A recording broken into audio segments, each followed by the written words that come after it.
The makers of Camel cigarettes present Dick Powell as Richard Diamond, private detective.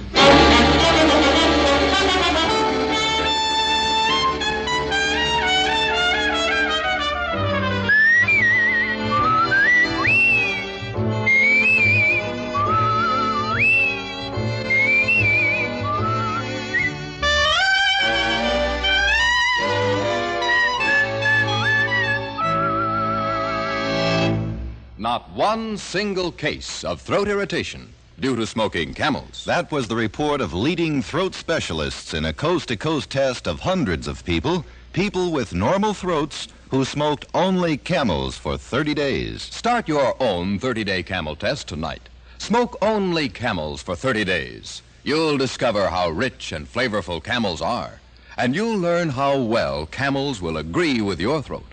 Pack after pack, week after week.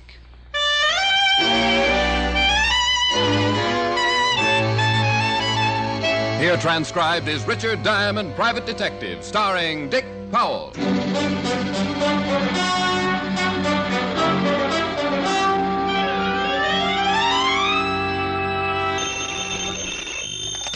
Diamond Detective Agency, your crime is my crime. Oh, no. Hi-ho, Helen. Oh, Rick, honestly. The slogans are bad enough, but must you set them to music? Now, dear, this is the age of the singing commercial. Keep with the times, kid. I'm the gal who could have married a Yale man, and what do I pick? A singing detective. Well, you just appreciate the finer things of life, Helen. Hang up and call me back. What? Just thought of a new slogan. Oh, Rick, you can preview your new slogan tonight. You are coming over tonight, aren't you? I are. Well, so agreeable. This can only mean one thing. You haven't got a client. Oh, Helen, you're so fiendishly clever. Seriously, Rick. I'll be expecting you at 7. And just once, try to be on time. Now, that is a challenge. But Oh, bless my little square head. I might have known it. Client? Even more surprising. Rick, I'm in no mood for jokes. It's Lieutenant Walter Levinson, dear, and he's no mood for jokes. The old grouch. What's Walt doing there? I'll ask him. What are you doing here, Walt? Rick, this is serious business. Finish your conversation, then we'll talk. Oh. What did he say? Honey, I'd better hang up. For once, Walt isn't kidding. See you at 7. Bye. Bye. Thanks, Rick. Oh, what's it all about, Fatty? I haven't seen you look like this for a long time. I was in the neighborhood. I thought I'd stop by and tell you the news myself. A punk named Smiley Brill shot one of our cops, Rick. Oh, Smiley Brill, huh? Didn't know a punk like Smiley had the nerve to pull a trigger. Cop caught him breaking into a pawn shop. Smiley got scared and fired. Uh-huh. Walt, I'm sorry to hear this, but I don't get it. Why act like a lost soul? Lots of cops get shot up. They take that chance when they put on a badge. I know that, Rick. This cop was Ben Johnson. What? Come again, Walt. Johnson, Rick. Ben Johnson.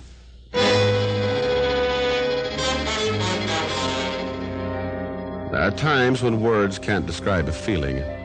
This was one of those times. Years ago, when I was a green rookie cop, I made lots of mistakes, got discouraged. But old Ben Johnson always took me under his wing and helped me over the rough spots. Ben helped a lot of rookies like me, and everyone knew it and loved him for it. Yeah, now I knew why Walt's expression looked like the world had ended. And I wasn't glad I knew. Happened early this morning, Rick. Where's Ben now? General Hospital. Doc gives him a 50-50 chance. What about Smiley Brill? You got him? No. I set up a dragnet, but he's slimy. Might slip through. Rick, I was hoping maybe you'd like to help us get him. Well, you know I will, Walt. Only if I find him, I won't guarantee you'll get him in one piece. Now, cut it out, Rick. You know how I feel. I'd like to break Smiley with my bare hands. Only I'm a cop. So are you, even without the old badge. I'll skip the speeches. Where do I start? Smiley hangs around the Bowery quite a bit, and chances are he's hiding down there. The Bowery boys don't talk much to police, but they might to you. Well, I have some friends down there. I might get a lead. Keep in touch with my office. And remember, Rick, I want Smiley alive, if possible. Sure, Walt. If possible. I got in my car and drove toward the Bowery. I kept seeing two faces in front of me. One, a white-haired policeman ready for retirement, lying in a hospital fighting for his life. And the other, a weasel-faced punk with a slimy smile. You don't often get mad in my business. It doesn't pay off. But there are times when it can't be helped.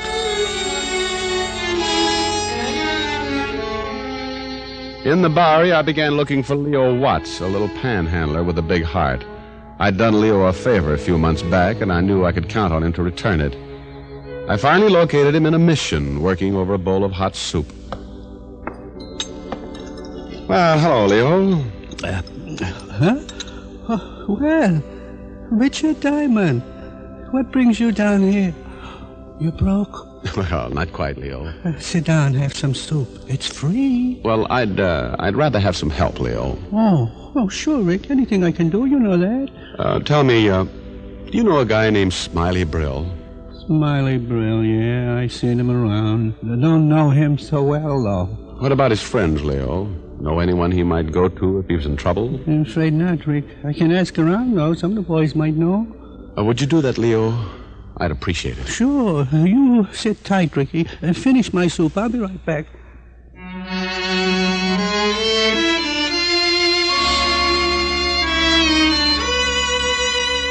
Leo disappeared, and I waited in the mission. A little old lady had brought me a fresh bowl of soup, gave me a lecture, and left with a rewarded attitude after I promised to give up Muscatel. Finally, about 20 minutes later, Leo returned. Not much, Rick, but something to start on. Smiley had a girl he used to see a lot last year. Whether he's still seeing her, I don't know. What's her name? Jewel Sanker. Dances at the Garrabaldi down the street. Quite a dance, too. Well, thanks, Leo. I'll have a talk with her. If she can't help you, meet me back here in a few hours. Maybe I can dig up some more Smiley's pals. Good. Only suppose I meet you out front instead, Leo. I just can't take another bowl of soup.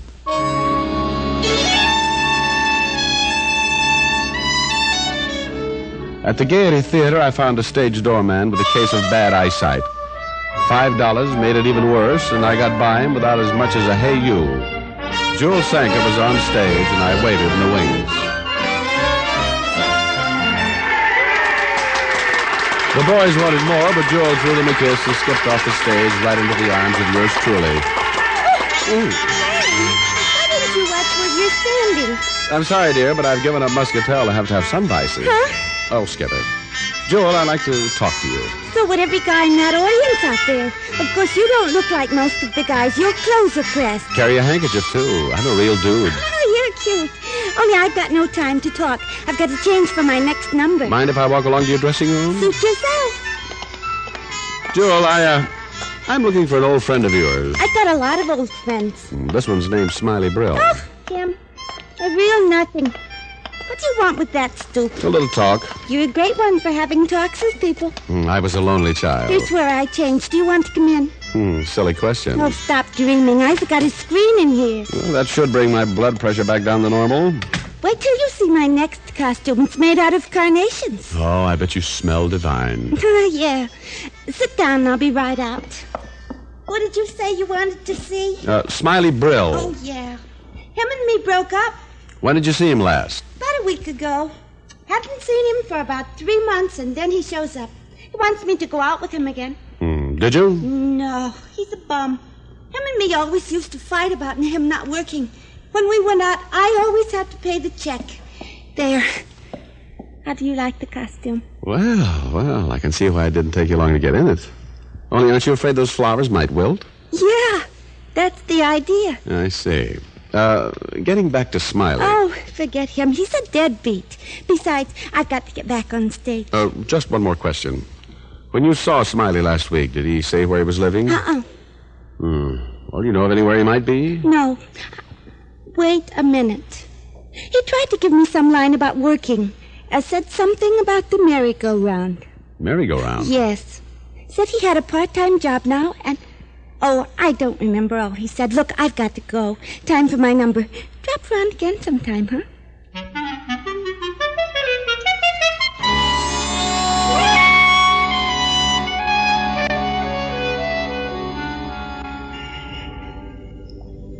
Glad you got here early, Rick. How'd you make out with Jewel? Oh, she doesn't know where Smiley is, Leo. But, tell me, is there any place around here called the Merry-Go-Round? A bar, maybe? Merry-Go-Round? No, not around here. Why? Never mind. How did you do? Well, I asked around. Smiley ain't been around the street much these days, but I did find out where Bertie Morgan lives. A couple of years back, Bertie and Smiley served time together. Guys get pretty close when they're in stir. Yeah. Well, maybe Bertie knows where Smiley would hide. It's worth a chance anyway, Leo. Well, here's Bertie's address on this paper. I hope you can make it out. Oh, Bertie's a real nut. He keeps nothing but birds in his room. The place looks like a pet shop. Thanks, Leo. See you later.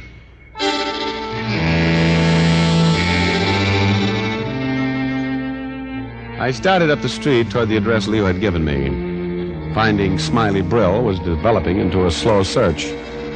All I could do was keep questioning people who might know Smiley's whereabouts and hope for a break. I located Bertie Morgan's rooming house, but I didn't go right in. Instead, I went into a drugstore on the corner and put in a call to Walt Levinson. Homicide, Levinson. Rick, Walt. Your men turn up anything on Brill yet? Not a thing. How about you? Well, so far, nothing. I'm following up another lead, though, now. If it doesn't take me anywhere, I'm afraid I'll be stuck. Don't quit now, Rick. I just heard from the hospital Ben Johnson didn't make it. Oh, no. Follow that lead, Rick. Get Smiley. Yeah, Walt. I'll get him. If I have to stay on his trail till doomsday, I'll get him.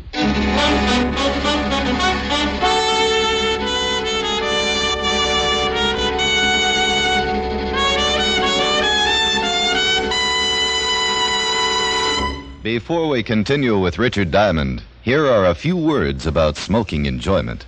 After all the various tests for cigarette mildness, Camels lead all other cigarettes in popularity by billions of cigarettes a year. One important reason is Camel's flavor. Flavor that gives you rich cigarette enjoyment pack after pack, week after week. Another big reason for Camel's overwhelming popularity lead is Camel's mildness. Mildness proved this way. In a coast-to-coast test, hundreds of men and women, people with normal throats, smoked only Camels for 30 days. During that time, noted throat specialists made careful weekly examinations of the throats of those smokers. And the throat specialists reported not one single case of throat irritation due to smoking Camels. Why wait any longer to start your own 30-day Camel test? Smoke Camels for 30 days. See for yourself how flavorful Camels are. Prove to yourself how well Camels agree with your throat, pack after pack, week after week.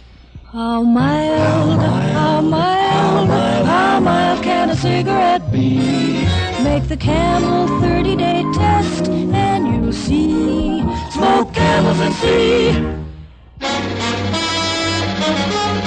And now, back to Richard Diamond, Private Detective, starring Dick Powell.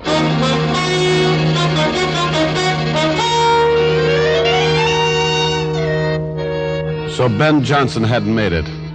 Now I was looking for a killer named Smiley Brill.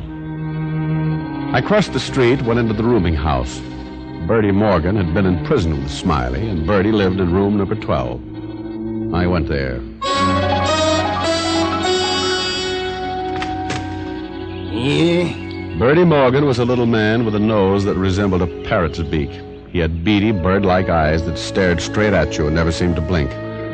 Behind him, I could see that his room was filled with caged birds, all chirping. Bertie Morgan was well named. Eh? What you want, bud? Well, I'm selling a new brand of bird seed. Thought you just might be in the market. Bird seed, eh? That's right. I got plenty of bird seed. Oh, but none like this, friend. Get your foot out of the door. Now, Bertie, think of your canary. Beat it. Now, move aside, Bertie. I'm coming in. Oh, now that's better. What's the big idea of forcing your way in here? Sorry, Bertie, but I'm tired of being polite. You got no right here. Look, you're scaring my birds. Well, they'll get over it. Now, you tell me. What about Smiley Brill? Well, what about him? He's a friend of yours, isn't he? I got no friends. I just stay here and tend to my birds. Birds I like, people I don't. You seen Brill since your prison days together? Sure, but that don't make us bosom pals. Say, who are you? How long ago since you've seen him? A month, maybe two. You sure of that? Sure, I'm sure. How long were you in prison together? I don't have to answer your question. You want a broken nose? Wait a minute, now look. Well, I'm not kidding, pal. I want answers. How long did you share a cell with Smiley? 2 years. But that don't mean that when you get out, you got to pal around together. No, but it does mean you might know where Smiley is now. In 2 years, he must have told you a lot about the people he knew, where you hung around. Well, sure, yeah, but... Sit down, Bertie. Huh? Sit down. Now, tell me everything you remember Smiley talking about in jail. Well, look, that was a long time ago. Then refresh your memory. Who did he say his friends were? Think back, Bertie, then start talking. I was being hard on Bertie, but it was my last chance. He began talking about everything he could remember that he and Smiley had talked about. Girls, sports, anything. Finally, after about 10 minutes, Bertie was getting tired, and he still hadn't said anything that might give me a lead. Give me a break, huh? Listen to my birds. They're hungry. I gotta feed them. Now, they can wait. You still haven't said anything important, Bertie. Yeah, so how should I know what you think's important? I told you what I remember him saying, that's all. What did Smiley plan on doing when he got out of jail? Having a good time, that's all he wanted. Did he talk about work? What kind of a job is he going to look for? Job, Smiley? Don't make me laugh. He didn't want to go to work. His uncle even wrote and offered him a job, but this guy's strictly a bum. Well, what about his uncle? You didn't mention him before. I didn't think of him before. Well, you're thinking of him now. Tell me about him. He's an old geezer. Joe Brill raised Smiley after his mom and pa kicked out. You say he offered Smiley a job. What kind of a job? No, handyman, I guess. The old boy runs a business over on 34th Street, a kid place. A what? Oh, you know, one of them toyland spots. He's got a corner lot there with some rides on it, electric swings and that sort of thing. I went past it once. It's a nice place. Rides for kids, huh? Merry-go-round? Huh? This place. It has a merry-go-round? Yeah, a big one. Hey, why don't you go ride it and leave me alone? Maybe I will, Bertie. Give me the address of the place, and you can go feed your birds. It was the first break I'd had. Smiley's girlfriend had told me that he was working at a merry-go-round. Now I knew where it was. It was getting dark as I turned up 34th Street, but I spotted the lights of the Toyland. Parked, went toward the merry-go-round in the center of the lot. It was the only ride still operating, and there were 2 or 3 children riding the wooden animals around and around. In the center of the carousel, I spotted an old man standing beside a big lever. As I approached, the man pulled the lever toward him, and the carousel slowly stopped moving around. Okay, kids, all off. Come on now. Get off there, Sonny. Run along home now. Oh, Mr. Brill. That's right. Only I'm closing up now. Well, I don't want to ride. I just want to ask you some questions. What about? About your nephew. Huh? Yes, I'm looking for Smiley. He was working here a week ago. Well, yeah, he was, but he ain't here now. Well, where is he? I don't know. Hasn't been around for a few days. Who are you, and why are you looking for Smiley? Well, I'm a private detective, Mr. Brill. Smiley's in trouble. Real trouble. Oh. Listen, I gotta go back to the shack over there, turn out the lights. City raises Cain if I stay open after 6. Well, I'll walk with you. You know, you don't seem surprised that your nephew's in trouble, Brill. Surprised? Mister, anything that boy does is no surprise to me. Tried to raise him right, but he run wild. Figured if I give him a job here, he might settle down. I was wrong, I guess. Mm-hmm. Have you heard from him since this morning? Nope. Oh, this is it. Mister, would you mind reaching up there and pull that light switch? It's too high for me. Oh, sure. There. Now, how about...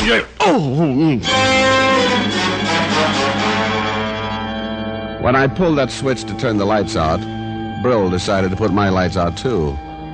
He must have hit me with an old piece of pipe, but whatever it was, it caused the blood to rush past my eyes and a million rockets to go off in my head.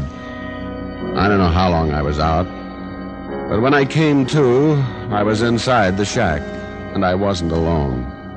In the corner stood the old man, but standing over me was the man I'd spent all day to find, Smiley Brill. Come on, Diamond, come on. You ain't dead yet. Well, Smiley Brill, brave man with a gun. You're brave enough to take care of you, Shamus. Smiley, cut out your yapping and get out of here while you can. Shut up, they got a dragnet out for me. I might be picked up alone, but Diamond here gets along real swell with the bulls. He's going to help me get through. Oh, you're crazy, Smiley. You'll never get through. I may get along with the police, but so did Ben Johnson. You try and make a break, and the first cop will shoot you on sight. You're a dead man, Smiley. You know that smart talk coming from a guy on the wrong side of this gun? Now get up on your feet. Where's your car, Smiley? Out and back. You still got Diamond's gun? Yeah. Well, keep it on him. I'll check around outside to make sure it's all clear. And don't take any chances. If Diamond so much as blinks an eyelash, pull the trigger. Well, Mr. Brill, you must feel pretty proud of your nephew. Keep quiet. Smiley's a good boy. Just a little while, that's all. Oh, sure. Tell me, Brill, what's going to happen to you? Smiley makes a break for it and leaves you behind, and for helping him escape, you'll be hauled in as an accessory to murder. Murder? What are you talking about? Now, why do you think your nephew's running? Smiley got too much to drink. He stole a car. So that's the line he gave you, huh? Oh, sure. Now, look, mister. I'm the only family Smiley's got. When his pa died, I promised to look after him. Now, he's in trouble. I gotta help him get away. So, you just stand right there. And this trouble he's in, you think it's car stealing? Well, it's murder, Brill. Smiley killed a cop. You lie. Smiley's wild, but he wouldn't do that. Oh, wouldn't he? Well, why did the police have a dragnet out? To catch a car thief? Oh, no, murder, Brill. You think it's your duty to protect him. I wouldn't protect a killer, but Smiley's no killer. Now, you're telling lies, that's all. Well, he'll be coming back soon. You'll help him get away. You'll help a killer get away. Well, I'll ask him. If you're telling the truth, well, wait till he gets back. I still think you're lying. I'm not lying, Brill. And we're not waiting till Smiley comes back. Stay back. Oh, why? Smiley didn't tell you he killed a cop. That was because he knew you wouldn't help a killer. And if you wouldn't help a killer, you'd hardly turn killer yourself. No, you won't shoot me, Mr. Brill.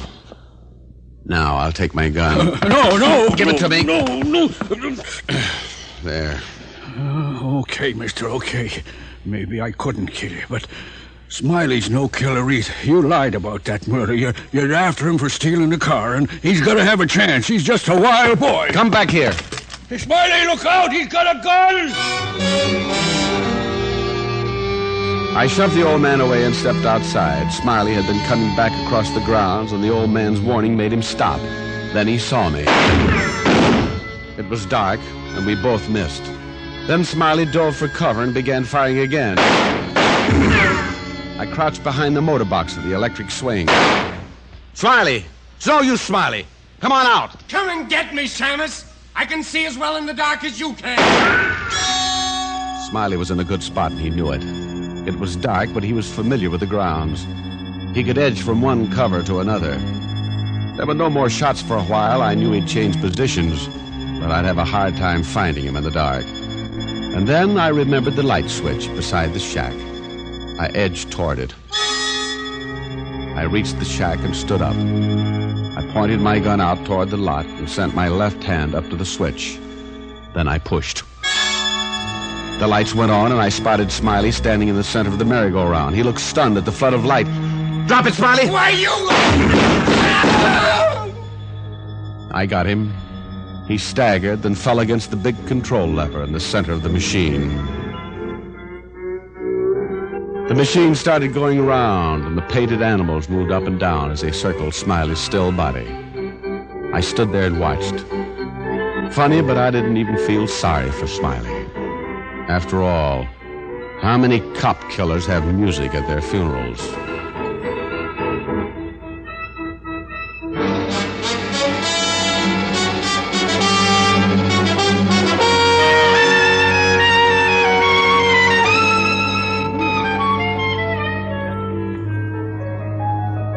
Rick.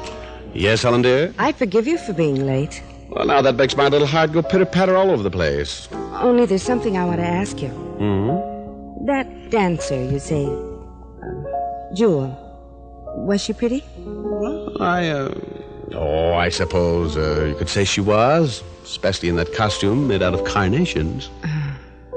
I hope you were on your good behavior. Well, I didn't pick any flowers, if that's what you mean. Rick, I hate to sound nagging, but, well, I worry about you. In every case, you seem to run into a blonde or a redhead or a brunette, and they all seem to be pretty. Now, isn't that just like a woman?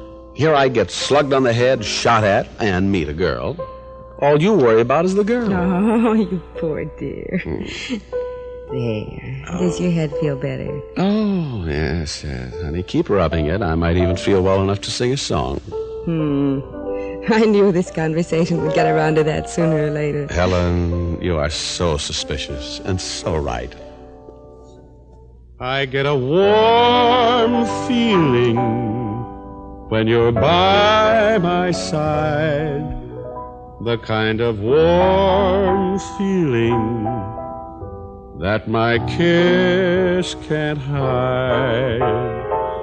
Hold me tight and hold me strong. It's so right, it just can't be wrong. Just as long as you're with me, I'll always find my way. Your love is like a candle that turns the night to day. My heart is yours, and come what may, that warm feeling is here to stay.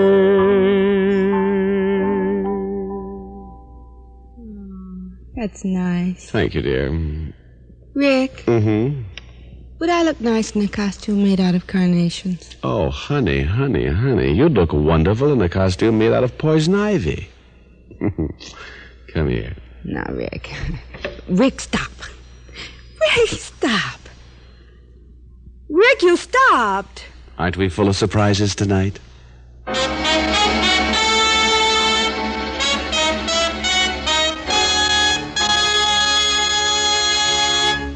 Dick Powell will return in just a minute. What cigarette do you smoke, Doctor? That question was asked of doctors from coast to coast in every branch of medicine. The brand named most was Camel. Why don't you smoke Camels, too? You'll enjoy rich, full flavor and true cigarette mildness. The kind of mildness that lets you really enjoy Camels pack after pack, carton after carton. Make your next pack Camels. How mild, how mild, how mild can a cigarette be? Smoke Camels and see. Here's Dick Powell with a special message. Thank you. Ladies and gentlemen, the makers of Camels have now sent more than 198 million gift cigarettes to hospitalized veterans and members of our armed forces. This week's packs of gift Camels go to Veterans Hospitals, Brooklyn, New York, and Biloxi, Mississippi. Hamilton Air Force Hospital, San Rafael, California. To all hospitals operated by the Caribbean Command of the U.S. Army. Now, until next week, enjoy Camels. I always do.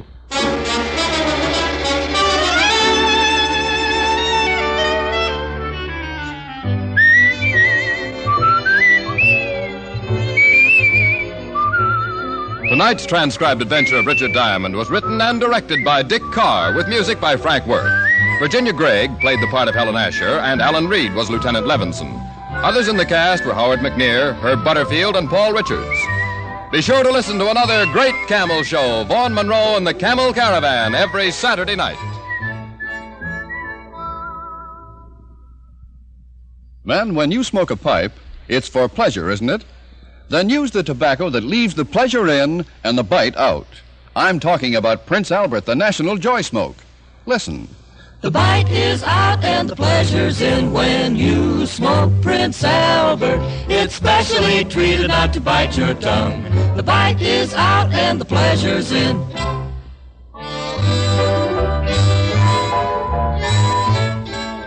Listen next week for another exciting adventure of Richard Diamond, starring Dick Powell. This is your FBI. The official broadcast from the files of the FBI follows immediately. Stay tuned. This program came to you from Hollywood. America is sold on the American Broadcasting Company. Portions of the following program are transcribed.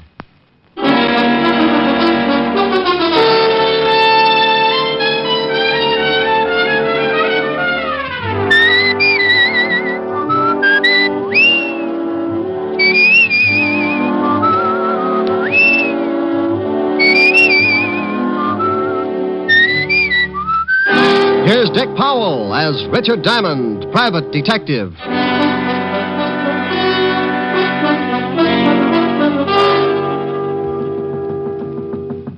Yep, door's open. Mr. Diamond. Well, Angelino, come in. I didn't know whether you were busy or not. If you didn't hear the drums, you know I'm not busy. Drums, Mr. Diamond? Well, it's sort of a ritual, Angie. Every time I get a paying client, my landlord offers up his thanks to the goddess of joy. Plays an old bongo and turns on the heat as a kind of sacrifice.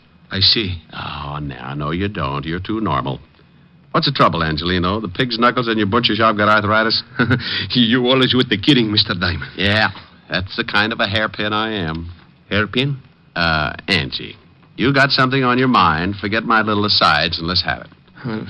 I got the big problem, Mr. Diamond. Oh, you mean something's wrong and you can't pay me to take care of it? Oh, no, I can pay. Oh, well, then you haven't got a problem. You slip me the cash and I'll move in on your worries. Well, you see, it's like this.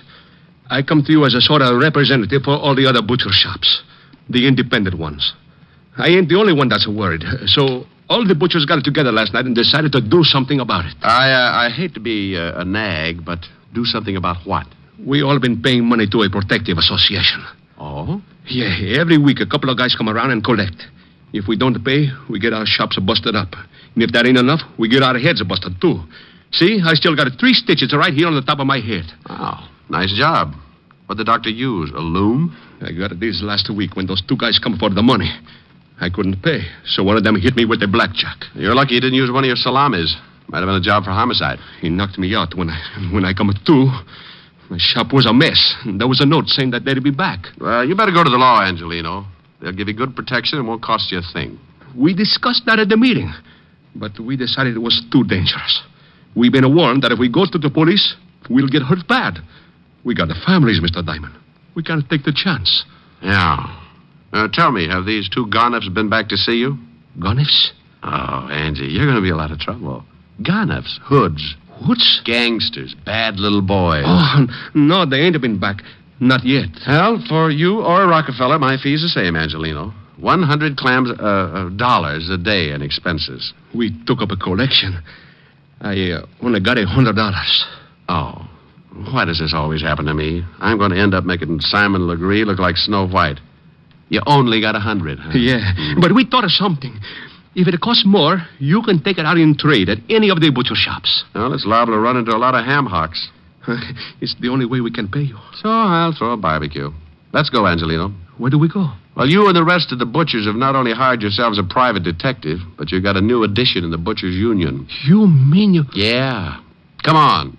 I want you to show me how to carve a lox.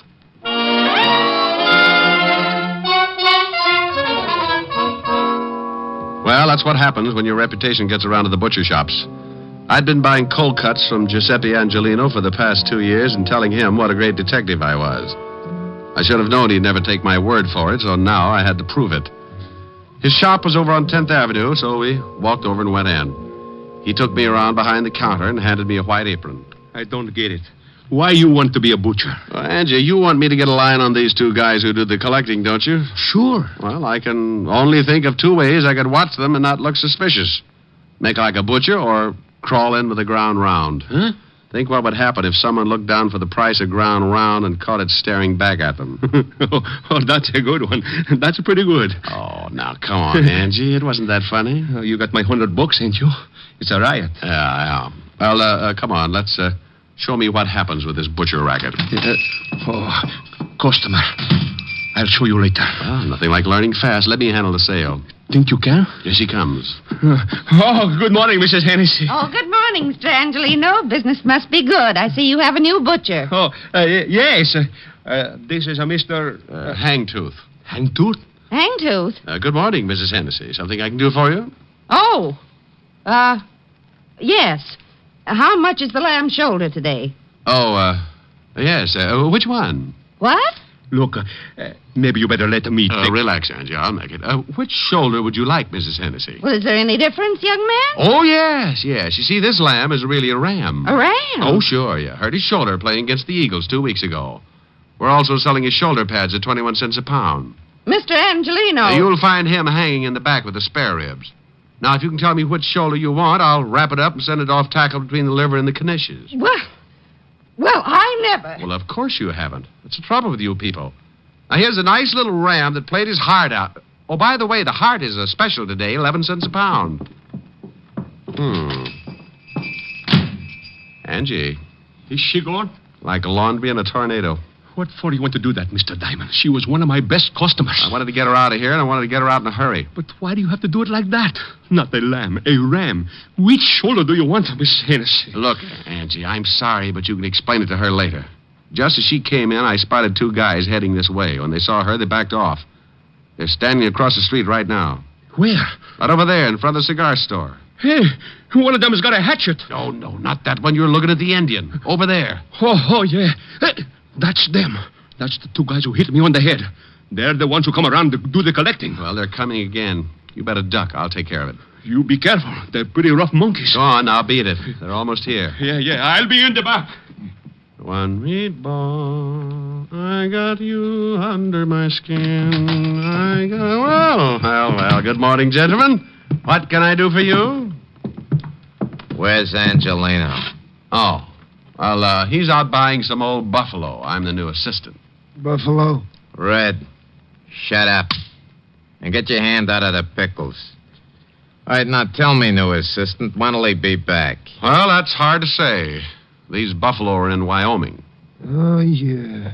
Carl, you know, I think this guy's trying to be funny. You win yourself a lamb chop. How'll you have it, with or without the bloomers? You know something, Red? I think you're right. What's your name, laughing boy? Hangtooth. Hangtooth? Oh, I'm going to have more fun with that. It throws everybody. Well, look, Hangtooth. You know who we are. How many guesses? You won't even need one. We're in a hurry. We're collectors. We put all the scraps out in the back in a can. You can't miss it. I don't like you. Well, I have a friend. Maybe we could double date. Look, let's stop the clowning. If Angelina didn't tell you about us, it's going to be too bad for you. We're here for some money. We get it every week. $25. Yeah. Last week, Angelino didn't have it, so he accidentally hit his head. We figured that all that blood would make him remember it this week. Well, I'm sorry, friend, but Angie didn't say anything about it. Tell me, what does he pay you boys for? Oh, little things. Protection, mostly.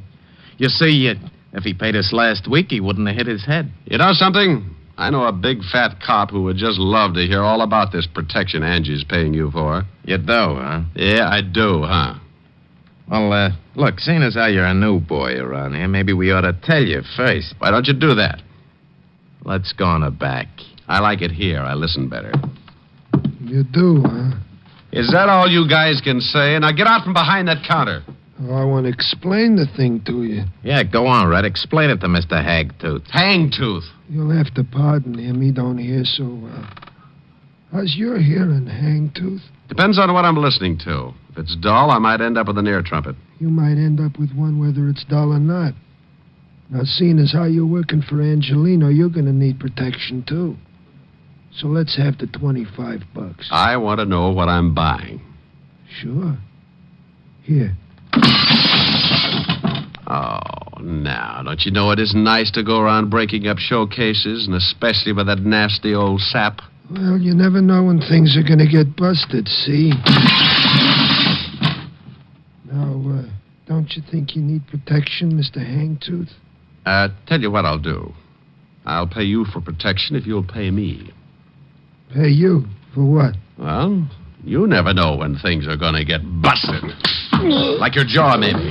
Why, you... Hey, Carl, help me. Yeah, sure I'll help. This looks like my head breaking day. Got his legs. All right, hold him. I'll tap him good.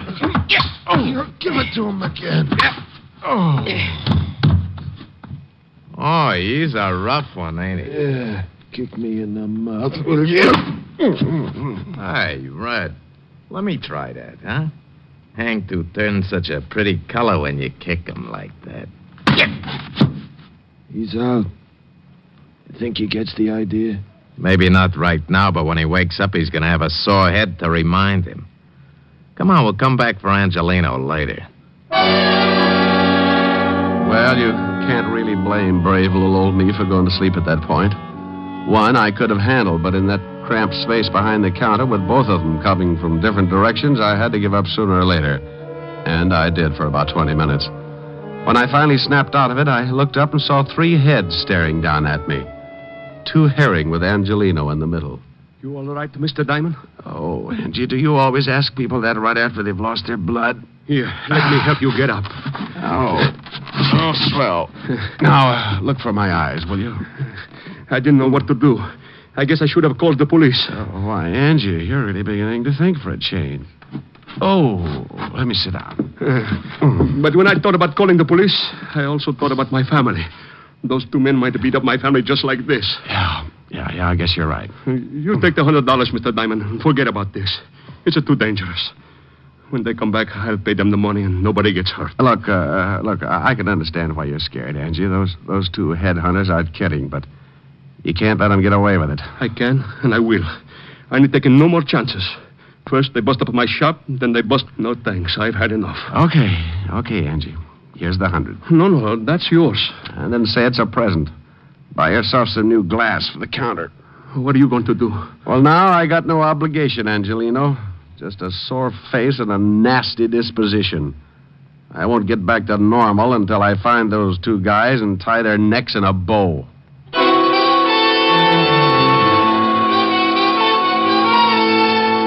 I left Angelino's shop and headed for the 5th Precinct Police Station. I wanted to look up 2 sure bets for the police gallery. One named Carl, the other Red. 2 guys who went around scaring poor little businessmen like Angelino. By the time I reached the station, the aches from the beating were making me very unhappy, and when I walked into the squad room, I spotted something that didn't make things any better. Yeah, what do you... Holy cow, Diamond. Well, Otis, I'm glad you noticed. It means I put myself together all right. What's the matter with your voice? I got a cold. Sounds like you swallowed a rattlesnake. Yeah? Well, what happened to you? Oh, don't be silly. I always bleed just before lunch. Yeah, how'd it happen? It wasn't easy. Is the lieutenant in? Sure, go ahead. Thanks. Say, Otis, when are you going to start shaving in the morning? Why? What's wrong? Your 5 o'clock shadow is 4 hours fast. Oh.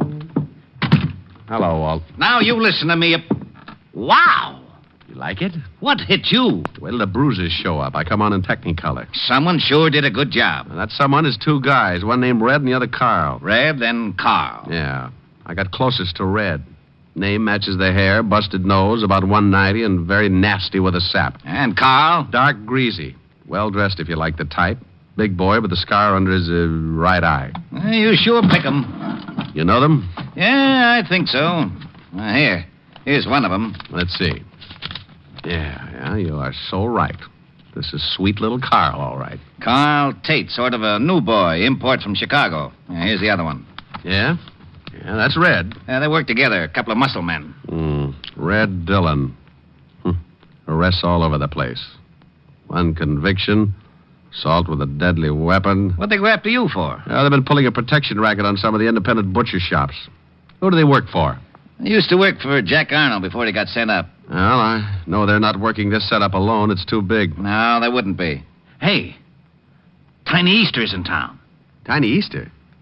Oh, used to be Arnold's right-hand boy. That's right. Came in about a month ago. I'd love to get something on him. Nobody has ever been able to nail him. Well, it adds up. He used to work for Arno, so did Carl Tate and Red Dillon. Now, if we can't pick him up just because 2 of his boys worked you over, I'd just say they weren't his boys. I don't want him picked up. I want Carl and Red. If Easter goes along with the deal, you can have him. What are you going to do? Get cleaned up and pay Mr. Tiny Easter a visit. What's his address? Well, he's got an office on East 48th Street, 804. Thanks, Walt. Tiny's a bad boy. Well, I'll take along my .38 just in case I have to spank him. Bye. I left Walt and went back to my office. Took a clean shirt out of the closet and washed up. I locked up again, went down to the street, grabbed a cab. 20 minutes later, I was standing in the reception room of Tiny Easter's office. A big guy with a bulge under his arm was trying to be as unreceptive as possible. So you want to see Easter? You got an appointment? No, I haven't got an appointment. Now tell Easter I'm out here. What's your name? You're going to get hung up on this. What do you mean? The name's Hangtooth. Huh? Yeah, you see? Now, make like an office boy and tell Easter I got a message for him from Carl and Red. You're a pretty fresh guy, ain't you? Yeah, and I'm going to spoil if I have to stand around much longer. You can spoil rotten for all I care. You ain't going to see Easter. He's busy. Okay. You know, you'll get so excited you'll ruin your stomach someday. I don't think so. You don't, huh? Skeptic.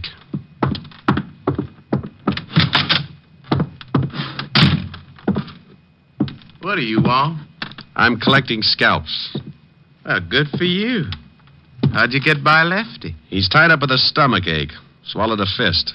All right, so you got muscles. Also, you got a pushed-in face. Lefty do that? Carl Tate and his blood brother Red. Oh? What'd you come to me for? They're working for you, aren't they? You smell like a cop. Name's Hangtooth. I doubt it. Good for you. I'd hate to go through that again. I'm a private cop. Why, not good for you. I was in a butcher shop when your two boys wandered in and started playing squash with me. I don't like to get pushed around, Easter. And I don't like your racket. I want Carl and Red. And if I get you along with them, the state'll hang a medal on me. Looks like you kind of got nothing to lose. Look at it any way you like. Now, what about your two playmates? Well, I don't know what you're talking about, Seamus. I never heard of those two guys. I don't think you understand, Tiny. I'm pretty mad. I'm going to find these two guys, and I'm going to do it even if I have to be unpleasant with you. Why, Mr. Hangtooth, what do you mean by unpleasant? You break a leg, that's unpleasant. Oh? Well, I got something in this drawer might change your mind. Yeah? Oh, my hand. Okay, a busted hand. Unpleasant enough? Take your foot away. You're breaking it in two. Drop the gun in the drawer. Okay. Now, let me explain it again. If you go out and shoot 12 people tomorrow, I'm going to be sore about it. But when you start intimidating a bunch of hard-working little guys and their families, I go off like a skyrocket. Then when a couple of your cheap gunsols push me around, I explode. Look, friend, I tell you, I don't know these guys. Look, Easter, please believe me. I don't know. You worked with him in Chicago. I'm telling you the truth, Easter. I'll work you over like an eggplant in a subway. Look, whatever your name is, I got boys. They'll take care of you. Who's going to tell them to do it? I am. With your mouth swollen shut? Now, where do I find Carl and Red? Golly, you knocked one of my teeth loose. Then I got 31 to go. I guess you really don't understand. Yeah, friend, I understand. Now, where are they? You still need some encouragement? No, that's all right. They're in a warehouse by the 14th Street docks. What warehouse? Rogers and Sons, big sign on the top. Mind if I use your phone? Yeah, go ahead, by all means. Don't you know it's not polite to listen, Easter? Well, what do you want me to do? Go to sleep.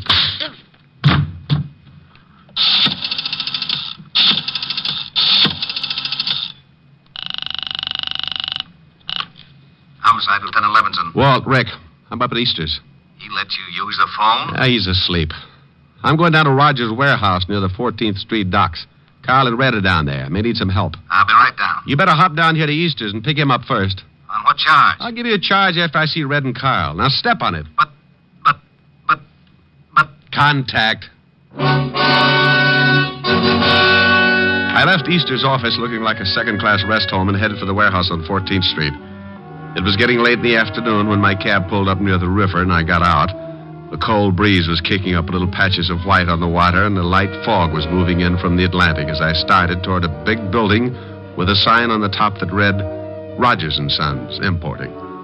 The place was boarded up, but a window in the basement showed signs of recent use, so I jimmied it open and dropped down on the dark, cold pavement. I held my breath and listened. There was a radio playing from somewhere in the front of the building, so I started moving toward it.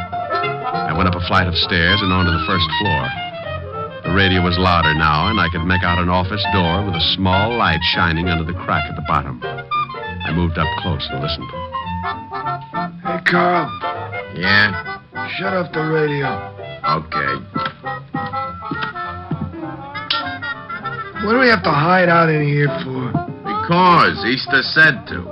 Besides, we don't know who that guy was we worked over this morning. He might have been a cop. So he was a cop. We worked cops over before. Look, Easter said we should stay undercover for a few days, so we stay undercover. All right, now deal the cards. Oh. Off that top. Get it, that's probably Easter. Yeah. Yeah? Yeah. What? He did, huh? Hey, what's the matter? Boss! What's going on? I don't know. That was Easter. The guy we worked over was in his office, pushed him around, and now that guy's headed down here. We can handle him. Sure, but something's wrong. Just as Easter was going to say what to do, it sounded like he got into a fight. I heard some guy tell him to drop the phone. Hey, the cops. Yeah. Come on, let's get out of here. Yeah. Good afternoon, boys. Hangtooth. Hagtooth. Come back here, Carl. Help me. You shouldn't have pulled a gun, Red. Since when do you butchers carry rods? Since we get pushed around by guys like you. I'm going to go get your friend. You can't leave me. I'm shot bad. I can't take it back. The law will be here in a minute. You're a lousy butcher. I hope Carl pays you good. I'll see he gets a chance to try. I left Red lying on his face and ran toward the front of the building. The only way out was that window in the back, and Carl was sure to be hiding somewhere in the dark, hoping to get around me and head for the basement. There were a dozen places to hide in that warehouse, but I had one advantage. He couldn't see me any better than I could see him. I backed up against the wall. Come on, Carl. Red's hurt pretty bad. The law's on the way. You got to get me to get out of here. He was behind a pile of packing cases and had a big gun just to make things tougher. I eased along the wall, trying to get behind him when I suddenly bumped into something. I turned around and felt to see what it was. A ladder, straight up to the steel beams overhead. I put my gun under my arm and started up the rungs. It was tough climbing like that, trying not to make a sound and knowing all the time if he spotted me, I was an easy target. About halfway up, I stopped, held on with one hand, took off my shoe with the other. The idea was to drop the shoe, draw his fire, and nail him before he found out where I was. I dropped the shoe.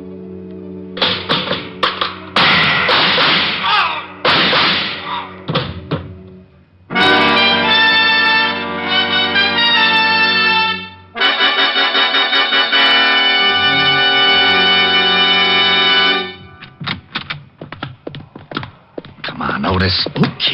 Okay, only take it easy. I can't see nothing, Lieutenant. You can't say nothing either. Shut up. You sound awful. Oh. Rick. Walt?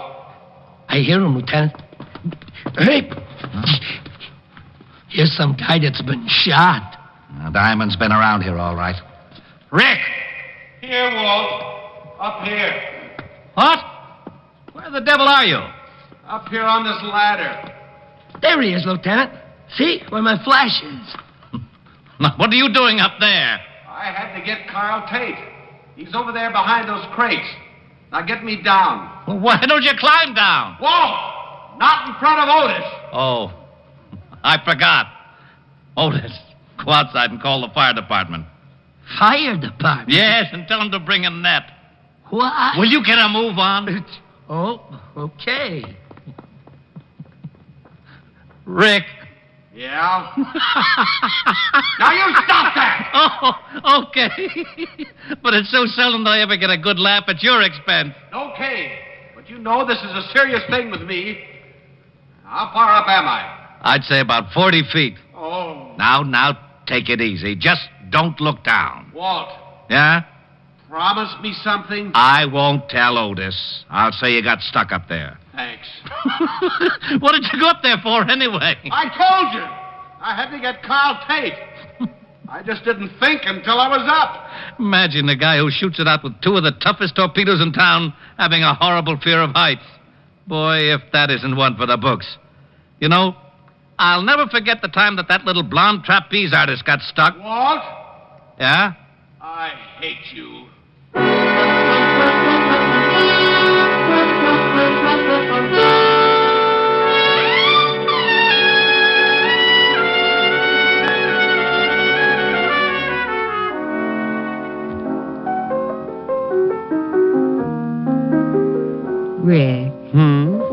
How's your face?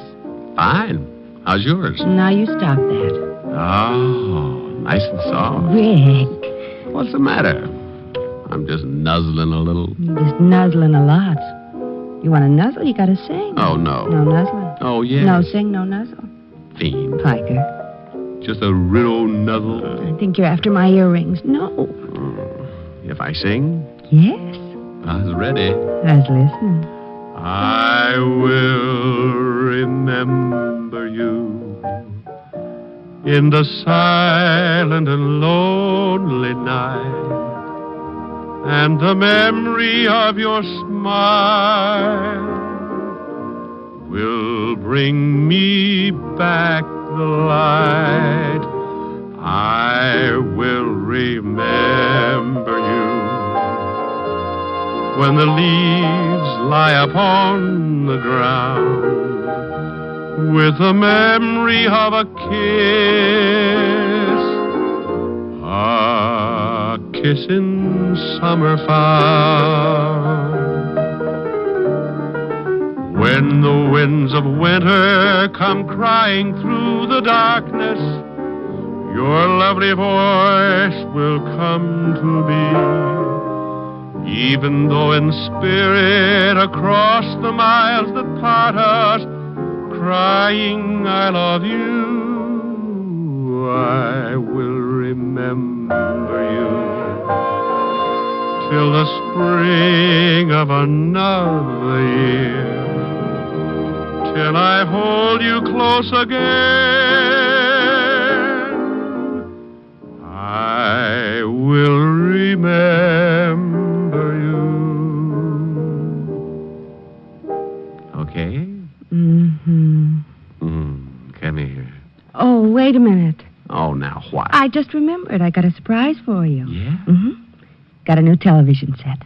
Now you can watch the fights. Well, great. Where is it? In the den. But first you've got to do one thing for me. What's that? Well, the reception isn't very good yet. I called the repairman, but he said to check the aerial. He can't come over until tomorrow. I'll fix it. Where is it? On the roof.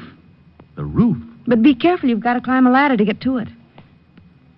What's the matter? Look, Helen, wouldn't you rather... Fix the aerial first. First? First. Oh. Whom are you calling? Hello, operator. Give me the fire department.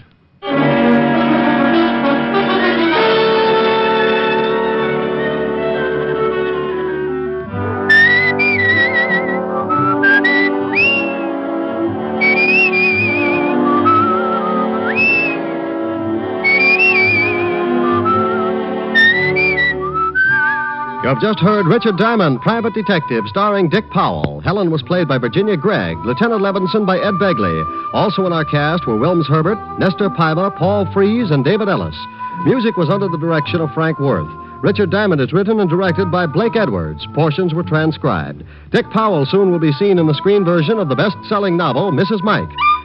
Now, this is Eddie King with an important reminder. Richard Diamond will next be heard on Sundays 1 week from tomorrow. Remember, Richard Diamond, starring Dick Powell, will next be heard on Sundays beginning January 15th. Consult your local paper for time of broadcast. What's on NBC tomorrow? The hilarious Phil Harris Alice Faye Show. And for mystery, Sam Spade, directly following Phil and Alice. Next, Hollywood Star Theater with Dorothy Lamour on NBC.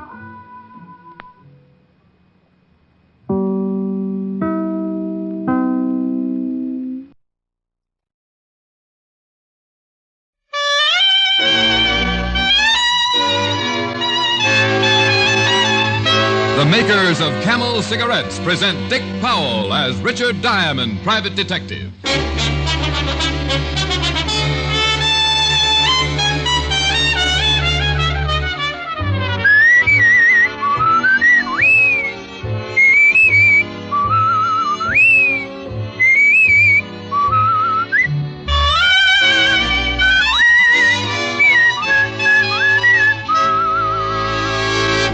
The proof of cigarette mildness is in the smoking. steady smoking. Make your own 30-day Camel test, the thorough test of mildness. Smoke only Camels for 30 days. Enjoy Camel's rich, full flavor. See how mild Camels are, how well they agree with your throat, pack after pack, week after week. You'll soon see why, after all the mildness tests, Camel is by far America's most popular cigarette.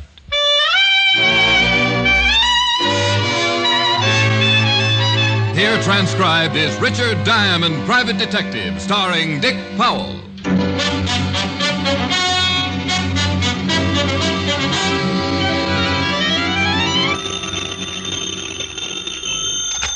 Diamond Detective Agency. Diamond Detective Agency. Well? Hi, Helen. Well? Well, what? Where's the slogan? Diamond Detective Agency is enough. This week, I've decided to conduct my business on more of a refined level. Why? I need the change. I'm getting tired of defending myself. You haven't defended yourself since kindergarten. Are you forgetting the other night in your study? Rick. Now, don't give me that sweet innocence. I should have been decorated for that campaign. Weren't you? Helen. Now, you hang up, and I'm going to call you right back. Hang up? And when you answer, I expect to hear the old Richard Diamond slogan and all. Yes, Miss Asher. Bye. Oh, women. Slogan. Let's see. Diamond Detective Agency. Gumshoes resold while you wait. What's the matter with your voice? This is the old Richard Diamond. Oh, Rick. Well, make up your mind. Mr. Diamond? Hold it, Helen. Something I can do for you? Me? No. Yes, if you're Mr. Diamond. Client? I think so, dear. I haven't seen the subpoena yet. Well, I'll talk to you later. Good luck. Bye. Bye. Well, get it over with. Hire me or serve me. I beg your pardon. Just trying to second guess you. Have a seat. Thank you. My name is Stevens. Arthur Stevens. What can I do for you, Mr. Stevens? A great deal. I charge a great deal for a great deal. I'm prepared to pay you handsomely. How handsomely and for what? $500 for a quick trip to Florida. Well, that's easy. Now, what's going to make it tough? Lucius Timken. Is that a man? Yes. He'll try and stop you. How? Kill you if necessary. Well, that statement just cost you another $250. I anticipated that. $750 then? What do I have to do? Pick up something for me. How old is she? No, this is an object, a very rare object. Blonde or brunette? This is an antique. You're turning into a good straight man. It's a rare European art object worth a considerable fortune. Anything else you'd like to know? The $750 should compensate for your inquisitiveness. Why can't you just go get it? Lucius Timken. He anticipates my arrival. Why did you pick me? Reputation. I've heard I can trust you. All right, Mr. Stevens. How much of a down payment will keep you trusting me until I get back? Let's say $250. Let's say $350, and we can trust each other. It's a bargain. Only if I live long enough to spend it.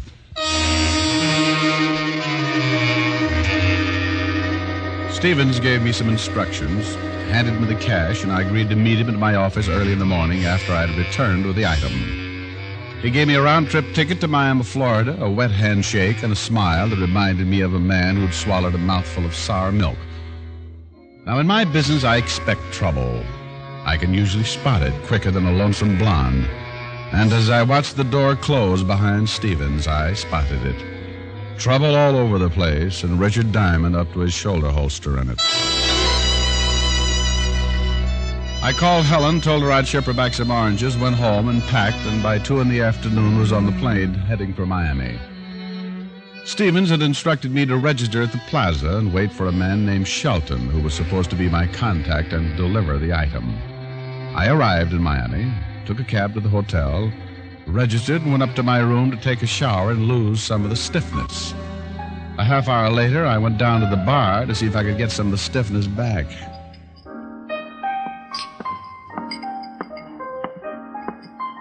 Is this seat taken? Not a bed. Climb up. Thank you. Nice and cool in here. Yeah? Can I buy you something to go with it? Thank you. A martini. A bartender. A martini for the lady. Do you live here at the hotel? Yes. Do you? Just moved in. My name's Albright. Mary Albright. Richard Diamond. Hello. Hello. Staying in Miami long? Depends on the weather. Your martini. Oh, yes. Cheers. To the weather. Oh, what kind of weather are we drinking to anyway? Sun, rain, any kind of weather as long as there's something to do. Then let's drink to something to do. What do you do, Mr. Diamond? Oh, start by asking attractive blondes to call me Rick. All right, Rick. What do you do? Oh, make a few bucks. Work when I have to. Enjoy a cool drink in a bar with a girl named Mary. Marion? Not a bit. Have you made the trip yet? Once. Didn't like the weather. Why don't you buy me dinner, Rick? Oh, sorry you said that. Another date? Business. Then I've got to get right back to New York. Well, it was a nice idea. The nicest. Well, I got to be going. Nice meeting you, Rick. Goodbye, Mary. Rick? Yeah? What's the weather like in New York? Cold when I left. If you ever fly up, give me a call. I'll do that. Maybe we can melt some snow.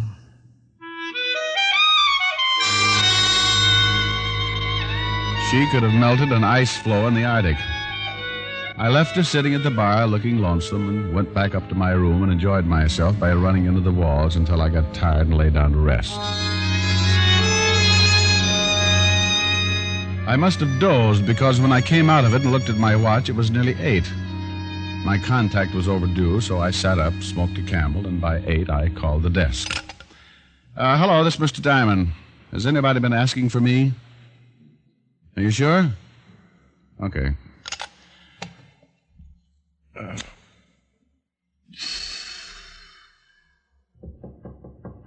Well, it's about time.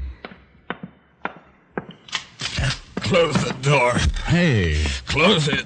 Look, friend, you better... Listen. Go to La Granada. Look, you're hurt. La Granada. Hey. Oh, why does everybody pick my room to die in? He was lying on his back with his eyes open and staring up at the ceiling. I rolled him over and wondered how far he'd travel with a bullet hole in his back. He was heavy-set, wearing a navy pea jacket and dungarees. The identification in his wallet showed him to be my contact, George Shelton, and his ship was the Rio Queen. I searched him for something that looked like a rare antique, but the sailor was bare, so I sat down and made up my mind.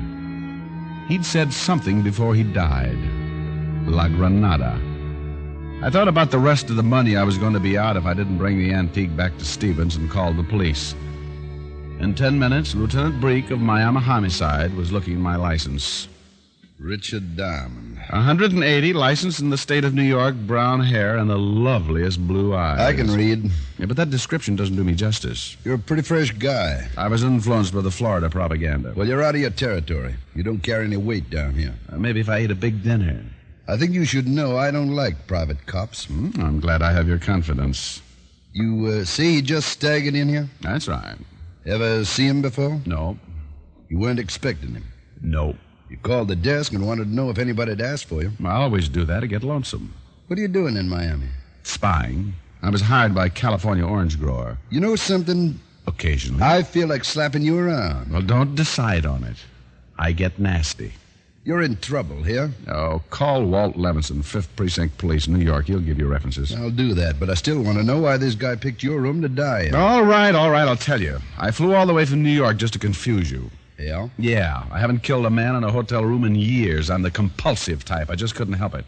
I think I'll lock you up. Well, do that, and I'll be out in an hour. And I'll sue you for so much false arrest, you'll be pounding a beat so far they'll have to pipe orange juice into you. Look, there's been a murder. Well, I didn't do it. The victim died in your room. You'll have to stick around for questioning. Then question me. There's plenty of time.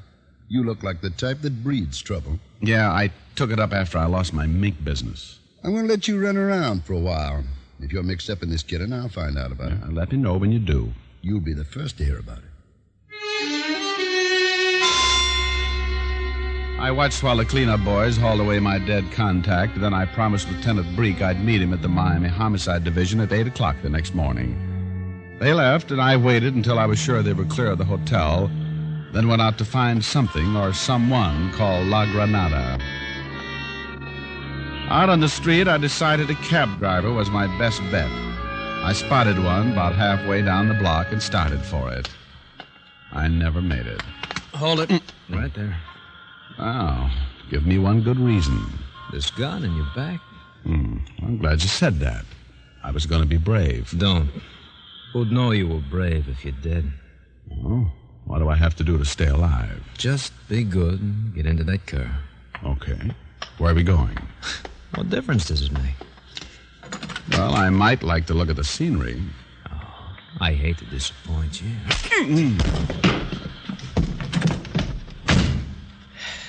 See, Mr. Diamond? Doesn't make any difference now, does it?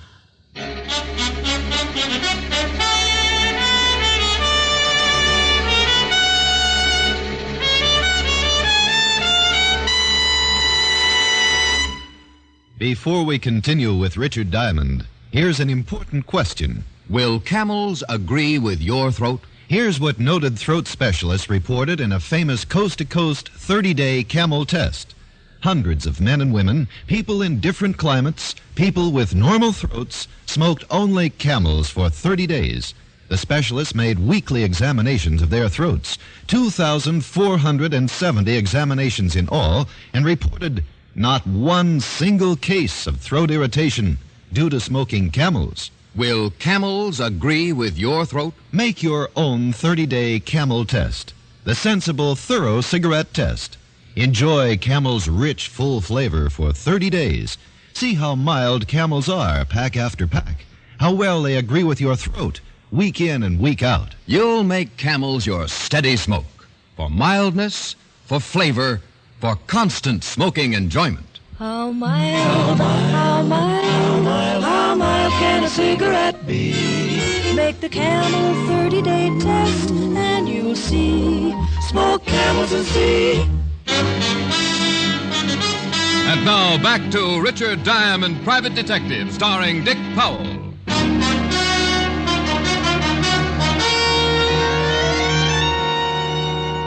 He'd sapped me behind the ear with the barrel of his big gun, and I went down like a block of cement in a well.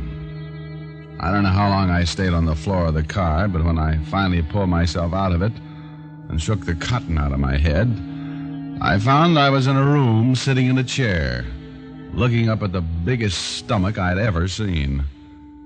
Suddenly, over the stomach, a large, round, red face appeared. It smiled, and I tried to return the courtesy. Feeling better, Mr. Diamond? Well, I haven't felt. Martin. Yes, Mr. Timken. Get Mr. Diamond a drink. Right away, Mr. Timken. Now, let me find my head first. I wouldn't know where to pour it. I don't generally resort to violence. But this time you made an exception. It was necessary. I shouldn't want you to find this place again. I shouldn't want to. What happens when I leave? That depends on how much you care to tell me while you're here. There's your drink. Thanks. What happened to that big gun, Sonny? Oh, would you like to see it? Not especially. Oh, how long did it take you to water this thing? I'm sorry. I didn't know you were a heavy drinker. Not heavy, just determined. Enough levities. Let's get down to business, Mr. Diamond. What kind of business, Mr. Timken? Do you know who I am? I was warned. Then we understand each other. Where is it? What? Don't be absurd. The White Cow. Have you tried the stockyards? Do you insist in this humor? Only if it gets a laugh. Mr. Diamond, I intend having the White Cow. Why? Has butter gone up again? I know Mr. Shelton came to your hotel room earlier this evening. Yeah. He brought a bullet along with him. We were able to catch him just after he landed, but he eluded us. And Sonny tried to slow him up with his .45. Well, shall we say he met with an unfortunate accident? Somewhere between this accident and your hotel room, he deposited the White Cow. Where, Mr. Diamond? He didn't mention it. I'll give you $1,000 for the information. I'd love it, but I don't know what you're talking about. Oh, come. Martin followed you all the way from New York. Good for Martin. He should have been a boy ranger. Look, Martin, plenty of time for your talents. 2,000, Mr. Diamond. For $2,000, I'd sell you my grandmother's bridge work, but I don't know what you're talking about. Well. Martin? Yes, Mr. Timken? Go turn on the radio. Get some music. Yes, Mr. Timken. Oh, I really don't feel like dancing. I'm still a little dizzy. 3,000. Last offer. Charming, but I'm at a loss. Indeed you are. Martin. Yes, sir. Sonny gonna get rough? Where is the white cow? Sorry. Change his mind, Martin. Certainly. Now, look, The white cow, Mr. Diamond. I tell you, I don't know what... The white cow, Mr. Diamond. I don't know. Where is it, funny man? You can go to... Where? No. Where? Really, Mr. Diamond, is it worth it? No. I wish you thought so. Just tell me where it is. I don't know. All right, Martin. Oh, look. Maybe he's telling the truth. Maybe Shelton didn't tell him where he put it. Then he's of no use to us. But then again, maybe Mr. Shelton did tell him. Mr. Diamond. He's an obstinate young man. Oh, I'll change that. No, you might kill him.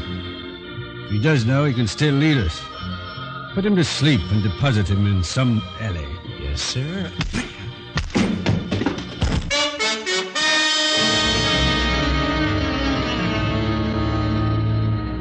It was like taking a ride on a loose rocket. There was a burst of fireworks, and everything seemed to drop out from under me. This time I went up, turning round and round and trying to hang on. Then the lights were gone, and I was sailing through the darkness, wishing I was someone else.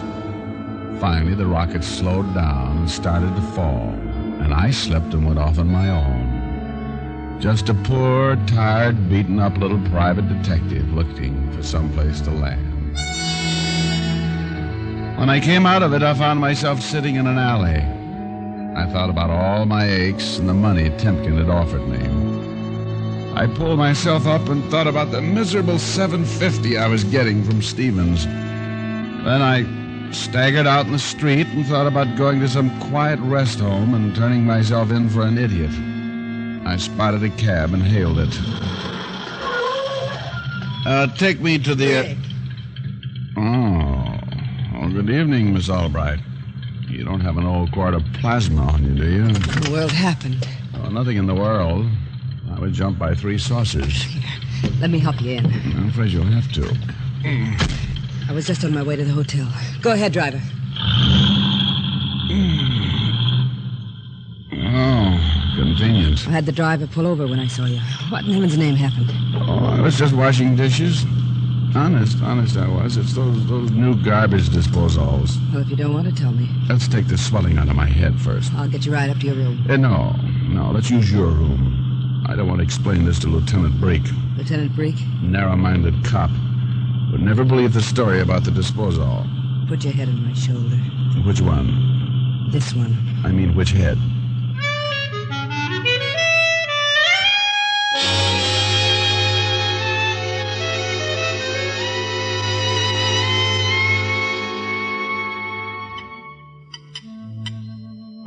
This'll sting a little. Put it on the numb spots, I'm sorry. Well, I'll be right home, Mom. Oh, you're not hurt that bad, Rick. Would you be satisfied with, shall we say, a corpse? You're going to be all right. Yeah, but I'm going to need nursing. I'd love it. Exactly the way I feel. You going to tell me about it? I can't. Secret? Mm-hmm. Just what kind of work do you do? Whatever it is, I'm underpaid. You must make a lot of enemies. I try. Thought you were going back to New York tonight. I nearly did. In a crate. Hey, What's the matter? Have you ever heard of, La Granada? La Granada? In New York? No, here in Miami, I think. No. What is it? I don't know, but I've got to find it. You asked anyone? I've been too occupied. How about the phone book? Now, isn't that just like a woman? Always being practical? Well, it's just a suggestion. One that might make me look even more stupid than I am. Have you got a book? I'll get it. Granada. Granada. There are two of them. What are they? Restaurant on Opal and a hardware shop on James. Well, it's 11:30. I'll try the restaurant first. Can I go? Sorry. No. You've got to stick around with the iodine. I might be back for a nightcap. The two Granadas in the phone book didn't seem like a place the dear Mr. Shelton would leave an antique, but I went up to my room, put on a clean shirt, and went downstairs to grab a cab. As I started to crawl in, a large arm shoved its way in front of me. Lieutenant Brake was on the other end. You've been busy. Idle hands, you know the old saying, Lieutenant. Where to now? To blow up the city hall. Want to come along and hold the bomb? Look, Diamond, I'm keeping score. I've been checking on the guy who died in your room. He got off the Rio Queen all right, but not when he docked. Some guy named Sampson picked him up in a small boat about 5 miles out. Evidently, he didn't like customs. Evidently. It's an old habit of his, I found out. 2 previous arrests for smuggling. What does Sampson have to say about it? Nothing. He's too dead to say anything. Uh-huh. Well, it's nice talking to you informally like this, Lieutenant. Now give me a parking ticket or let me get in the cab. Got a date? Yeah. You ought to check up on the people you've been keeping company with. Another beating like that, and we'll have to put you in brine. Yeah, think how horrible I'd look. Then you could tell everybody I was your twin. I got out of the cab a half block from the La Granada restaurant and did everything but walk backwards to look like I wasn't going there. I looked the place over and went in. It was just closing, and a little balding man with an accent walked over to me. I'm sorry, but the kitchen is closed, senor. That's all right. I'm looking for the White Cow. Perdone? The White Cow. I don't believe... A man named Shelton left it here for me. Shelton, White Cow? Shelton's a seaman off the Rio Queen. The Rio Queen? Yeah, he told me he left the White Cow here. Well, senor, you can look around, but you can bet me we got no White Cow. It's an antique. Okay. What? The White Cow, a very rare antique. You been in a fight, huh, senor? Yeah, now. You got hit in the head pretty hard, huh? You haven't got it. Oh, sure. You have? Sure. We got a White Cow and a Blue Cow right out in the kitchen. We're going to have both of them for breakfast. Okay. Only I don't think I could show them to you. They don't like strangers. So that took care of the first bet. As I walked out of the restaurant, I made up my mind. If the hardware shop didn't pay off, I was going to get back to New York and hibernate for the winter. The La Granada hardware shop was all the way on the other side of Miami, on a dark street that looked like the inside of a coffin. Evidently, nobody was interested in buying any hardware at midnight because it was closed. I banged on the front door for about 10 minutes, and then, as I was just about to give up, I saw a light and the door opened a crack. Yeah? Shelton sent me. Beat it. Hey, what do you think you're doing? Now, listen. A guy named Stevens sent me to meet a guy named Shelton. Shelton was supposed to give me something called the White Cow, but Shelton died. What? Yeah, and while he was doing it, he said La Granada. Now, if this is the place, say so. I'm running out of nerves. Bill's dead? Oh, you know him. He's my brother. Shut the door. You've got the White Cow? What's your name? Diamond. Yeah. Bill said you'd be by. He led me to the back of the shop, and I watched while he reached into a bin of 10-penny nails. He fished around and pulled out a small, square-shaped object wrapped in oilskin. As he turned to hand it to me, he froze. Don't move. Who's this guy? Oh, his name's Martin. He likes to beat guys up. I'm not going to beat you up this time, Diamond, but you shouldn't have lied to Mr. Timken. We're going to have to kill you for it. This is probably the guy who killed your brother. Yeah. Give me the package. Sure. Toss it. Stay right there. You killed Bill, huh? You didn't tell him enough about me, Diamond. Now you're going to get yours, funny man.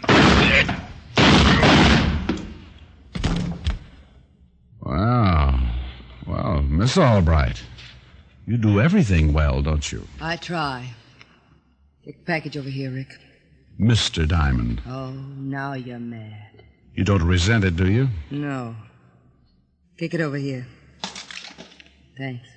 Oh, now I see. Pick me up in the bar, wait outside that alley. And if you knew I was in that alley, you must know the people who put me there. Mr. Timken and I are old friends. He's not going to like you killing Sonny. Won't make a bit of difference to him. Oh, you kill him too? Yes. This package is worth about $500,000. An antique? It's what's in the antique. You buy it in China for about $1,000. You refine it here and sell it for 500 times that much. The federal government won't like it. Who's to tell them? Certainly not Stevens. He contracted to smuggle the stuff in. Everybody else is dead. But me. Sorry about that. I was beginning to like you. Oh, but not $500,000 worth. No. Drop it, lady. Why? Don't do it.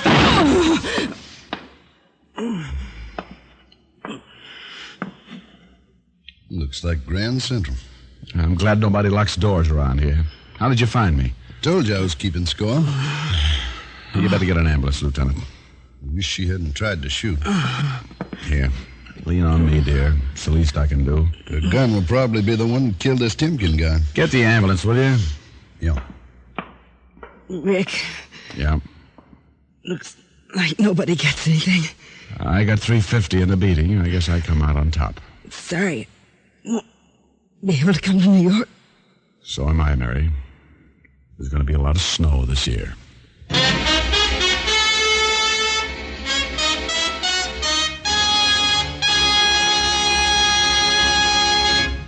Dick Powell will return in just a minute. A few years ago, 113,597 doctors were asked what cigarette they smoked. The brand named most was Camel.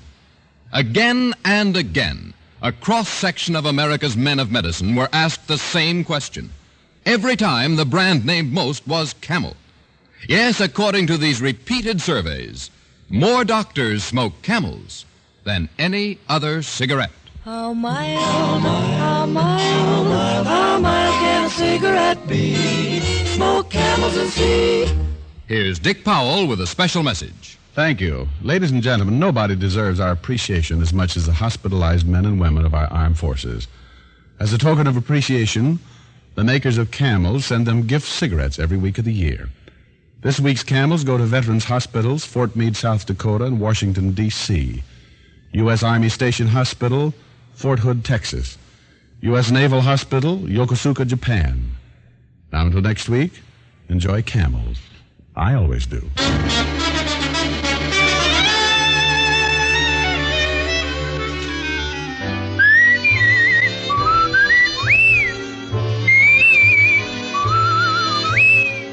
Tonight's transcribed adventure of Richard Diamond was written and directed by Blake Edwards with music by Frank Worth. Virginia Gregg played the part of Helen Asher. Others in the cast were Sidney Miller, Ted DeCorsia, Tony Barrett, Alan Reed, Herb Butterfield, and Tony Michaels. Be sure to listen to another great Camel show, Vaughn Monroe and the Camel Caravan, every Saturday night. Men, pack your pipes with Prince Albert, America's largest selling smoking tobacco. PA's choice tobacco is crimp cut for smooth, even burning, and specially treated to ensure against tongue bite. The bite's out and the pleasure's in. The bite is out and the pleasure's in when you smoke Prince Albert. It's specially treated not to bite your tongue. The bite is out and the pleasure's in.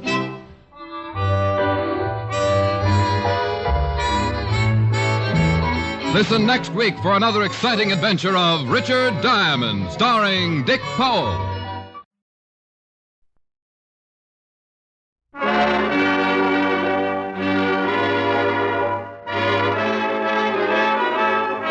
The makers of Camel Cigarettes present Dick Powell as Richard Diamond, private detective.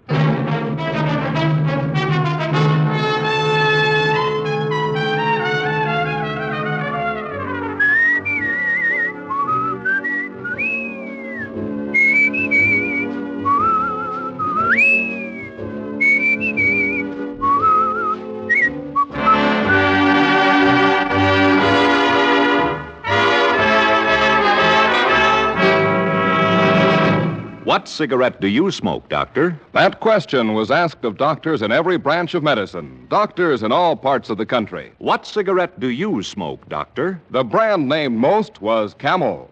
Yes, according to this recent nationwide survey, more doctors smoke Camels than any other cigarette. Make your own Camel 30-day test. the sensible cigarette test, and see how mild, how flavorful, how thoroughly enjoyable Camels are.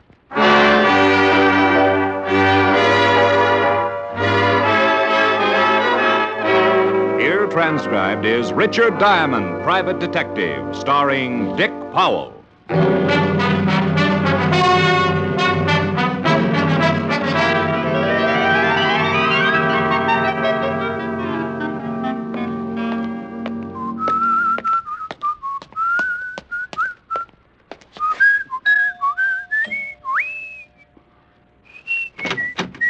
Yes?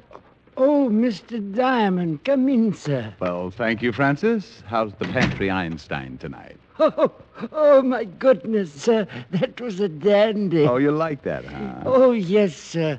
Well, chuckle along and tell Miss Asher Sweet and Frostbitten is downstairs. Right away, sir. I'll be in the study. Yes, sir. The snow is snowing.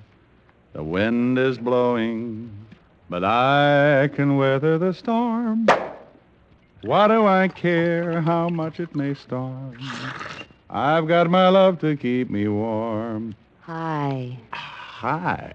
What's new? Nothing with me. I want to know about you. Nothing much with me either, honey. What have you been doing for the last couple of days? Case. Oh. Got a nice big fat retainer. Oh. Yeah, oh. Look at the eyes light up. Well, I'm happy for you. Mm-hmm.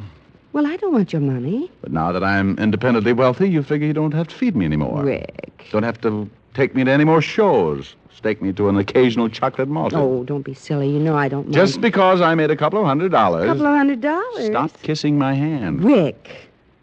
You idiot. I have tickets for the ballet tomorrow night. Dinner at 21 after the show. Oh, Rick. Afterwards, we neck. I love you. Of course. Now, I suppose you want to hear all about the case. Well, not unless you want to.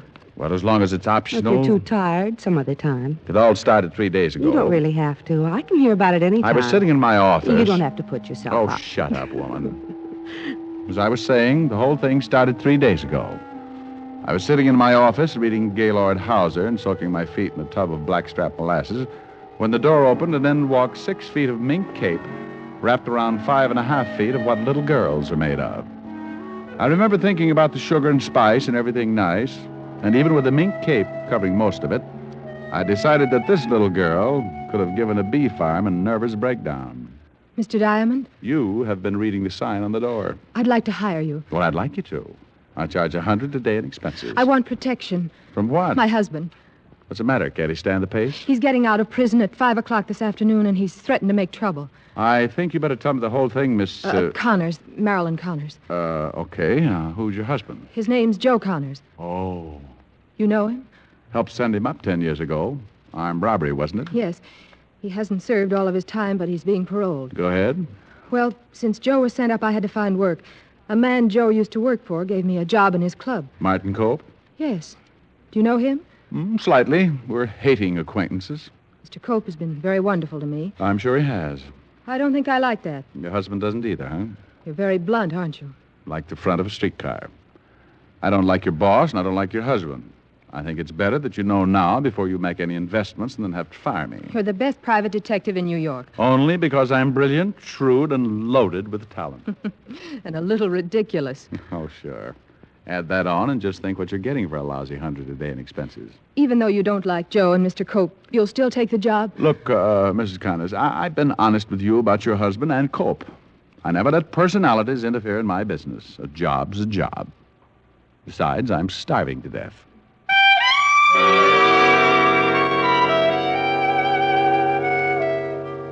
She gave me a slow smile, complete with a high fever, handed me a retainer, and swayed out of the office like Mata Hari leaving an atomic research stag party. We agreed to meet again at 4 o'clock, so I spent the next hour on the roof, relaxing in 3 feet of snow, and around 4 o'clock, walked my frozen blood pressure down to Martin Cope's nightclub, the only king-size safe decorated by Bergdorf Goodman, complete with an intellectual piano player, a $15 minimum, and enough intrigue to make a scented investigation look like a taffy pole.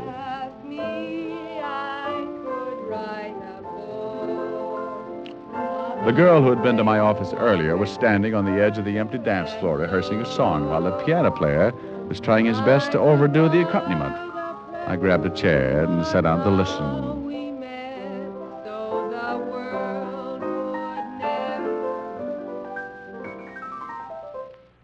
Something wrong? Look, if you'd like to do a single, why don't you say so? You're unhappy? When you're playing for me, I would appreciate it if you just backed me up quietly, simply. Stop hating Art Tatum. Darling, I'd be happy to do anything you say except for one thing. Yes? You can't sing. Why, you anemic excuse for a musician. You couldn't get a song right if you ran it through a player piano. Temper, darling. You listen to me, Bernie. I put up with you for a long time. You've put up with me? Yes, with you. Oh, I've let you mess me up night after night. You did that all by your little lonesome, honey. You just better remember who's paying your bills, honey. I get out here and break my neck to try and give a good show. Don't you get cute with me.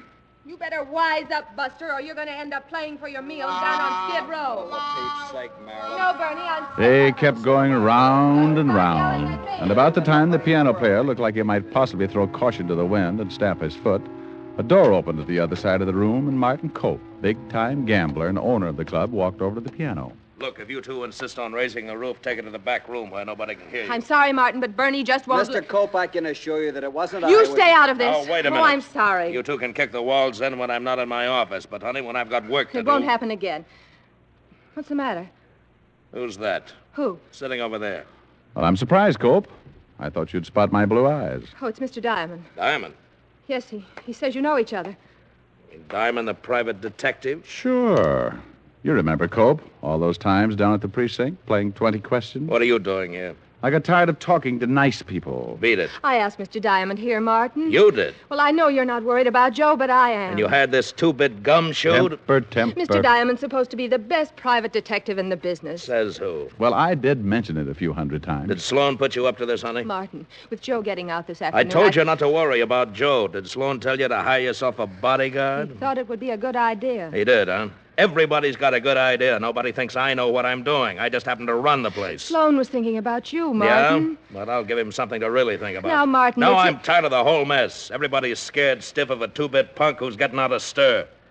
Hiring an ex-cop who couldn't protect an old lady from a Boy Scout. Have you been tested for rabies lately? Look, Diamond... Martin, I'm afraid of what Joe might do. Oh, but hiring a private cop, and to top it off, you gotta pick this one. Look, Mrs. Connors, I don't want to cause a lot of trouble. Well, you're trying real hard. Maybe you'd better just take your retainer and we'll forget the whole thing. That is the only bright thing you've ever come up with, Mr. Diamond. How about it, Mrs. Connors? Well, you keep the retainer, Mr. Diamond, but maybe under the circumstances it would be better Sure, if we... keep the money, Diamond. Go buy yourself a new joke book. I don't want it.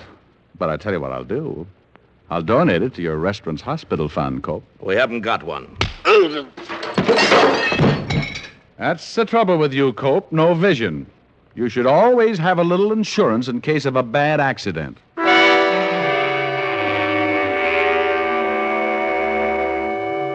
I left the club with Martin Cope stretched out on the dance floor and Marilyn Connors looking too startled to say much.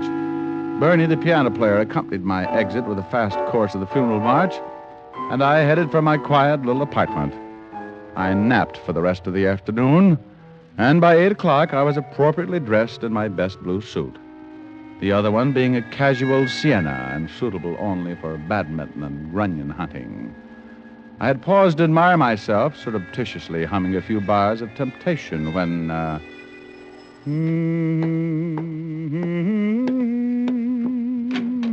Yeah? Richard Diamond? Depends on who wants him. My name's Sloan, William Sloan. Oh, I'm Diamond. What can I do for you? I'm here because Miss Marilyn Connors asked me to come by and talk to you. Well, come in. Thank you. I believe Martin Cope mentioned your name earlier this afternoon. In all probability, he did. I'm Mr. Cope's attorney. Have a seat. Thank you. Cope seemed a little unhappy with you, Sloan. That was because I suggested that Marilyn hire herself a private detective. I gathered as much. I picked you because of your reputation. I had no way of knowing that Martin didn't like you. Why are you here, Mr. Sloan? To ask you to go back on the job. Protect Marilyn until we're sure that her husband is not going to cause trouble. I'd like to know something, Mr. Sloan. Why do you expect Marilyn's husband to cause trouble? Isn't it obvious? Maybe I'm a little dense. Why, but- Marilyn and Martin Cope have been in love since Joe Connors was sent to prison. You think that's enough to make Joe Connors try something? Well, it goes a little deeper than that. How deep? Joe Connors used to work for Martin. Oh, yeah. Wait a minute. I'm beginning to remember. Joe Connors swore Cope had him framed. That's correct. He swore that when he got out, he'd get him. Well, it's a little tough under the circumstances.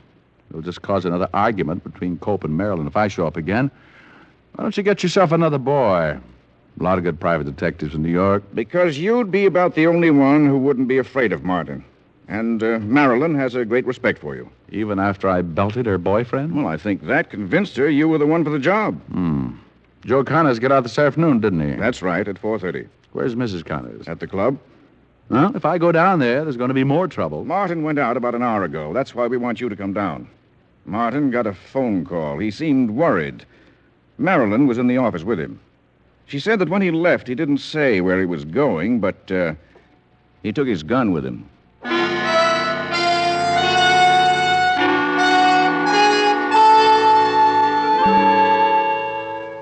Sloan and I went downstairs, climbed into his car, and headed for Martin Cope's nightclub. When we went in, Marilyn Connors was on stage. So we went to the back of the building and sat down in her dressing room. About 10 minutes later, Marilyn came in. She was wearing something thin enough to make a silkworm commit a harry-carry. Hello, William. Mr. Diamond, I'm so glad you reconsidered. I think we both reconsidered, didn't we? Has Martin come back yet? I'll go see. I'll be right back. I'm worried, Mr. Diamond. How long ago did Cope leave? About half an hour before I went on. If you'll excuse me, I have to take off my makeup. Oh, sure, go right ahead. He's back. Martin? Yes, and I'm sure something's happened. He's worried sick about something. I'll go see him. Mrs. Connors. Yes? Do you want me to stay? No, I don't think that'd be a good idea. Why don't you go over to my apartment and wait? It's 48 West 74th Street, number 3. It's a walk-up. All right. Wait, you'll need a key. Here. She handed me her key and left with William Sloan. I walked out of the club, grabbed a cab, and 20 minutes later, I was walking upstairs to her apartment.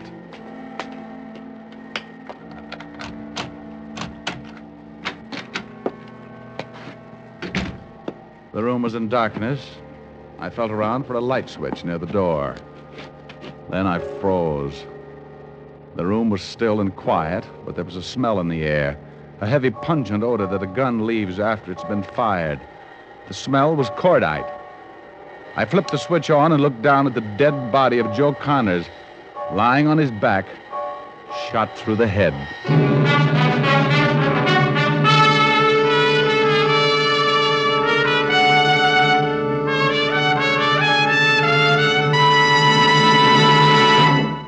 Before we continue with Richard Diamond, Private Detective, here's an important question. How mild can a cigarette be? One sniff won't tell you. One puff won't tell you. It takes day in, day out smoking to judge the mildness of a cigarette, to see how well it gets along with your throat. Make the sensible cigarette test, the thorough cigarette test. Smoke only Camels for 30 days, and you'll know how mild Camels are. Pack after pack, week after week.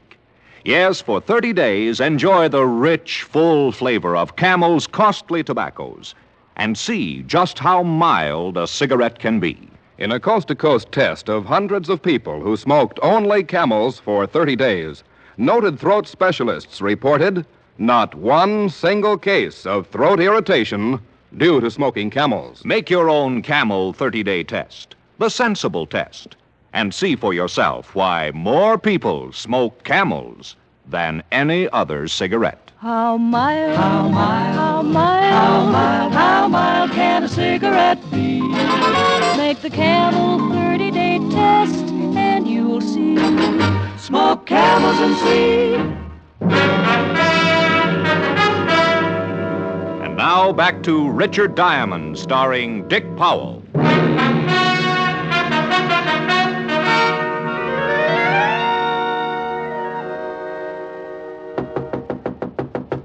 Who is it? The police. Oh, goody. Otis, Yeah? you're standing on my foot. Oh, sorry, Lieutenant. Well, good evening, Lieutenant Levinson. Who's dead, Diamond? Right over there, name's Joe Connors. Shot in the head, Lieutenant. Well, Otis is getting brighter. Who did it? How do I know? Whose apartment is this? Mrs. Marilyn Connors. Same name as the dead man. No, his name's Joe. Oh, I mean the last name. Look, meathead. Well, it is. Well, he's right, Walt. They were married. What are you doing here? Me? Well, I come with you. Otis. Oh, sorry. Yeah, what are you doing here, Diamond? Well, Marilyn Connors asked me to wait for her. And let's all wait. Walt, have you noticed all the windows are locked? So it's cold out. Well, let's not wait. Let's go over to Martin Cope's nightclub. What's Martin Cope got to do with it? Leave Otis here until the coroner arrives. Put a tag on him so the coroner will be sure to get the right body, and I'll tell you about the whole thing on the way over to the club.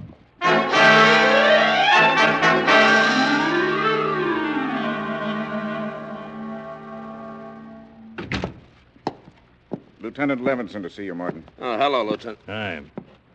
What are you doing here, Diamond? He's with me, Cope. You own a gun? What is this? He said, do you want a gun? Yeah, so what? Mind if I look at it? Okay. It's loaded. Let's see. Been fired. You're nuts. Rick. Has been. What is this? I haven't fired that gun since I owned it. You took it out of here with you, didn't you? What's that to you, Diamond? You took it out tonight, didn't you? Don't answer that, Martin. Now, look. Let's go down to the station. What for? Martin, you knew Joe Connors, didn't you? Yeah. Well, somebody shot him. You think Martin, don't say any more. Well, I'm surprised at you, Sloan. You were the one who told me Martin took the gun with him. You did? How the devil did I know Diamond would go to the police? What were you doing with Diamond anyway? Marilyn hired him. And fired him? She hired him again tonight. He was working for her. Anything I told him was in confidence. Murder just isn't confidential, Sloan. Look, wait a minute. Yeah, you're right. I went out to see Joe Connors. He phoned me. Martin. I didn't kill him, though. Yeah, I took my gun, but I didn't use it. He was dead when I got there. You went to Marilyn Connors' apartment? That's right. Well, let's all go down to the station and have ballistics check on this gun. And in the meantime, Cope, I'm holding you on suspicion of murder.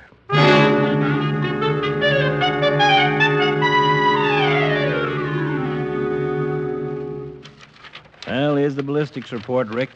Cope's gun was the one that did the job. Slug they took out of Connors matched. Now let's talk to Marilyn Connors and Sloan again. Why? We've got our boy. Just want to talk to them. Send in Miss Connors and Mr. Sloan. Now, what have you got on your mind, Rick? Oh, I was just thinking about all the windows being locked. So what? You want to see us, Lieutenant? Mr. Diamond does.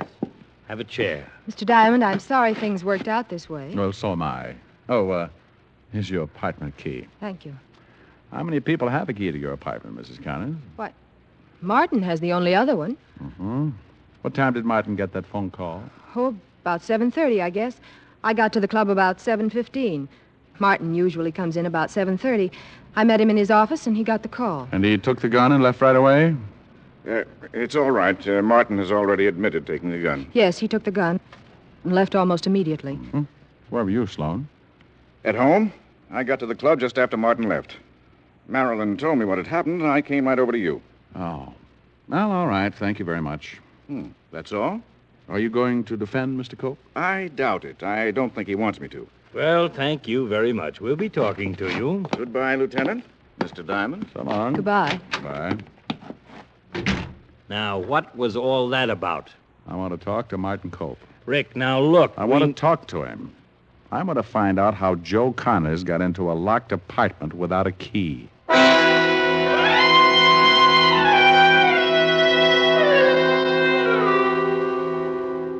I don't want anything to do with you, Diamond. You better cooperate.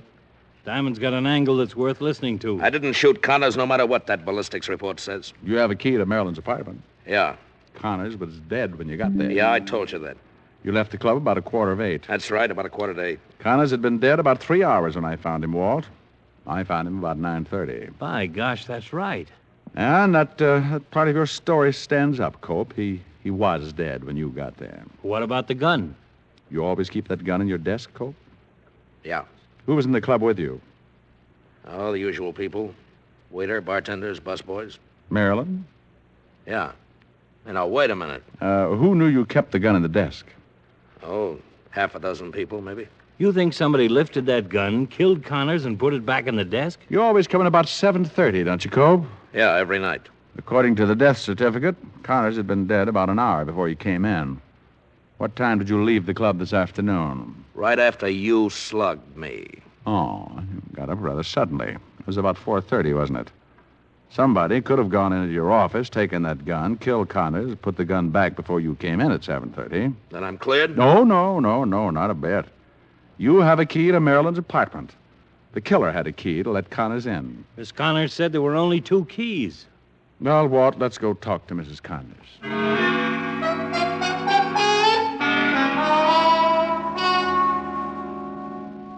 Mrs. Connors, where were you around 7 this evening? 7?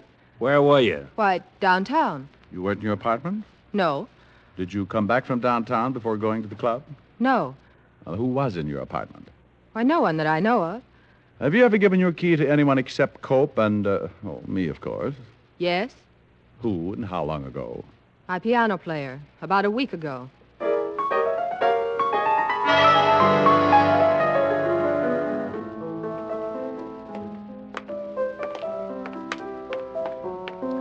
Hello, Bernie. Hello. Oh, hello. You're the nice man who slugged Mr. Cope this afternoon. Let me buy you a drink. No, thanks, Bernie. This is Lieutenant Levinson. Lieutenant? Hi. What time did you get to the club this evening, Bernie? Oh, about 7:30. Why? The cook says he saw you come in around 7:15. 15 minutes one way or the other. Where were you at 7 o'clock, Bernie? My house, I guess. Bernie, we checked with the state prison. They censor letters up there. Do they? Mm-hmm. A man named Joe Connors got a letter 2 days ago telling him to meet someone at Mrs. Connors' apartment around 6:30 this evening. What's this all about? Well, we'd like to have you come down to the station for a paraffin test, Bernie. A paraffin test? Yeah, we can determine if anyone has shot a gun in the last 48 hours. Oh. When did you take Mr. Cope's gun, Bernie? Right after he left this afternoon. You had a duplicate key made from the one Mrs. Connors gave you several days ago? Mm-hmm. The Green Hardware Shop, I believe, over on 64th Street. Why'd you do it? Oh, love, hate, lots of reasons. What difference does it make? For a week now, I've heard him talking about Joe Connors and what he might do when he got out. I saw a chance to get rid of Martin Cope, so I had the key made, wrote Joe Connors a letter, and killed him with Mr. Cope's gun. After you killed Connors, you came back, put the gun back in the drawer, and when Martin Cope came in, you called him and said you were Connors. From that phone booth right over there. Were you in love with Marilyn Connors? That is an extremely earthy question that can do no good at all. Well, let's go, Lieutenant. I was getting tired of playing the piano anyway.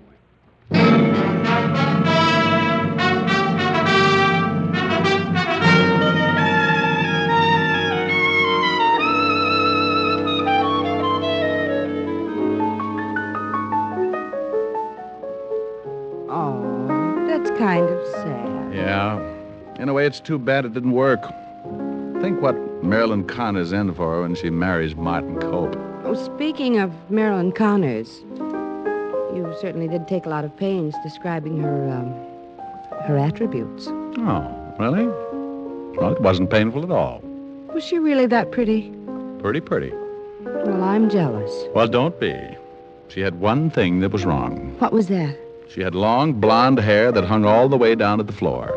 Well, that sounds beautiful. But it was her mustache. Better sing something, huh? I think you'd better. What would you like? Anything that will make up for that last remark. I thought it was pretty clever. Just sing. Okay. How about this?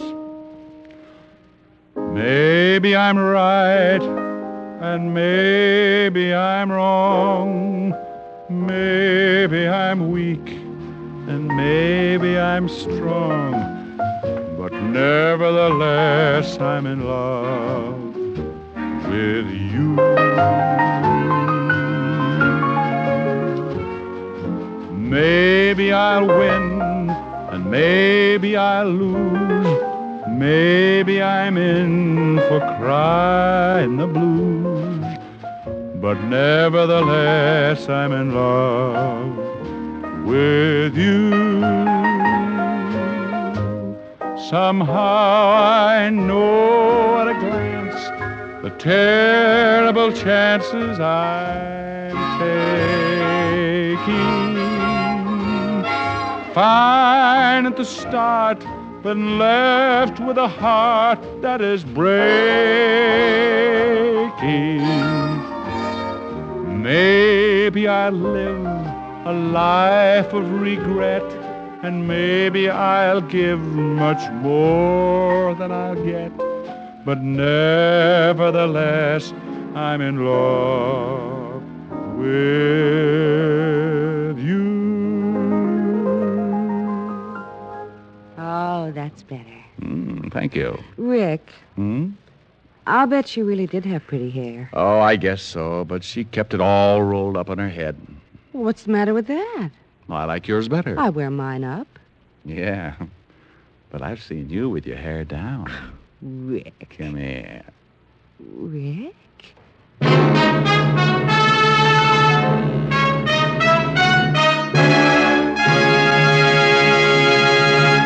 Dick Powell will return in just a minute. More people smoke Camels than any other cigarette. Yes, more people smoke Camels than any other cigarette.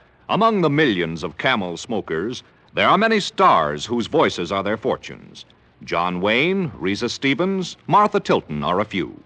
They find that Camel's cool mildness gets along fine with their throats. Friends, make your own 30-day Camel mildness test and see why more people smoke Camels than any other cigarette. How mild, how mild, how mild, how mild, how mild can a cigarette be? Make the Camel 30-day test and you'll see. Smoke Camels and see. Here's Dick Powell with a special message. Thank you. Ladies and gentlemen, no one deserves the appreciation of the American people more than the men and women who have served in our armed forces. The Camel people send weekly gifts of cigarettes to those servicemen and veterans who are hospitalized. This week's Camels go to Veterans Hospital, Martinsburg, West Virginia, and Coral Gables, Florida. U.S. Army Station Hospital, Camp Hood, Texas. U.S. Naval Hospital, Chelsea, Massachusetts. Now, until next week, enjoy Camels. I always do.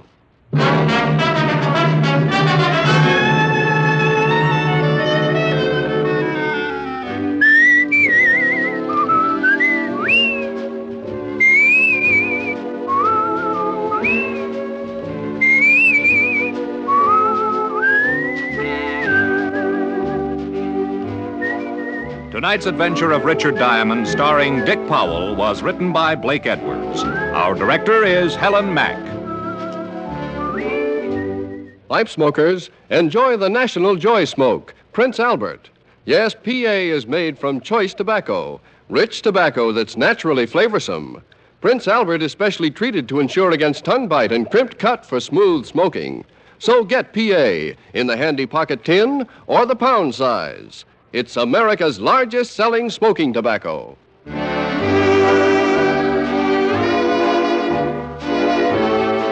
Listen next week for another exciting transcribed adventure of Richard Diamond, starring Dick Powell.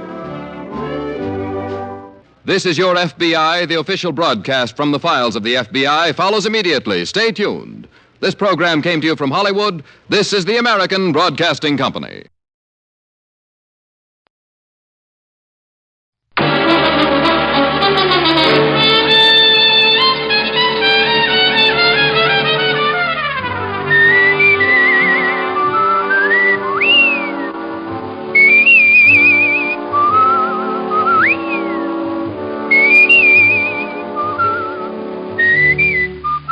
Here's Dick Powell as Richard Diamond, private detective.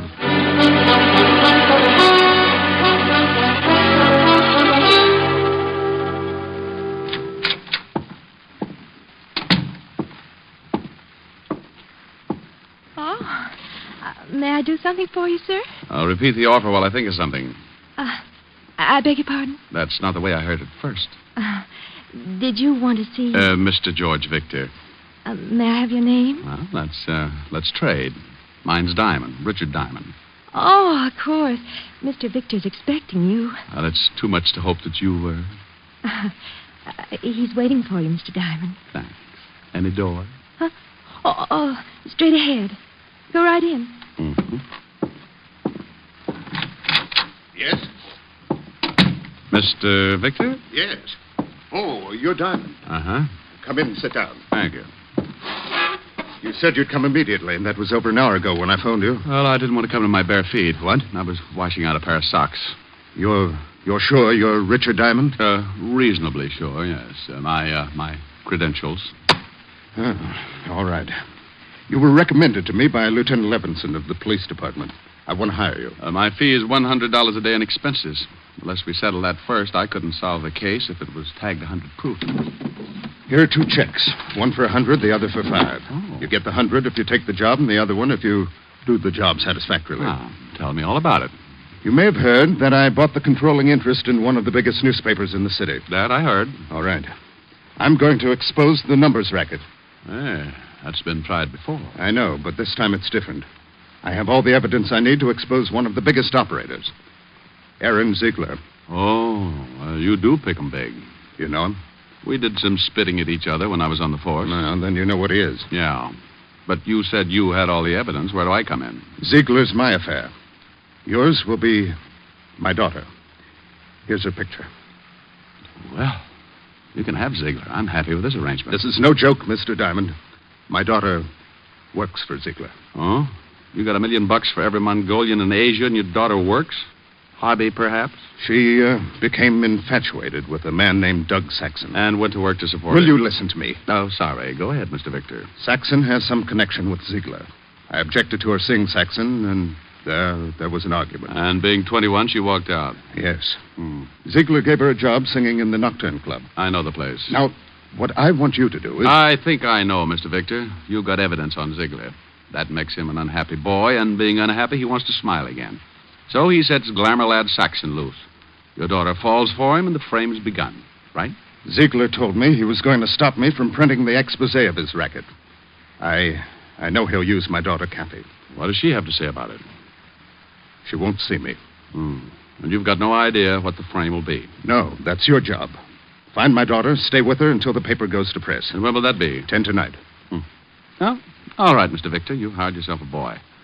I'll pick up that $500 check after I pick up the late edition. Good day, sir. Oh, Yes? If you will excuse the expression, the retainer, $100. Oh, here you are. Oh, well, thank you. I'd bow from the waist, but my empty money belt might choke me. I'll keep in touch. A couple of phone calls to old acquaintances who still kept in touch with the shady side of our city, and I had Saxon's address. A half hour after I left George Victor, I was punching the buzzer to Saxon's apartment.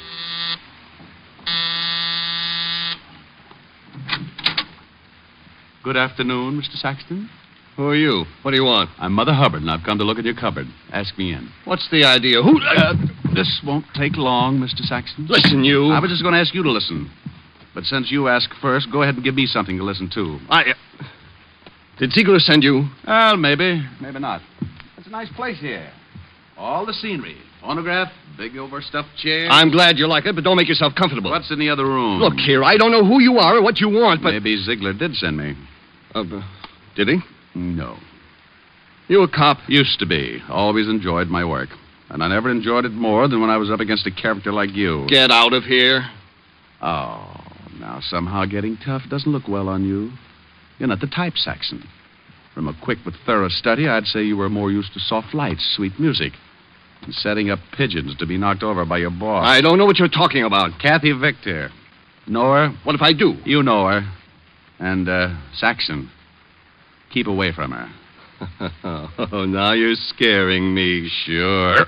Hey, what do you want from me? Why are you doing this? I'm hired to do it. The name's Diamond, Richard Diamond, occupation private detective. Private detective? Yeah. You're going to make a phone call now. I won't. You're calling Ziegler to tell him you quit. I can't do that. Unless you want this floor lamp on your head. Diamond, please don't. Now, that's better. Now, go ahead. What'll I tell him?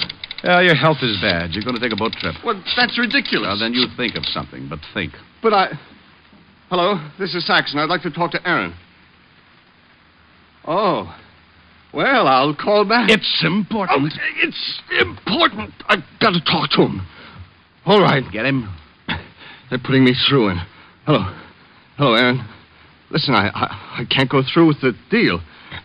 Something came up. I mentioned my name. A man named Diamond. Richard.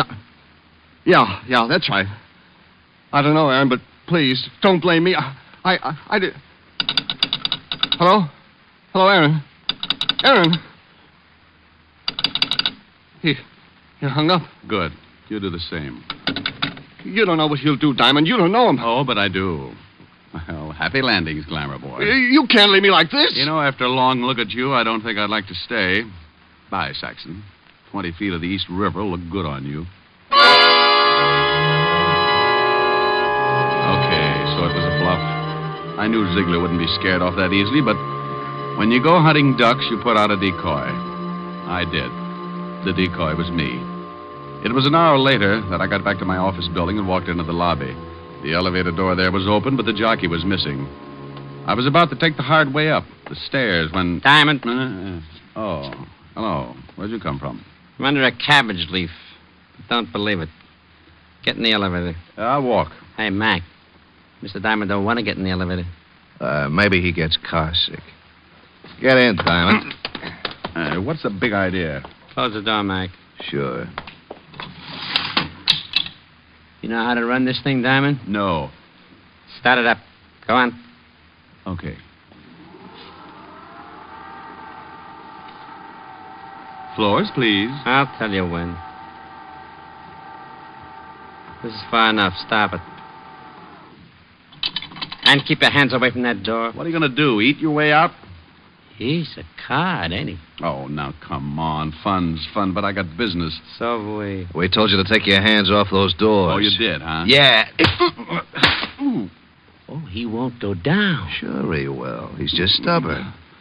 Give me that sap. You see? Yeah. Think he's still tuned in? Let's see. Diamond. Hey, Diamond.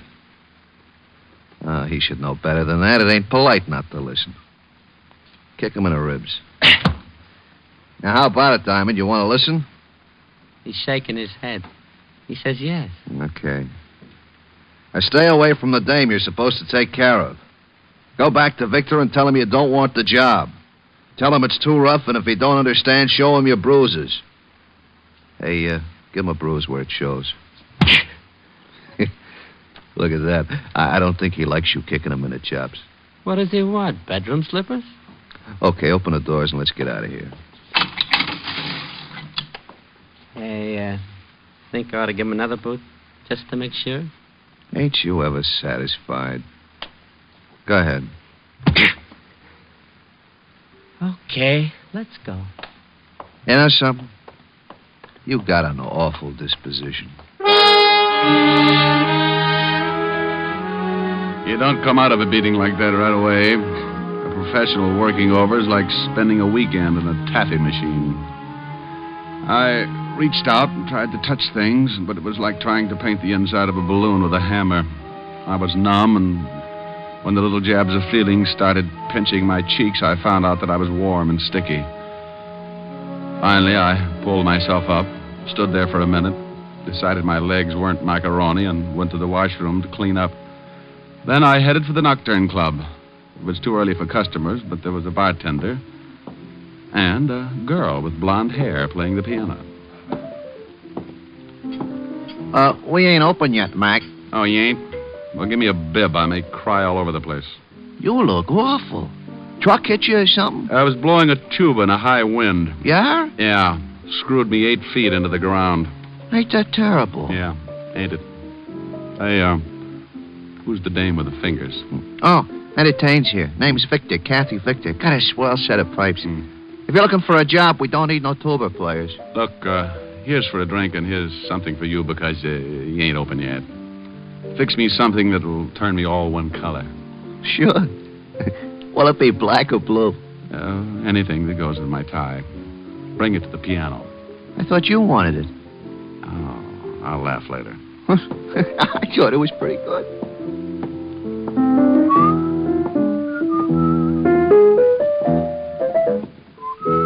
Hey, know the words to that? Yeah.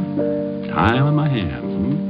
From your looks, I'd say you need it. needed time. Oh, don't let the bruises fool you, honey. When the swelling goes down, my face is fairly normal. Hey, blue and yellow make green, don't they? Yeah, why? I wasn't sure, but here's a drink anyway. Who knows? Maybe you'll turn plaid. Sure. Here, put this in your pocket and go back in the bottle. Sure, thanks. Yell when you want another one. Hey. What's the matter? Why'd you stop? I need a drink, too. You get the jumps early, huh? I work late. Catches up with me. Oh, try out running them for a day. It does wonders. Oh, I know you. You're a spy from Alcoholics Anonymous. Go ahead, play some more. All right.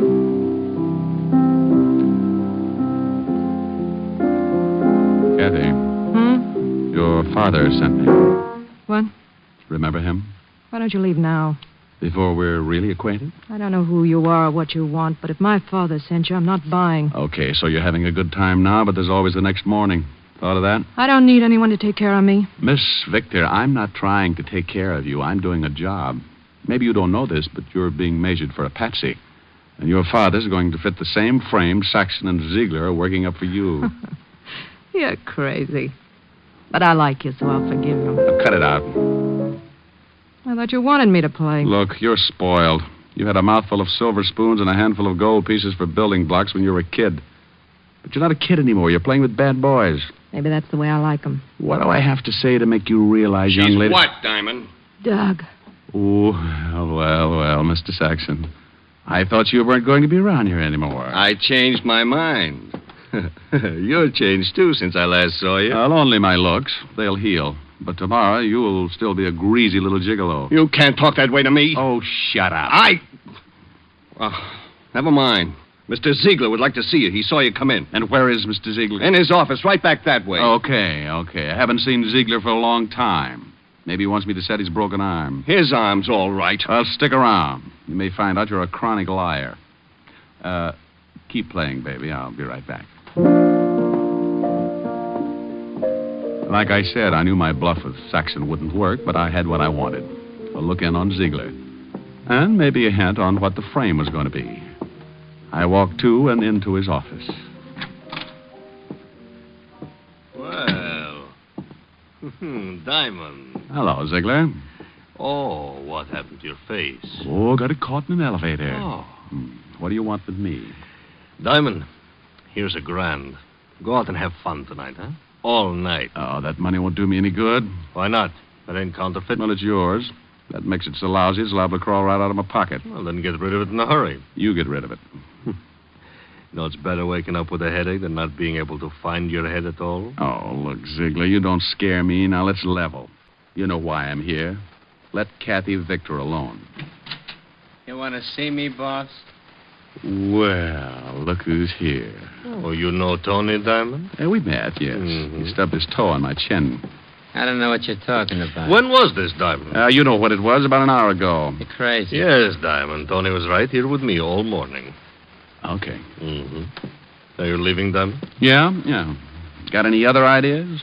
Yes. I think you should consider my proposition. I'll let you know. About what? Things in general. Oh, no. All of a sudden, you're happy. You make me that way, Diamond. You're working the dark, aren't you? I'll feel my way around. Believe me, Diamond, there ain't a thing wrong. Why, we love Miss Victor here. Just because her old man gets excited and hires you to bend an eye over her, don't mean anything is wrong, does it? Since you asked me, I'll tell you. The answer's yes. You think so? Yeah. Otherwise, why beat me up? Why offer me $1,000 to look the other way? I don't know nothing about the beating. And as for the $1,000, I like you. Oh, yeah. Well, okay, Ziegler. I think I'll go now. And just to make you happier, I'll probably stick with the case. So long, Diamond. Oh, by the way, Ziegler. What now? Did you say this gentleman's name was Tony? That's his name. Okay, Tony. What? I wouldn't do this for everyone, but your shoelace is untied and you're allowed to trip over it. What are you talking about, Bombs away. Oh, that ain't nice, Diamond. When you do that to a man, you're liable to bust all his teeth. So what? You probably had your eye on the gold ones anyway. Be good, Ziegler. Well, hi there. You looking for another drink? Now, I got one here that I just fixed. You know, you kind of got me started on that color business. Where'd the girl go? Huh? What girl? You know, Ann Saxon. Where's he? Never heard of him. Have you ever been to Hamilton? Huh? Has his picture on all $10 bills. This one's suitable for framing. In your pocket. Can't do it, mister. 2 pictures of Hamilton?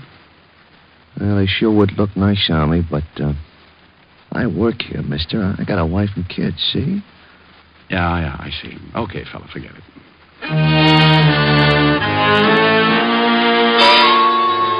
Well, I fell for the oldest gag in the world. Kept busy someplace else while Saxon walked out with the girl. Now I had to find her. But where? I had until 10 that night to stop a frame-up I didn't know anything about. But I played a hunch and headed for the 5th Precinct Police Station and Lieutenant Walt Levinson. I walked in on him. Diamond, oh, no. Hiya, Walt. No, please go home. Nothing good can come of this. Why, Walt, I'm surprised at you. Well, I'm not. You've got some horrible joke up your sleeve. I don't want any part of it. I can only stay a few minutes. I want to know about a guy named Saxon. Douglas Saxon? That's it. What's the matter? Can't you find things out for yourself? Right now, Lieutenant, I'm a citizen asking about a guy. Now, what have you got on Saxon, Walt? Not a thing. He was clean when we picked him up a couple of times. Why was he picked up? Why are you so interested in him? Oh, it goes with my business. Oh. And if I tell you? Well, I'll tell you something sometime. Now, come on, Walt, give. Okay. He was picked up on suspicion of handling narcotics. But that's a job for the Vice Squad. Why is he so dear to you? He's working for Aaron Ziegler.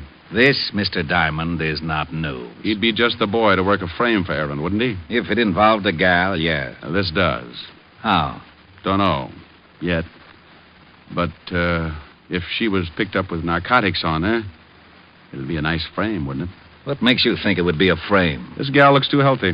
Yeah, but you could be wrong. Why? Because for some stupid reason I like you, and I don't want to see you make a fool of yourself. Oh, why would I do that? For this dame. What dame? The one that Saxon's going to frame. Is he going to frame her? Of course he is. I better get her out of it. Certainly, that's just what I was saying. Bye, Walt. Rick. Yeah? Thanks. What for? For not dragging out that who's on first routine. I don't think my stomach could have stood it today. Oh, Walt, you're an idiot. Yeah. Be a good boy.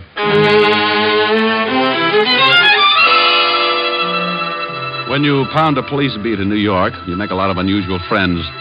And if you ever get in plain clothes, those friends come in handy sometimes. I grabbed a cab in front of the precinct station and headed for Chinatown. Walt and I had known an old Chinese named Wu Li who'd been around a long time. He knew everyone and everything that went on in Chinatown. And if anyone knew where we could find Saxon, he did. Saxon. Is possible I do not know him. Oh, I think you do. Just so. He said this man Saxon deals in sweet dreams. However, is rumor not proved. Does he ever come to Chinatown? You like perhaps a cup of tea? I ask this as a favor, Wu Li. Enemies are made to do evil. Friends to ask favors. Sometimes is no difference. Will you tell me, Wu Li? You ask in name of friendship? I do. Very well. In Chinatown is establishment owned by a man named Fu Shen. Perhaps, I say perhaps, this man Saxon is there. He's been there before, hmm? My eyes are old, perhaps mistaken. Not your eyes. I shall give you address, then make call to Fu Shen. You will be allowed to enter his establishment. May you live 10,000 years. And may you live to mourn at my funeral. The old boy gave the address, and I left his shop. 5 minutes later, I walked through the back door of the old frame building, and Fu Shen bowed from the waist to let me upstairs to a private room that fronted a long hall. I noticed there were 3 other closed doors in the floor, aside from the big room downstairs. If Kathy Victor was in the building, she had to be in one of those rooms. I walked into my room, closed the door behind me. There was a bed in one corner and a chair near it. A low table was near the bed, and a dim light threw diagonal shadows like fingers across the walls. I waited until the proprietor had time to get downstairs, then I opened the door and looked out in the hall. It was empty, so I started throwing open doors. I had to be quick before I had a dozen hopped-up thugs on my back. The first was a cold turkey.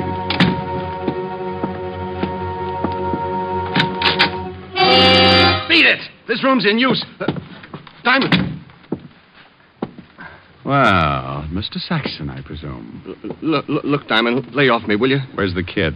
I don't know who you mean. You will. No! Diamond, my arm! You're hurting. So here's another twist for size. Ow. Now sing, Saxon, and loud. Look, you got it wrong. How wrong can I be? Okay, but it wasn't my idea. I can believe that. Ziegler thought it up. You pulled it off for a couple of grand. Listen, if I tell you, will you let me go? The girl's all you want. Let me go, will you? Where is she? In the next room. Walk ahead of me. And in case you get any ideas... No! Now walk ahead of me. Open the door. You got my arm! You got another one, but not for long if you try anything. Open it. There she is. Oh, out cold. She's all right, Just knocked out, huh? Let me go now, Diamond. Sure. So this was the game, huh? Bring her here, knock her out, plant narcotics on her, and then push her into the street to get picked up. Look, I showed you where she is. Now give me a break. You know, I was just thinking of that. How would you like it, in the arm or in the jaw? Crumb. Now, come on, Mr. Victor. Let's wake up now. Come on. Mr. Diamond, you got bad habits. Yeah, Tony, and one of them is running into you. Okay, Diamond, keep your hands where I can see them. Right on the ends of my arms. Oh, what a sense of humor. All right, Diamond. All right, what? I think you're going to get a hole in the face. Just a minute, Tony. You hear anything? Yeah? Those are police cars, Tony, coming here. You're crazy. Yeah? You don't think I'd come here alone, do you? Get over there by the door. Look, Tony, you got yourself all dirtied up for Ziegler. Is he here? No, he let you and Saxon walk around in the mud. Those cars are almost here, Tony. Shut up, I got orders. They'll rub me out, I know, but what if you do? How are you going to get out? Got an answer for that? They ain't coming here. They didn't go past, Tony. Now listen, I got nothing against you. Make a break for it. Out the back door. All I want is the girl. Go on, fast, before it's too late. Yeah, I ain't going to take the rap for nobody. Diamond! Rick! Diamond, you in here? Diamond! Up here, Walt. Come on. You all right? Sure, but I sent a package, special delivery, out the back door. We've got that covered. Otis will sign for him. Okay, wonderful. And now... Hey, wait a minute. Huh? What are you doing here? Why'd you come? Why? My officers told me you were up to some stupid business. I knew when you left me you had some dizzy idea in your thick skull. I'm a cop, you know. I checked with Wu Lee, too. Hey, that the girl? Yeah. She'll be all right. Coming around okay. Uh-huh. Oh, and Saxon. Mm-hmm. Hey, what did you hit him with? Still out? Limp. Yeah, Walt, listen. If the papers get word of this kid's father will be ruined. If she's in the clear, you've got my word no one will hear about it. Well, I know she's in the clear, but I can't leave her here. I got a job to do. I was hired. Oh, you want to take her, huh? Yeah, I think she'd like to go home. Okay, I'll take your word she's all right. Now, beat it fast before the narcotics boys get here. Thanks, Walt. Come on, baby. Snap out of it. Come on.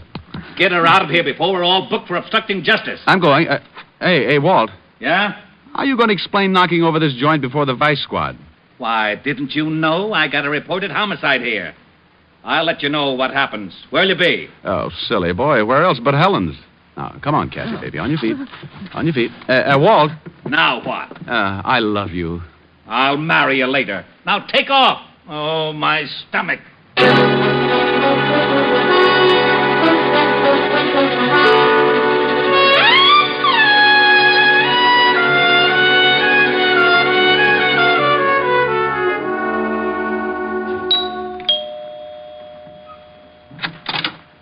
Oh. Hello, Rick. You're late. Hey, get a load of those silk slacks. They're lounging pajamas, darling. I've been in a lot of lounges, dear. Never saw anything like those. You like them? Yeah, they're all right. It's the stuffing that gets me. Rick. Be proud of what you got, baby. I knew a guy who had 16 toes on each foot. What good did that do him? He used to tell everybody he was a duck, made a fortune selling his hair for pillow stuffing. You look awful. Could have been worse. Oh? Was she pretty, Rick? Who? The girl in the case. What case? Why were you late getting here? Oh, well, I had to take a girl home and introduce her to a man, her father. I see. How long did that take? How'd you know about the girl? Lieutenant Levinson phoned, asking for you. Oh. I took the message. He said, she's all right.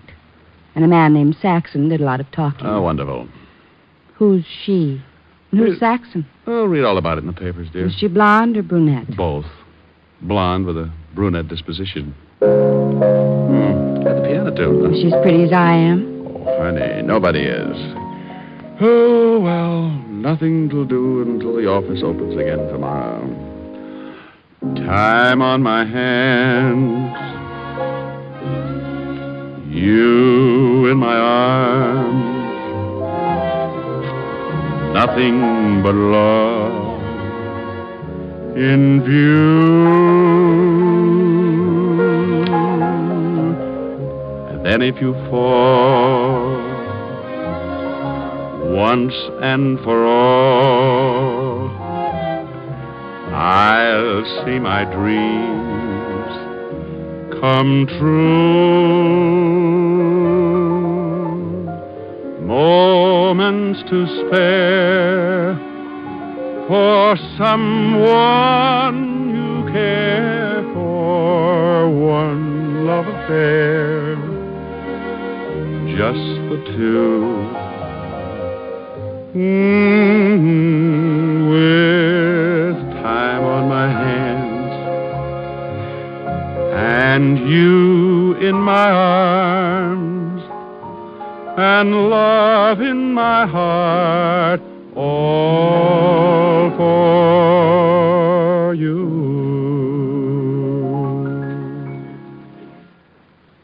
How long did it take you to take her home? Oh, let's forget her, Helen. I'm willing. But are you? Mm-hmm. Look. Oh, what nice big checks. Yeah, another day, another $600. Are we going out for dinner? With what? Well, you've got a handful of checks. Baby, I got news for you. The banks are closed. Oh, come on. I know the bartender at the Nocturne Club. Oh, no.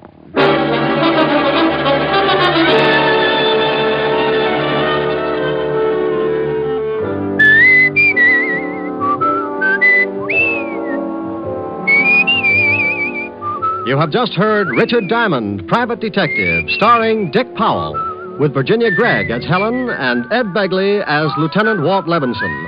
Also in the cast were Wilms Herbert, Larry Dobkin, Gene Bates, Stanley Waxman, Paul DeBob, and Hy Averback. Music was under the direction of Frank Worth.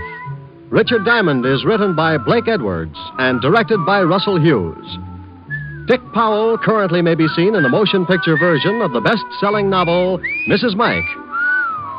This is Eddie King inviting you to be with us next Sunday at this same time when we will again bring you Dick Powell as Richard Diamond, Private Detective.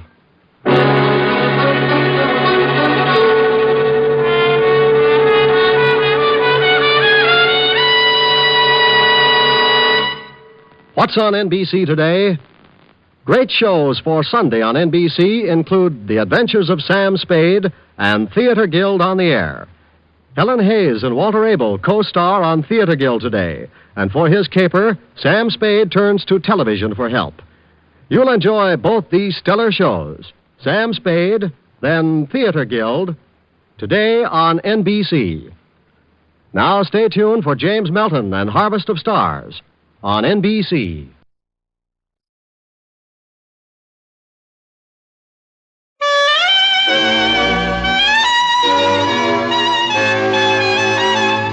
The makers of Camel cigarettes present Dick Powell as Richard Diamond, Private Detective.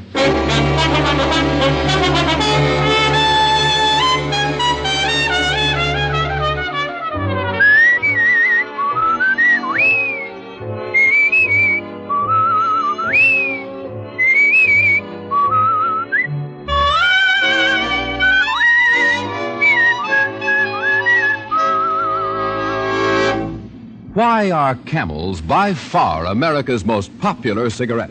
Two of the reasons are flavor and mildness. No other cigarette has Camel's rich, full flavor. And no other cigarette offers this proof of mildness.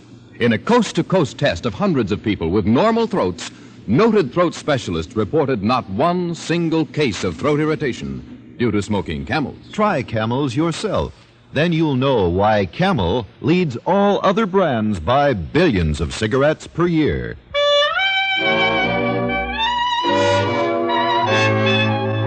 Here transcribed is Richard Diamond, Private Detective, starring Dick Powell.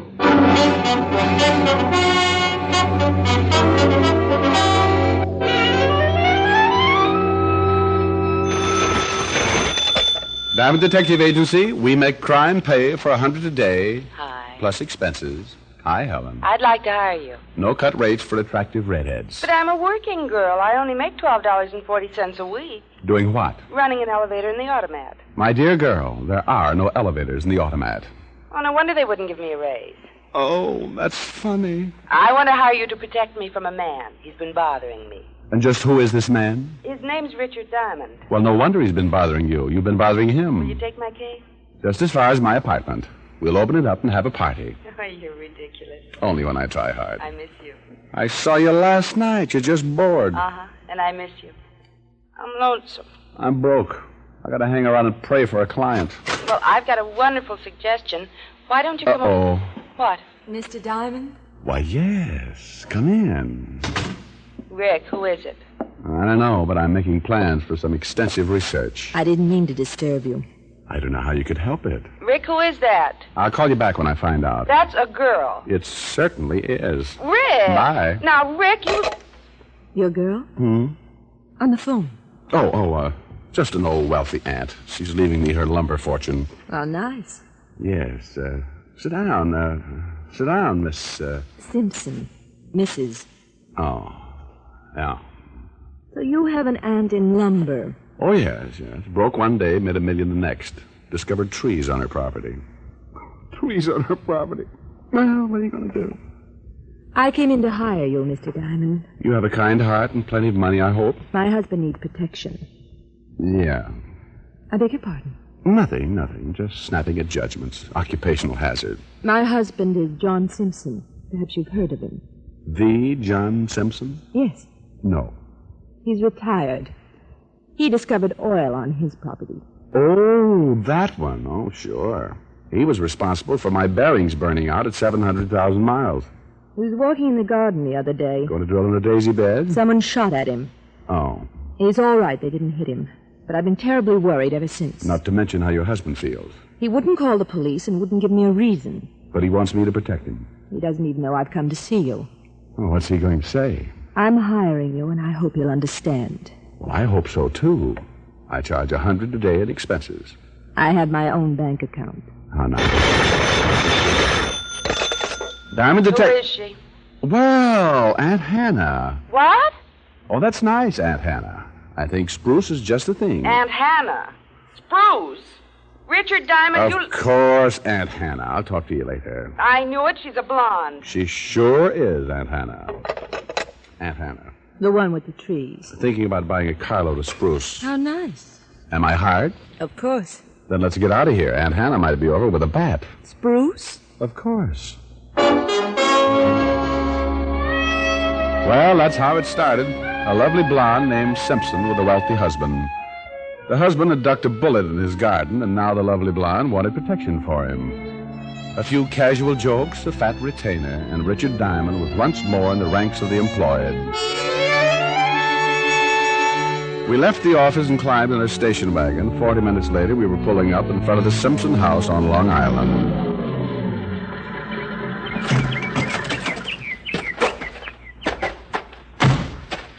Ah, quite a place. It's beautiful, isn't it? Yeah, if you like money. John's probably in the study. May I take your hat? Well, I'll just keep it with me. Your husband might not want a bodyguard. Well, you're back in a hurry. Oh, hello, Ralph. This is Mr. Diamond. Glad to meet you, Mr. Diamond. Hello. This is Ralph Simpson, Mr. Diamond, my stepson. People are more inclined to think we're brother and sister. Oh, I can understand. Ralph was the one who suggested you. Oh, why me? Reputation. Looks like everyone knows about me but the man I'm supposed to protect. And he won't like it much at first. I've already been briefed. But whether he understands or not, it's most necessary he has protection. Well, let's get it over with.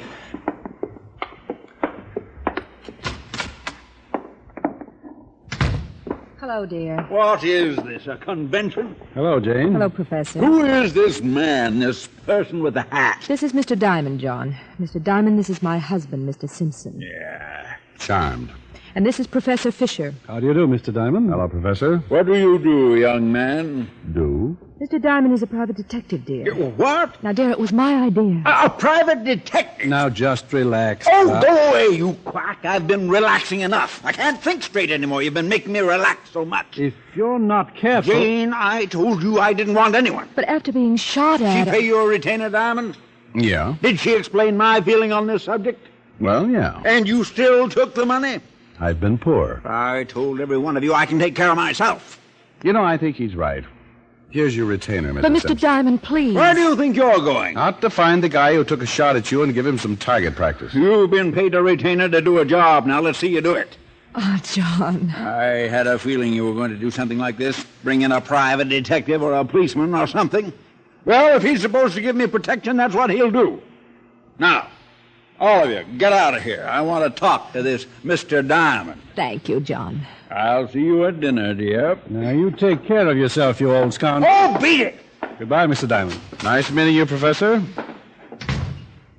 Well, Mr. Diamond, I have a feeling you might regret this job. It's possible. I really wanted you. I was just keeping up a front for the benefit of the family. Is Professor Fisher one of the family? An old friend. Professor Fisher's a psychologist. After my stroke, he came to help me. He teaches me how to relax. You had a stroke? 3 months ago. The professor has been a great help. You have a physician also? I don't need one. Now, as long as you're here to protect me, I might as well tell you what it's all about. Answer me one question first. I'll try. Why not call in the police? I have you. Do I need the police now? When someone takes a shot at someone, I think the police should be the first to know about it. Now, if you are quite done, Mr. Diamond, I'll continue. I'm well done. This morning, if my wife had brought you in, I would have had you thrown out. I didn't want any outsiders mixed up in this. What changed your mind? A letter. Here. Mm-hmm. Typed. Oh, read it. All right, I will. I missed you in the garden. I won't miss again. You'll pay for Ashanti. It's in Africa. Oh. 20 years ago, I was in the mining business. I had a partner, Frank Victor. We didn't get along, and there was an argument one day in the mine. It was quite a scrap, and there was a cave-in. I got out. Frank didn't. There was an investigation, and I was cleared. Why tell me? The shooting in the garden could have been any crackpot. I didn't want any publicity, so I didn't want any outsiders. Then this letter. I have to confide in someone so they'll know who to look for. Who else knew about it? No one that it should make any difference to. Victor was a bachelor, without a family. Could be blackmail. Someone who was there or at the investigation. Then why shoot at me? To give you a good scare. You'll probably get another letter demanding money. This person must be caught. In my position, I can't afford the scandal. Now, you say I'm the first one you've told. Outside of your family? I haven't told my family a thing. Even my first wife didn't know about it. And you've heard nothing of the incident for 20 years? Nothing. Well, I'll see what I can find out. I promised John Simpson my confidence. He offered me a large bonus if I should discover who had sent him the threatening letter.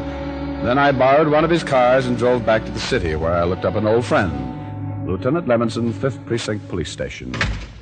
Well, the smiling gumshoe. Well, hello, happiness and light. Want to do me a favor? Depends. Well, if you can strain your arches, I'd like some confidential information on a few people. What is in it for me? I promise not to tell anyone what a mercenary policeman you are. I'd like dinner, maybe a big steak. You'll get dinner, maybe chow mein. You got a deal with that restaurant? Certainly. They saved me all the leftover fortunes stuck in the cookies. Who are you interested in? I want to know about a young guy named Ralph Simpson, an attractive blonde named Mrs. Simpson, and a man named Professor Fisher. Simpson, and Fisher. The boy named Ralph is the son of John Simpson. No. Yeah. The John Simpson? Know who he is? No. Well, unlike my Aunt Hannah, who discovered trees in her property. Your Aunt Hannah? Simpson discovered oil. Oh, that one. His wife is the blonde. Which blonde? The one I want you to check on, Mrs. Simpson. Oh, how silly of me. I should have known. Don't forget the professor. I thought you said his name was Fisher. I did. How does he fit in with Simpson? A friend of the family.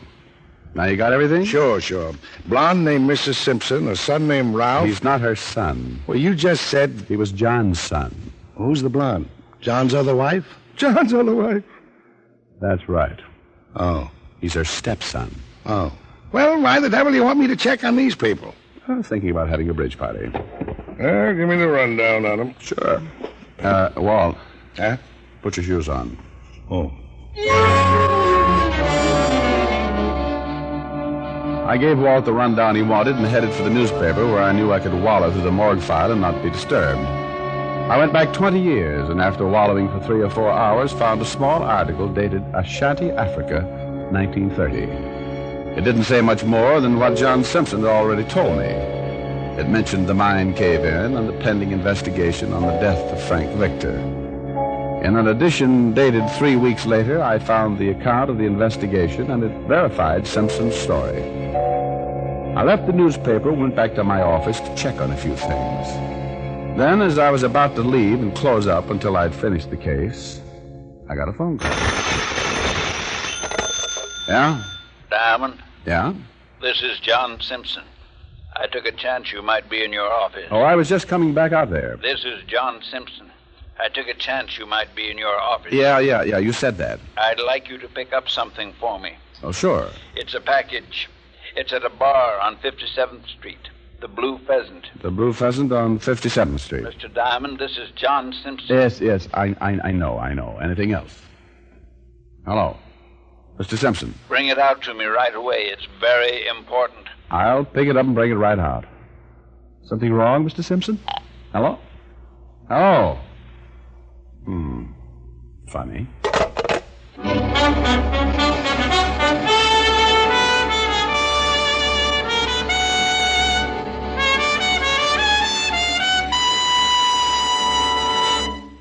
Before we continue with Richard Diamond, here is an important question. What cigarette do you smoke, Doctor? That question was asked a few years ago of 113,597 doctors.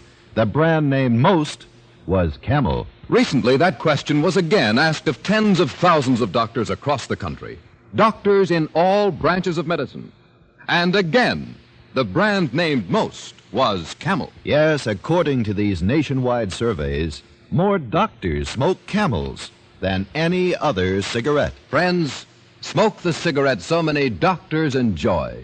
Change to Camels for 30 days and see how mild, how flavorful, how enjoyable a cigarette can be. Yes, change to Camels for 30 days, and you'll stay with Camels from then on. How mild can a cigarette be? Make the Camel 30-day test, and you'll see. Smoke Camels and see. And now back to Richard Diamond, Private Detective, starring Dick Powell.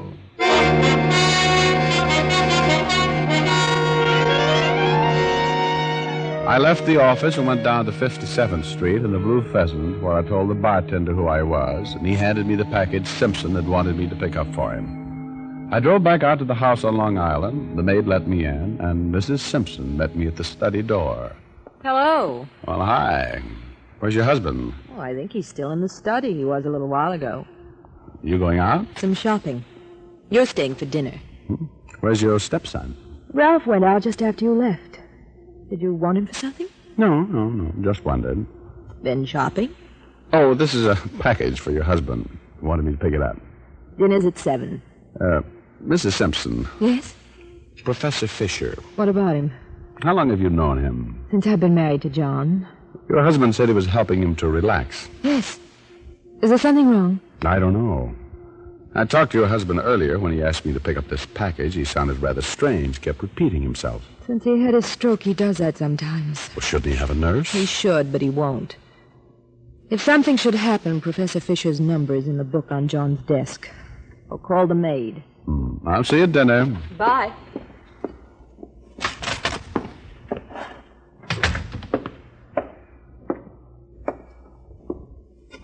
Well, hello, Mr. Simpson.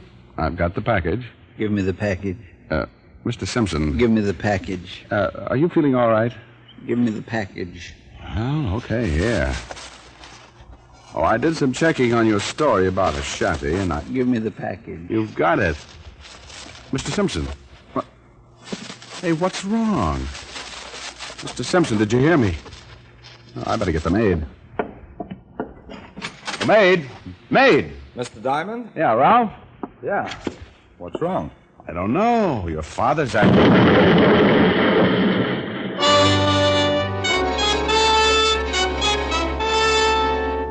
It felt like the whole building was coming down around my ears. Ralph and I were thrown back against the wall, and by the time we got up, the study was a smoking black hole. Dad! Dad! I stumbled in after Ralph, but there wasn't much to stumble in after. John Simpson had been blown to kingdom come.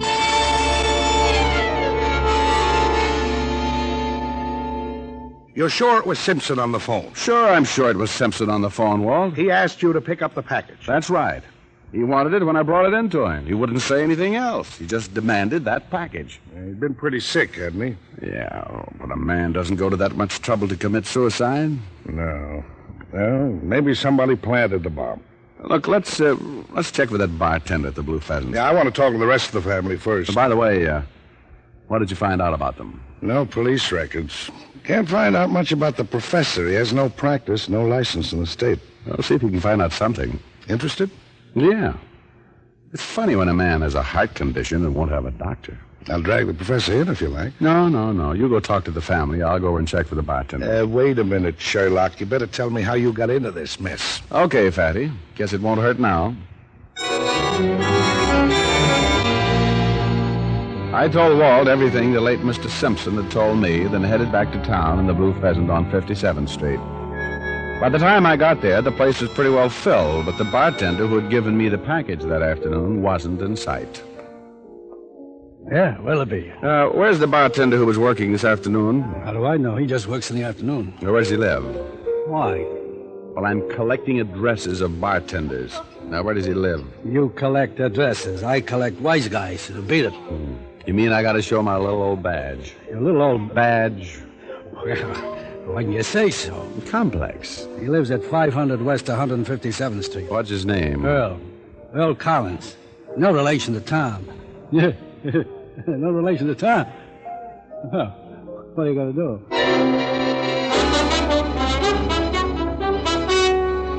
I piled out of the bar and back in the car. Drove across town to 157th Street and 500 West.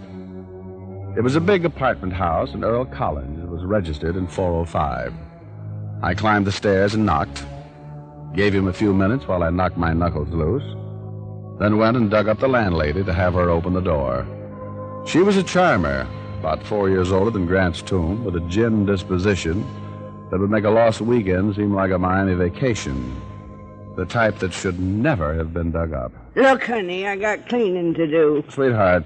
Sweetheart. Oh, an expression of fond endearment. Look, Buster, don't give me no words longer than one syllable. Cop. You? Yes, Mother. Mother. Sweetheart. Some cop. We'll discuss my qualifications as soon as you open that door. Okay. Sweetheart. There you are. Holy. You said it. Is he dead? As dead as he can get. Still warm. I'm not interested. I need a drink. Did you see him come in? No. Did you see anybody else come in? I've been in my apartment all afternoon. I'm going back there. Killer used something awfully sharp. Neat job. Neat? What are you looking at? What's that other room? Hi, what's wrong? Keep it quiet.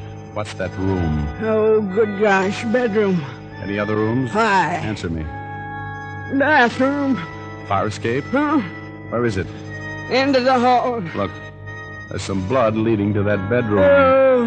Now, shh, take it easy. Go downstairs and call Lieutenant Walter Levinson. Oh, Lieutenant Levin Walton. Walter Levinson. Oh, goodbye. At the 5th Precinct. 5th Precinct, oh, yeah. There were several drops of blood leading to the bedroom door. There was a good chance that the killer had been surprised and couldn't get out. I went to the door and tried it as quietly as I could. It gave, and I kicked it open. The shades were down. The room was dark enough to make it difficult to spot anyone. I moved in with my gun in front of me. He was standing right by the door, and he had a knife. Drop it. No. You should have listened. Didn't want to.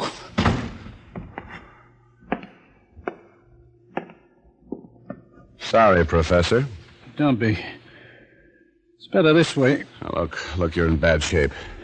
You better tell me about it. You fired the shot in the garden and sent the letter? Yeah.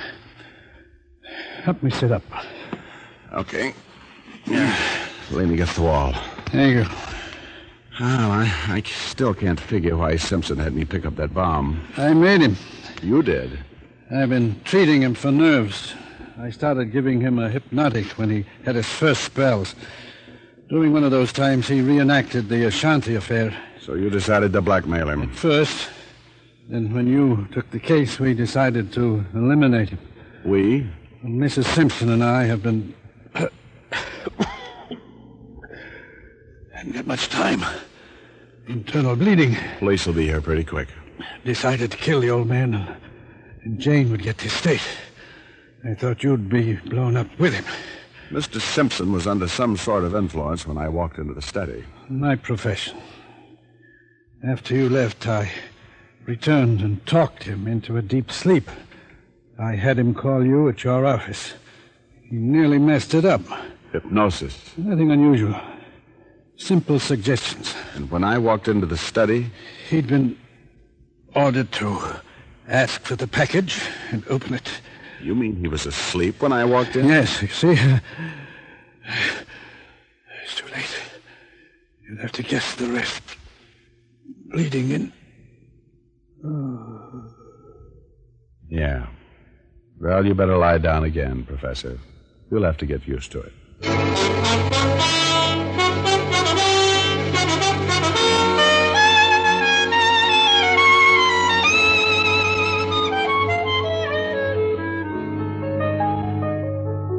But why did he kill the bartender? Well, Walt checked and the professor had been coming into the bar for some time in the afternoons. He made friends with Earl, the bartender, and left the package with him. When he found out I hadn't been killed in the blast, he killed Earl to keep him from identifying him. Oh, charming. Yep, like an asylum in an earthquake. Well, I told you to stick to redheads. Oh, really? Well, you know any available ones? One. How available? You'll have to do some extensive research. Okay. After dinner. I do not do any research on a schedule. Don't you want any dinner? Well, sure. Will it get cold? Let it. Rick. What? I'm hungry. Oh, for Pete's sake. You sing something while I go put the food on a tray and we can eat in here by the fire. You're going to get fat and sassy. Rick. I take it back. You're already sassy. You sing something. I'll be right back. I'll be right back. Gotta sing for everything. Oh, dee-doo-doo-doo-doo-doo-doo-doo. That's nice. Just get the food, huh? Just sing, huh? I think of you with every breath I take, and every breath becomes a sigh.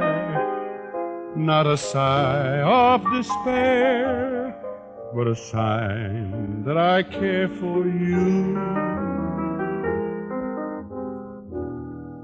I hear your name with every breath I take, on every breeze that wanders by, and your name is a song I'll remember the long years through.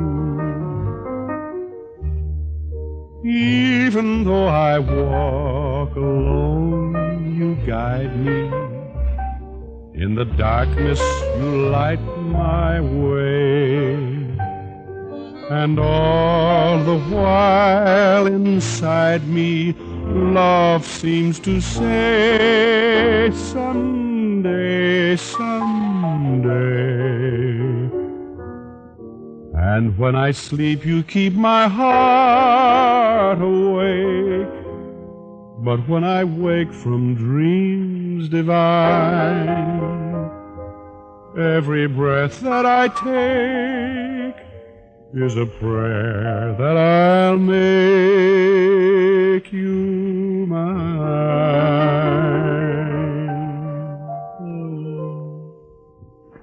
Rick.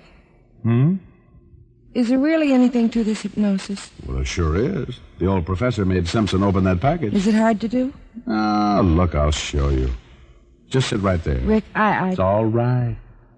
Just look me right in the eye. All right. You're going to sleep.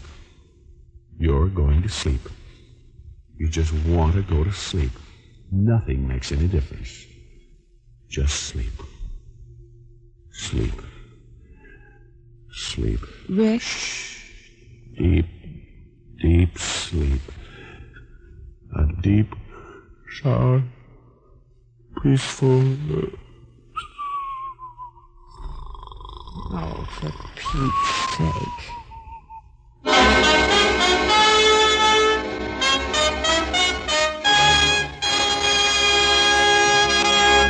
Dick Powell will return in just a minute. To find out how well camels agree with the throats of smokers, this far-reaching test was made. Hundreds of people from coast to coast, people with normal throats, smoked only Camels for 30 days. Each week, leading throat specialists examined the throats of these smokers.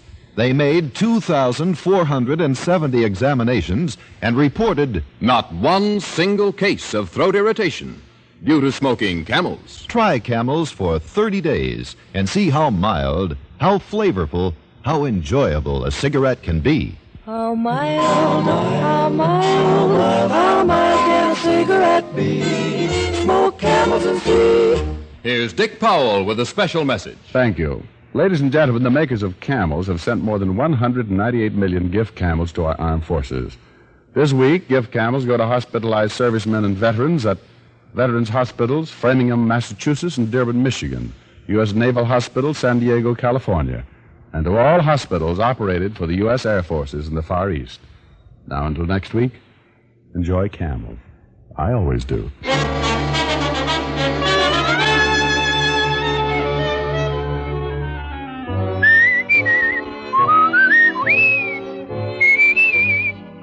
Tonight's transcribed adventure of Richard Diamond was written and directed by Blake Edwards with music by Frank Worth. Virginia Gregg played the part of Helen Asher, and Alan Reed was Lieutenant Levinson. Others in the cast were Gene Bates, Herbert Butterfield, and Tony Michaels. Be sure to listen to another great Camel show, Vaughn Monroe and the Camel Caravan, every Saturday night.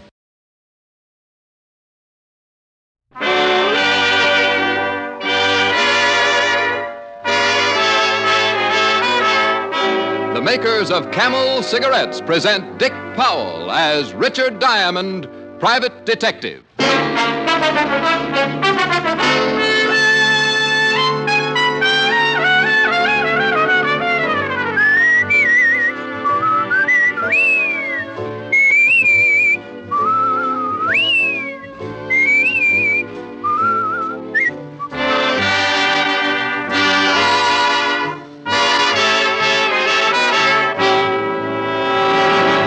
One puff won't tell you. One sniff won't tell you. It takes day in, day out smoking to find out how mild a cigarette is, how well it agrees with your throat.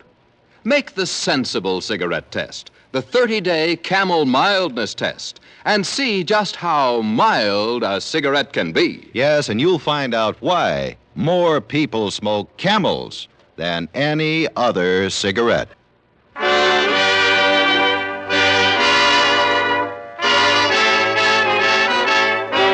Here transcribed is Richard Diamond, starring Dick Powell.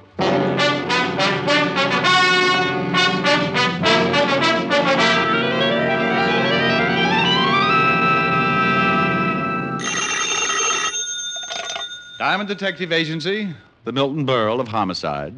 Pretty bad. Oh, hi, Helen. What are you doing? Playing canasta. Who's there? Well, just me and that Japanese beetle I found hiding in my bills. Japanese beetle? Yeah. And you're playing canasta? Well, what do you expect us to do? I'm tired. He just finished giving me my judo lesson. Mm-hmm. I don't think you believe me. Oh, sure I do. Who's winning? I am. He can't speak English. Besides, I make up the rules. Mm-hmm. Am I going to see you tonight? Well, You what? I don't know. Something just came into my office. Client? I don't know. Here comes another one. One what? Beats me, but they're pretty strange. Hey, where'd you leave your saucer, fellas? Maybe they're shills for the beetle. I'll call you back. Bye. Bye. Well, what can I do for you? Hey, wait a minute.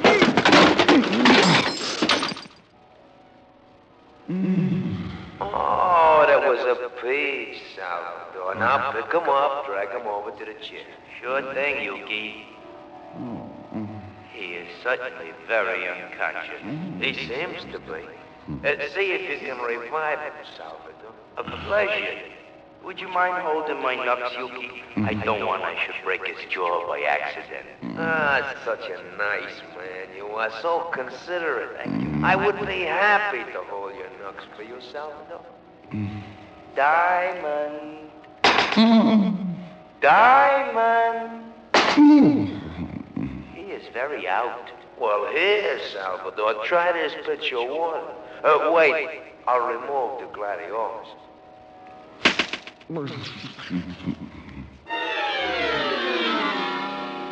I felt as if I was lying in the middle of a crowded sink and someone had piled all the dishes on my head. They turned on the faucet and I floated up with a dirty coffee cup and took a look around. I treaded water and squinted through my dewy eyelids at two of the ugliest dishwashers I had ever seen. Look, he's twitching. You see, Salvador, it's just a little lazy. How do you feel, Diamond? Let us know when things start making sense. What's going on? What happened? He's confused. Yeah. I think maybe you sapped him too hard. Yuki, I take that as an insult. You know how careful I am. I apologize, Salvador. Thank you. Hey, how'd you monkeys get in here anyway? Well, it sounds like he's collected most of his marbles. Looks like a complete recovery, Yuki. I want to know what this is all about. Obliged to man, Salvador. Sure. But keep him with us. Naturally. Hey, now wait a minute. That's enough, Salvador. That's enough. Can you hear me, Diamond? He's going to be obstinate. I don't think he likes it. Belt him across the ears. He'll listen. Can you hear me now, Diamond? He's nodding his head. I guess he don't want to open his mouth and let the blood out. Oh, that's fine. Now, listen, Diamond. In a while, you'll get a call from a Mr. Wharton. He'll offer you a job, but you will not take it. Do you understand? Salvador, please, see if he understands. He says, yeah, he understands. But now he's got a sore arm. Remember, Mr. Wharton, you don't want to work for him. I think he understands, Yuki. Yeah? But he looks tired from the strain. He certainly does. Look at those dark circles under his eyes. Well, put the man to sleep, Salvador. Certainly. Night.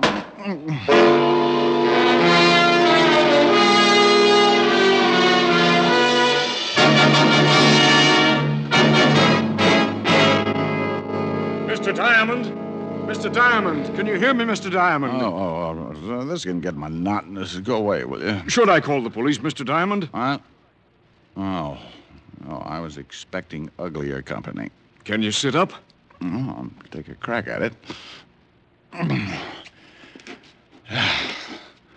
I'll bet your name's Wharton. Well, that's right. How did you know? Get out of here. Well, I want to talk to you. Well, I just had one long conversation. It was too one-sided. Now, go on. My health is doubtful, but it's fun to have it around for company. Maybe $500 would pick you up. It might for a while, but I don't like to waste that kind of money on funerals. $750. Yes, so they line the coffin with velvet. $1,000. Well, you're beginning to make a short life sound practical. If you do the job successfully, there'll be another $1,000. You just bought yourself a corpse. Let me wash up. Talk some more. I can hear you. Well, it's my son, Roger. He thinks he killed a man. He thinks? What do you want me to do? Find out for sure so he can brag about it? Ever heard of a John Alter? Oh, sure. Walt Levinson sent him up 5 years ago on a manslaughter rap. Well, he doesn't like it up there, and he'd like to get out. I don't blame him. What's this got to do with your son? I'm chairman of the parole board. Yeah. You look much better now, Mr. Diamond. So you're chairman of the parole board? Yes. Some of Alter's friends promised to keep quiet about my son if I let Alter go free when he comes up before the board next week. Uh-huh. You think maybe your son was framed? Yes. About a month ago, he met a girl in Florida. Her name is Lenore Brown, and she's a friend of Alter's. When Roger went to pick up the Lenore girl at her apartment, he found her struggling with some man. That happens. It looked like he was trying to kill her. There was a gun on the floor, and she called to Roger for help. He picked up the gun and shot the man. She told Roger he'd killed him and that he must get out. When we went back, they were both gone. About a month later, some of Alter's friends got in touch with me. They forget about the killing if you let Alter out of Sing Sing, huh? That's right. Well, I don't remember reading anything about it in the papers. You're the first one outside of Alter and his friends who knows anything about it. You see, they say they're hiding the corpus delicti, so there was no report of the murder. You think maybe they staged the killing, put blanks in the gun, and after your son beat it, the dead man walked out under his own steam? Well, that's what I want you to find out. Uh-huh. The man your son thought he killed, what did he look like? Dark man with a scar from his nose to his chin. Mm-hmm. If my son is innocent, I want you to bring the parties responsible to justice. Amen. Well, here's a check for $1,000. Thank you. If you find the girl and prove my son innocent, there'll be another $1,000 in your pocket. Well, I'll sew up the holes. Thanks, Mr. Warden. I'll start right away. Goodbye, Mr. Diamond. You can reach me at the Wentworth Hotel. I'm staying there until this matter gets cleared up. Well, I won't get in touch with you unless I find something. The guys who worked me over are pretty set in their ways, and there's no sense in you tripping over a lot of dead bodies.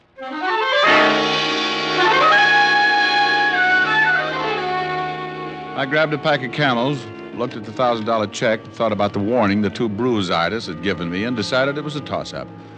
If I spent the $1,000 like I knew I would, I'd wish it was dead anyway. So I left the building, grabbed a cab for the 5th Precinct. 10 minutes later, I walked into the squad room and spotted Sergeant Otis, looking like an advertisement for a sour stomach. Well, Richard Diamond, Private Sleuth. Well, Sergeant Otis, Private Sloth. Huh? Well, look it up. S-L-O-T-H. I will. Under S. I know. The three-toed variety. And get your uniform pressed, won't you? Looks like you've been hanging it in a taffy machine. Oh. Well, hello, Rick. Hey, you must get tired changing your face every day. Somebody shove you around again? I've been catching up on my patty cake. Tell me, Walter, do you ever know a girl named Lenore Brown? Yeah, sure. John Alter's expense account. They used to hold hands before I sent him up. Know where I can find her? Alter's still got her staked out. When he gets out, he's going to come back and dig up the claim. You better forget about it. She's got the antidote for lonely nights, but some of Alter's boys are protecting it. I know. They gave me a pep talk this afternoon. Then listen to him. It's better watching the game from the bench. You never can tell. I might make a score. Well, you're outweighed, outclassed, and liable to be outlived. But she used to work at the Black Swan in Florida. We heard Alter was trying to get a parole, and she came to New York to be close to him. Any line on her here in town? No, but if she's seeing Alter, you might spot her on a visitor's day.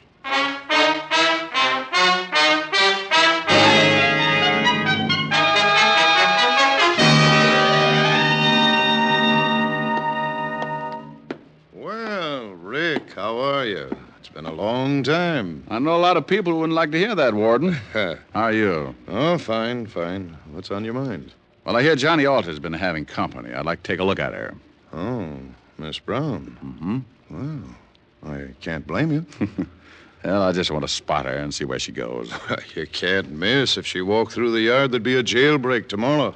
What time are visiting hours? Well, if she's seeing Alter today, she should be downstairs right now. Like to take a look? Uh-huh.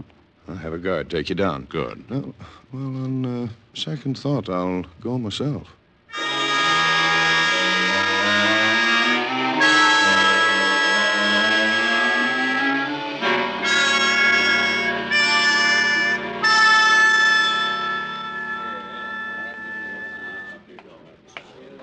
There she is, sitting at the end table, talking to Alter.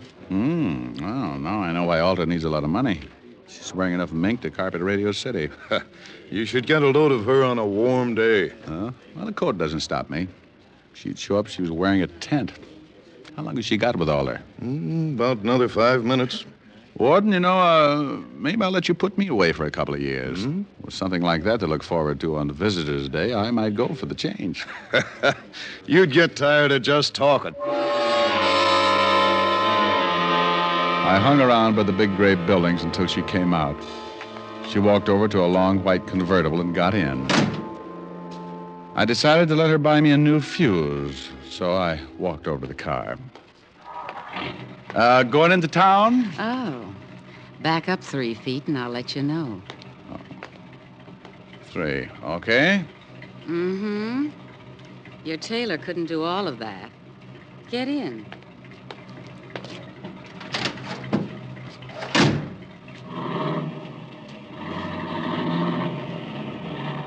Visiting? Oh, yeah, the warden's an old friend. How many years did you know him? Baby. I've been going home every night all my life. Every night? Well, almost. What do you do with the, almost? It depends. Everybody likes something different. You must get tired thinking up new ideas. Oh, I don't think much. It's more fun being surprised. Hey, what's the idea? Surprise. Oh, yeah. And a nickel-plated one. Look, baby, you don't have to pull a gun. If I'm getting fresh, I'll get out and walk. You'll sit right there, Diamond. Name dropper. Mm-hmm. Expecting company? Mm-hmm. And you've met them before, honey. Well, it's nice. I wouldn't want you to get stuck with the introduction. Hey, those your friends driving up? It should be. Now you hold real still. They'll only shoot you this time. When a gal's got a gun, you don't stand much of a chance unless she's got her mind on something else. This one did. And when she looked up in the rearview mirror to make sure it was her boys, I tagged her. My 2 playmates were just pulling up, and I jumped out of the car. There he is, you geek! He's slugged Lenore. She's out cold. Well, shoot him, Salvador. Shoot him!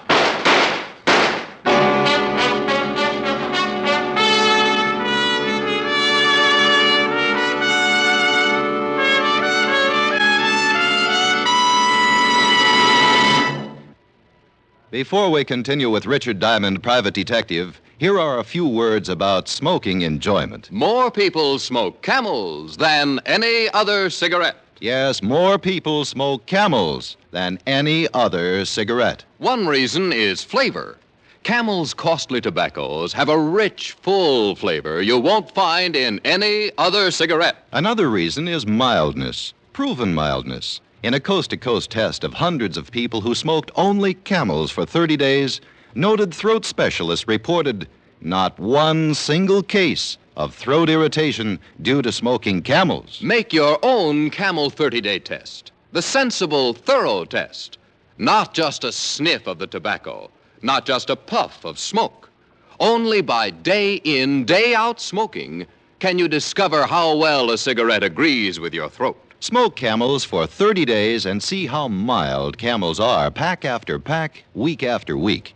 See why more people smoke Camels than any other cigarette. How mild, how mild, how mild, how mild, how mild can a cigarette be? Make the Camel 30-day test and you'll see. Smoke Camels and see. And now, back to Richard Diamond, Private Detective, starring Dick Powell.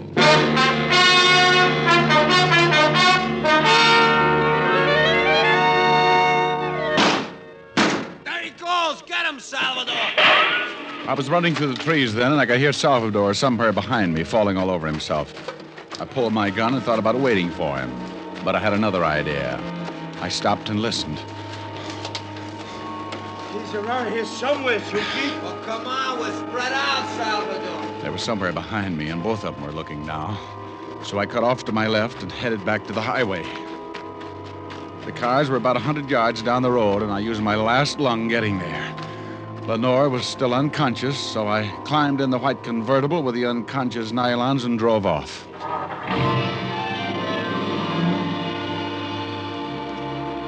I'd been driving for about 15 minutes when I noticed something lying on the seat beside the still sleeping Lenore. It was her purse, and she didn't wake up when I grabbed it. Doing a rummage job at 80 miles an hour isn't easy, but there wasn't much of interest anyway, just a little black book. I needed a gimmick, so I stuck it in my pocket. I put the purse back on the seat just as she started coming around. Well, now that's it, baby. Sit up and look at the scenery. How did you get here?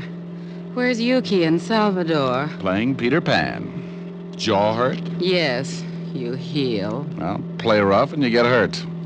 Where do I take you? My apartment, I guess.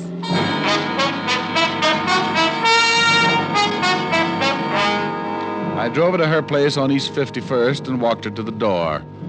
She looked at me like a fat woman eyeing a French pastry, and her mouth slipped down to her shoelaces when I gave her a peck on the cheek and left her standing with an old front doorknob in her hand.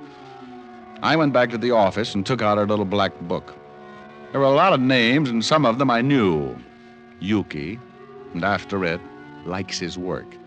And Salvador. And after his name, has own gun. And oh, yes, Richard Diamond, too. I never did figure out what the 3 stars were for, but 3 other names and addresses put me in second gear. One was in the village, another down by the East River, and the last was somewhere in Chinatown. All of them were a setup for a dead man who wanted to make himself scarce. I wanted to talk with Wharton before I started hunting, so I called him at the Wentworth. Did you find out anything yet, Diamond? Not yet. Look, Mr. Wharton, you said the man I was looking for was dark with a scar, Yes, from his nose to his chin. Well, thanks. Maybe I'll call you tomorrow. I hope you clear this thing up in a hurry. Well, so do I. I want to get my nerves untangled.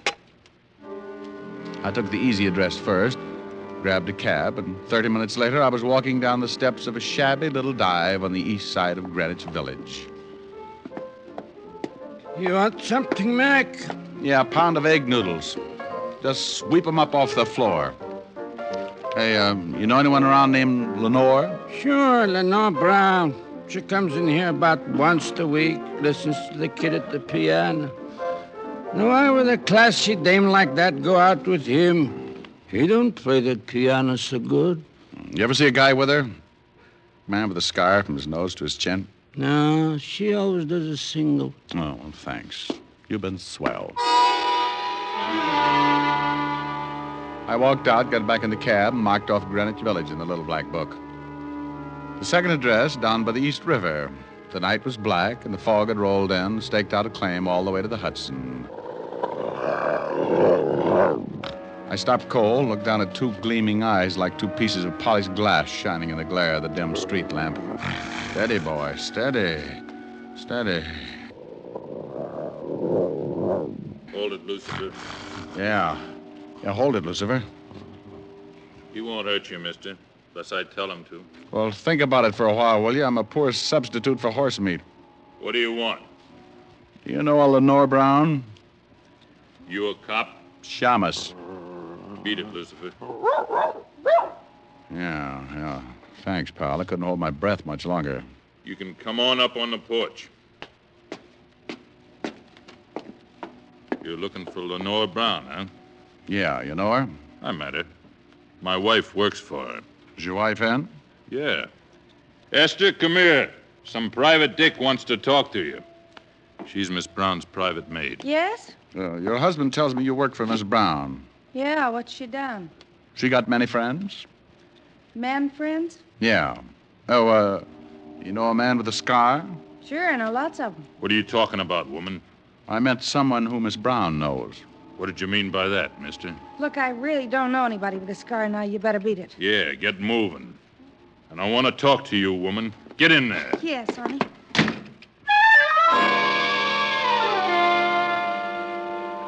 I knew she was going to get bruised, but he looked rough enough to cut my windpipe, and I wanted someplace to pour my coffee down in the morning. So I got out of there fast and headed for the last address in the little black book. The place was on one of those narrow, dark streets that look like the inside of a grave. The sign above the door read Tangi, so I pushed open the door and went in. If I didn't find the man with the scar here, I was out on 2 strikes. It was a little restaurant on the bottom floor of a 2-story building. A quiet waiter slipped up and showed me to a booth. He shoved a menu in my hand and disappeared before I could ask him anything.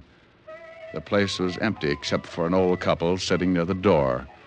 The waiter said something to them, and they looked quickly over at me, and then they left in a hurry. The room was completely empty now. Even the waiter had disappeared. I looked up at a flight of stairs at the far end of the room. A pair of very healthy ankles came into view, and they were holding up a pair of legs that ran my blood pressure up to 190 again. I eased my gun out and held it under the table. She turned the corner and started down toward my booth like a loose snake in a rabbit pen. Mind if I sit down? Well, it's your party. Shame on you. Don't you know it's not nice to pilfer a lady's handbag? Now Lenore will have to spank. Looks like the last address paid off. If you're buying shrouds, it did. Where's the guy that young Wharton was supposed to have killed? Upstairs. But he's very unsociable. Hates long conversations. I only need a couple of lines. He can't even do that. He likes to keep on breathing. The old man figures Alter framed his son. He's not going to let your boyfriend out of Sing Sing until he finds the man with the scar. Think he can do it better than you did? I found him. Was it worth dying for? I don't know. I can tell you better after I talk to him. Mama's going to have to spank sooner than she expected. Come on in, boys. Well, look who's here.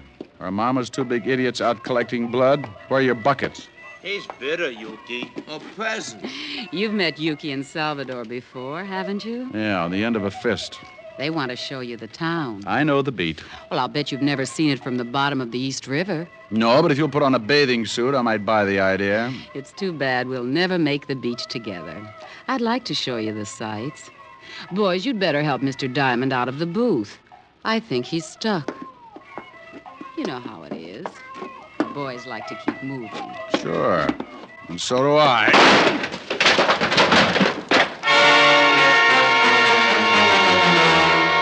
I shot once and caught Yuki in the stomach, and I dumped the table over on Salvador.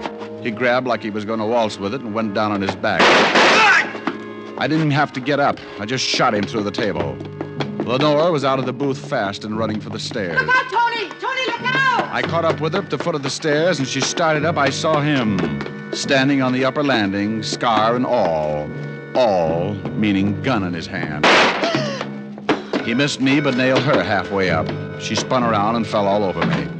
With both of us down, he was in a good spot to finish the job, but my arm hit the lower post of the staircase and swung me right into line. I just rested my elbow on the banister and let him have it.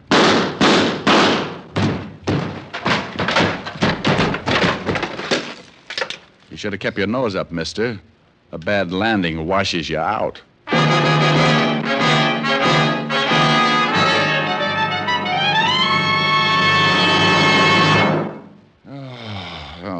Walt, I'm bushed. Tell me, did Wharton's son identify the man with the scar? Yeah, he was the one he thought he killed. Mm-hmm. But the old man's feeling pretty good. Yeah, just left. He's happier than Otis on payday. Who was the guy with the scar? A cheap hood, record, named Lucio. The girl and Alter had him hidden out in that place so he wouldn't be seen, and I don't think you're funny, Diamond. What's the matter, Otis? Yeah, what do you want, meathead? I looked it up, the three-toed variety. Oh? What are you talking about? Oh, I called him a sloth. Yeah, a sloth. You should see the picture in the dictionary. It's an animal. Well? It's funny looking with 3 toes on each foot. Well? And it's noted for its laziness. Okay, Lieutenant. Just forget it.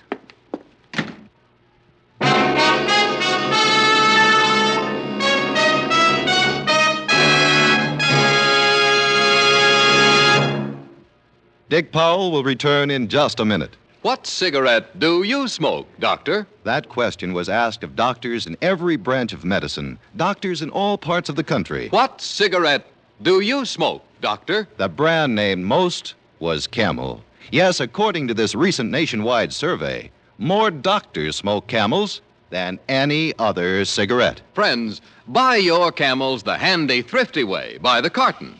That way you always have Camels when you want them. How mild, how mild, how mild, how mild can a cigarette be? Make the Camel 30-day test and you'll see. Smoke Camels and see. Here's Dick Powell with a special message. Thank you. Ladies and gentlemen, the makers of Camels deem it a privilege to send free cigarettes each week to hospitalized servicemen and veterans. This week's Camels go to Veterans Hospitals, Topeka, Kansas, and Oakland, California. U.S. Army Percy Jones General Hospital, Battle Creek, Michigan. U.S. Naval Hospital, Portsmouth, Virginia. More than 194 million camels have now been sent to servicemen, servicewomen, and veterans. Now, until next week, enjoy camels. I always do. How mild, how mild, how mild, how mild, how mild can a cigarette be? Make the Camel 30-day test and you'll see. Smoke Camels and see.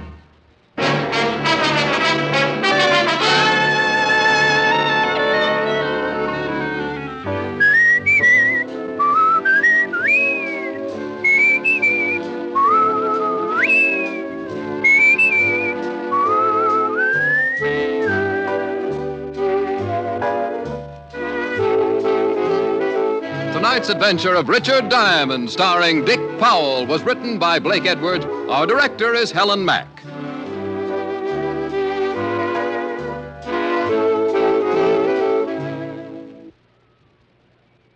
Men, for pipe smoking pleasure, get Prince Albert, the national joy smoke. Prince Albert's choice tobacco is rich and flavorsome. It's crimped cut for smooth, even burning, and specially treated to ensure against tongue bite. Yes, PA is America's largest selling smoking tobacco.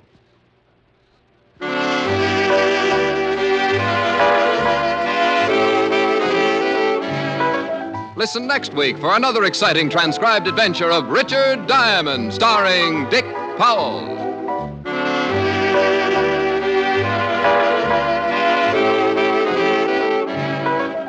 This is Your FBI. The official broadcast from the files of the FBI follows immediately. Stay tuned. This program came to you from Hollywood. This is the American Broadcasting Company.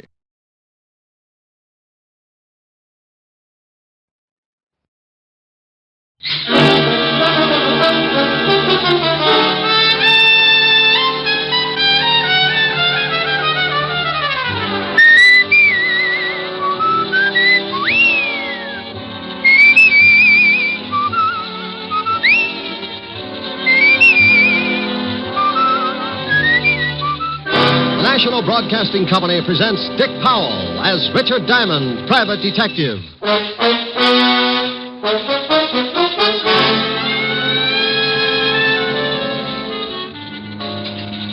Are you Mr. Diamond? Yeah, unless there's a warrant out. Mr. Diamond, I'd like to talk to you about a man. Oh, don't look so unhappy. Can't talk about girls all the time. Mr. Diamond, this is pretty serious. I'm scared stiff of him. Why? Because he's dead. And here's another exciting case from the files of Richard Diamond, private detective, starring Dick Powell.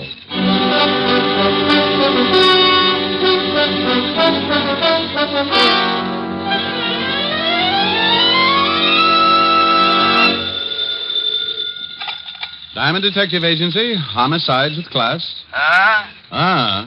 Well, that's a pretty good answer. What kind of a slogan was that, Shamus? Oh, my goodness. Sergeant Otis. That's right. Well, don't take any bets. I know a dozen people who would swear you were something else. Oh, now stop the gags. I got something important to talk to you about. I know what it is. You do? I bet you've lost your shoes. What makes you think that, wise guy? Well, I drove by the docks this morning and spotted 2 landing barges with laces. Oh, I give up. Here, you better talk to the lieutenant. Rick? Hello, Walt. Why don't you lay off Otis? He was just calling to ask you to do a favor for us. What kind of a favor? The 5th Precinct is having its annual dance next week. Oh, now, Walt. Well, what's the matter? Just a couple of songs, and then you can go home. Oh, sure. Just like last time. I was just going to be a couple of songs last time, too.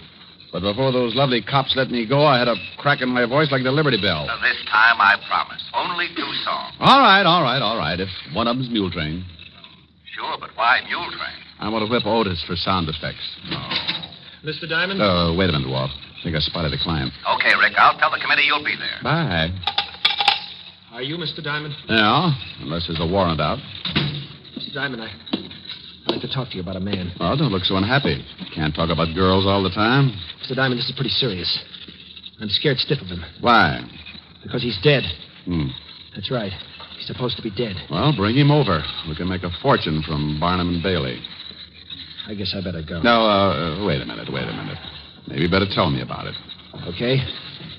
I'm Martin White. I go to Barrett College. I'm an ex-GI. I'm a senior now because I couldn't start until I was released from the hospital 3 years ago. Hospital, huh? What was the trouble? I got hit at casino. How long were you in the hospital? 2.5 years. 2.5 years? Yeah, Okay, I fell apart up there. Oh, psychosis? Yeah. Go on. The other day I was on my way to class when I saw this man I was telling you about. The one who's supposed to be dead? Yeah, that's right. Mm-hmm. He used to be in the same outfit with me. I saw him killed at casino. Oh, well, so you made a mistake. So he looks like the guy. No, it's not like that. Maybe I better tell you, and then you'll understand. Go ahead. Well, his name was Jarvis, Paul Jarvis. I was a captain with the Fifth Army when we went into casino. And Jarvis? Private. He'd been with us since we pushed Rommel out of the desert. Everybody hated him. Why? Gold brick. Never missed a chance to dog it. But he was smart, plenty smart. There wasn't anything we could pin on him. Yeah, I know the type. He was great in a street fight because he was big. And I mean really big. Big and nasty. But up on the line, he went to pieces. Okay, go ahead. And one night, we got a report that a man answering Jarvis's description had killed a corporal in a fight. By the time the details got to me, the Germans had opened up with everything they had. I was ordered out on patrol, so I took Jarvis with me. You took a big chance. You know it. There was one witness to the killing, an old man in the town. If Jarvis knew he might be identified, he'd be gone over the hill, sure. So I figured I'd watch him. Keep him with me until the Germans slowed up and we could show him to the old man. Oh, we moved up. The Krauts had the main body zeroed in with their 88s.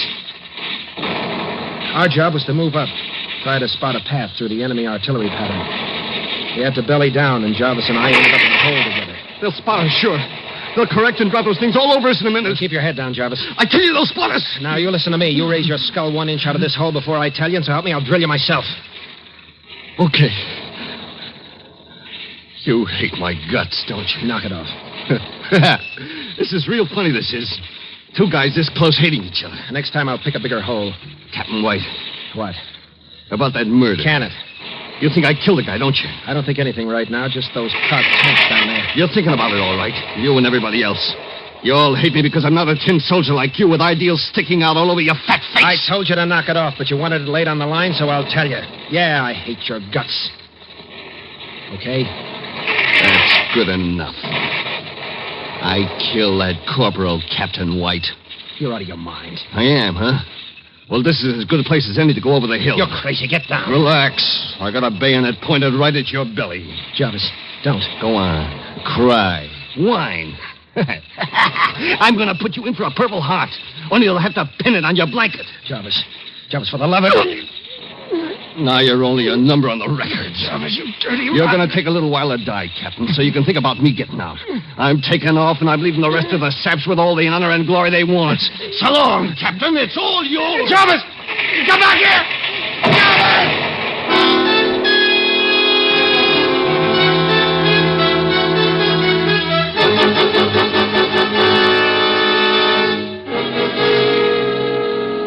Well, it was one of those lucky things, Mr. Diamond.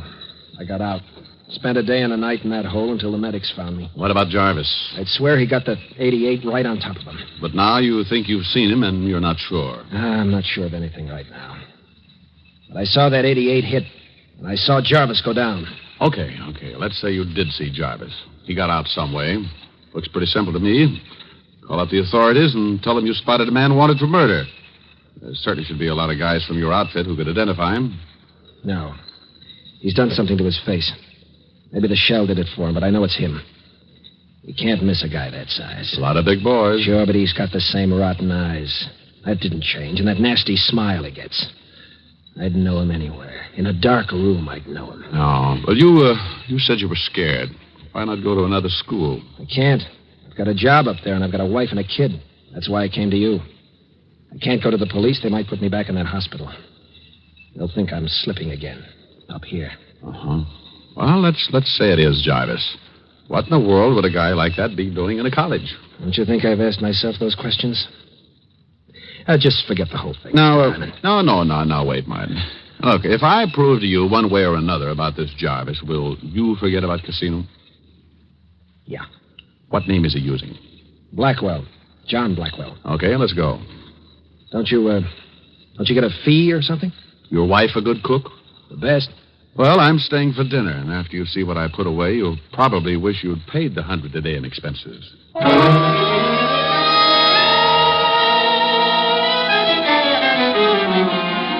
Usually I'm pretty hard about my fee because the trouble I get into has to be balanced on the book some way. But a young guy comes in with a real problem, and old hard-headed Diamond gets a fast softening of the skull. Well, 2 hours later, Martin White, me, and my real soft skull were on the campus of Barrett College, and in the converted Quonset hut the Whites called home. He's hungry, Mr. Diamond. Hiya, fella. Well, nice-looking boy. Yeah, takes after his mother. Martin, if we're going to do something about this thing, we'd better get a move on. All right, where do we start? Well, I think I'd like to look at this, what's the name this guy's using, you say? Blackwell. Oh, well, I'd like to look at Blackwell's school record. How about it? Oh, I think I can fix it. Let's go. Oh, dinner's at 6, Mr. Diamond. Yeah, we eat early because I'm night watchman on campus. I go on duty at 7. I'll be on time, Mrs. White. It's Nan. Oh, well, love corned beef and cabbage, Nan. Well, I'll walk out with you. I have to go to the store. Come on, Mr. Diamond. We'll walk Nan out across the street. Martin, look out! Oh, that idiot. Must have been drunk. Nanny, all right. Oh, sure, but you, Martin, he came right at you. I know. Mr. Diamond, that guy wasn't drunk. Yeah. Well, Nan, you think you can go to the store alone? Oh, certainly, I'm fine now. But that car. Now, come on, Martin. We've got to check those records. Well, I see you at dinner. And, Martin, you listen to what Mr. Diamond has to say. That man was probably drunk. Good girl. Yeah. What about that car? Could have been an accident. Let's think it was for a while, anyway.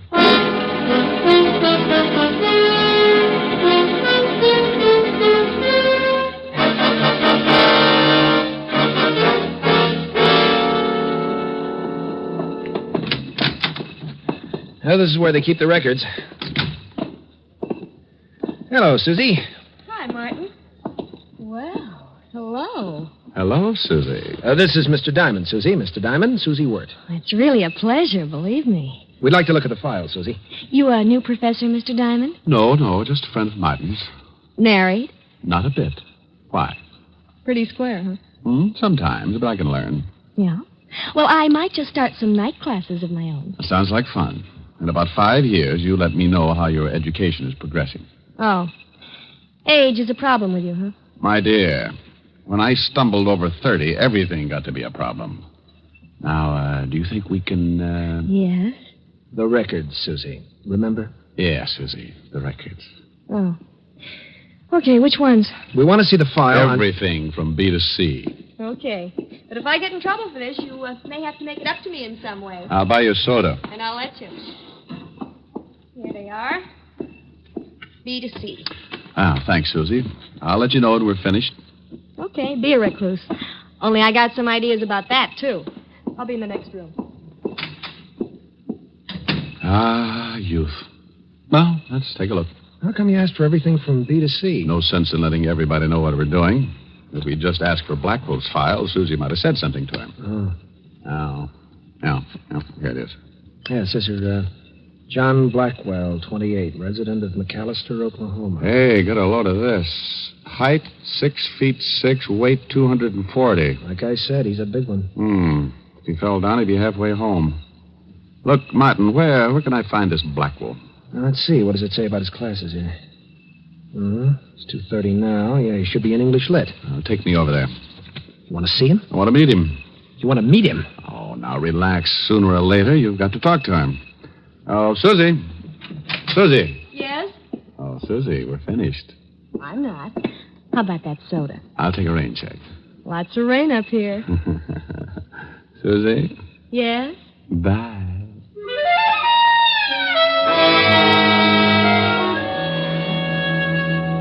Well, we left Susie in the middle of a pout. Martin took me across the campus to another building. We went up a long hall and stopped at a door marked English Lit. Martin looked in for a minute and then pointed. That's him. That's him right there. Now, relax. Hey, he must get a bloody nose from the altitude. He's head and shoulders over the whole room. I'm sure of it. I tell you, when I get around to that guy, I'm sure of it. That's Jarvis. Get back from the door. The class is breaking up. Let's get out of here, Mr. Diamond, please. No. Now, I want you to introduce me to him. I can't. I tell you, I got the shakes. Oh, you're going to have to face it sooner or later, Martin. Here they come. Okay, I'll try. There he is. Blackwell. He sees you. Over here. Now, what do I say? Just introduce me. I'll do the rest. Yes? You call me? Yeah.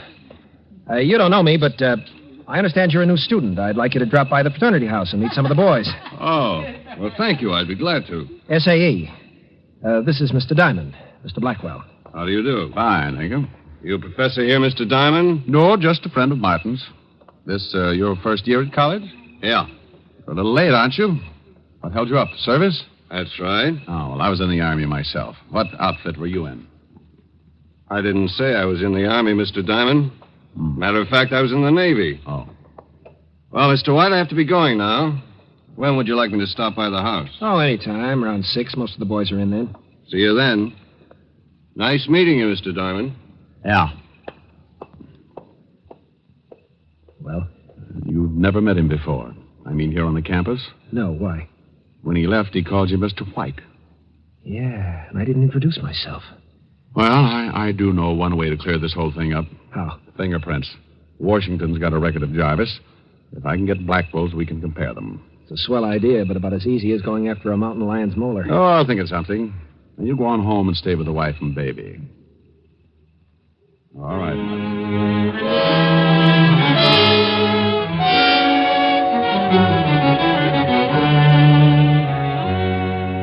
I left Martin and cut across the street to the college malt shop. When I went in, a bunch of kids were having a time playing records and making dates, so I slipped by them and eased into a phone booth and put in a fast call to the 5th Precinct Police Station and Walt Levinson.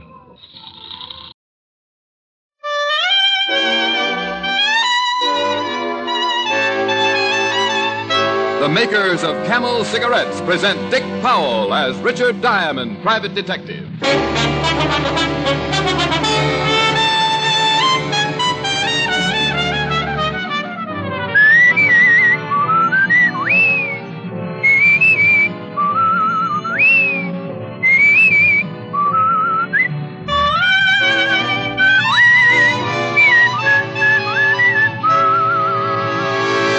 The proof of a cigarette is in the smoking.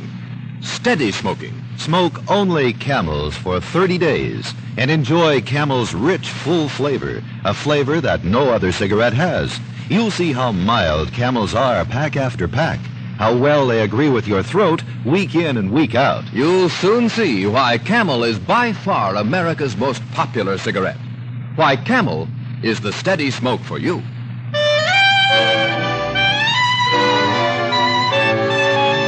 Here transcribed is Richard Diamond, Private Detective, starring Dick Powell.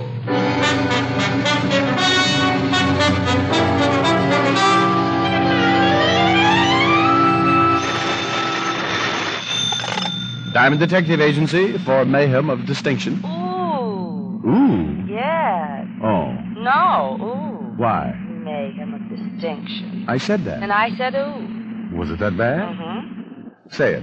Diamond Detective Agency for mayhem of distinction. See? Yeah. Well, what am I going to do? About what? About slogans. Gets tough after a while. How about when I call you up, I give the slogan instead? Well, I don't know. What do you mean you don't know? Well, I'll have to give you an audition. All right. I need a new one every morning. Fine. Starting tomorrow morning. I'll call you back the minute I have one. Bless your heart. I'm going to see you tonight. Sure, about 7. Now, I'll call you back the minute I have one. Diamond? Well... What? Can I talk to you? Sure, come on in. Rick? Somebody just came in. Oh. Bye. Bye. Wow. It's been a long time, Tiny. Yes. What can I do for you? I got a proposition. You do, huh? Yeah. How'd you like to make yourself $2,500? Tiny, I like money, but when a guy like you has a proposition... It's on the up and up, Diamond. Well, if it is, it's the first time. Well, all you got to do is listen. If you don't like it, you don't take it. For $2,500, I'll listen. You read the papers this morning? Yeah? Al Brenners skipped. I read that. Yeah, Al Brenners was supposed to appear before the grand jury. They had enough on him to put him away for 20 years. There's a reward. $5,000. Yep. Uh-huh. $2,500 would be half of that, wouldn't it? Just half. Where is he? That's what you wanted me to listen to, isn't it? But I'm not sure I know where he is. I just think. You want me to make sure? That I want you to help. I got the lead, but I don't want to turn him in. You know what happens if the boys find out you tipped me? Well, I give it a lot of thought. Look, Tiny, I gotta be honest. I don't like you. Well, that's okay. I never did. Well, I done you a few favors when you was a cop. You came out all right, and I still didn't like you. I don't like professional stoolies. Well, okay, I'm not. And especially, I don't like one for a partner. Well, then take the whole $5,000 and pay me for my services. No. If I can do Walt Levinson a favor and bring in Brenners and still make $2,500, we'll split it right down the middle. It's a deal? As long as I don't have to see you too much. Now, this is what I've got. There's a guy named Stringer. You heard of him? I don't think so. Well, he's not a local boy. He's an import. Used to work for Brenners back in St. Louis, 1929-30. When Brenners moved east, he stayed and did himself some good. That's before my time. Well, Stringer's in town. So what? I hear Brenners ain't even skipped town. I hear he's hiding out right in town somewhere until the heat cools. That'd be smart. He knows they'd cover everything in and out. Well, Brenners skipped yesterday morning. The law didn't spot it until the afternoon. I heard about Stringer, and I started thinking. Brenners needs a contact. He's smart, and he wouldn't trust none of his local boys. So Stringer's it? Yeah. That's all you've got? No. I followed Stringer last night, and I lay 10-1 he saw Brenners. Where? You meet me tonight at the corner of Maple and Palm. Maple and Palm? Long Island. Well, what's out there? You'll be there. I'll show you. Oh, look, Tiny, you... Yeah, I'm just playing it safe, Diamond. I tell you everything. You could make the score alone, and I couldn't open my mouth. Okay, Tiny. What time? 8 o'clock. Well, I'd made a deal with Tiny Gillespie. Half of a $5,000 reward for Al Brenner, one of the biggest hoodlums in the business. I'd known Tiny for a lot of years. He was a professional stoolie who knew the underworld like the inside of his shirt and didn't have a friend to his name. It was dangerous doing business with Tiny, but $2,500 can take the edge off a lot of danger. I went home, changed my clothes, and was about to pick up the phone to call Helen. Yeah? I called your office. Oh, hi, dear. How's this? Diamond Detective Agency. If you can't get Sherlock or Perry Mason for $100 a day, I start chasing. Helen. Pretty good, huh? Oh, it's great. I thought so. Just great. Why did you leave your office so early? I was just going to call you. Rick. I can't make it until later, sweetheart. I'm sorry. But I started such a wonderful dinner. And I started making $2,500. $2,500? Yes, dear. Well, you just take your time. The dinner's not that important. I knew you'd understand. Now, work hard and don't worry about me. I'll see you when you solve the case. And get the $2,500. Rick, you don't think that I'm only interested in the money? Not in $1 million. Years.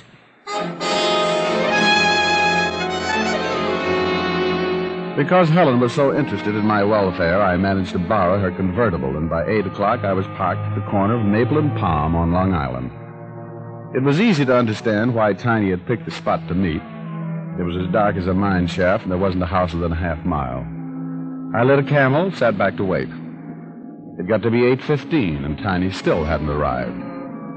By 8:30, I was beginning to wonder if he ever would. And by 9, I was sure he wouldn't. I turned the car back for town, kicked myself all the way there.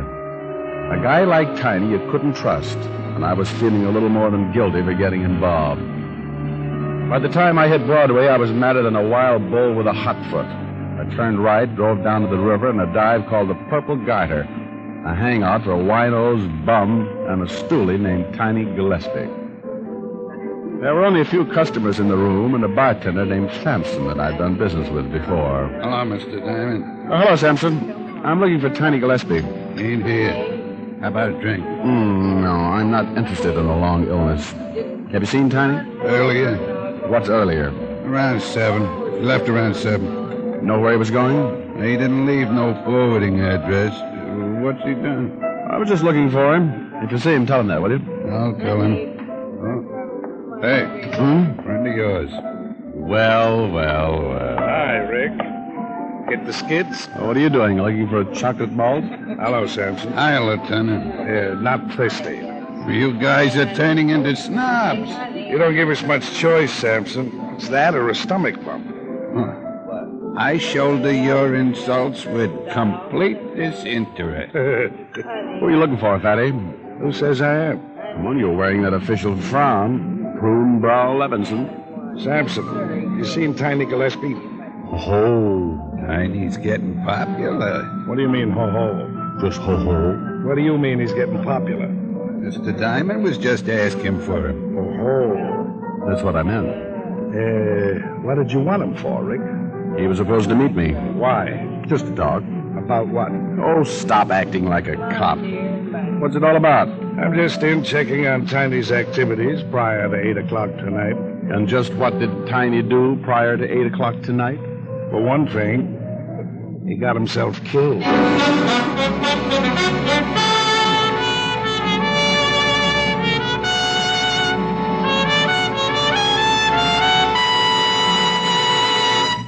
Before we continue with Richard Diamond, here are a few words about smoking enjoyment. For proof of the mildness of camels, the makers of camels went to noted throat specialists. These doctors made weekly examinations of the throats of hundreds of people with normal throats from coast to coast who smoked only Camels for 30 days. After making 2,470 examinations, the throat specialists reported not one single case of throat irritation due to smoking Camels. Make your own 30-day Camel test, the thorough, sensible test of cigarette mildness. Smoke only Camels for 30 days and enjoy the rich, full flavor of America's most popular cigarette. See how mild Camels are, how well they agree with your throat, pack after pack, week after week. You'll soon see that Camel is the steady smoke for you. How mild can a cigarette be? Make the Camel 30-day test and you'll see. Smoke Camels and see. And now back to Richard Diamond, Private Detective, starring Dick Powell.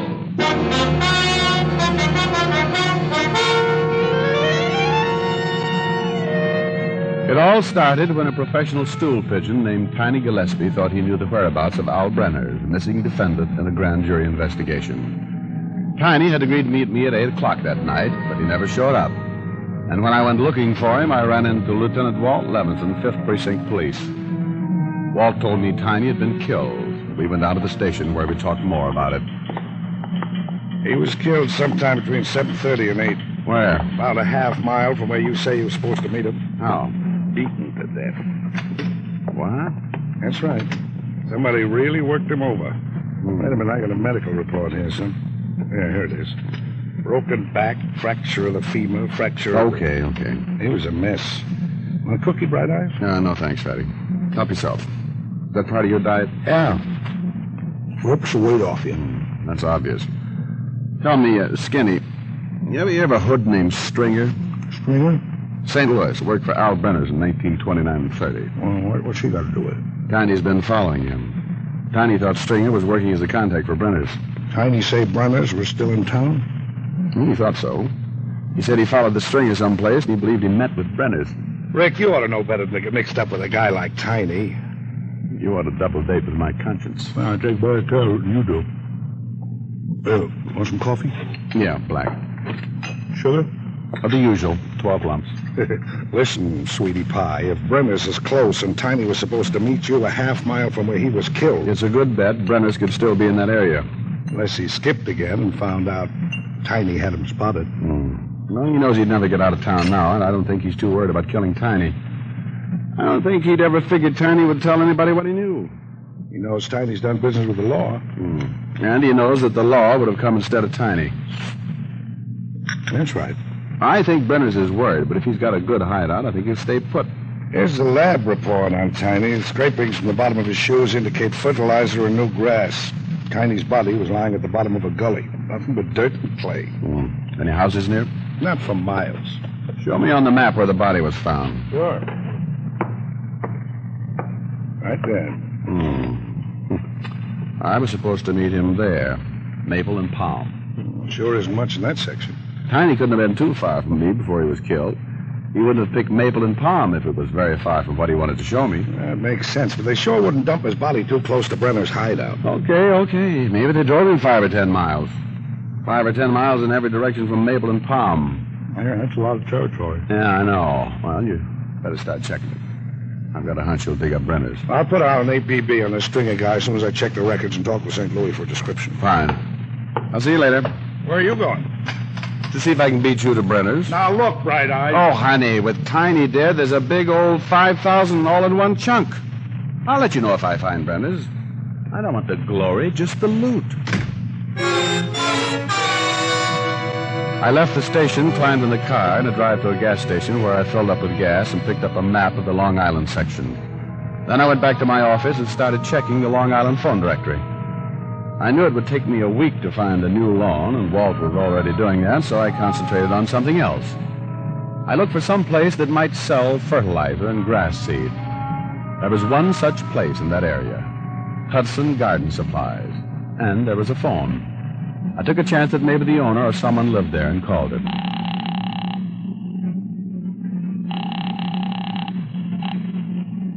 Yeah. Is this the Hudson Garden Supply? Huh? Is this the Hudson Garden? Yeah, who is this? Well, who is this? This is Hudson. Who is this? My name's Diamond. Well, what do you want? It's after 12. Did you sell any fertilizer or grass seed in the last 2 or 3 weeks? Are you kidding? You do sell fertilizer? Oh, look, wise guy. Oh, come on. This is police business. Police? Lieutenant Walt Levinson, 5th Precinct. I thought you said your name was... Diamond. You want us to come out and pull you out of bed? Oh, look, I'm sorry. It sounded like a gag. Well, have you sold any fertilizer or grass seed in the last few weeks? Oh, yeah, sell a lot of fertilizer. It's good fertilizer. Any grass seed? Yeah. To an address in that area? Yeah, a couple of weeks ago I sold a big load. Who'd you sell it to? Well, I don't remember the bill. I'll have to look it up. Look it up. Well, now? Unless you want us to come out there and help you. Well, okay. Hold the phone. Good job.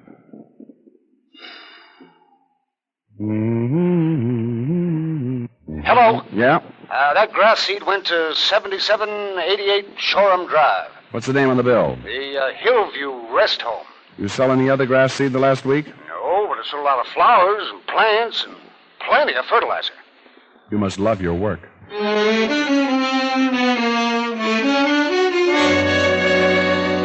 I climbed back into the car and headed back for Long Island and 7788 Shoreham Drive. 40 minutes later, I pulled up on a lonely, dark road and turned the car lights out.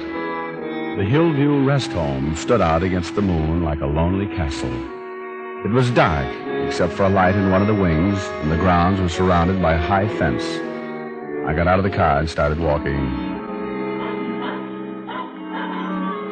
I kept going until I found a section of fence that a man might climb and not be seen from the house. I went up and over, dropping down and stopping my fall with my hands. When I felt my hands, they were wet and covered with new grass. There were about 100 yards between the fence and the main building, and the moon reflected off the wet grass like a mirror. If anybody was watching from the house, I'd never make it without being seen. I bent as low as I could and ran about halfway and stopped, listening. It was like a bad dream. Crouching under the moon, trying to make my breath come out slowly so it wouldn't show against the cold, and feeling like I wanted to dig a hole and hide right there, or better still, wake up. I started again, running low, looking from side to side, but never behind. I got to the main building and slammed myself against it. I stayed there until I caught my breath. Then I moved around to the front door and tried it. I got the surprise of my life. It was open. I found myself standing in a large room, dark except for a small red light burning over a door at the back. A staircase to my left led to the floors above, and there was another smaller room to my right that was black except for the shafts of moonlight slanting down through the barred windows. Barred windows and an open door. Something was wrong. Don't move. Don't move.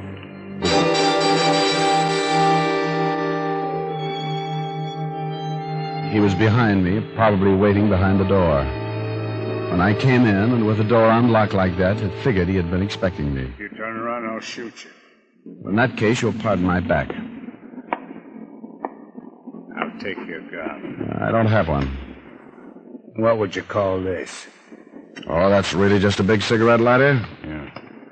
Now your wallet. Oh, look, what is this? Richard Diamond, private detective.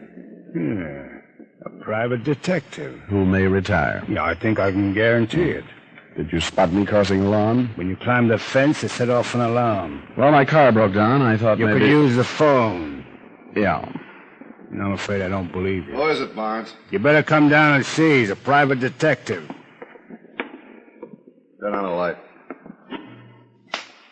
You had a gun. Well... You know him? Hello, Brenners. Yeah, he's a private cop, all right. Used to be a legit cop. How are you, Diamond? Surprised? I thought you skipped. You know I didn't. Tiny got to you, huh? Tiny? I told you. We shut up. Look, you got to get out of here. I'll lose my whole business. You're making enough off. But now with this private detective and that man last night, no telling how many more. How'd Tiny find me? I don't know who you're talking about, Brenners. I'm just as surprised at seeing you as... You're lying. Brenners, please. He might have told the police what he knows. They'd be here by now if he had. You're going to be in a little trouble, hiding out a man who's wanted by the federal government. He's right, Brenners. Whether he's trying to talk himself out of a jam or not, he's right. Relax. When Stringer gets here, I'll leave. Thank goodness. In the meantime, you better take care of Diamond. You mean, like... Yeah. The way you did with Tiny Gillespie. No, but isn't there... You don't want to lose this place, do you? No. And I don't want anybody around to talk about me. How come you worked Tiny over like that? Why didn't you just use your gun? You're in for a treat, Diamond. You're going to have a hard time working me over like that. Oh, we're not going to do a thing. Hey, better take him downstairs. Stringer should be here any minute. Yeah, all right. Walk over to that door. Nice seeing you again, Diamond. Yeah. Open the door. Go on, I'll have to shoot you. Keep going. Down those stairs. You're making a big mistake. I have no choice. State's evidence might get you off easy. Oh, the murder charge? Might get just life. And I might not. Stop right there. Open the door and go on in. Oh, now, look. I'll shoot you right here. Okay. Alf. Alf. I'm here. What is that? I got somebody for you, Alf. Get in there. Oh, now, look. I was locked in the basement, and there was someone else there with me. It was a man. His head was shaved clean, and his eyes were wild and staring. He was sitting in a corner, and as he pulled himself up, he looked at me, tipped his head to one side like he was listening to something. I gotta take care of you, too, huh? Then he was on his feet, shoulders hunched, and his arms hanging at his sides. And even bent over like that, he must have been 6.5 feet tall. He shuffled towards me like an ape, and I realized what it was that had given Tiny such a beating. You're bigger than the last one. You're gonna give me a little fight? Easy, boy, easy. I put my back to the wall and kept circling him, but he seemed to enjoy watching me try to get away. He'd reach out, and when I'd duck, he'd smile a horrible mouthful of teeth and rub his hands together like a little kid with a new game. I kept moving, talking to him, trying to calm him down, but I knew there wasn't a chance. The basement was a solid 4 walls and the heavy locked door, and one of us would have to die before the night was over. The way things stood, it was pretty obvious who it was going to be, and if I kept running, I was going to get tired and die a lot quicker. I stopped. Don't you want to play no more? He looked almost unhappy, like he wanted to keep on playing and wasn't going to be able to. He started moving in again, and I kicked him as hard as I could in the stomach. He doubled over, and for a second I felt bad, then he straightened and rushed me. He got his arms around me, and it was like being caught by a boa constrictor. The harder I fought, the tighter he squeezed. I started to pass out. Thought I heard shots. Then he picked me up over his head and threw me the length of the room. I tried to sit up, but I was too dazed. In the half-light, I watched him shuffle in, his arms swinging. He was so strong and didn't even know he was fighting a man. Just a doll that wouldn't play anymore, and he was going to break it in 1,000 pieces. He reached for me just when somebody on the other side of the door started shooting. The giant stopped as the bolt of the door was pulled back, and then he turned. Rick! You come to fight me, too? Look out, Wolf.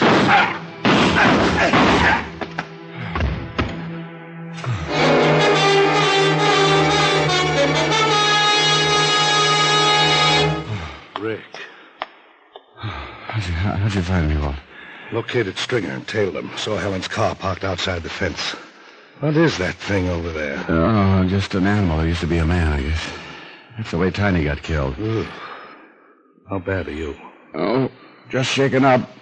But another couple of minutes and... Well, I'll give you a hand. Thanks. You get Brenners?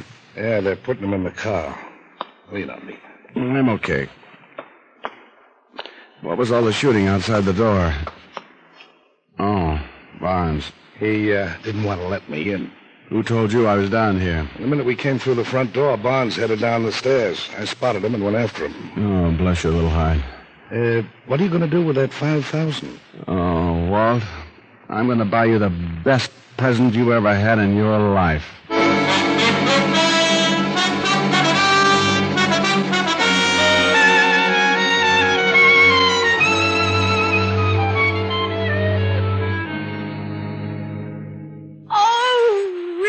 You like it, dear? Oh, it's a beautiful stove. Well, it's really nothing. Nothing? Got the beast doing a summer safari in Africa. No, but by Jove, this is mink. What did you expect, old girl? Unborn meadow mouse? No, but look here. There isn't a mink within 10,000 miles of Africa. Come to think of it, he was rather winded. Now, don't laugh, old girl.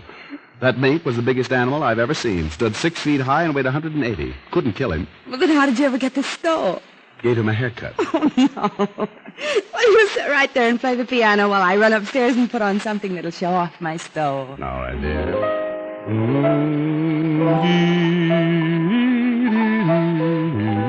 What a memory. Oh, baby, what I couldn't do with plenty of money and you. In spite of the worry that money brings, just a little filthy lucre buys a lot of things, and I can take you to places you'd like to go. But outside of that, I've no use for dough. It's the root of all evil, of strife and upheaval. But I'm certain, honey, that life could be sunny with plenty of money and you. That was pretty. Thank you. Ooh. How do I look? Oh, that mink never had it so good. Are we going to dinner? Right, dear. I'm going to buy you the fancy... Oh, I'll get it. Asher's Mink Farm. Rick, your present just arrived. Oh, I hope you like it, Walt. I don't know how to thank you. Well, it's nothing. I know. Wear it in good health, and I'll see you soon. I'll never forget you for this, old man. Bye. What? Mm-hmm. He loved his present. Well, you got him a present, too. But he saved my life. I bought him a beautiful cashmere uniform. Cashmere uniform? He couldn't get over it. Now, let's go, dear. Rick. Hmm? You must have spent an awful lot of money. For the people I love. I've still got about $1,500 left. That's pretty good after taxes. Taxes? Rick. Oh, give me pencil. Right there on the stand. Oh. Didn't you take out any withholding? $5,000. $750 cashmere uniform. Only $750 meat stove. Take away. Oh! Ricky! I owe the government $1,600.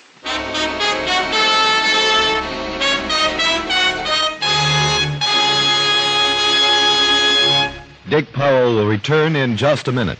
Tens of thousands of doctors in all branches of medicine, in all parts of the country, were asked what cigarette they smoked. The brand named most was Camel. Yes, according to this nationwide survey, more doctors smoke Camels than any other cigarette. Enjoy Camels, the cigarette so many doctors enjoy. And say, friends, buy your Camels by the carton, the handy, thrifty way. Yes, that way you always have camels when you want them. How mild can a cigarette be? Smoke camels and fruit. Here's Dick Powell with a special message. Thank you. Ladies and gentlemen, the hospitalized men of our armed forces like to know that they're not forgotten. Each week, the makers of camels send out thousands of packs of gift camels to these men. This week's camels go to Veterans Hospitals, Aspinwall, Pennsylvania, and Louisville, Kentucky. Tinker Air Force Hospital, Oklahoma City, Oklahoma. To all hospitals operated by the Army for U.S. forces in Austria. Now until next week, enjoy camels. I always do.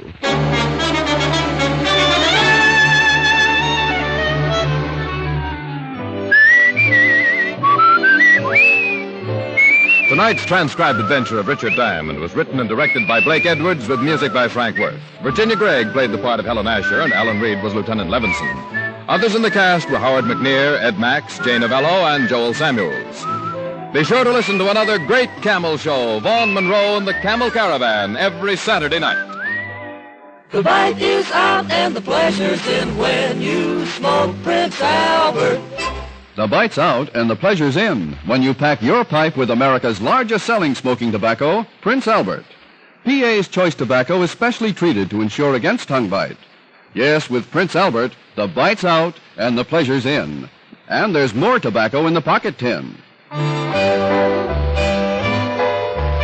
Listen next week for another exciting adventure of Richard Diamond, starring Dick Powell. This is Your FBI. The official broadcast from the files of the FBI follows immediately. Stay tuned. This program came to you from Hollywood. This is the American Broadcasting Company.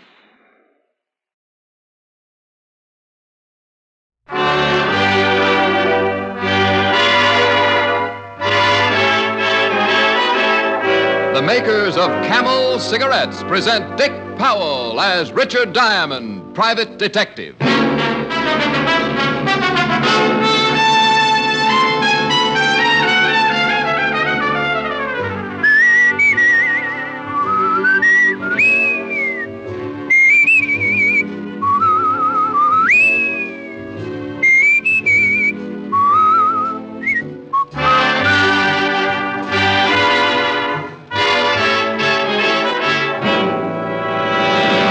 More people smoke Camels than any other cigarette. Yes, Camels are the favorite cigarette of people in all walks of life. Among them are singing stars, actors, announcers, people whose voices are their fortunes, people whose cigarette must be mild. Make the Camel 30-day test and see how mild a cigarette can be.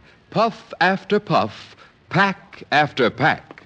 See why more people smoke Camels than any other cigarette.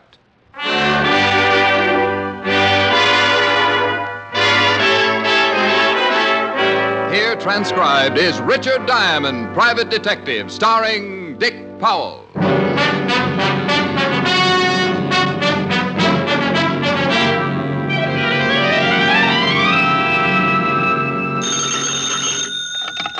Diamond Detective Agency. We make homicide pay for $100 a day. Oh, that's pretty terrible. Oh, you should catch me on a bad day. Nothing. Am I going to see you tonight? Not if you keep turning out the lights. Who turns out the lights? Oh, well, what difference does it make? It's fun. I'll expect you at 8 and you be here. Honey, of course. How's business? Oh, about as dull as 50 miles of dirt road. We'll have dinner home. Bless your little pointed head. And your empty pocketbook. Uh-oh. What? Mr. Diamond? Yes, sir. Come right in, will you? Pull up an old bank book and have a seat. Thank you. Client? Well, keep a good thought, honey. You may be gorging yourself at 21. Bye. Bye. I'd like to hire you, Mr. Diamond. Well, I'd love every minute of it. I charge $100 a day in expenses. All right. He reached for his wallet. While he was counting his money, I was looking at him. This was the biggest man I'd ever seen. I was getting a nosebleed just trying to see over the second button on his vest. He had a pair of shoulders that looked like the mayor should lay a cornerstone for them, and the muscles under his coat stood out like smuggled shot puts. My name is Collins. I'm B.E. Rawlins, private secretary. Oh, is that the B.E. Rawlins? Yes, he's a very wealthy man. Well, there's an understatement. He wants to retain you to find his brother, Martin. He does, huh? Would you mind coming with me? Mr. Rawlins would like to see you in person. Well, tell me a little more about Rollins' brother. I'd rather let Mr. Rawlins do that himself. I'd rather hear some of it from you first. I don't want to see Rollins if I'm going to turn down the job. Very well. Mr. Rawlins' brother Martin was released from prison 5 days ago. Mm-hmm. Yesterday, he sent a letter threatening Mr. Rawlins' life. Oh, and your boss wants me to find his brother before he makes good the threat. Is that it? That's it, exactly. Well, why doesn't he call the police? Show them the letter and get the protection he needs. It'll certainly be a lot cheaper than hiring me. Mr. Rawlins doesn't want any more bad publicity. There was enough of it when Martin was sent to prison. And why did Martin get sent to prison? He embezzled $100,000 from the company funds. Did Rawlins try to save him? He was guilty. Mr. Rawlins prosecuted him to the full extent of the law. Was the money ever recovered? No. Goodbye, Mr. Collins. You won't take the job? Oh, now you've guessed. But why? Mr. Rawlins is prepared to pay you handsomely. Well, I don't doubt it at all, but it's too pat. Martin's killing mad because his brother sent him to prison. Rawlins receives a threatening letter, but won't call in the police, yet he wants Martin found. Why? I told you. He doesn't want any more bad publicity. So I take the job and maybe find Martin. Then B.E. Rawlins is a potential killer in the house. What you going to do? Try and keep his mind off of things by letting him shrink heads in the basement? Remember, Mr. Diamond, they are still brothers. So were Cain and Abel. You mean you think Mr. Rawlins intends to kill his brother, and that's why he wants you to find him? Well, that's a little crude, but it's certainly a possibility. That's utterly absurd. Maybe so, but no one would blame him. You better try Hearthstone of the Death Squad. Now you're being ridiculous. Mr. Rawlins is a highly respectable businessman. His reputation is spotless. Well, then this looks like too good a time for him to start getting dirty. Goodbye, Mr. Collins. He got up, started to say something, but changed his mind. He turned and walked to the door, ducking his head as he went out. Someday he was going to forget the duck and take the whole wall along with him. 10 minutes later, I got a phone call. Yeah? Is a man named Collins in your office? But he was. He just left. Did you take the job? Who's this? If you didn't take the job, you're fortunate. If you did, you'd better catch up on your insurance payments. Oh, I think so, huh? I think so. This is a family matter, so leave it that way or you're liable to get yourself killed. Look, would the Sherlock and me show if I deduced your name was Martin Rawlins? Hello? Hello? When I brushed Collins out of my office with a quick no, I wouldn't have taken the job he'd offered me for a share in Manhattan Island. But when somebody starts threatening me, it's like telling a 5-year-old kid to stay away from the cookie jar. The quickest way to get me to do something is to tell me not to and try pushing me around. I looked up the Rawlins address, and in 20 minutes, my cab pulled up in front of a big old English house that looked like the summer training camp for the U.S. Mint. Yes? Why, Mr. Diamond. Tell Mr. Rawlins I want to see him, will you? Come in. I'm happy you've changed your mind. Just tell him I want to see him. He's in the garden. This way, please. We went through the big house and out through the glass doors into the garden.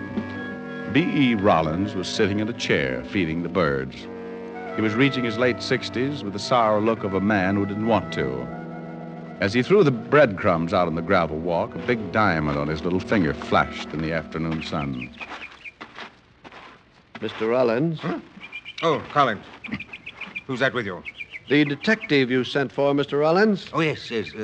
Pull up that chair and sit down, young man. Oh, thank you. Just feeding the little birds. Here, Birdie. Been doing it for some time. Oh, swell. Well, what are you standing around for, Collins? I want to talk to this detective in private. Yes, sir. If you need me, I'll be in the library. I won't need you. Here, you feed the birds for a while. Makes you feel good. Oh, sure. Here, Birdie. Birdie? That's fine. That's fine. What's your name, young man? Diamond, Richard Diamond. Oh, hey, got a load of that little fella. He's grabbing enough crumbs to stuff a pheasant. He's the greedy one. Always does that. Reminds me of some people I know. Yes. Well, Mr. Diamond, I suppose Collins told you why I wanted to see you? Yeah, and I can't say I wanted the job at first. So Collins tells me. What changed your mind? A phone call.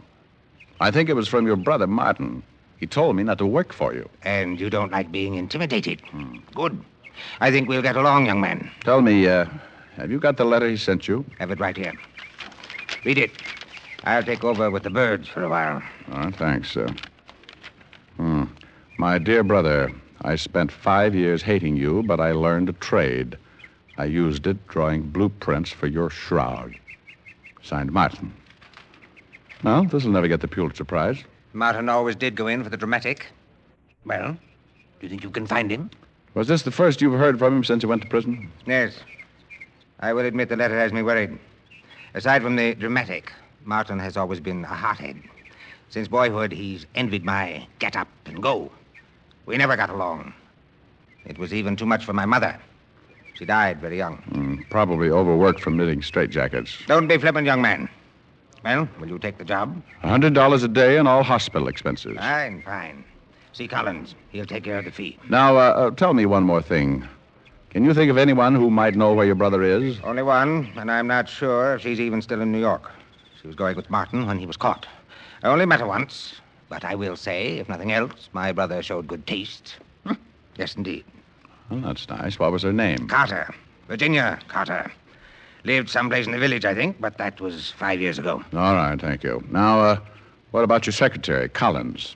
Can you trust him? Collins is above reproach. He's been with me for 15 years. Knows everything about me. Almost a member of the family. Does he know anything more about Martin? No more than I do. Now I'm getting tired, and I want to finish feeding my birds. Good day, young man. Here, Birdie. Birdie! I left the old man sitting with his friends. He'd have one good deed to take along with him anyway. I went back through the glass doors, and a butler showed me the way to the library. But the cupboard was bare. Collins wasn't around. Collins!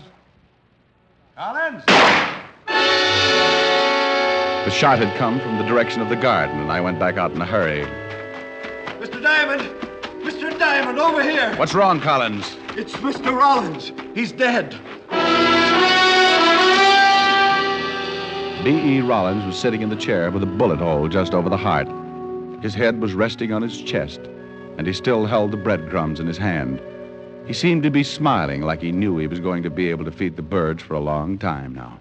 Martin did it. He did? I saw the whole thing. I thought you were supposed to be in the library. Well, I started out of the library and came around the other way.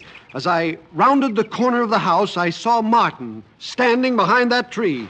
I started to yell, but he fired and climbed over the wall. Mr. Rawlins was dead when I reached him. Let's call homicide.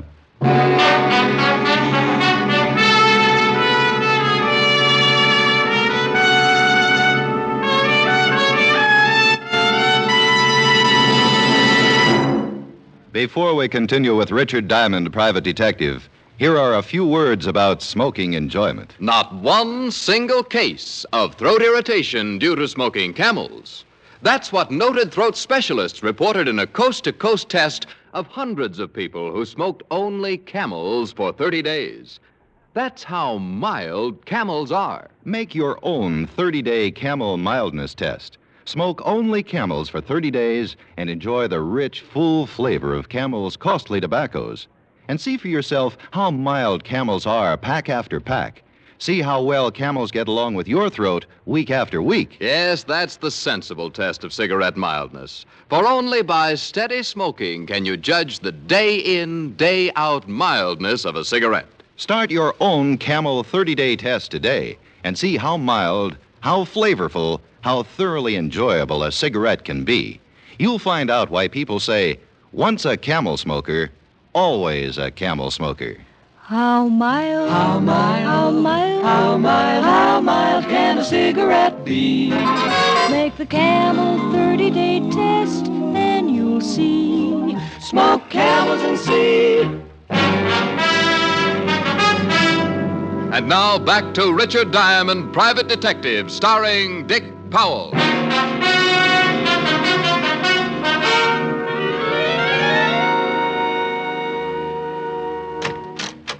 Hello, Rick. How you walk? Well, the great private detective. What do you want the police force to do for you now? Get rid of one of their stupid sergeants? Now, I don't like... Otis, Okay, yeah. This is Mr. Collins, Walt. Lieutenant Levinson, Mr. Collins. Hello, Mr. Collins. How do you do, Lieutenant? The body's in the garden. B. Rawlins, huh? Yep, big time. Rawlins Investments. That's right, Lieutenant. Any idea who killed him? Mr. Collins here says it was Rollins' brother.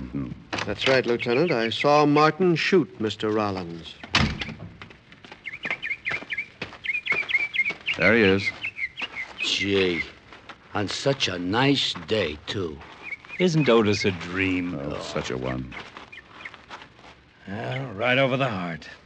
Otis, you go... What are you doing, Rick? It was a letter from his brother. A letter? Sure, I read it myself. Holy Ike, it's gone. We searched the whole garden for the incriminating letter and came up with a big fat 0. Then I remembered something that the old man had told me about Martin. Something about a girl named Virginia Carter. I questioned Collins, but he didn't know her. So I put the old mind to work and became my usual shrewd self. I went back in the library, grabbed a phone book, and found the only Virginia Carter listed. It was a wild, long shot, but I grabbed a cab, and 40 minutes later I was standing in front of her door. When she opened it, I got the quickest scalding in history. Hello. Oh, I bet you have a hard time finding something to wear in July. You like it? It's French silk. Love it, love it. What's on your mind? Virginia Carter? Mm-hmm. Now, if you'll stop panting long enough, maybe you'd like to tell me what you want. Well, I'd like to know about Martin Rawlins. Oh, I have not seen him in years. Maybe you've got a picture of him? I've got lots of pictures. Mm-hmm. Maybe there is one of Martin someplace. Well, let's look through the whole flock. I've got lots of time. Before I let you in, you better tell me your name. I don't want you to steal anything from me. Baby, if anybody stole something from you, they get their fingers burned off at the elbows. Mm-hmm. You can come in. She opened the door and walked ahead of me like she'd just oiled her sacroiliac. She led me into the living room and sat down. The shades were drawn. I had a hard time finding the couch. Right here. Oh, wow. Well, how do we look at the pictures with a magic lantern? I thought maybe you wanted to relax for a minute. Well, put something in a glass. I'll cool down. I don't drink. I never keep this stuff around. Well, that doesn't leave you much of a field. Or what do you major in? Cigarettes. Have a Camel? Oh, yes, anytime. I haven't got a match. Well, just hold on to it. It'll light up. I think I better get the pictures. I'll be right back. Just make yourself comfortable. Mm-hmm. Hoop-de-doo, hoop-de-doo. Ba-da-dee-doo-da-doo-dee-dee-dee. Hoop-de-doo, hoop-de-doo. You can start with this. If Martin isn't in this pile, I've got lots more. You're not in a hurry, are you? No, not a bit. Good. This might run into overtime. There was one trouble with the setup. Looking at the pictures with her sitting close was like trying to read a mail order catalog in front of a blast furnace. She handed me one picture at a time, describing each guy in the photographs. I've seen draft boards with smaller clienteles. Several times she stopped and looked at one of the pictures like Diamond Jim eyeing a 10-course meal, then passed the guy to me. After 24 photographs, I started thinking she was the reason for the rise in the vitamin market, and I was just going to mention an old snapshot I had of myself when she thumped one of the collection with a polished fingernail. Martin Rawlins, here he is. Well, he figured to show up sooner or later. How long ago was this taken? Well, I could not say exactly, but I'd guess about 6 years. Well, you should keep a file. How'd you get along with Martin? All right, I guess. He had money, and he showed me a good time. What else do you know about him? He has a brother with a checking account at Fort Knox. Any unusual habits? Yes, but they wouldn't help you find him. Oh, yes, he used to play saxophone. A hobby? No, not exactly. He played around town with several other small bands. He was a nut on jazz. Did he make money at it? I guess so. Well, thanks, baby. I'll stop around again sometime and take a look at your parlor. I'll spin a nice soft web. Mind if I take Martin with me? Not if you bring back a picture of yourself. Maybe I'll just bring my camera. You can take it. Good. That's why I keep the room so dark. I like to develop things. I hated to leave, but my hair was on fire. She'd given me one lead. Martin was a musician of a sort, and sometimes he made money at it. I started to cross the street to catch another cab, and I was halfway there when I heard the car. That was an old trick. You drive by fast, open your door, and if anyone is in the way, he winds up with a face full of automobile. I picked myself up and thought about chasing him, but he was so far down the street I couldn't even get the license number. I grabbed a bug-eyed cabbie and had him take me to local 802 of the Musicians Union. I went in, and a little short guy with a twitch looked up at me from behind a big desk. Something I can do for you, Pop? Bad twitch. Yeah, too much bop. Tell me, do you know Martin Rawlins? Plays the sax? Has he got a card? He makes money. Then if he ain't, he better have. I'll see if he does, will you? I'm an old friend. I'd like to get in touch with him. You look like a cop. And I've got a shiny little badge. Oh, wait a minute. I'll see what I can find. Cop, huh? Now look what you done. You got me twitching more than ever. Between twitches, he found what I was looking for. Martin had just renewed his card. It didn't show a home address, but his mail was being sent to one of the swing joints on 52nd Street. I said thanks and left him in the middle of another twitch. I walked out on the sidewalk, looked at the long gray shadows stretching out from the tall buildings. One of them moved and ducked around a corner. I was being followed.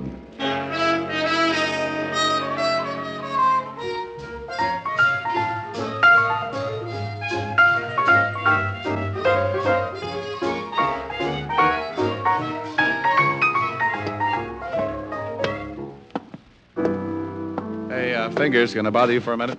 No, but you can talk to me. Move in, lean on the piano. Good.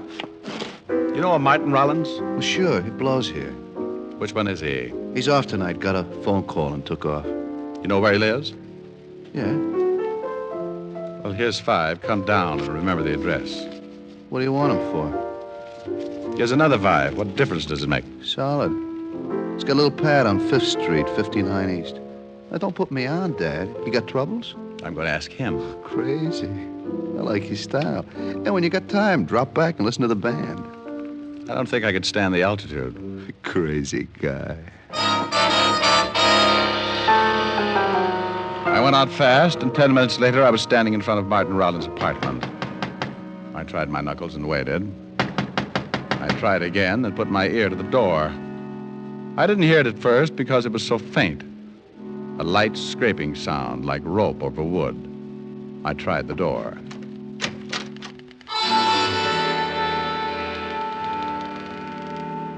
I had been right on both counts. It was a rope, and it was rubbing on wood. Brother Martin was making the sound effects, but he was doing it the hard way. He was on the other end of the rope, hanging by his neck. He was turning slowly like a weather vane in a soft breeze. A chair was tipped over at his feet, so I picked it up and sat down to think. I started to get up when something in my stomach jumped up and kicked my mind into high gear.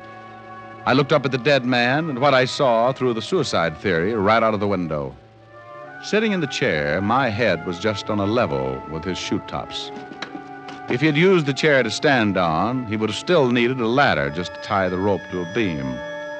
I've seen a couple of guys who hanged themselves, but never one who jumped 4 feet in the air to do it. I shoved the chair under him just to make sure. He cleared it by a good foot. I started to think of all the people who had been connected with the case, and the phone rang.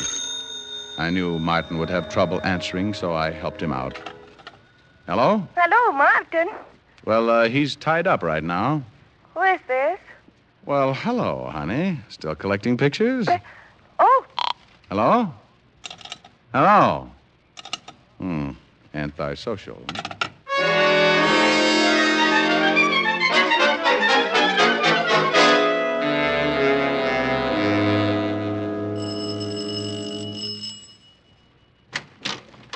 Mr. Diamond, did you bring your camera? We'll play Spin the Bottle some other time. How did you know my name? But you gave it to me this afternoon. You're a bad liar, baby, and look out, I'm coming in. Now, wait a minute. I'm expecting someone. Well, if it's who I think it is, you better hide all the rope in the house. Now move it out of the way. Oh, You heard from Collins yet? I don't know what you're talking about. Now get out of here. Collins, Rawlins' secretary, just killed Martin Rawlins. He stretched his neck out so far he started looking like an ad in National Geographic. What? Yes. He strangled him first, then stood on a chair and hung the body to a rafter. How do you know Collins did it? Because he forgot he's a foot taller than most guys. He gave Martin a boost, left him hanging too high. What's that got to do with me? Well, I think Collins knew I'd come to you. I think he promised you the moon if you fingered Martin Rawlins. He wanted to get Martin, but he wanted someone else to do it for him. He knew old man Rawlins would remember you and tell me. You're crazy. Oh, well, we'll see. How much did Collins promise you? He didn't promise me a thing. You don't think he's going to let you go on breathing when he finds out the law is after him? You're the only hole in his story. Wait a minute. He just left Martin waiting for oxygen. He's probably on his way here right now. He didn't say anything about killing Martin. I want to get out of this mess. Now, that's better. Tell me everything you can. Well, he met me about 3 months ago at a party. We started to see each other. One day he told me he was in some kind of trouble and asked me to help, and I said I would. He told me that he had been in a deal with Martin and that Martin had gone to prison for it. So Martin had come back and wanted his share, is that it? Yes. He promised me 50... It all happened in the time it takes you to change your mind. He must have come in through the kitchen and started shooting. She went down like a diver with a bends and died on her face. He was trying for me when I jumped to one side and knocked over the only light burning in the room. He came close, but the flash of his gun gave me his position, and I threw enough lead to start a pipeline. He stumbled back into the kitchen, but he was dragging it. I heard him drop, and I moved in after him. The moonlight slanted down through one of the windows and splashed out on the hard floor. He was lying in it, on his back, like he wanted to get that far anyway. Don't try again, Collins. I still feel like shooting. Forget it. No reason to kill you now. Before you close your eyes, tell me something. Better make it quick. Why didn't you go out and get Martin Rawlins yourself? Why hire me to find him? Didn't want anyone to know I was looking. You were the alibi. With Rawlins dead and Martin a suicide, you'd swear Martin killed the old man. Because Rawlins showed me the letter? You forged it? Yes. Yes, I shot Rawlins and took the letter. And you planted that phony call to my office? Yes. Well, you nearly got away with it, Collins. You just forgot how tall you were when you hanged Martin. I thought sure Martin was the one who was trying to run me down. I'm a rotten driver. How bad is it? You must have been a good cop. I caught all three. It should be raining out. Too nice a night to die. Not a cloud in the sky. Must be nice to look at. No. Keep standing up. You'll never see it from down here.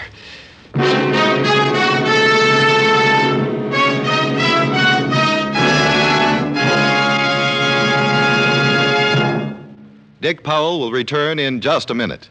What cigarette do you smoke, Doctor? That question was asked of doctors in every branch of medicine, doctors in all parts of the country. What cigarette do you smoke, Doctor? The brand named most was Camel.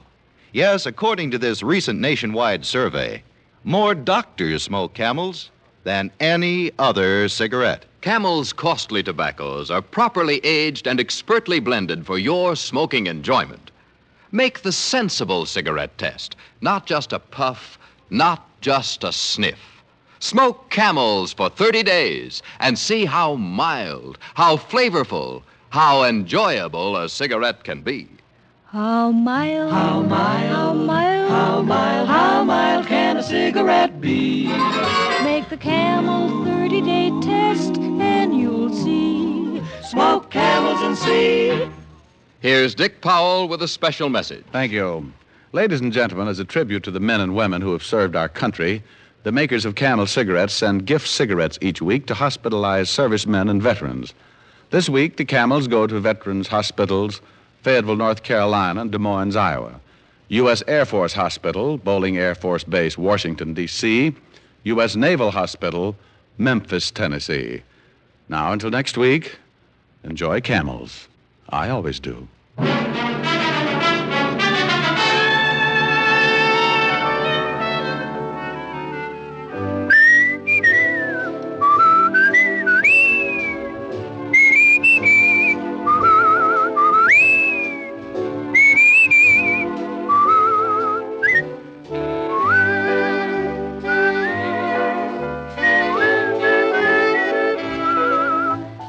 Tonight's adventure of Richard Diamond, starring Dick Powell, was written by Blake Edwards. Our director is Helen Mack.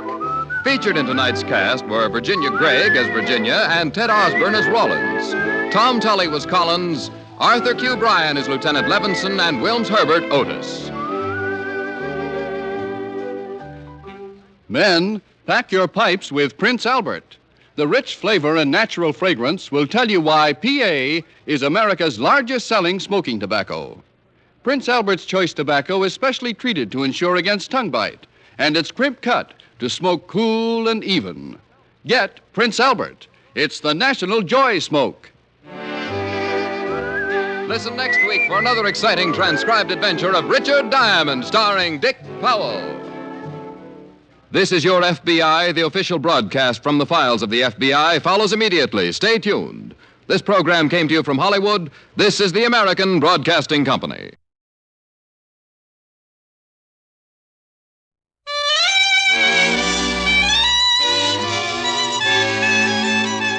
The makers of Camel cigarettes present Dick Powell as Richard Diamond, private detective.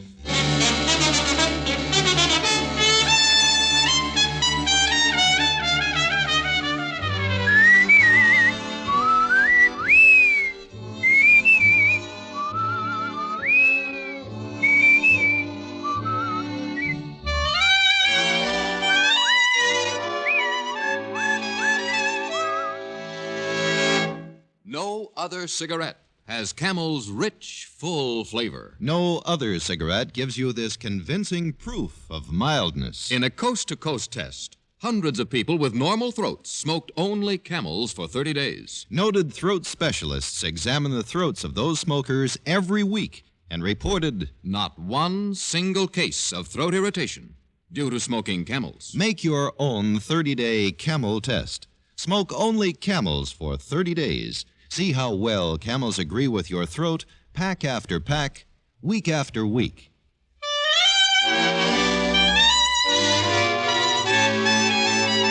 Here transcribed is Richard Diamond, private detective, starring Dick Powell.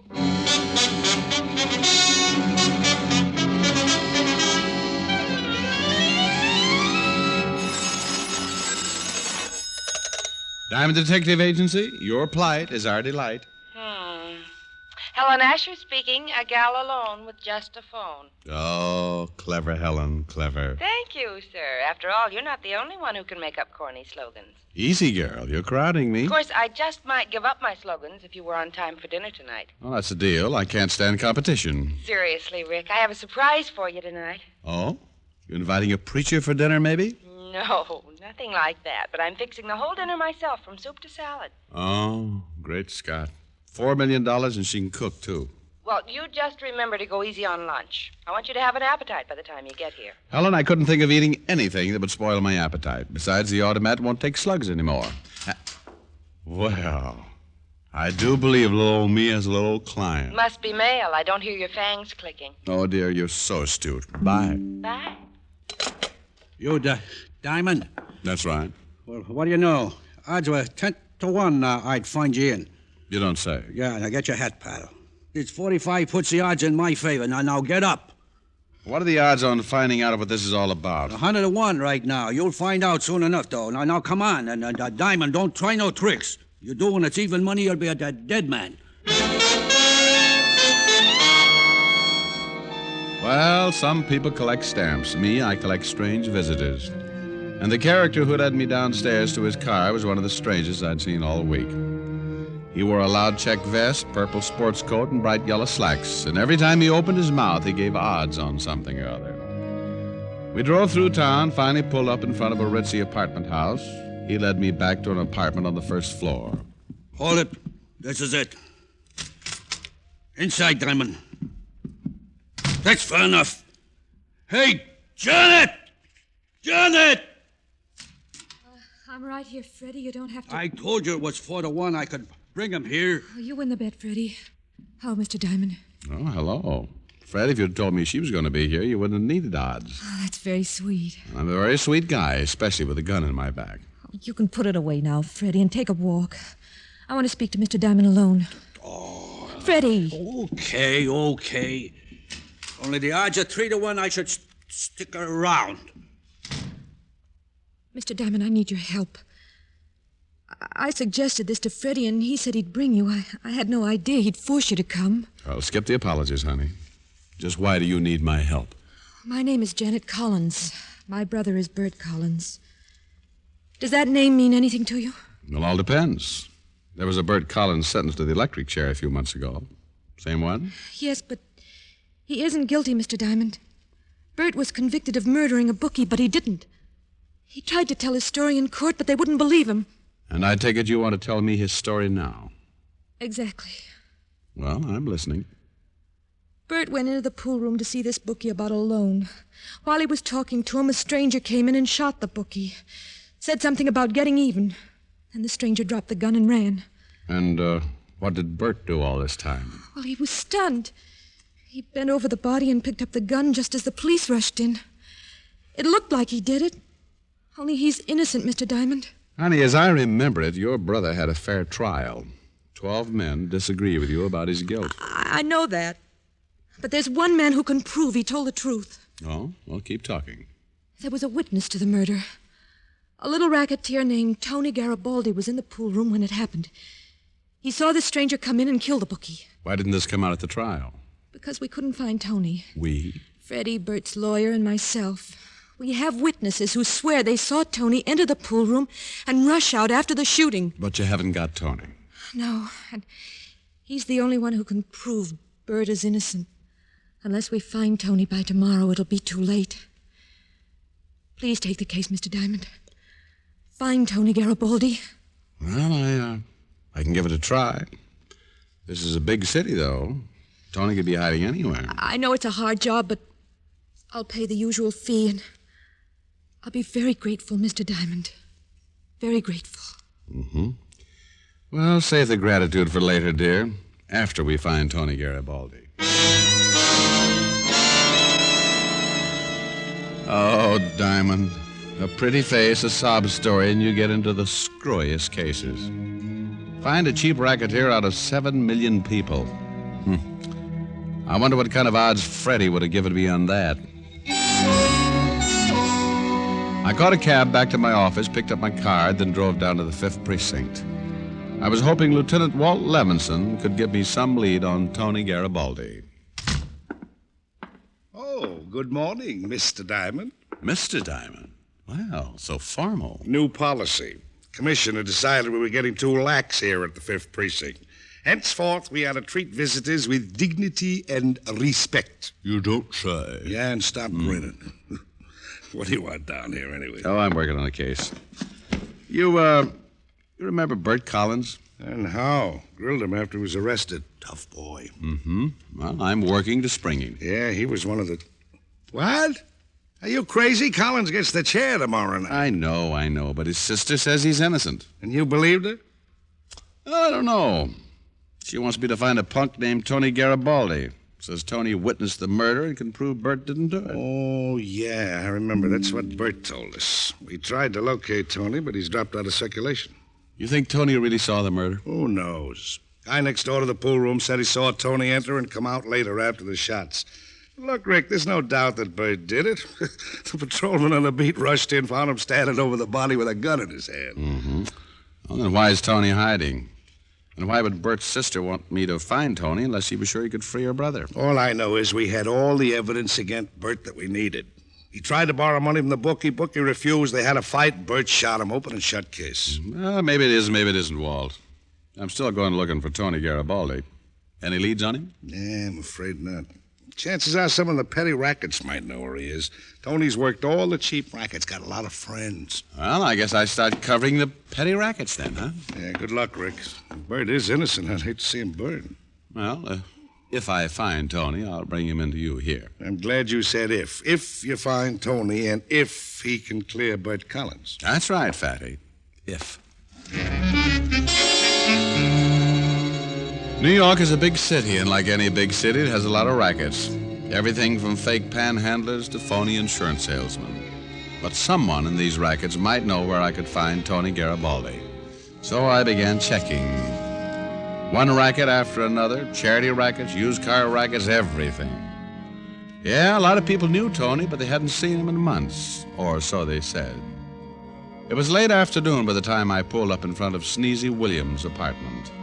A few years back, Sneezy had organized every pickpocket in town, formed a sort of a union. There was a chance he might know Tony's whereabouts. I got out of my car and started for his apartment. Don't turn around, Diamond. It couldn't be your finger sticking in my back, could it, friend? No, it couldn't be. Walk toward that alley, Diamond, or I'll put a hole right through you. That's a pleasant thought. Now, pal, if this is a stick-up, you're in for a disappointment. The only green stuff in my wallet is moss. Shut up and don't turn around. That's far enough. Diamond, I hear you've been looking for me. Oh, you're Garrabaldi? Shut up. I'll do the talking, Diamond. I don't know what your angle is in this or why you're after me, but I want you to lay off. Well, why are you hiding, Tony? What are you afraid of? Never mind that. Now, look, I've heard you're a right guy. I hate to do this, but you've got to understand I'm not kidding. Keep away from me, or next time you won't get off so easy. Tony, listen to me.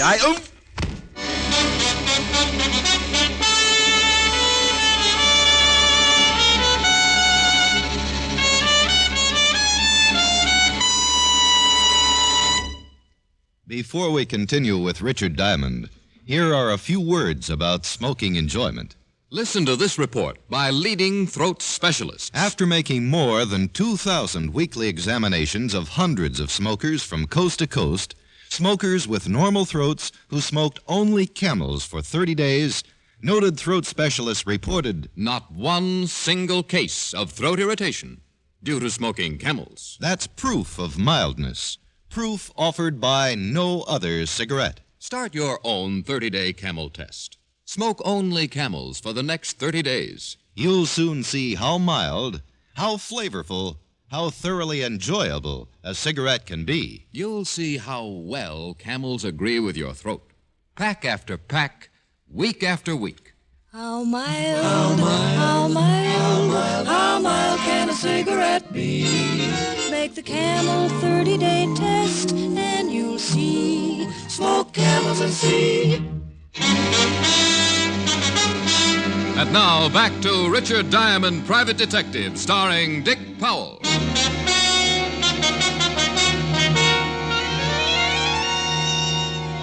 I was looking for a little racketeer named Tony Garrabaldi. Only instead of finding him, Tony found me. And he left a bump on my head as a not-too-gentle reminder that he didn't appreciate me searching for him. But now I was even more determined to find him for two good reasons. One, he might save Bert Collins from the chair, and two, I wanted to repay him for that crack on the head with interest. After I'd come to in the alley, I went to a cafe on the corner, smoked 4 Camels, had 2 cups of coffee, and washed my face. I felt much better as I walked back up the street to Sneezy Williams' apartment. I climbed the stairs and knocked on Sneezy's door. When the door opened, Sneezy stood there, his face screwed up like he'd just bitten into an unripe persimmon, then... Relief spread over his pudgy features, and he held out his hand. Ricky Diamond. Long time no see. How are you, Sneezy? Bad, Ricky. Awful bad. Come on in. Well, thanks. Ooh, what's that smell? Fumes. From my vaporizer over there on the table. I gotta breathe them. It clears up my head. Oh. I hear you've gone up in the world, Sneezy. Pickpocket union, huh? Diamond, please, don't use that word pickpocket. In the trade, we call them cannons. Oh, well, I'm sorry. I didn't mean to be disrespectful. A common mistake. Yeah, I organize the boys. It keeps them out of each other's territory, and I get a percentage of all that takes. Well, that explains the fancy apartment. Uh-huh. Only what good's dough when you're a sick man like me? I got a cold all year round. I've been under a mustard plaster so long I feel like a hot dog. What brings you here, Ricky? I'm looking for a man, Sneezy. Thought you might know where I could find him. Well, it all depends. Come on, let's sit over here by the vaporizer. I gotta sniff those fumes. Who you after, Rick? Guy by the name of Tony Garrabaldi. Tony, huh? You know him? Oh, sure. Worked for me a few years back. I haven't seen him lately, though. Where was he living when you knew him, Sneezy? Now, let's see. Excuse me a sec. Ooh, them fumes feel good. About Tony. Huh? Oh, yeah. I should know it. Sure. He lived with his mother. Yeah, that's a nice old lady. I've been over there a few times. Over where, Sneezy? What's the address? The address? Ooh, them fumes. You know, these vaporizers come pretty high these days. This one set me back $10. All right, Sneezy. Here's $10. Vicky, you are a kindred soul. Just make with the address, Sneezy. Yeah, the old lady runs a dry cleaning shop over on 79th and 3rd. Right on the corner. You can't miss it. Ooh, them foo. Ooh.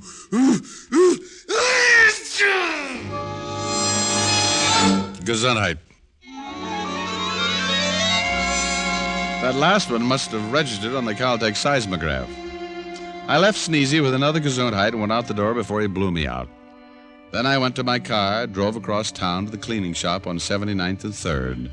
Inside, I found a tired-looking old lady marking clothes. Yes? You have come for clothes? No, Mrs. Garrabaldi, I'm looking for your son. Tony? Tony. What is it you want with him? I'd like to talk to her. You're from the police? Well, indirectly, yes. Go away. Now, Mrs. Garrabaldi. Go away. You're not dressed like a policeman. You're not from the police. You wish to harm my Tony. Go away. Mrs. Garrabaldi, your son's in a lot of trouble. He might be able to save an innocent man from dying. I intend to find him. Tony's in trouble, yes, I know. He comes here months ago, tells me he must hide. He does not tell me why. Why must Tony hide from men like you? Why? Your son witnessed a murder. This is a crime? No, but Tony ran away. Now, if he tells what he really saw, perhaps an innocent man will go free. Tony is a good boy. He would not wish harm to innocent man. Perhaps Tony's afraid, Mrs. Garrabaldi. Afraid some harm will come to him if he tells the truth. Is this true? No, the police will protect your son. But they can't protect him if they don't know where he is.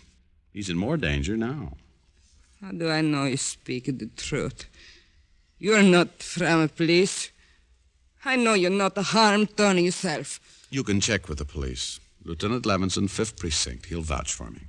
Oh, I do not know. You would not tell me to check unless you spoke the truth. But I do not know. Where's Tony living, Mrs. Garrabaldi? Tony says I'm not to tell anyone. Your son's afraid. People in fear don't think clearly. Now, where's Tony? Tony's a good boy. It is no good he must hide. Where is he? Tony must hide no more. Tony must tell the truth. If I do wrong, may I be forgiven, but I will tell you where Tony hides. Mrs. Garrabaldi wrote the address on a slip of paper. I called Janet Collins and asked her to meet me at Tony's hideout. Together, we might be able to persuade him to tell the truth about the murder. When I got to Tony's rooming house, Janet hadn't arrived yet, so I went up alone.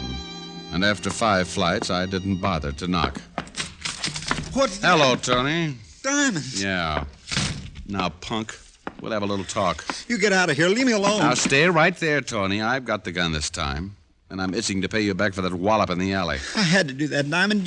You don't understand. Well, then suppose you enlighten me.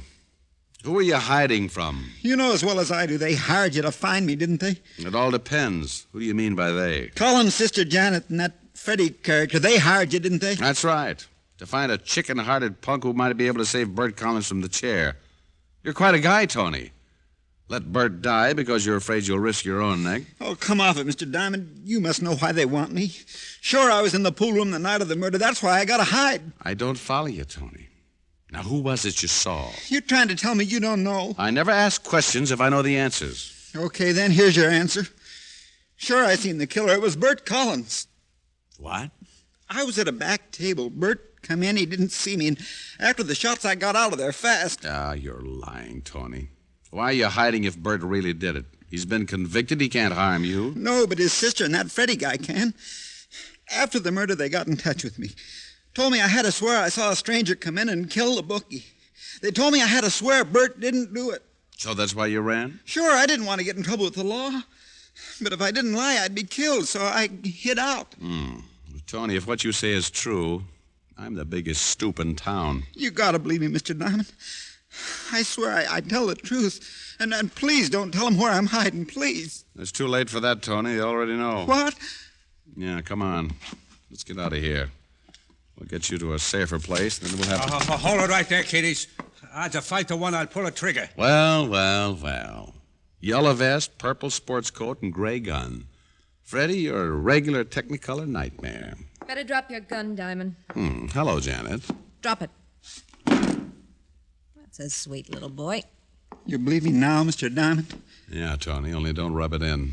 Diamond, I'm sorry this has to be. I wanted you to find Tony, but I wish you hadn't talked to him. Oh, Janet, you're a dreamer. This won't work.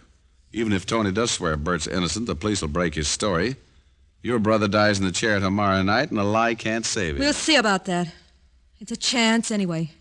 Well, what about it, Tony? You gonna let him take you downtown and lie for them? Well, I don't know. I know Tony, Diamond. Don't try and fill him with false bravado. He knows what Freddie'll do with him. Unless he does exactly what we tell him. Don't you, Tony? Yeah, kid, you know. And the odds are 50 to 1 you'll say just what we want you to say. I'm sorry, Mr. Diamond. I guess I gotta do what they want. Oh, don't be a fool, Tony. Shut up, Diamond. You've talked enough. Freddie, I'll leave you here with Diamond. Tony and I'll wait in the car. Don't be long. Come on, Tony. Diamond, Now then, Diamond. Just you and me. You make the most brilliant statements, Freddie. Yeah, and the odds are... Hey, keep your hands out of your pocket. Oh, take it easy, Freddie. There couldn't be a gun in this pocket. Just got $50. See? What's the idea? Well, Freddie, old boy, the way I see it, I'm about to be shot. That's even money, all right. Well, I can't figure out whether to die a hero trying to rush you or just stand here and wait for you to shoot. Huh? Now, either way, I die, so I might as well decide which way I want it. Thought I might flip a coin. Diamond, you must be a little off, huh? Freddie, I didn't admit it before, but you see, I'm crazy about gambling, too, just like you. Yeah? Sure. You can appreciate a sportsman wanting to go out like this, to die on a gamble. I don't know. Oh, Freddie, relax. Either way, I die. Now, I'll flip the coin, 2 out of 3. Heads, I die rushing you. Tails, I wait for you to shoot. It is sort of interesting. Well, here we go. Up. There. Tails. You're right. 2 out of 3. Up. What is it? Heads. Well, go on. This one tells the tale. Yeah, Freddie, this one tells the tale. I held the coin against my thumb. Freddie was interested now. He was the type who liked any kind of a bet, and in this one, the odds were all in his favor. But I always did like long shots. I flipped the coin high. Only this time, I didn't catch it. I let it fall to the floor, and Freddie's eyes followed it. This was what I needed. I threw him off balance, and the gun went clattering to the floor. Then my right hand plowed into a yellow vest, and my left hand followed through. And that took care of Freddie. But there was still Janet outside with Tony in the car. I stripped Freddie of his purple sport coat, put it on, and went downstairs. Outside, I saw Janet and Tony in a blue sedan parked at the curb. I lowered my head and went around to Janet's side as fast as I could. Get in the other side, Freddie. Up. Diamond. No, take it easy, honey. Let me go. Let me go. Oh, just relax now. You'll go somewhere in a minute. Tony. Yeah? Run around the corner and get the cop of the beat to take care of our little friends, will you? And make it snappy. I got a date at 7 o'clock. I wonder how Helen will like me in a purple sport jacket.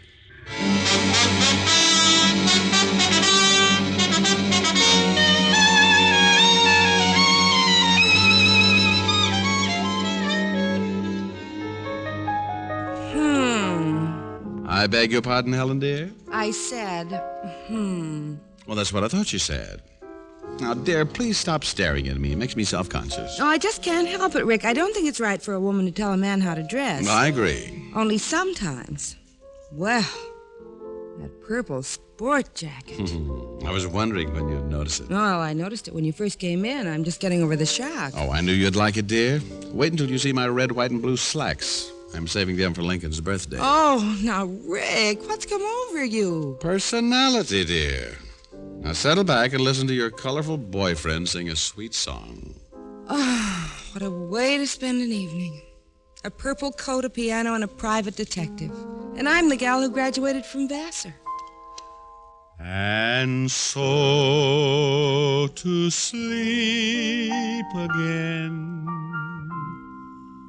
as if I'll ever sleep again. These restless nights go on away from you. And so to dream again, as if I'll ever dream again. My darling, since you're gone, my dreams are through. No other arms can ease this ache within my heart. No other lips can kiss away these tears that start. And so to sleep again, as if I'll ever sleep again, as if I'll ever love again anyone but you.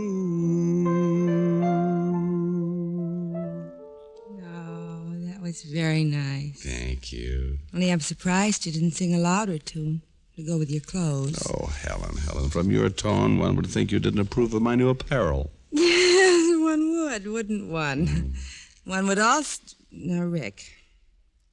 Rick. Rick. Yes, dear. More? Well, I'll be romantic tonight. Romantic, nothing. As long as you wear that jacket, I'd rather keep my eyes closed. Come here.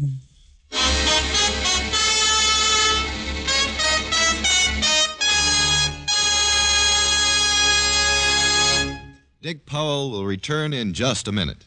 What cigarette do you smoke, Doctor? When that question was asked of doctors from coast to coast, doctors in all branches of medicine, the brand name most was Camel. Why don't you smoke Camels, too? And say, why not give a carton of Camels for St. Valentine's Day? Camels come in a special carton all dressed up for the Valentine season. Give your Valentine Camels. How mild, how mild, how mild can a cigarette be? Smoke Camels and see. Here's Dick Powell with a special message. Thank you. Ladies and gentlemen, to help bring pleasure to hospitalized veterans and members of our armed forces, the makers of Camel send thousands of packs of Camel cigarettes to service in veterans' hospitals every week. This week, the gift Camels go to Veterans Hospitals, Fort Harrison, Montana, and West Roxbury, Massachusetts. U.S. Naval Hospital, Quantico, Virginia. U.S. Army Station Hospital, Camp Carson, Colorado. And the Military Air Transport Service, which evacuates virtually all overseas wounded personnel. Now, until next week, enjoy Camels. I always do.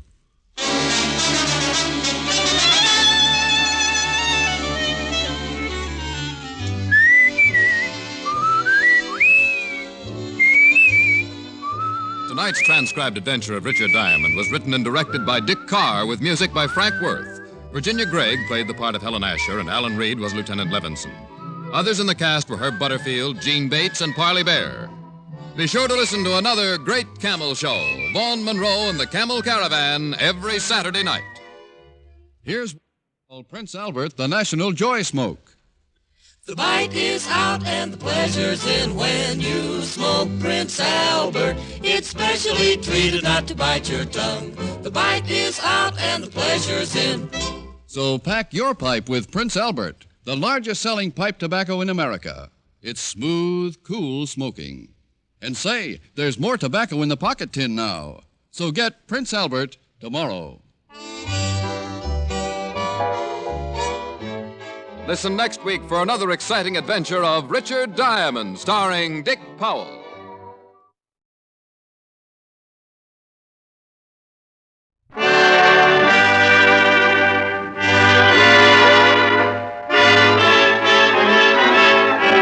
The makers of Camel Cigarettes present Dick Powell as Richard Diamond, private detective.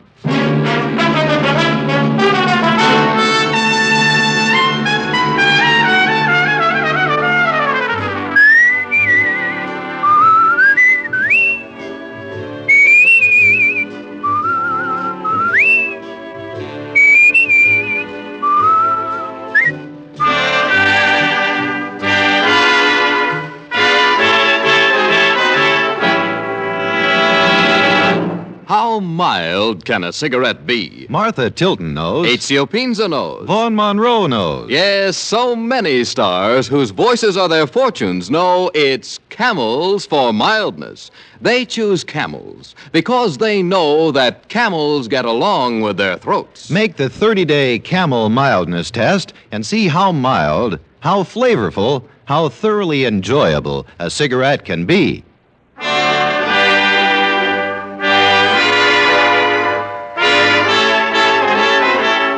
Here transcribed is Richard Diamond, private detective, starring Dick Powell.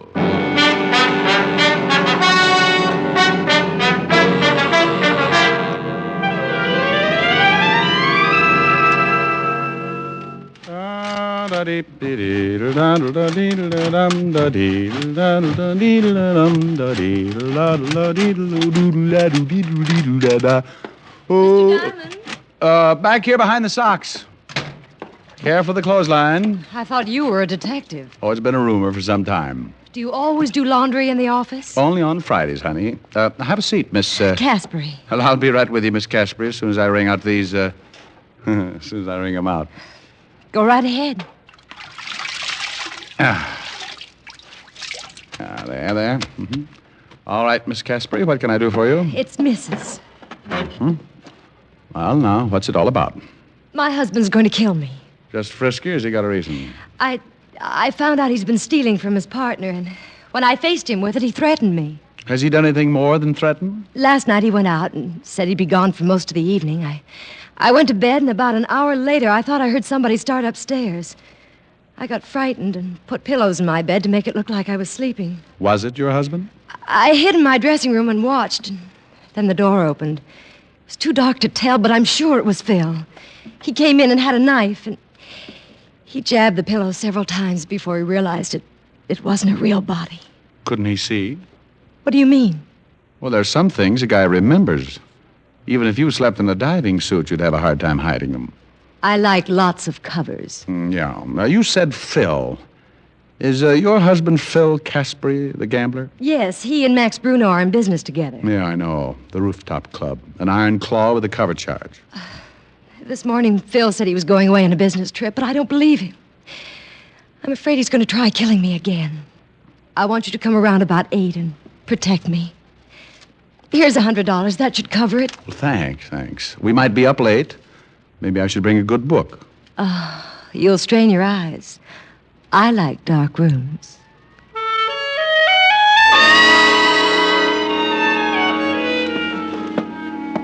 She got up then and walked slowly across the room like a big cat that had just finished eating its keeper. She stopped at the door and smiled a promise. I thought how Samson must have looked with a crew cut.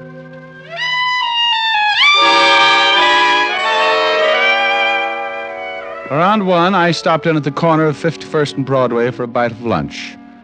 I killed part of the afternoon at the newspaper morgue, looking up the past files of one Phil Caspary. No convictions, but a bundle of arrests. The partnership with Max Bruno had earned some big type from time to time, and it seemed that Mr. Caspary's partner, Max, was quite a favorite with the local authorities. They'd nailed him twice. The first time, Uncle Sam sent him away for missing too many March 15ths. The second was when I remembered. A rookie cop caught him with a gun. The parole board said shame and sent him up for the rest of the stretch. I went back to the apartment, dressed, and by 8 o'clock I was ringing Mrs. Caspary's doorbell.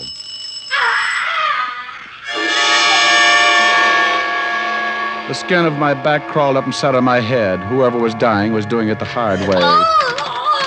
The door was locked, so I gave it the benefit of one of my shoulders. It was one of those heavy panel jobs with a will of its own, but finally the hinges got tired and gave up. I stumbled into the living room and came up with my .38. The screams had stopped, and I knew the only reason she had given up yelling was because she'd given up living. She was sprawled on the bed, but she didn't look anything like she had that afternoon. The killer had made sure of that. He'd used a knife. And now she just didn't look like anything. I took a quick look around, found no one, so headed for the phone on the nightstand to call homicide. He must have been standing behind the door. When I turned, he gave it to me. Oh! He used something heavy enough to split a block of cement. It caught me across the nose, and I went down like an express elevator. While I was thinking the floor looked silly trying to be a funnel, he nailed me again.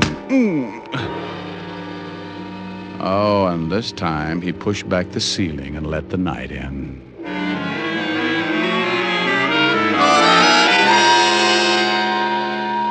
It's easy to relax after a good beating. You just bleed a little and grow weak.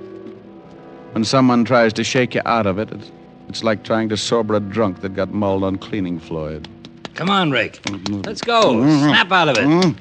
Oh. Come on, kid. You're a mess. Oh, I'm stuck in the confetti. Yeah. We have a party or something? Yeah, it looks that way. Wake up, you're still running around with the squirrels. Oh, my. Take a look at that bed, Walt. If I appear untidy, it makes up for things. We cleaned it off. Now try and sit up. The ambulance will be here in a minute. Oh, get me a bat, will you? If I can find the guy who crowned me, I'll give you another customer. We got him outside, but I can't say I blame him. Who you got? Caspary. He says you knocked off his wife. What? He called us, said he came home, found the body, and found you tiptoeing through the corpses. Yeah?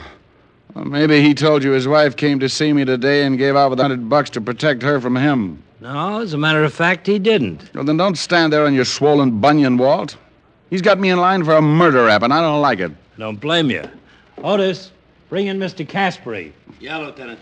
Get in there, Caspary. Okay, Sergeant. Okay, take it easy. Here he is, Lieutenant. Caspary, Diamond here says he'll trade you a seat in the electric chair for his pushed-in face. I don't get it. Well, stick around, Phil. They'll catch up with you. Hold it a minute, Rick. I've had my face turned into an ad for taffy machines. I've got a right to gloat. Look, why the chit-chat, Lieutenant? You got your killer? That's what Diamond thinks. He says you fit the job. He's a dirty liar. Says your wife retained him to protect her from you. For why? She found out you were robbing your partner. You made one try for her, but you missed. You graduated, Diamond. Now you're a filthy liar.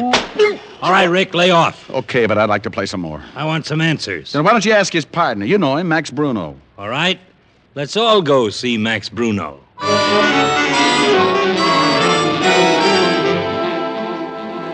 A prowl car on Park Avenue is as conspicuous as an outside shower at a girls' camp.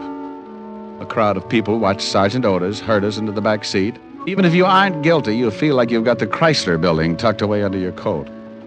I waved goodbye to a good-looking blonde with a poodle, and we took off for Bruno's office. It was an old building on 6th Avenue. And a gunner named Tony Garcia with a big bulge under his arm met us at the door. What is this, a convention? Hello, Tony. Tell Bruno I want to see him. The whole party or just you, Lieutenant? I'm enough. Sure. What's the matter, Casper? You look sick. You get tagged for speeding? You can tell Max it looks like he built the frame just the right size. I don't think you know what you're talking about. Oh, stop playing Alice in Wonderland. We want to see Bruno. I'll find out if he's in. We know how to turn a doorknob. Look out. Okay. Well, what is this? They wouldn't wait for an introduction. Hello, Max. What do you want, Levinson? Couple of questions? You in some kind of trouble, Casper? What do you think? What are you getting rough with me for? Oh, you dirty double-cross... Shut up. Well, what's eating you, Diamond? Well, that's a good one. Now, look. You look, Max. You keep your mouth shut, Casper. Not when I'm being framed. I'm going to yell my head off. Framed? Don't know nothing about it, huh, Max? I don't know what you're talking about. What is this? You framed me with that killing. Killing? Don't come on with that bit. You know what I'm talking about. Take Casper in the hall, Otis. Yes, sir. Come on, Casper. I'll get you for this, Max. So help me. Come on, you. Will somebody tell me what's going on here? Liar, I swear to you, if it's the last thing I do, I'll get... What's happened to him? Max, you don't know? How am I supposed to know? Guess? Somebody just killed his wife. Tony. Yeah, boss. Wait in the hall. Yeah, boss. Caspary knocked off his wife, huh? Well, he didn't say it was Caspary. Look, Caspary's my partner. At least he was. You split? Yeah, a couple of days ago. Why? I've been checking for a couple of weeks. Caspary's been holding out on the take. How'd you find out? His wife called me and told me. Oh, really? Wonder why a wife would incriminate her husband like that. Yeah, she was scared stiff. She found out what he was doing, and he told her he'd kill her. So she didn't know what to do. She called me. You knew her pretty well, huh? Not too well. She figured I could give her protection. I told her to see you, Diamond. Well, now, that was very nice of you, but what did you do about Caspary when you found out he was robbing you? Told him to get out, have the money back by tomorrow morning. You tell him his wife tipped you about him? Are you crazy? Of course not. Said I'd been checking on him for a long time, that the books didn't tally. And what did he say? He said he didn't do it. What'd you expect him to say? Well, are your books short? 200,000 worth. Okay, Max. We'll be talking to you. Wife's dead, huh? About as dead as she can get. See you around. Yeah. Okay, so he told you how I've been robbing the till. Yeah, he did. Well, let's go. What's the matter, Caspary? You give it up? I'm framed. That's it. Let's go. Oh, by the way, what did you do with the murder weapon? Don't be surprised if you wake up some morning and find it sticking in your back. Get him out of here, Otis. Come on, you. Come on. Well, Levinson did it again. Suspect in custody. What do you do for an encore? Sleep? You want me to drop you off in emergency? You could use a new face. No, I'll grab a cab and go to the apartment, clean up. Got to see Helen later. Okay, but stay off the streets. Somebody's liable to think you're dead and bury you. Oh, that's a good one. Night. Good night.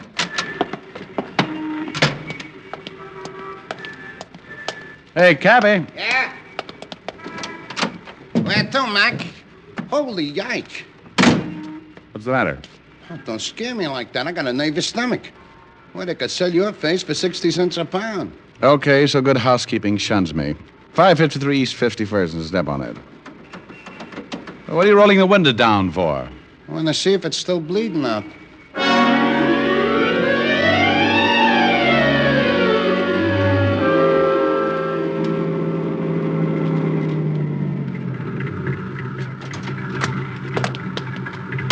$0.35. There you are. Thanks.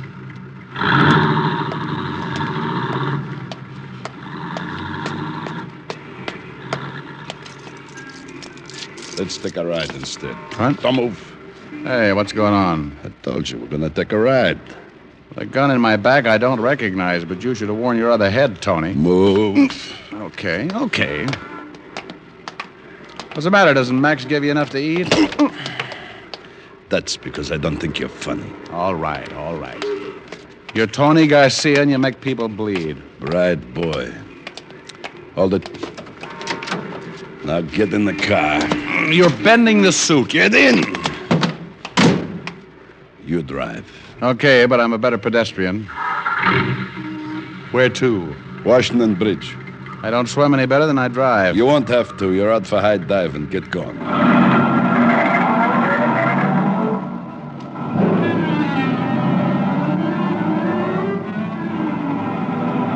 Come on, hurry it up. I thought we were going to a funeral. That's a good one. What's it all about, Tony? Don't get nosy. Enjoy the ride. It's a new car.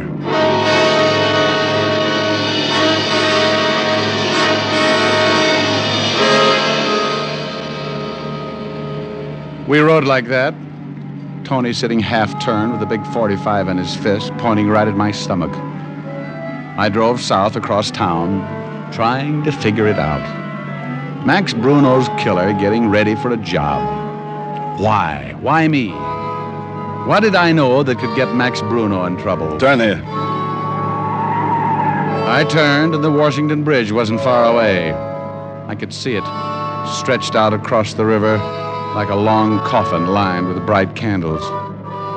I eased down on the accelerator, and by the time we reached the bridge, I was doing a good 60. Slow down. We were near the toll gate. I took my foot off the accelerator and then jammed down on the brakes as hard as I could.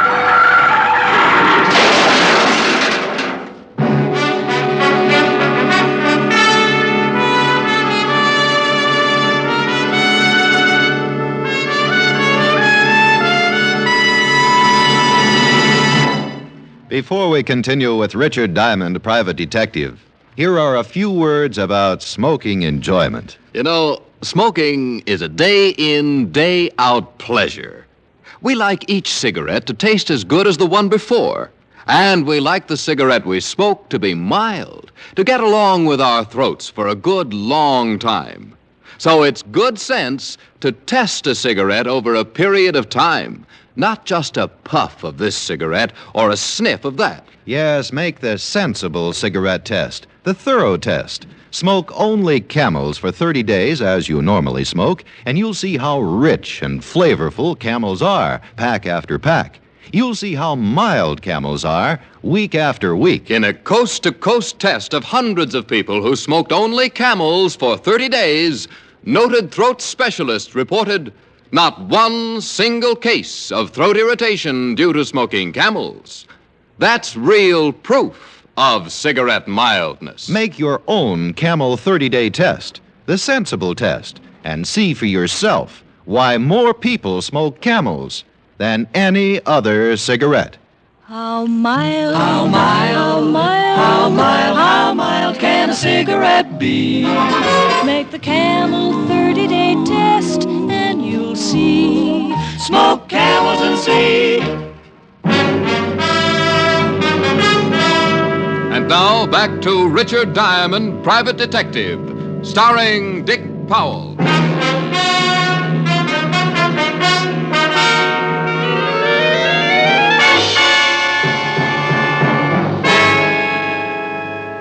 We had hit the bridge railing and stopped cold. The steering wheel had caught me in the stomach. I opened my mouth to make my lungs work. It was like sucking air through a bent straw. I didn't know how long I sat there before I finally made it, but a slow, dripping sound made me remember Tony and look over. He was halfway through the windshield, and the dripping wasn't a broken radiator. His life was running out all over the hood.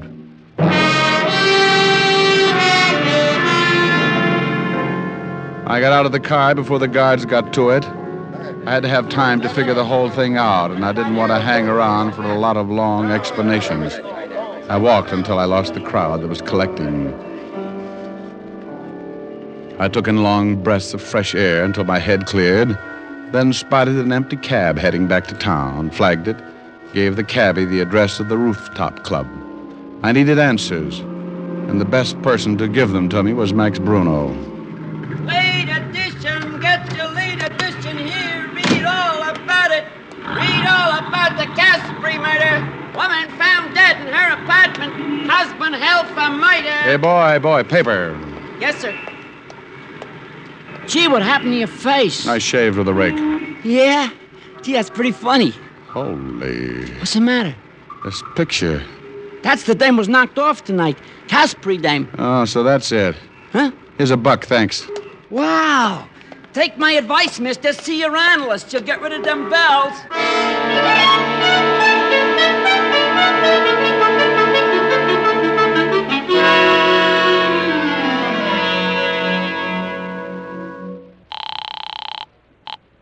Homicide, Lieutenant Levinson. Walt, did you get to 415 at the George Washington Bridge? Yeah, about 10 minutes ago. Tony Garcia ran into the bridge railing.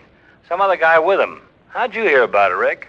Well, I was the other guy. What? Yeah, Tony was going to show me the bottom of the river. Are you nuts? Not at all, no. And have you seen the evening papers? No. Well, there's a picture of Mrs. Casperry on the front page. So what? Well, so this. The girl in the picture isn't the same girl who came into my office this afternoon. Who was she? I don't know. Now, wait a minute, Walt, Rick. well, no. Don't you get it? That's why Tony was supposed to gun me tonight. No, I don't get it. Oh, Walt, somebody wanted to frame Phil Casperry. They sent a girl to my office posing as Mrs. Casperry. So I'd swear she suspected that Phil was going to kill her. When I found the wife dead, she was cut up so bad I couldn't tell the difference. Well, then why kill you? To prevent what's just happened. Get me out of the way before I saw the evening papers. Then Max Bruno was lying about Casperry taking the money. Sure. There had to be a motive, so he cooked up the story about Mrs. Casperry calling him and telling him about Phil and the money. Then Bruno's our man. Oh, Walt, you're such a good boy. I knew you'd get it.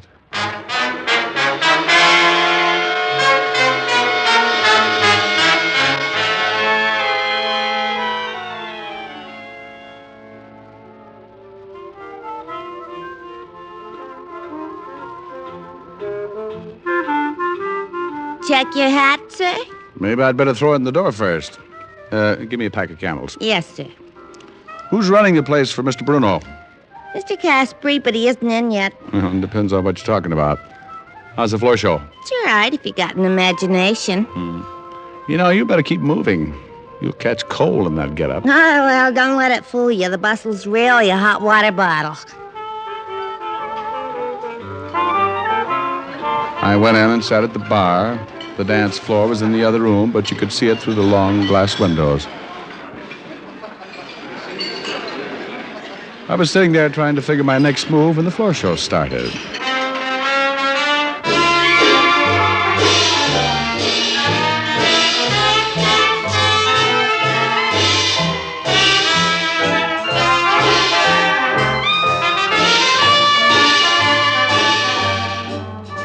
The usual line of cuties came out. The hat check girl was wrong.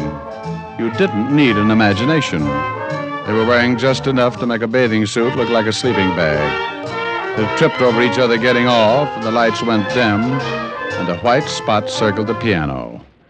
She came out in a green satin evening gown.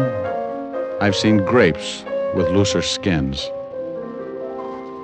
I didn't know what time it was. She knew what time it was. She was pretty good, too. But she was better this afternoon in my office when she told me she was Mrs. Casperry. I got up and went back to the hat check girl with a warm bustle.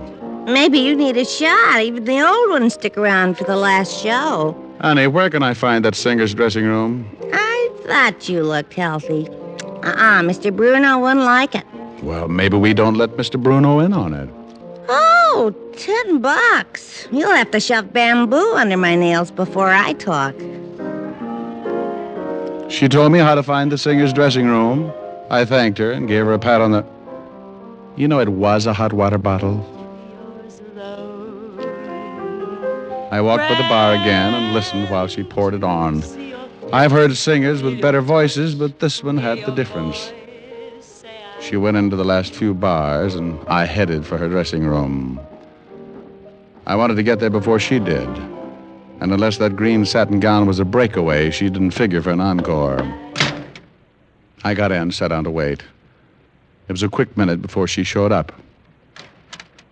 Oh, shut up, you're flat. Oh, you get out of here. Go on, get out. Now, relax, baby. I got something to say.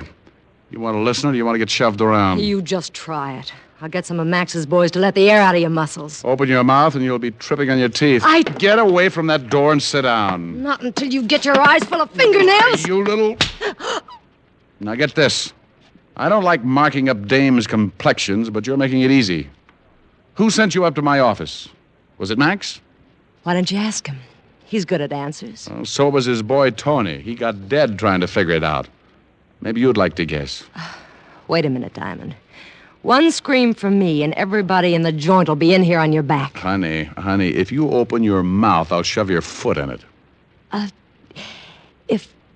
If I tell you, do I get squared with the law? You're an accessory before the fact. I can only give you a head start. Just give me long enough to find a healthy climate. Now, you're killing time. Come on. I want to know who built you up to fit Mrs. Caspary. Was it Max Bruno? All right. It was Max. Phil found out he was holding out in the gambling take. So he dissolves the partnership by killing Mrs. Caspary, making Phil the patsy. Neat, huh? Yeah, like a sack full of brains. Go on, answer it. Who is it? Open up, baby. It's me. Max, look out! Diamond's in here! Sorry, baby, but twice makes you a punching bag. I didn't want to hit her, but it was the only way to keep her tongue in. She dropped like a wet wash in an earthquake, and I jumped for the door.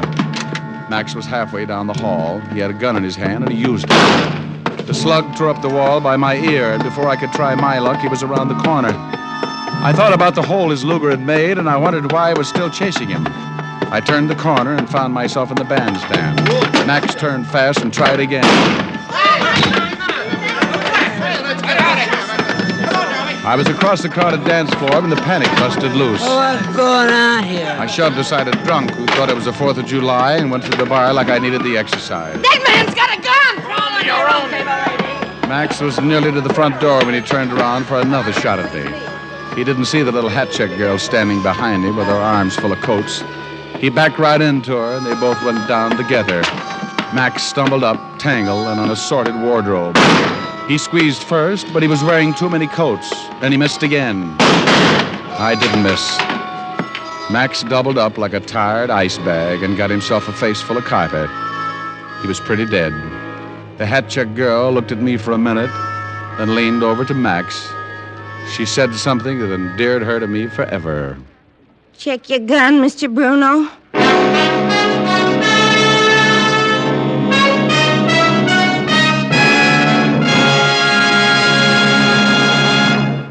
Dick Powell will return in just a minute. What cigarette do you smoke, Doctor? That question was asked of doctors in every branch of medicine, doctors in all parts of the country. In repeated surveys, the brand named most is Camel. Yes, according to these surveys, more doctors smoke Camels than any other cigarette. Camel's costly tobaccos are properly aged and expertly blended for your smoking enjoyment. Make the sensible cigarette test, the 30-day Camel test, and see how enjoyable a cigarette can be. See for yourself why people say, once a Camel smoker, always a Camel smoker. How mild, how mild, how mild, how mild, how mild can a cigarette be? Make the Camel 30-day test and you'll see. Smoke Camels and see. Here's Dick Powell with a special message. Thank you. You know, it's a pleasure for me to make this weekly announcement, ladies and gentlemen, because each week the makers of Camels send gift cigarettes to a most deserving group of people. Servicemen and veterans who are hospitalized. This week's Camels go to Veterans Hospitals, Fargo, North Dakota, and Alexandria, Louisiana. U.S. Air Force Hospital, Randolph Air Force Base, Texas. U.S. Naval Hospital, San Diego, California. Now, until next week, enjoy Camels. I always do. How mild, how mild, how mild, how mild, how mild can a cigarette be? Make the Camel 30-day test and you'll see. Smoke Camels and see.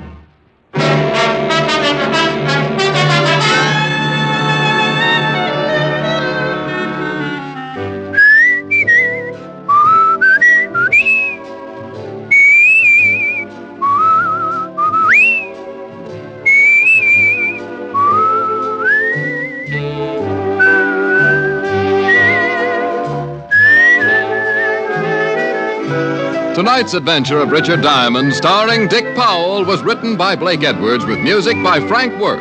Our director is Helen Mack. Featured in tonight's cast were Virginia Gregg, Arthur Q. Bryan, and Wilms Herbert.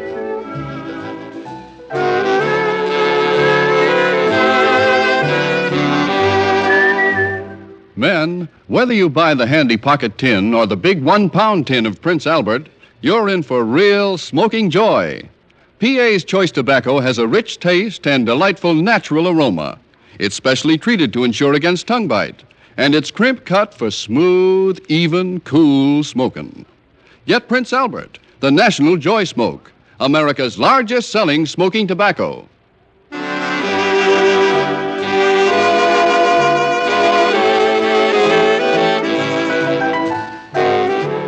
Listen next week for another exciting transcribed adventure of Richard Diamond, starring Dick Powell.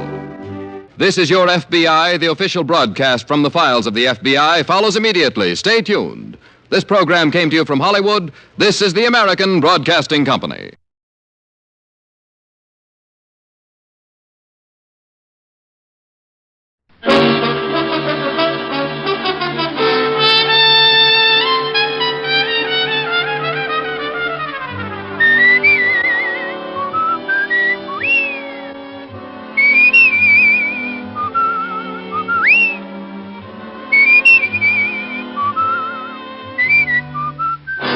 National Broadcasting Company presents Dick Powell as Richard Diamond, private detective.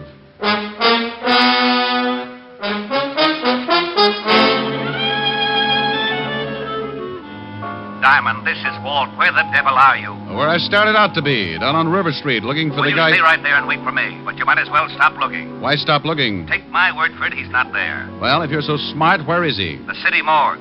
We fished him out of the river 10 minutes ago. Here's another exciting case from the files of Richard Diamond, private detective, starring Dick Powell.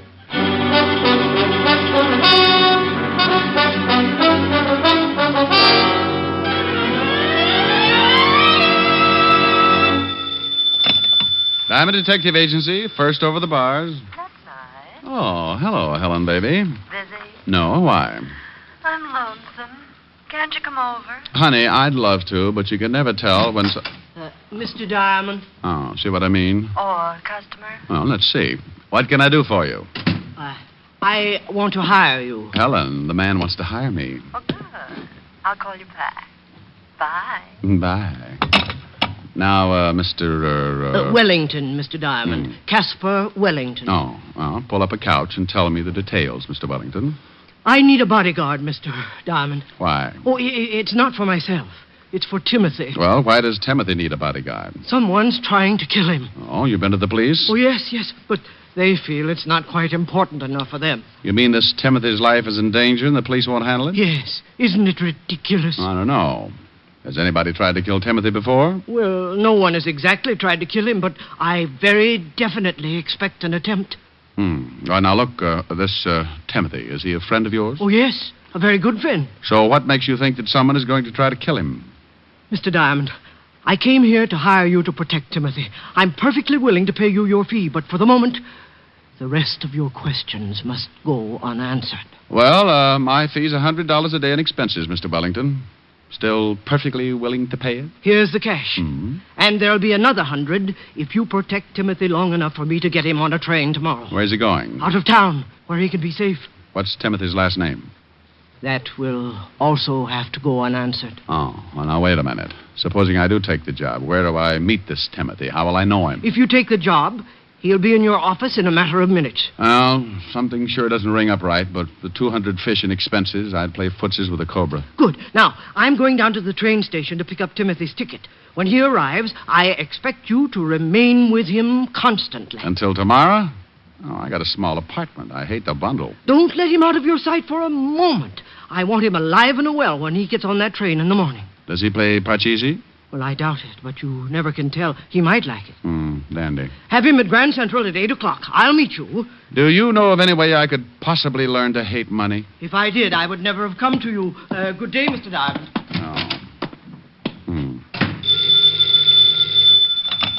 Atlantic Bone and Fertilizer. Oh, that's a pip. Just wondering how a new business would work out. Now what's wrong? I have a very unhealthy feeling that I've just let myself in for something I won't like. Oh, the client? Well, kind of. I've got a guard, a friend of his. What's the matter with that? Oh, I'm not going all through that again. The client just came on like Secret Service. I got the name of the guy he wants guarded, and I know that someone's going to try and kill him, and that's it. Rick, you be careful. Honey, the client shoved $200 in my rural hot hand. Oh, good. What do you want me to do? I'm trying for capitalist this year. Didn't your client go to the police first? Sure. He went to the police, but then... Hey, you. Me? What? Yeah, you. Rick, are you listening? Yeah, I'm listening. Put down the phone, friend. We want to talk to you. Well, if you're listening, why don't you answer my question? If your client went to the police... That's better. Well, now, I'm a sport, especially when someone's got a gun pointed at me. Oh, the gun ain't gonna hurt you, chum, if you answer a couple of questions. Where's Casper Wellington? Who? You're gonna be difficult? Look, you got a gun on me. Who wants to be difficult? You don't know Casper Wellington, friend? Never heard of him. We seen him come into the building. No, so you figured he came to see me. It's such a small building, only about 100 offices. Oh, that's pretty funny. Glad you liked it. No, but we didn't. You're the only private detective in the building. We figured maybe Casper wanted to hire you. What would he want to hire me for? What did this guy do? How do you like that, George? Now he's a nosy comic. Well, Durante gets away with it. Friend, I have just decided your humor bores me. Yeah, it's pretty bad, ain't it, Tony? Suppose we push his face around, huh? Maybe he don't feel like no more Joe. Oh, now, wait a minute. I don't know anything about this Casper or whatever his name is. What good's it going to do to work me over? Well, now, you see, Tony and me got real nasty dispositions. We've been crossed, and then you make with the jokes. We don't like being the only ones unhappy, so we think maybe you ought to join us. Now, look. Now, hold it a second, George. What for? He's a setup. Oh, wait. We mess him up, the law comes. We gotta find Casper. We ain't got no time to play patty cake with the cops. I just want to cross the mouth. Forget it. Look, friend, you sure Casper Wellington didn't come in here? I couldn't be more positive. Okay. Put down the rod, George. That don't look so unhappy. Maybe the shamus is lying. If we catch him telling a fib, just think of the fun you can have later on, huh? Come on. We'll leave him? Yeah. So long, friend. And for your sake, I hope you've been leveling. Yeah. See you around. Yeah, bye. This is fool's fancy chop suey, Paula. Now, you listen to me, Richard Diamond. The next time you hang up on me, But I'll how- never speak to you again. And you better have a pretty good excuse for doing it this time. But you know I take a lot of things from you, Rick, but never once have you hung up on me. Helen, please. And I think it was rude and inconsiderate. Helen. And I want to know right now, this minute, just what kind of a poor, lame brain excuse you're going to come up with. Helen! Well? Now, look, baby, I don't know what's going on. This is like doing business in a roundhouse. The only reason I hung up on you was because two guys stole in here and shoved guns in my face. Rick! And they were looking for the guy who came in earlier and hired me to look after someone named Timothy that I haven't even seen yet. It sounds awfully confusing. It is. Oh, hold the phone. Here's somebody else. Come in with your hands up. You Richard Diamond? Yep. You got a crate here addressed to you. Well, that figures. Bring it in.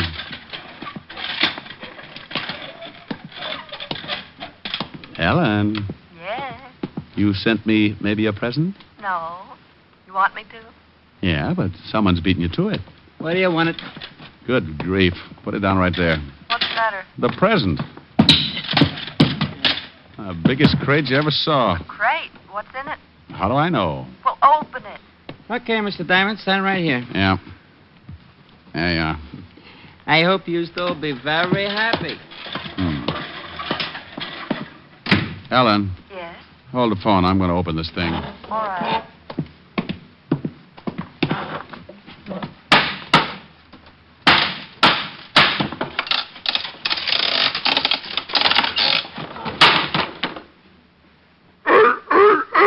Oh, no.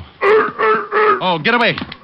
Get away. Now, get on. Get on. Don't come up here. Don't. Oh, Helen. Rick, what in the world's the matter? Helen, if this is your idea of a joke, Please calm down and tell me what's wrong. what, can't you hear it? Well, I heard something, but I thought you must have eaten your lunch too fast. Well, I'm standing on my desk trying to fight off a monster. What? Call up Charles Adams right away. A monster? Yes. I'd swear it was a seal, but I know my friend's better than that. This thing has got to be poisonous. A seal? Yes, a seal. Hey, he's not so bad. He's applauding. You must have liked that remark about Adams. Now you stop it. Do you expect me to believe all this? She doubts you, fella. Say a few words. Rick, who in the world would send you a seal. I don't even need to look. This has got to be Timothy. Oh, it is Timothy. When he heard his name, he made like a curtain call. Sounds like one Richard Diamond. Hey, that's pretty... nothing. I'll call you back. Where are you going? I'm going to take Timothy right back to Mr. Casper Wellington and tell him that... Yes? Oh, for the love of...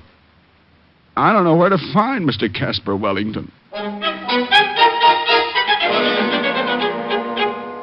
Well, there it was. It was pretty silly. The smart, shrewd, level-headed Richard Diamond, for the sake of a couple of hundred fast bucks, winds up playing nursemaid and companion to a honking seal. Just to make sure it was Timothy, I took a look at the crate, and there on top was a small printed card. It read, "This is Timothy. If you want him to do something, throw him a fish. Herring. Signed, Casper Wellington." Well, that tore it. My temper was already pushing my hair up to attention, so I went out to the nearest delicatessen and came back with a bag of fish. With this, I lured Timothy out of the building and down on the street. I had to find Casper Wellington, so 60 pedestrians and one unhappy cabbie later, Timothy and I strolled casually into the 5th Precinct Police Station. Well, hello, Sergeant Otis. Oh, how are you, Shamus? Huh? What? What'd you just say? I said, hello, Sergeant Otis. No, after that. Yeah, that was it. Something wrong, Sergeant? Yipe! Otis, say hello to Timothy. Timothy, this is Sergeant Otis. Lieutenant! Go on over and kiss the Sergeant, Timothy. Go on. Oh, no. Get him away from me. Get him away. Oh, Otis, he's not so bad. Lieutenant! Help! Now, Otis, come down off that desk. You look sillier than I did. He's trying to eat me. Oh, be quiet. You too, Timothy. You'll wake up the lieutenant. Here's a fish. Throw it to Timothy. Not to you, Diamond. You'll probably take my arm along with it. Get away. Help! What the devil is going on out here? Otis, what are you doing up there? Hello, Walt. What are you doing to my sergeant? And you shut up, Otis. That wasn't me. What do you mean it wasn't you? Of course it was you. Walt, meet Timothy. How do you... I'd hate to think what would happen if someone wandered in here with a walrus. Come on, Timothy. Let's go see the brave old head of homicide. Yeah. Get him out of here. Oh, relax, Otis. Timothy's as scared as you are. Oh, yeah? What makes you say that? He's probably thinking there's more like you. That would be a horrible shock to anyone, even a seal. Oh. Come on, Timothy.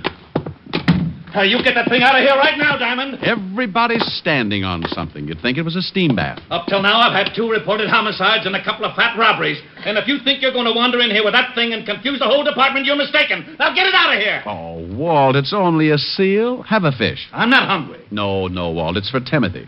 Feed it to him. He'll love you. Yeah? Do you think so? Sure, Walt. Go ahead. Try it. Okay.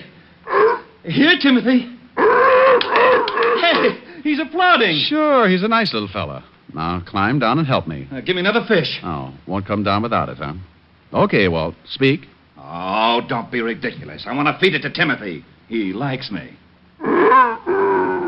See? Oh, lovely. Why don't you two get engaged? Oh.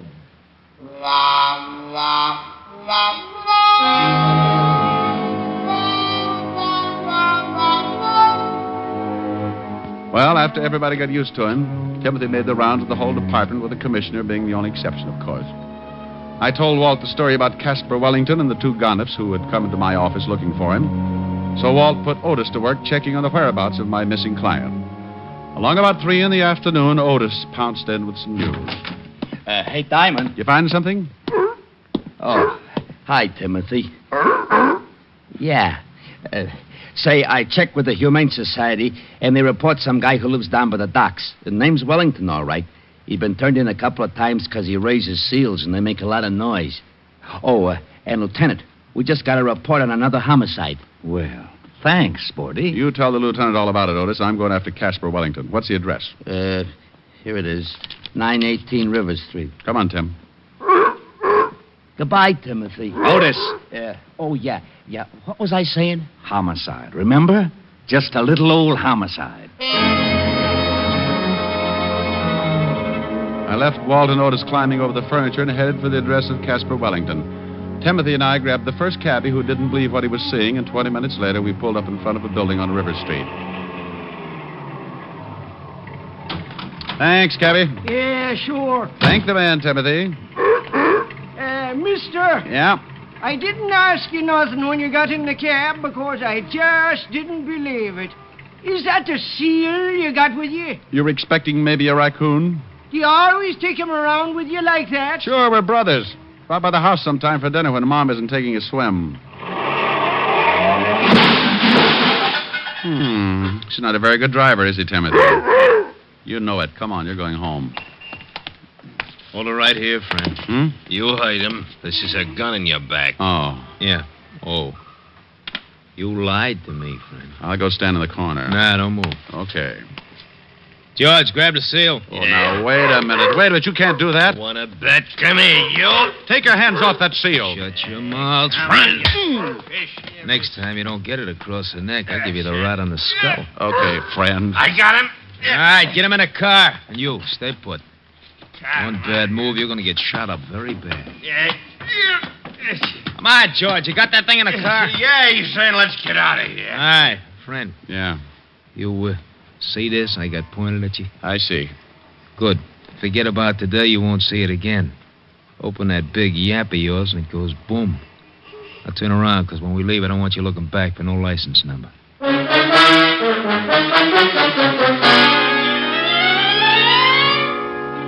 Well, I stood there while they drove off with poor little Timothy. Then I made a quick dash across the street into a store with a phone booth. Seconds later, I was hearing one of the most beautiful sounds in the world. Diamond, this is Walt. Where the devil are you? Where I started out to be, down on River Street, looking for my client. Well, you stay right there and wait for me, but you might as well stop looking. Well, why stop looking? His house is just down at the end of the block. Well, take my word for it, he isn't there. Well, if you're so smart, where is he? The city morgue. We fished him out of the river 10 minutes ago. What? He was suffering from a hole in his chest. Dead before he was tossed in. Oh, Walt. Remember those two guys who came into my office earlier? Yeah? Well, they just put the snatch on Timothy and belted me across the neck for my trouble. They swiped the seal? Yeah, so get on here. I'll meet you at Casper Wellington's house.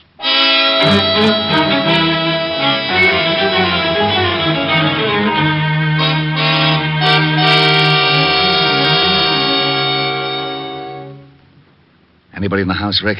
I don't know. Well, no answer. Well, let's case the place. I've got a skeleton key. Walt. It's open, see? Now, if you'll notice as I walk in, at no time do my feet leave my legs. Very funny. Whew. Yeah, smells like somebody's been cooking up a fish stew. Crummy joint. Ooh, get a load of that kitchen. What a mess. Oh, weren't cooking fish, Walt, just cleaning it. There's still a mess of them left in the sink. Well, Casper raised seals. Where are the rest of them? Walt. Yeah? Come here. What is it? Get a look at this backyard. Holy cow. Bunch of dead seals. Who in the world would do anything like that? Maybe your two friends. Hey, what's this? What's what? This bag on the floor, leather bag. What's in it? Nothing. Wait a minute.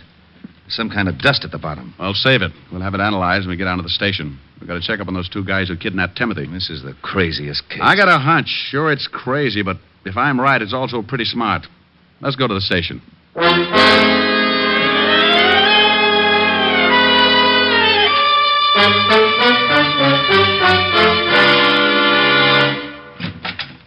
Hey, Lieutenant. Yeah, Otis? We just got something else on that Casper Wellington guy. Oh? What did he steal? Hey, how'd you know? Just a guess. Well, what is it, Hammerhead? Well, it seems this Wellington guy used to work for David & Sons. David & Sons? Diamond importers. Oh, that ties it. Would somebody mind telling me what the devil this is all about? And, Rick, you stay out of it. Now, Otis, what about Wellington? Wellington? Oh, he ran off with a load of diamonds. Yeah, $50,000 worth. Hey, but you... Rick, will you please, for the sake of my sour stomach, tell me exactly what it is you know? I'd be glad to, Lieutenant. It's very simple. Wellington comes to me and asks me to guard Timothy. Two guys kidnapped Timothy. That we heard. Then we find a bunch of dead seals in Wellington's backyard and the remains of a pile of clean fish. So? So, the two guys who kidnapped Timothy were obviously after something, and the seal was part of it. Hey, maybe Timothy wasn't the seal after all. Now, what would he be, Otis? Well, if those guys wanted him that bad... maybe he was a mink. Oh, that bag you picked up, Walt. Have that powder in the bottom analyzed. I'll lay 6-2 and even that it's diamond dust. Well, you think... Yeah. I think Timothy's got a stomach full of diamonds. What? I think Casper was mixed up with the two guys who grabbed the seal, but in some way crossed them. Why? He had to hide the loot, so he stuck it in some fish and fed it to Timothy. Then he left Timothy with me for protection until he could get him shipped out on a train. And in the meantime, the two guys who found Casper killed him and went back to his house to find the loot. Mm-hmm. They figured out the fish like you did and killed the seals in the backyard trying to find the stuff. You, my friend, went a herring. Otis, have the powder in the bottom of this bag analyzed. Put out a 108 on Timothy. Yes, sir. Diamond here will give you the description of the guys who grabbed him. We'll never find him that way. You got a better idea? Maybe, yeah. Look, you said those two guys killed Casper and then went right over to the house to look for the missing diamonds. Yes. All right, they knew where to look, but they didn't find anything. So they waited for me and Timothy. So? So Casper Wellington probably told them all about it before they killed him, trying to save his own life. All right, I'll buy that. So what? So by now they must know how hot those diamonds are. They're certainly not going to try to get rid of them here in town. And then they leave town. Yeah. And with that much loot, it would be a little risky if they tried by car. All right. How do they do it? The same way Casper thought of. Ship Timothy out on a train. Wait a minute, Rick. Otis. Yeah? Put in a call to all units. Tell them to cover the airports, train, and bus stations. Be on the lookout for a seal that's about to be shipped. Come on, Walt. Where to? Well, as long as Casper Wellington already made the arrangements by train, let's go down to Grand Central. Maybe our two seal nappers will keep the reservation.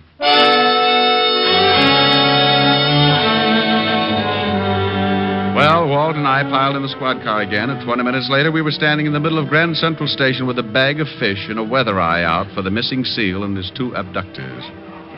Now, where do we start? Well, Walt, why don't you just go ask information? Just say, I'm looking for two men and a seal. The seal is hiding $50,000 worth of diamonds. Now, you stop that. This was plenty silly before a jewel robbery and a homicide get into the picture, but now it's gotten ridiculous. Well, if I was a seal, where would I go? They have to crate him. The shipping department. And so, with their trusty bag of fish, the two brave detectives walked nonchalant. Shut up and let's go. Oh, no. Come on, let's go get something to eat. Well, smile, Walt. This kind of case doesn't happen but once every 10,000 years. Think of your report to the commissioner. If you don't stop kidding with me, so help me Hey, out. Walt. Oh, now what? Look, those two guys. Where? Going down the ramp. Oh, they got a big box. That's it. Let's take them. You said they got guns. They were pointing things that shot bullets. Could be guns. Take it easy. They're going up to that counter. Yeah. Hold it. Hold it here. No sense in starting a shooting match. Too many people. Well, what'll we do? Maybe the seal's not in the box. And if I pick them up without the loot, we may never find it. I got an idea. Go ahead, genius. Timothy likes fish, doesn't he? Yeah. Well, take this bag. They know me, so you walk down there and move in close to the box. Timothy's bound to get a whiff, and if I know Timothy, he'll raise a few flippers. You want me to... You want to get those diamonds, don't you? Oh, give me the bag. Don't snap. People will just think you ran out of cologne. Now get going. Yeah. Pardon me, but I'd like to find out about sending something. Oh, yeah? Well, what's the idea, Buster? We was here first. Shut up, stupid. You boys must be really sending something big. You're too nosy. I told you to shut up. Yeah, some furs. Oh, live ones? Hey, Tiny, what's with the seal? Will you shut up? What? I hate to mention it, but your furs are throwing a fit. He's busting all. Grab him, will you? Okay, boys, that's all I wanted to know. Grab that stinking seal. Gone after the sack. This guy laid down. It's a sack full of fish. Hey, what's the idea? Hello, stay right there. Hey, Rick. Cops, were you... All right, Bud, drop it. Huh? I said drop it. Okay. You ain't taking me. Look out, Rick. This guy's got a gun. Let go. Let go of my hand. Will you get the seal off? He's chewing my hand off. And drop the gun. All right. Get him off. Come on, get him off. Well, how do you like that? Timothy grabbed this gun up by the gun hand and made him drop it. I'll be darned. Crazy seal nearly killed me. You and your bright idea. Ship the seal, you said. Okay, boys. Here's a bracelet for you. Let's go outside. Walt, wait a minute. We got to get the jewels. Oh, yeah. Well, I'll take care of these two guys, then I'll take Timothy to a good veterinary. Okay. Walt. Yeah? If it means surgery, keep in touch. Sure. Bye, Timothy.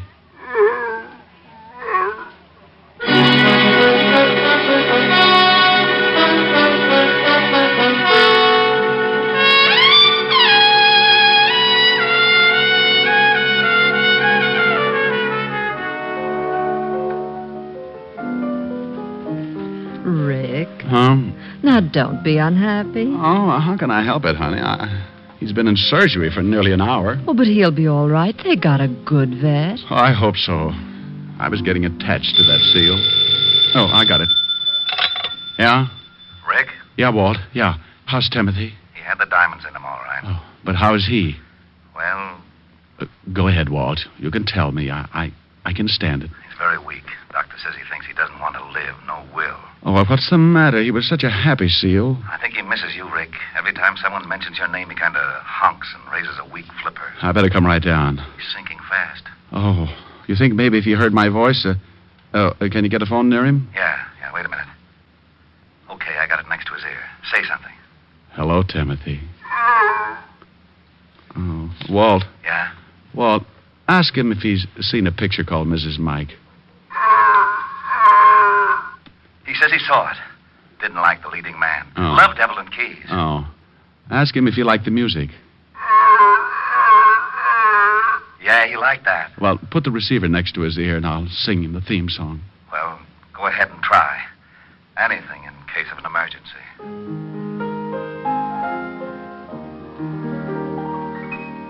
If her name is Kathy, she's mine alone.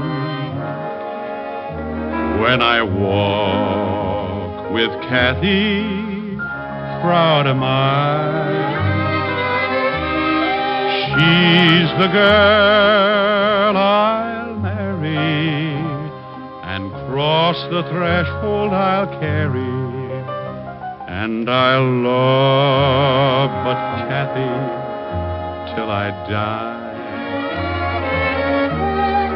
She's the only angel I've ever known. She's a maid no man is worthy of. Although girls are many, compared to her, there isn't any. Only Kathy do I love.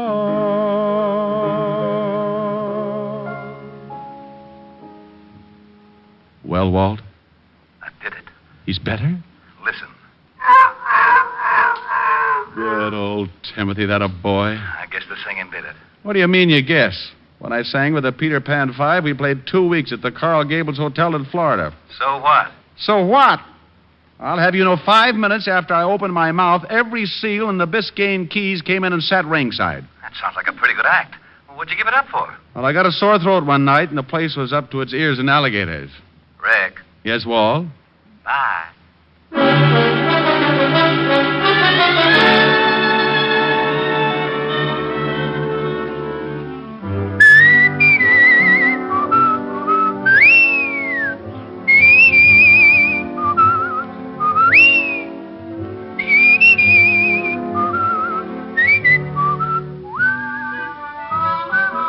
You have just heard Richard Diamond, Private Detective, starring Dick Powell. Ed Begley played Lieutenant Walt Levinson.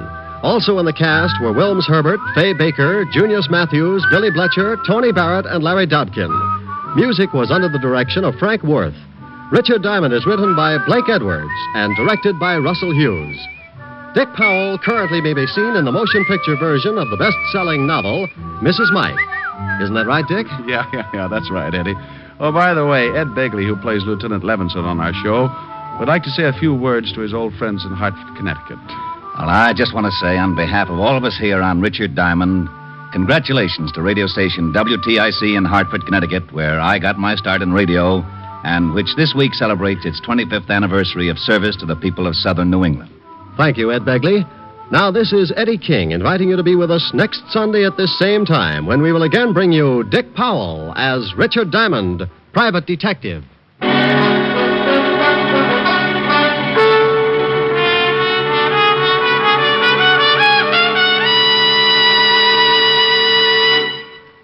Governing a country is a pretty hard-headed business, and we don't usually think of our government as a dealer in dreams. But in one respect it is, because it's a dealer in savings bonds. Your particular dream for the future can come true through the judicious purchase of United States savings bonds today. As for buying United States savings bonds, the process is simplicity itself. If you're employed by others, use the payroll savings plan where you work. Your employer will set aside a specific sum from each paycheck for the purchase of bonds. If you're self-employed, use the bond-a-month plan where you bank. Either way, you'll be saving with regularity, with certainty, and with profit through the purchase of United States savings bonds. What's on NBC today? You'll hear Charles Boyer and Dorothy McGuire today on Theater Guild on the Air in Autumn Crocus. And there's the Phil Harris Alice Faye Show to add to your Sunday listening pleasure. Be sure to hear Charles Boyer and Dorothy McGuire on Theater Guild on the Air and the Phil Harris Alice Faye Show today on NBC.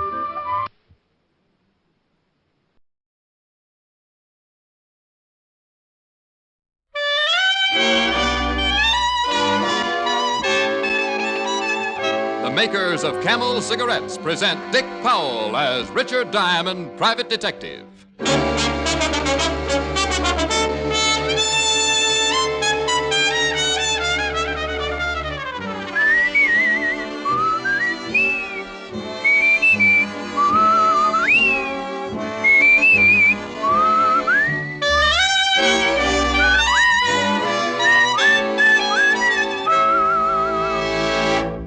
How will camels get along with your throat?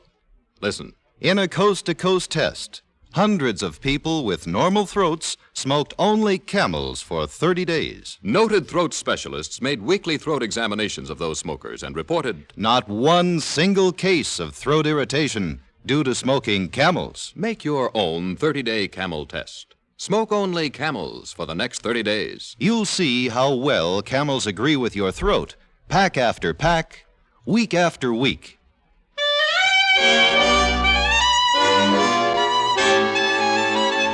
Now we bring you another transcribed adventure with Richard Diamond, private detective, starring Dick Powell.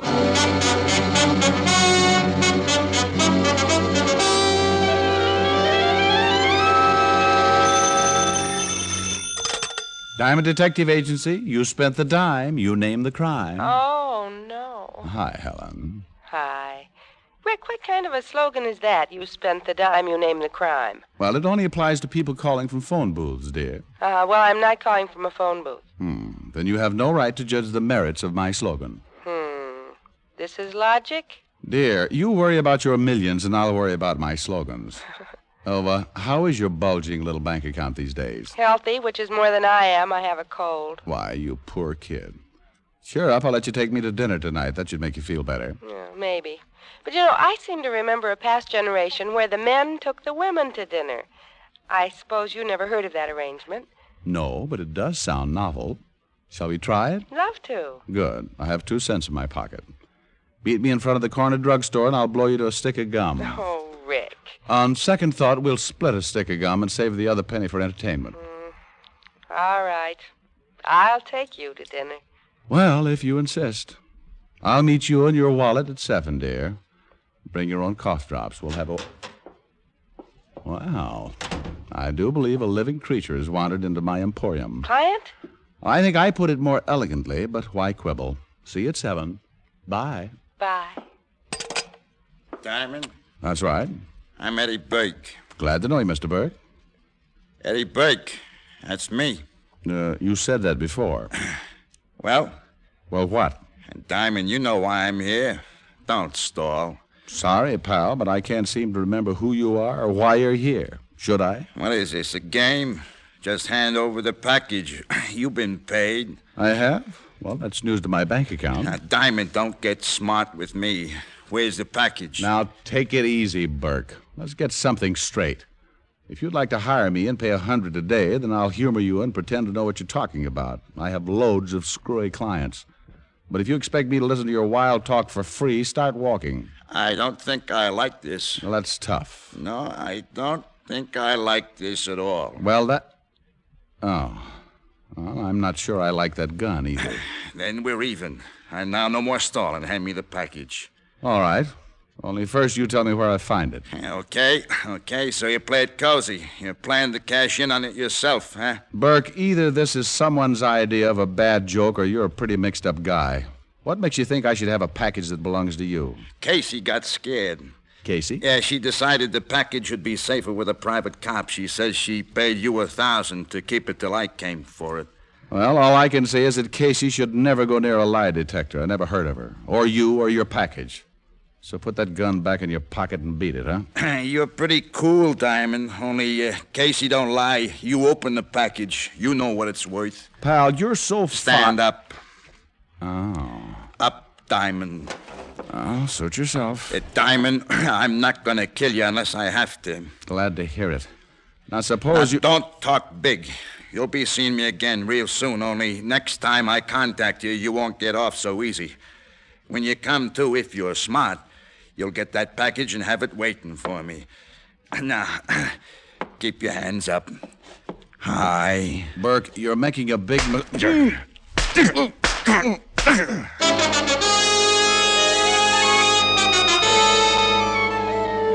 Oh, it isn't fun getting a face full of cold steel. Your eyes seem to fly back into your head, and by the time they bounce into position again, you're not seeing out of them. But in my business, things like this happen so often, I go to the blood bank once a week for a refill. I don't know how long I was out, but when I came to, I made the mistake of dragging myself to the wash basin and looking in the mirror. Oh. I looked like a bad dream trying to qualify as a nightmare. And then I got mad. I decided I wouldn't wait for Eddie Burke to come and see me. I'd rather find him first.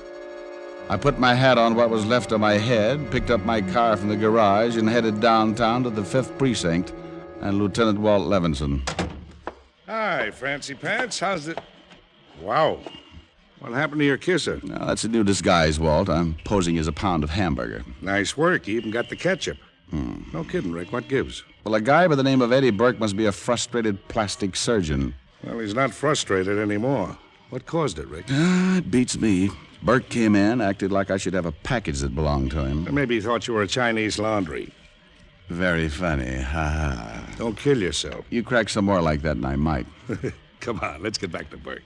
Well, I didn't know what package he was talking about and told him so. He thought I was lying and went to work on my face. Well, cheer up. It's an improvement.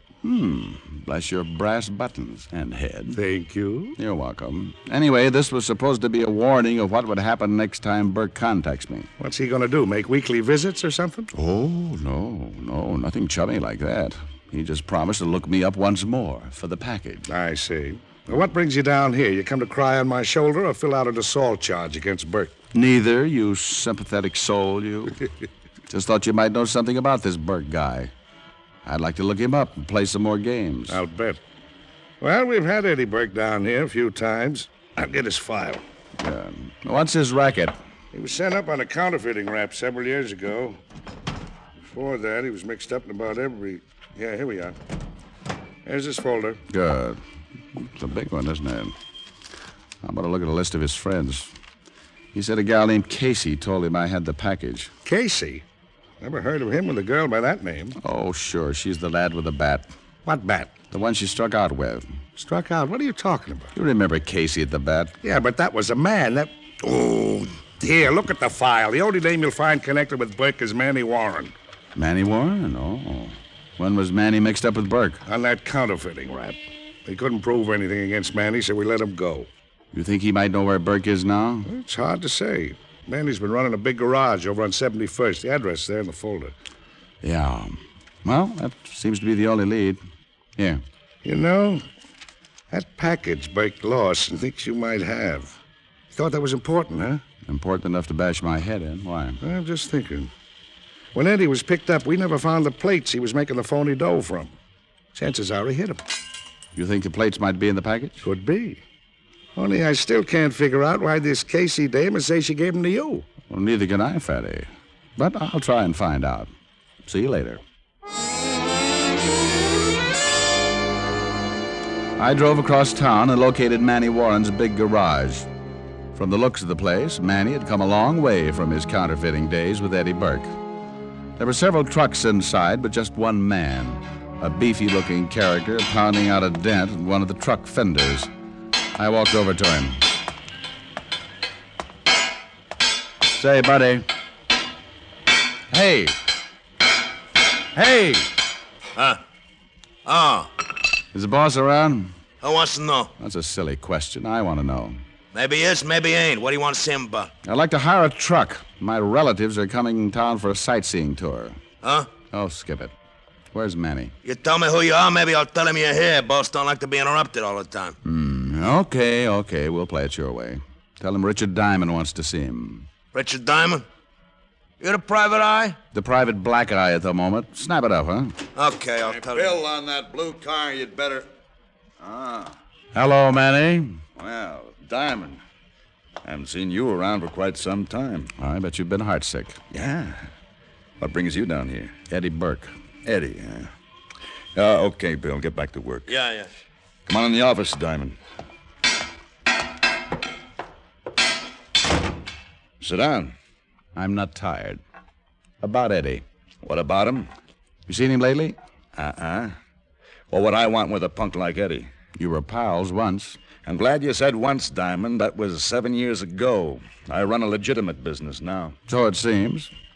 You must have made plenty off that counterfeit money to start a place like this, Manny. Yeah, just watch yourself, Diamond. They proved Eddie was mixed up in the queer money, not me. Yeah, let's skip the small talk.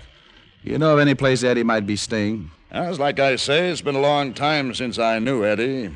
He had a girl back then, though. Maybe he still runs around with her. Was her name Casey by any chance? Yeah, that was it. Nancy Casey. She might be listed in the phone book. She might be. I'll take a look anyway. I'm sorry that's all the help I can give you, Shamus. You look it. Yeah, don't I? I'll drop around again sometime, though. Always glad to see a familiar face. I left Manny's garage and headed for a phone booth. In the book, I found a listing for a Miss Nancy Casey. The address turned out to be a rundown apartment building on the west side. But there was nothing rundown about the girl who answered my knock. She stood in the doorway with her head tilted as if to say, "What can I do for you?" Only the hard look in her eyes seemed to say, "Don't get ideas, bud." And her mouth, all it said was, Well? "Are you Nancy Casey? Nancy's out. I'm a roommate. Do you expect her back soon?" Yeah, she shouldn't be long. Who are you? Well, just a friend of hers. Mind if I come in and wait? I guess not. Oh, thanks. I was just making some coffee. Well, smells good. Sit down, I'll get you a cup. Cream and sugar? Oh, yes, thank you. Tell me, do you, know many of Nancy's friends? A few. Why? Well, Nancy and I have a mutual friend. I'd like to get in touch with him. Oh. Here's your coffee. Thanks. The friend's name is Eddie Burke. Oh, yeah. I heard Nancy speak of him. Your coffee all right? Huh? Yeah, fine. Yeah, Nancy talks about this Burke guy a lot. You ever come up to see her? Oh, once or twice. I was always out, though. Nancy should have been here before this. You have a date with her? Oh, not exactly. She goes out with a lot of guys. Me, I like to stay home. Read a lot. Well, to each his own. Do you read a lot? Only bubble gum wrappers. I read heavy stuff. Historical novels. Good for you. You want some more coffee? No, that's plenty. Sort of hot in here, isn't it? Is it? Yeah. Real hot. It'll get hotter, Mr. Diamond. Diamond? How did you know my name? Your picture's been in the paper. Like I say, I read a lot. You getting tired? Yeah, Oh, no. Oh, yes. The coffee. Shouldn't take long. You dropped your cup, Mr. Diamond. Oh, you shouldn't try and get up. That drug takes effect fast. You just tire yourself. You Casey? That's right, I'm Nancy Casey. Find it hard to stay on your feet, Diamond?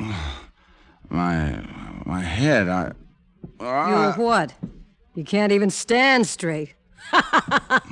The big, strong detective.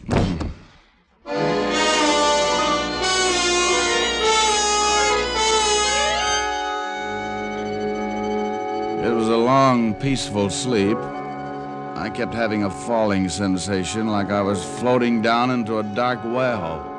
Only there was no bottom. My head felt light, and finally, I don't know how much later, I seemed to stop floating. My senses came back, and I remembered Casey and the cup of coffee. And then I heard the pounding. At first, it sounded far away, but it got louder. I felt something in my hands. I tried to focus on it as the pounding continued. It was my gun. Then I heard the voice. Open up! Police! Open up! I looked across the room, but I didn't like what I saw. Eddie Burke was propped up in a chair, and there were 2 bullet holes in his head. And chances were the bullets had come from my gun. Come on, open up in there. It's the police.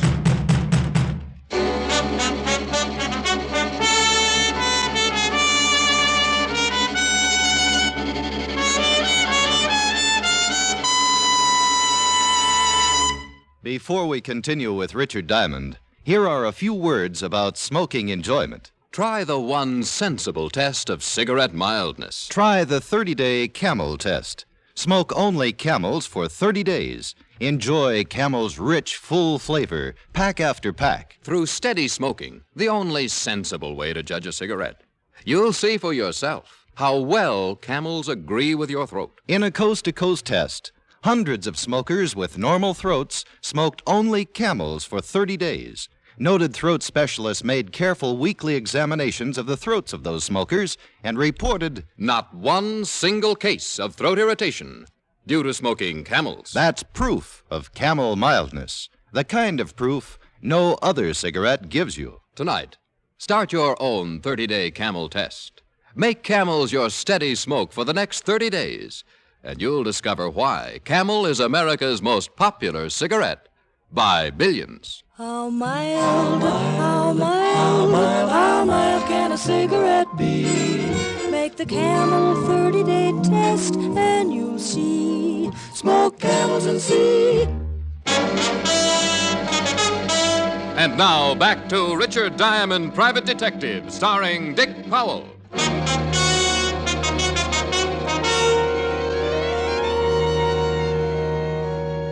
I opened the door of Nancy Casey's apartment and admitted Lieutenant Walt Levinson homicide. And he had good reason to be there, for Eddie Burke was certainly a case for homicide.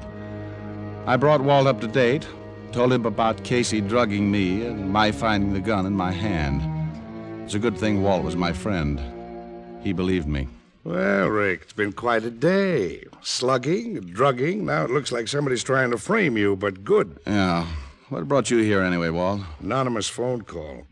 Rick, somebody went to a lot of trouble to make it look like you killed Burke. Who was it, Casey dame? Yeah, but I don't think she's in this alone. Who else? Manny Warren. Oh, Joe Legit, huh? How do you figure him in? When I got here, Nancy Casey was expecting me.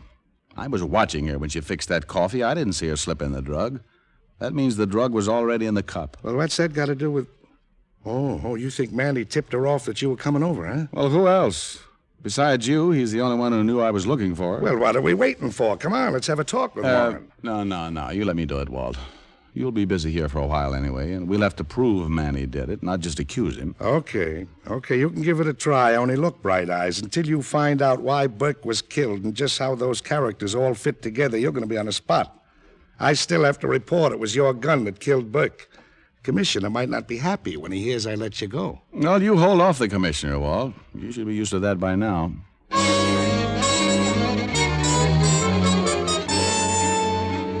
I left the apartment and drove across town back to Manny Warren's garage. But I still couldn't figure the tie-in. Nancy Casey had lied to Burke, told him I had the package he was looking for.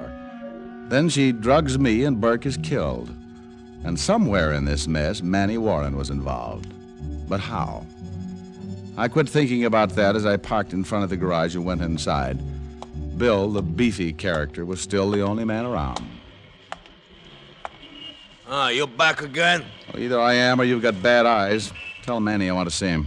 He ain't here. Besides, it's closing time. Beat it. Now, look, pal, don't make with the runaround. Where's Manny? I said he ain't here. You got no right coming in here after closing time. I got half a mind to throw you out. You try it, and I'll scatter your half mind all over this floor. Why, you... Now, where's Manny Warren? Let go. Let go of me. You're choking me. Manny ain't here, I tell you. Maybe he's home. Where's home? I don't know. Now, where's home? I don't know, I tell you. Maybe that's him now. Okay. Enter the office and answer it. And if it is Manny, ask him where he is. And don't try anything, or I'll make you look like I feel.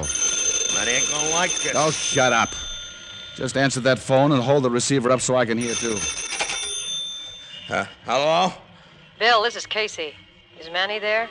No, he ain't. Well, I'll try his home then. If he should come in, though, tell him I found a place I'll be staying in for a while. I'm registered at the Carter Hotel as Nancy Collins. You got that? Yeah, I got it. Well, that's as good as Manny's address. Come on, Bill. Where you think you're taking me? To that closet over there. That'll keep you out of the way temporarily. Oh, no, you don't.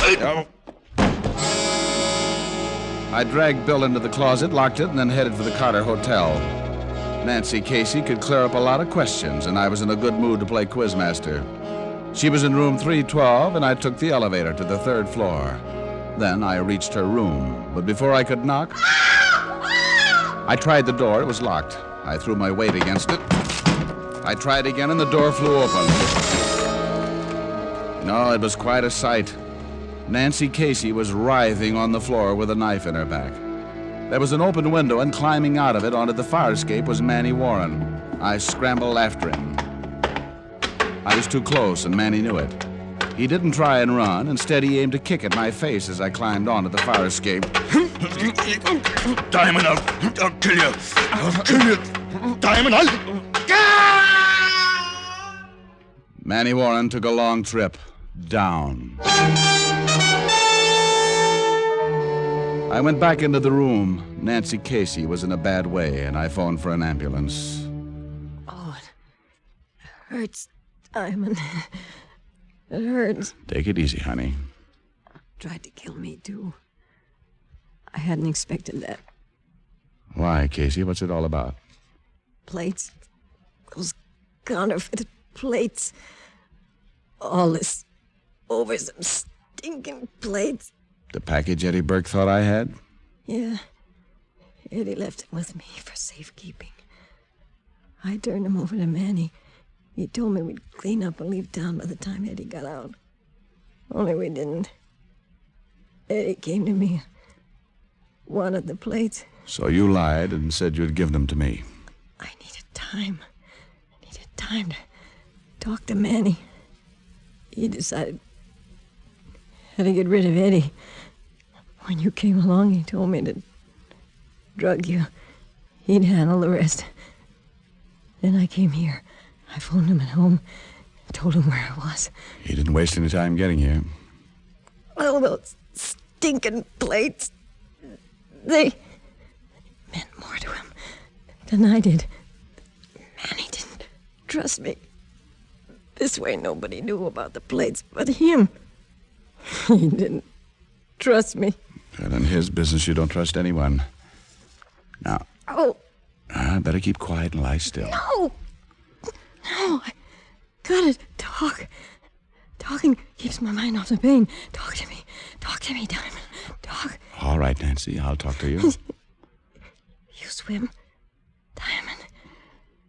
I used to like swimming. It's a lot of fun. Yeah, it's fun. Hurts. Lie still. Pain. I never could stand pain.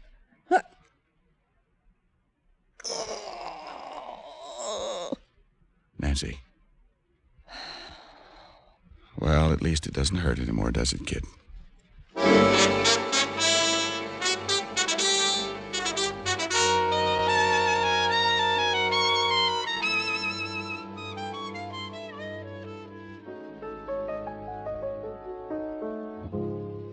Rick, Yes, Helen, dear? you sure I can't get something to help your face? Not unless you have an old gas mask handy. You poor boy, I can't stand to see you all beaten up like this. You can't stand it. Honey, it's my face. When it's present form, I wouldn't brag about that. Oh, now that's what I like, a gal to cheer you up after a hard day's work. Hard day's work. Pistol whipped, drugged, framed. What a business. And what do you get out of it? Oh, 100 a day and a very high mercurochrome belt. Oh, I'm serious, Rick. Other men lead pleasant, quiet lives. They have nice jobs, nice homes, nice wives. Ho. I knew this conversation was leading somewhere. Well, while we're on the subject... I'm not safe. Dear, I want you to hear the nicest song. Oh, no. I'll sing it just for you. I might as well give up with my cold. You can sing louder than I can talk. Oh, saved by the skin of my vocal cords. Just wait until one day you have laryngitis, coward. How much do I love...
Very nice. Well, thank you, dear. Only somehow that sweet song doesn't go with that battered face of yours. No? It's like Frankenstein whistling Mother Machree. Oh, clever.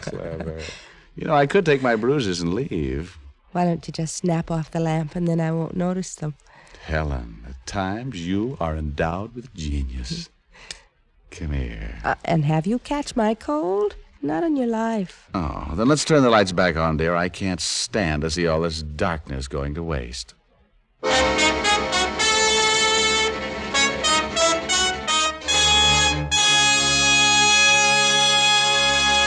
Dick Powell will return in just a minute. Here's a very special way to remember your Valentine next Thursday. Give a carton of Camels, a special carton that's all dressed up in happy Valentine colors. It's available wherever Camels are sold. Camels make such a welcome gift. They're America's most popular cigarette, leading all other brands by billions. How mild can a cigarette be? Smoke Camels and see. Here's Dick Powell with a special message. Thank you. Ladies and gentlemen, every week the makers of Camels send thousands of packs of Camels to military and veterans hospitals. That's to help show the hospitalized men and women of our armed forces that the folks at home haven't forgotten their sacrifices. This week, the gift Camels go to Veterans Hospitals, Northport, New York, and Madison, Wisconsin, U.S. Army Station Hospital, Camp Breckenridge, Kentucky, to all overseas hospitals operated by the Northeast Command of the U.S. Air Force. Now until next week, enjoy Camels. I always do.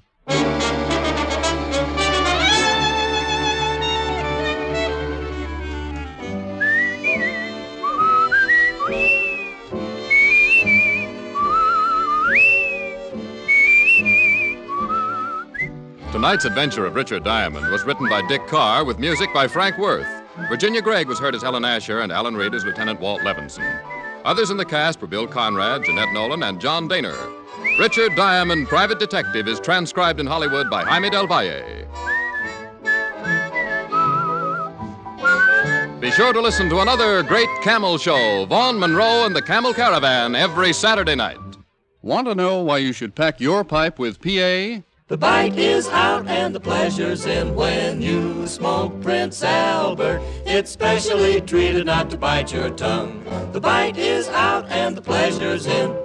So, if you smoke a pipe, and want the fine flavor of choice tobacco with rich, natural tobacco fragrance, pack your pipe with Prince Albert, the national joy smoke.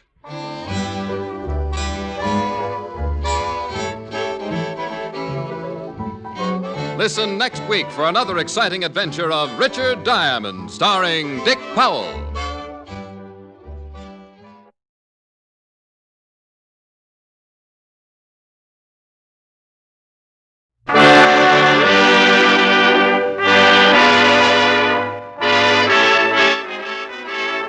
The makers of Camel Cigarettes present Dick Powell as Richard Diamond, Private Detective.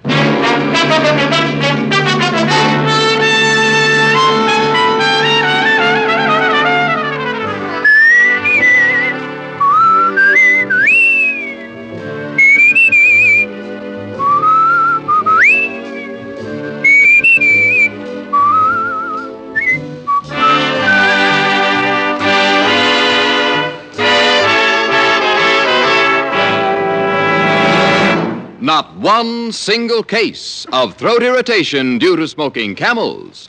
That's what noted throat specialists reported in a coast-to-coast test of hundreds of people who smoked only Camels for 30 days. Make your own 30-day Camel mildness test, the sensible, thorough cigarette test, and see why.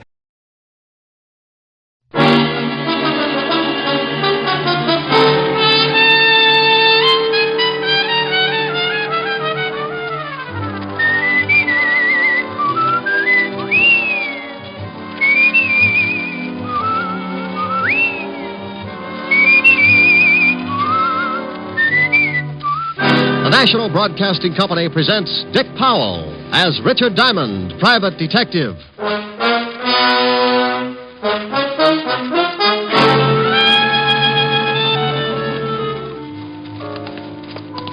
this way, Diamond.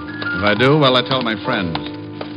Hey, this is the morgue. Yeah, wise guy. You should feel right at home here, Otis. Oh. Hello, Rick. Hiya, Walt. What goes here? I want you to take a look at someone. You know who this is, Rick? Oh, the poor little devil. He was murdered, huh? Yeah, shot. Right in the back.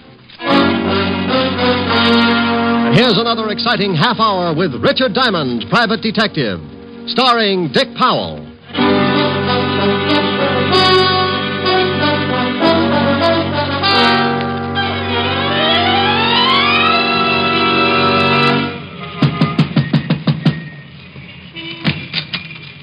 Yeah, you want something? How do you do?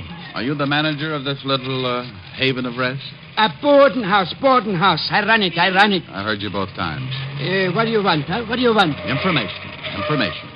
Your move. You nuts or something, huh? You nut? I'm looking for a girl. What's the matter? Read the sign.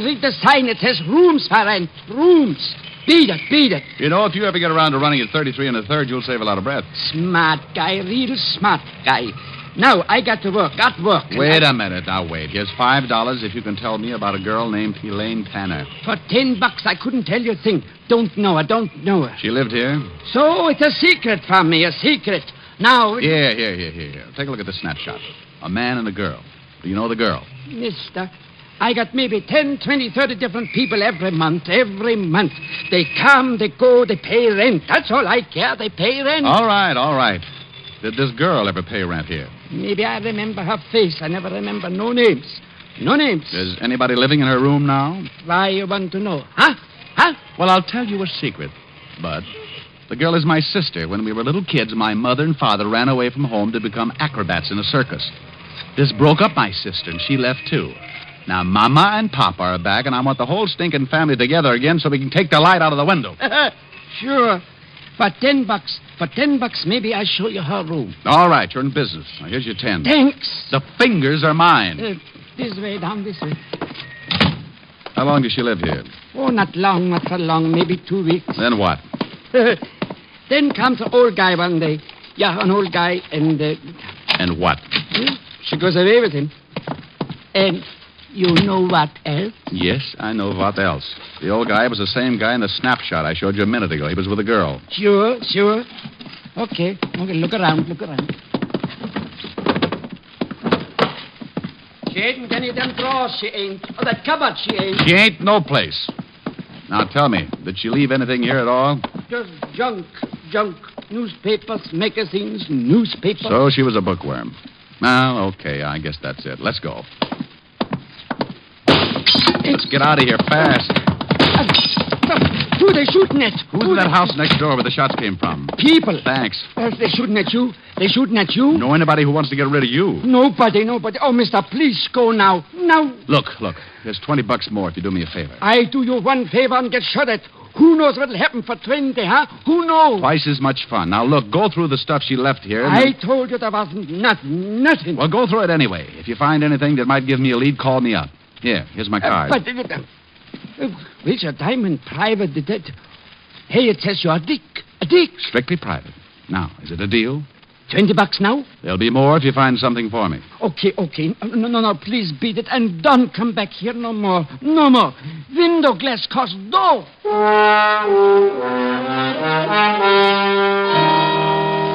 I knew it wouldn't do me any good to look at the house where the shots came from, because whoever played me for a clay pigeon would get out fast. Now, only one person knew I was likely to visit that boarding house, the man who sent me there. And his name was Morris Clinton. Vocation? Multimillionaire. Avocation, or hobby? Wolf. And an old one at that. But why should he take a shot at me? Thinking like that figured out to a heart-to-heart talk with Clinton, so I went to see him. But if he knew anything, he played it straight. Shoot at you? But that's ridiculous. Well, I agree, Clinton, but look at my side of it. This morning, you sent your chauffeur to my office to bring me here. Then you hired me to find a girl for you, a girl named Elaine Tanner. And she wasn't there. Right. She wasn't there. Just an empty room in a boarding house. That's all the information I could give you about her. I'll even buy that. I've worked on less information before, but here's my point, Mr. Clinton. I was shot at. I'm used to it, but I don't like it. I told you, I know nothing about that. Believe me, Mr. Diamond, I know nothing about it. I do believe you. We'll just say someone doesn't like my poking around that boarding house. Have you got any idea who that might be? No, I haven't. I swear it. Okay. I'll wrap it up right now. As I said, I've been shot at before, but you've been so pleasant, Mr. Clinton. From here, the price goes up. You don't want to go on with the case? Not at these prices. All right, forget it then. I gave you $100 this morning. Keep it. And forget you ever saw me. Oh, you're so sweet. It'll be a pleasure. Diamond, just a moment. Yeah? What has happened is between you and me. Oh, yes. Oh, I will have to report those shots. What? Sure. The police don't like to have people taking pot shots at each other. It makes for confusion in a big city. Wait, Diamond, wait. Something else, Mr. Clinton? I have my own reasons for not wanting anyone else involved in this. I'm sure you and I can come to an agreement. Oh, well, it's just possible, Maury, that you and I may not see wallet to wallet.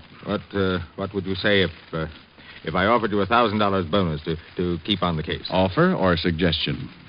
I'll make it a deal. Put it on paper. A check. Can I trust you?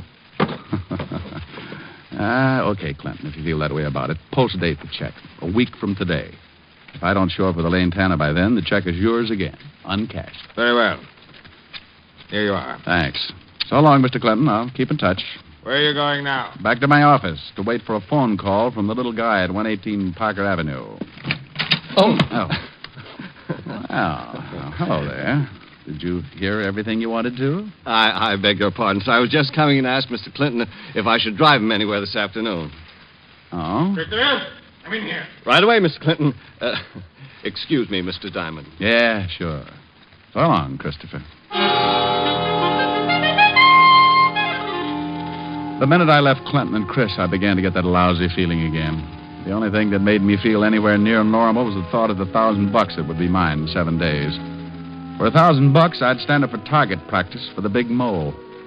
I didn't have much to go on, just the knowledge that old man Clinton wanted me to find Elaine Tanner and that somebody, who up to now had proved to be a bad shot, didn't want me to find her. With that peaceful thought in mind, I sat in my office hoping for a call from the little manager of the boarding house on Parker Avenue. I'd been waiting about an hour, and then... save your knuckles and use a fire axe. Come on in. Hello, Mr. Diamond.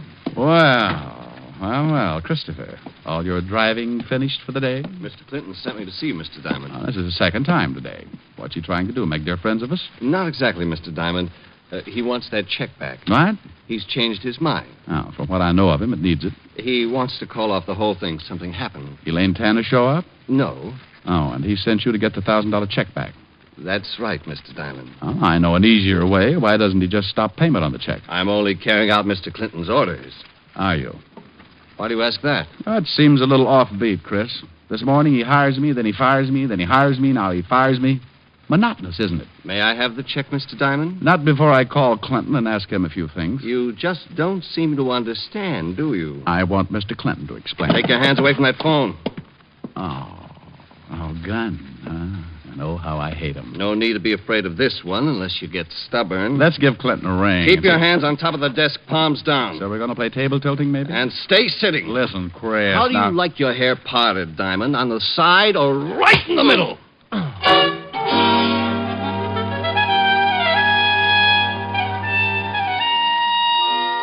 When I opened my big blue eyes, my office was dark, and the neon light on the hotel across the street flashed the news that it was dark outside, too. I'd been out cold for a long time. When the room stopped spinning, I reached out, grabbed a piece of it, pulled myself up, went to the water cooler, splashed myself alive. I started toward the light switch when... This time I was going to be ready. I got behind the door and waited.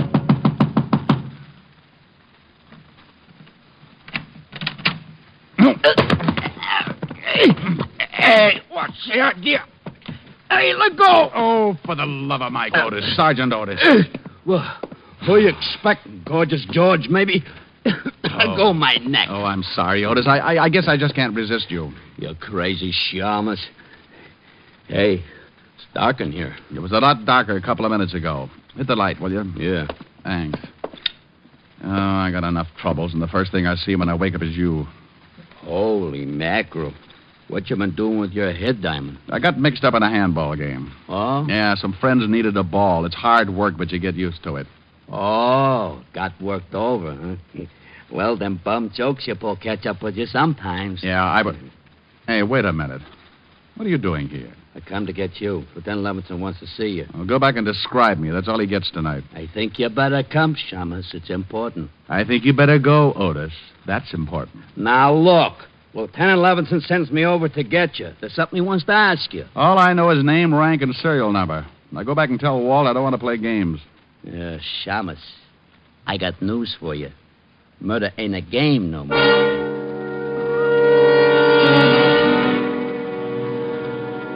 That's all Otis would tell me, but I didn't like the way he kept looking at me all the way to see Levinson. Then we got to headquarters, not to Walt's office, but down the long marble corridor that led back to other places. He wants me to bring you back here, Diamond. Where to? The morgue. The morgue? Yeah, you heard of it. I heard of it. What's this all about? You'll see. In here, Shamus. Lieutenant! Back here, Otis. Come on, Diamond. Hello, Rick. Well, how's the other head look? I'll let you know when it speaks to me. Yeah. Meantime, I want you to take a look at someone. In here? Yeah, in here. You know who this is, Rick? Oh, the poor little devil. The poor devil. What do you know about him? Well, he was manager of a boarding house. Cheap walk-up on Parker Avenue. That we know. What else? He was murdered, huh? Shot right in the back. Rick, unless I knew you were tied in, I wouldn't have you here. You want to talk about it? Somewhere else, Walt. Sure. Come on.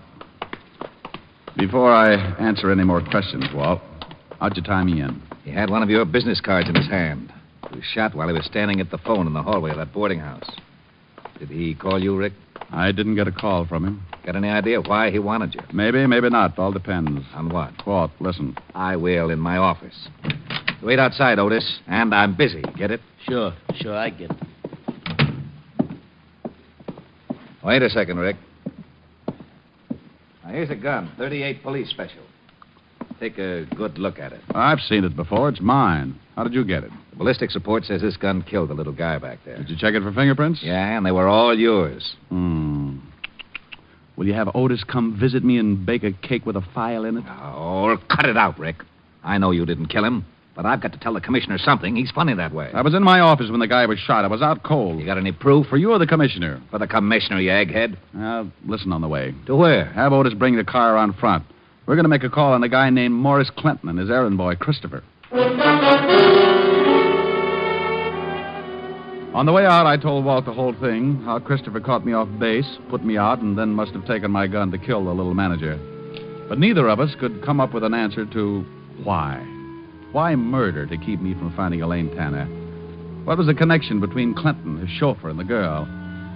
I thought maybe Clinton would give her the answers when he learned there was a murder tapping at his door. So you want to see Christopher, Lieutenant Leveson? If you don't mind, Mr. Clinton. Oh, no, not at all. I'll call him. Real loud, Mr. Clinton. Of course. Christopher? Christopher! You're sure he's here, Mr. Clinton? Oh, yes, I am, of course, Lieutenant. Call again. Christopher! Christopher! I don't think he'll hear you. Why not? I'm not deaf, Mr. Diamond. Rick, is that Christopher? Yeah, this is Chris, all right. And I owe him a haircut. Now, lay off, Rick. I'll handle this. Christopher. Yes, sir? Where were you about 2 this afternoon? Why, right here, working on the car. Correction. Working on me. I beg your pardon. Oh, come on. Let's have it straight. Mr. Clinton, what about this? Christopher is right, Lieutenant. Yes, he's right. Oh, you're scared stiff, Clinton, and you're lying. I'm not. I wanted to go into town to keep an appointment. And the fuel pump on the car was stopped up. I had to take it apart. Oh, sure. And while you fixed it, Clinton stood right over you. As a matter of fact, he did watch. And it took all afternoon to fix it. No, but when it was finished, it was too late for Mr. Clinton's appointment. He decided not to go. How about that, Mr. Clinton? Oh, yes, Lieutenant. Christopher hasn't been out of my sight all afternoon. That's good enough for me. All right, Diamond, let's go. What? Are you crazy? No, that's why I'm putting the cuffs on you. I thought there was something fishy about your story. Gun taken away from you, people coming to see you, hiring you, firing you. Walt, your stomach has gone to your head. Never mind my stomach. Otis. Yeah, Lieutenant. Put the cuffs on this Shamus. Cuffs? On him? Close your mouth, Otis. Put the cuffs on. Walt, what in the world? Diamond, I've been waiting for a chance like this to comb you out of my hair for good. Otis, the cuffs. Yes, sir, Lieutenant. All right, Shamus, hold him out. Mr. Clinton, thank you very much. Goodbye. Come on, Diamond. Lieutenant. Otis, I told you to close your mouth. Oh, I gotta breathe. Oh, shut up and come on. Walt. Outside, Diamond. Get going. You big bubblehead. What's the idea of making like a cop with me? I kind of liked it. How'd I do? What? Good performance, eh? Good performance. Oh, you big ham. You great big ham. Well, Lieutenant, are we going to put the Shamus in the jug? Shut up, Otis. Take the cuffs off him. What? Here, Otis, start working. Oh, you're right, Rick. Clinton was scared stiff, and for some reason he backed Christopher's alibi. Walt, I've got an idea. You better have. If I don't have something to tell the commissioner, I'll have to give up my ideas about a pension. I'm going back to that boarding house. Why? Well, the manager was going to call me.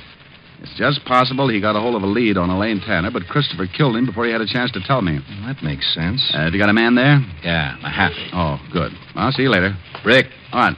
Please. For the sake of my stomach, don't slip up. You're my only suspect without an alibi. Thanks, Walt. See you later. Yeah. Oh, Walt. What? Bottoms up on the bicarbonate.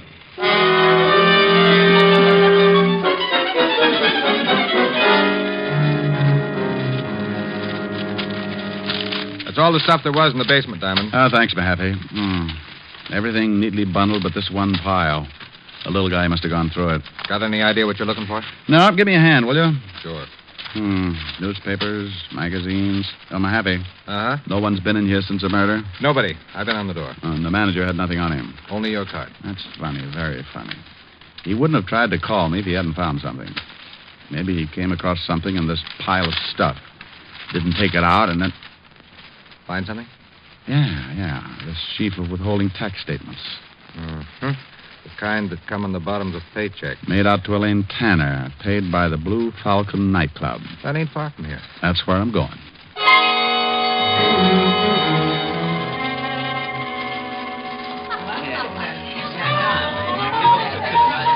Yeah, sure. Now I remember a kid that named Tanner. Yeah, used to work here in the line. Thanks, bartender. Where's she now? Well, Mr. Me, I know from nothing about her, but she was good friends with one of the dolls in the line, gal named Gladys. Where can I find this Gladys? Dressing room, straight back, turn left. And knock on the door, huh? What for? They dressed that way for the show anyway. I'll keep both eyes closed.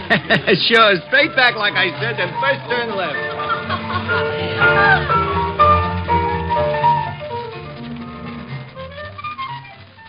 What you want with her, Hanson?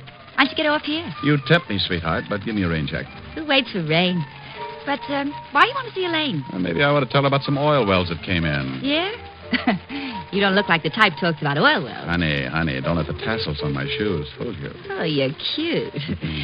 Yeah, I know where Elaine is. Want to give? Information? Sure. Oh, you've got a one-track mind. Maybe I can't switch it over yet. Okay, so I'll get a couple of days older meanwhile. Anyhow, I never did like her. So, I don't mind letting you know. No what, Gladys? Well, maybe a month ago she quit this dump. All right, she quits. Go ahead. Yeah. But before she quit, she's acting funny. Like the night we're going home together, walking along, and she's talking. This is the last time I take this walk. So, gonna fly to him from work? I'm quitting. Well, if you like to eat grass, go ahead. I won't eat grass. Ever had a real mink coat, Gladys? I coulda, but his lawyer settled out of court. I'll have one. I'll do all right. You thinking about that guy Clinton who comes in the club? Uh-huh. Honey, there's wolves and there's wolves. Want to pick one with teeth. He likes me. Sure. Every time he sees you, he's got to push his eyes back in his head. Chris is working for him. His chauffeur. So this is news, so what? Money. Lots of it. Shakedown? Oh, now look, honey, they can give you trouble for that.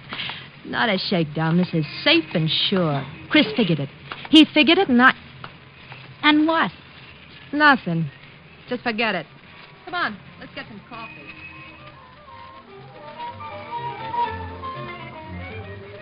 And that's all she says. Uh-huh. Now, where can I find her? Oh, I'll tell you where I think she is. Here's the address. I wrote it down. Thanks, Gladys. I'll see you again. Yeah. See more of me. Is that possible? This costume's for the first show. We save up for the second. I'll be here for the last show. Oh, what you said. So long, handsome.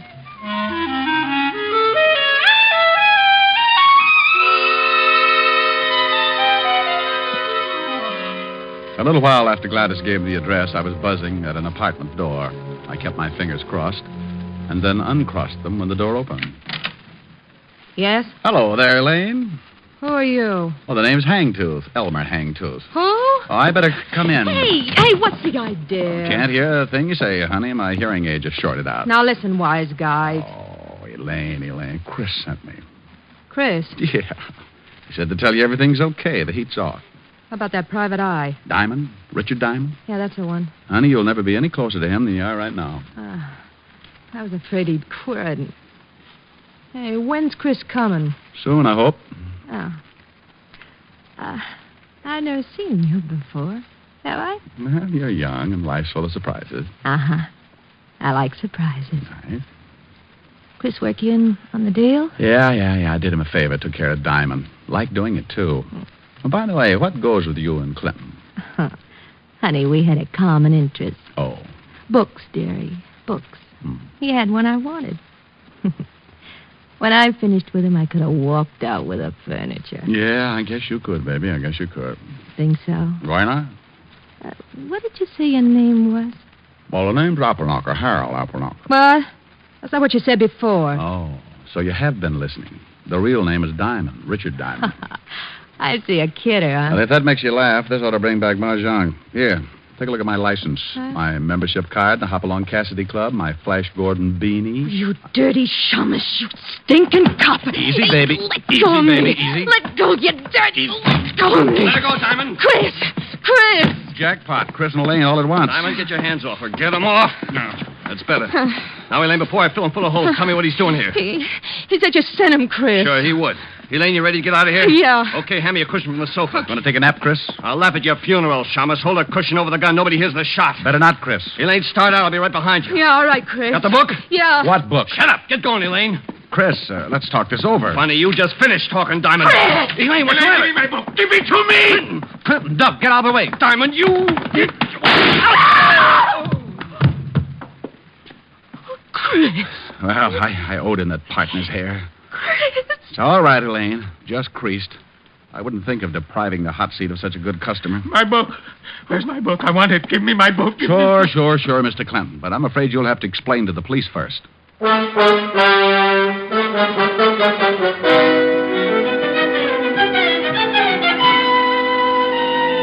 telephone call to the 5th Precinct brought Walt and Otis to my rescue. Otis used the siren. Loved it. I told Walt the book old man Clinton kept screaming about had me a little confused, that I wouldn't be able to relax until he found out just where it fitted in the case. He promised to find out the answers as soon as he took Chris, Elaine, and Clinton back to the 5th Precinct. I told him to call me at Helen's. Rick, what about that check for $1,000? Is it any good? Well, the check's post-dated. I doubt if Mr. Clinton will honor it now. It's too bad. We could have celebrated. So all you got for your trouble was $100 a day in expenses. I'll get it. Grant's Tomb, the general speaking. Rick? Yeah? Walt? Yeah. You sitting down? Why? You can tear up that check Clinton gave you. He won't honor it. He's mad about having to go to jail. Oh, I was way ahead of you about the check. Why did Clinton go to jail? What did he do? You know that book he was yelling about? What about it? Well, it's an original Sir Francis Bacon manuscript. How would you know? I hate to admit it, but Otis told me what it was. You know, Otis is excuse me, Lieutenant. It's bibliophile. Shut up, hammerhead. Okay, so I work for nothing. Rick. Yeah? The book was worth $30,000. It was stolen 18 years ago from the Fine Arts Library in Washington. Old man Clinton bought it from a fence. That's why he couldn't go to the police. Oh, so Chris and Elaine hijacked it, huh? Probably had a sale for it. Yeah, Rick, there's a $1,500 reward for that book. So what? It's yours. Hey, wait a minute, Walt. Helen, put your ear next to the receiver. Oh, all right. Walt, say that again. Say what again? What you just said. Did I say anything? Well, sure you did. Are you sure? Oh, now cut it out, Walt. Say it again about the reward. Oh, that. There's a $1,500 reward for the book. Thanks, Walt. Bye. Bye. Well, baby. Well, we're going to celebrate after all. $1,500. Oh, Rick, that calls for a real celebration. Sure. Well, don't go away, darling. I'll be right back. I won't be long. Oh, Rick, there's a new song on the piano. Why don't you try it? Okay, I set my pajamas and put on my prayers. Well, that's pretty silly, but... My baby kissed me goodnight, and I am glad to relate that by the time I got home, I was feeling great. I climbed up the door and opened the stairs. I set my pajamas and put on my prayers. I turned off the bed, crawled into the light, and all because you kissed me good night. Next morning I awoke and scrambled my shoes. I shined up an egg, then I toasted the news. I buttered my tie and took another bite, and all because you kissed me good night. By evening I felt normal, so we went out again. You said good night and kissed me. I hurried home, and then I climbed up the door and opened the stairs. I said my pajamas and put on my prayers. I turned off the bed, crawled into the light, and all because you kissed me good night. By evening I felt normal, so we went out again. You said good night and kissed me. I hurried home, and then I lifted the preacher, called up the phone, spoke to the dog, and threw your ma a bone. 'Twas midnight, and yet the sun was shining bright, and all because you kissed me good night. Oh, that was lovely, Rick. Well, how do I look? Oh, my, wonderful. What are you so dressed up for? For the celebration. Oh, that's right, yeah. Come on, let's go. Oh, where are we going, Rick? Oh, the Blue Falcon nightclub. We'll be just in time for the last show. The Blue Falcon. Oh, but why pick that place? Oh, but they've got a wonderful floor show. Yes, but the costumes are... Oh, they're nothing. Oh, what you said.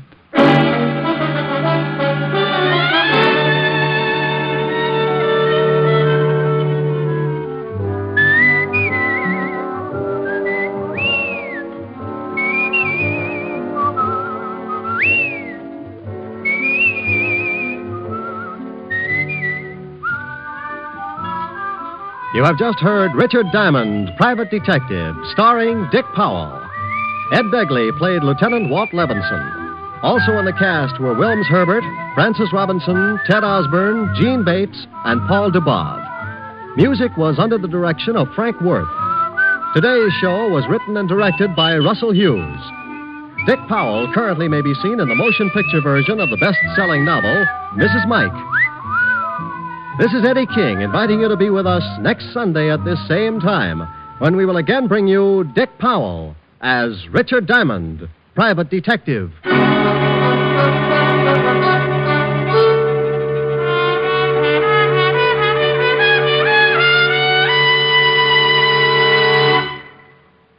What's on NBC today? Ezio Pinza, dynamic singing star, plays his first starring dramatic role today on Theater Guild on the Air, with Madeline Carroll and Linda Darnell co-starred. And you'll also want to listen to the Phil Harris Alice Faye Show and the Adventures of Sam Spade right before Theater Guild. Don't forget, Ezio Pinza on Theater Guild on the Air today. It's all great entertainment today on NBC. Your tune for the stars on NBC.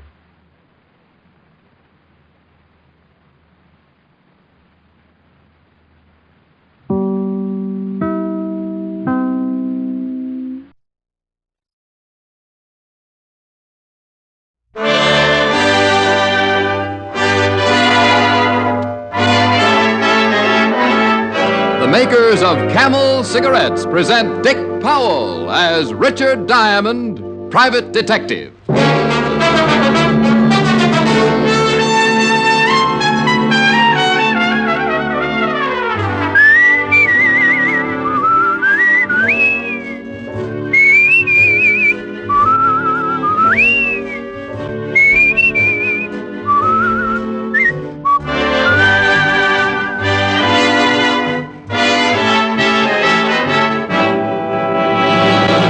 What cigarette do you smoke, Doctor? Again, that question has been asked of doctors in all parts of the country, doctors in every branch of medicine. And again, the brand name most is Camel. Yes, according to this repeated nationwide survey, more doctors smoke Camels than any other cigarette.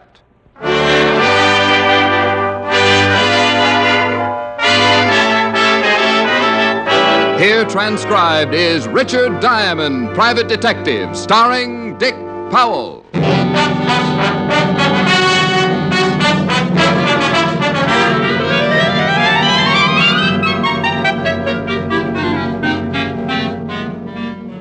It was a cold afternoon in New York. There were 6 inches of snow on the streets and twice that much on the fire escape outside my window. I looked down at Broadway and watched the miserable pedestrians edging their way over the slippery, ice-covered sidewalks, and thought about burning some of my furniture. It was just the day for anything unpleasant, and when the door to my office opened, I turned around to look at one of the most unpleasant sights I'd ever been faced with. Standing in the door was something that looked human, and I use the term human only because I stuck around long enough to find out for sure. He was about 6 feet and well-dressed, in a dark gray overcoat. But his face raised goosebumps from my argyles to my haircut. It was as dark gray as his overcoat, his whole face, his eyes, his lips, and when he spoke, even his tongue. Mr. Diamond? Yeah? I want you to find a man, and I want you to find him in the next 5 hours. He didn't sit down. He just stood there facing me like a bad dream. I pushed the chair back and got up, as though I had to be standing to protect myself from what was coming. The man I want you to find is named Carnes. He's a science teacher at State College. Is he missing? Would I want him located if he wasn't? Would I have asked you if I'd known the answer to that? How much is your fee, Mr. Diamond? When I know what I'm getting into, $100 a day in expenses. Yes, 500. Find Louis Carnes in 5 hours and you get another 500. Does it matter if you know what you're getting into? I never go waiting if there's quicksand around. Not even for $1,000? I never like to count money when I'm suffocating. You only have to find Louis Carnes. I guarantee you'll live through it. And after I find him? You can spend your 1,000 and forget about it. Why do you want him found? I owe him a debt. I want to pay him. And why do I have to find him in the next 5 hours? Because that's how long I've got to live.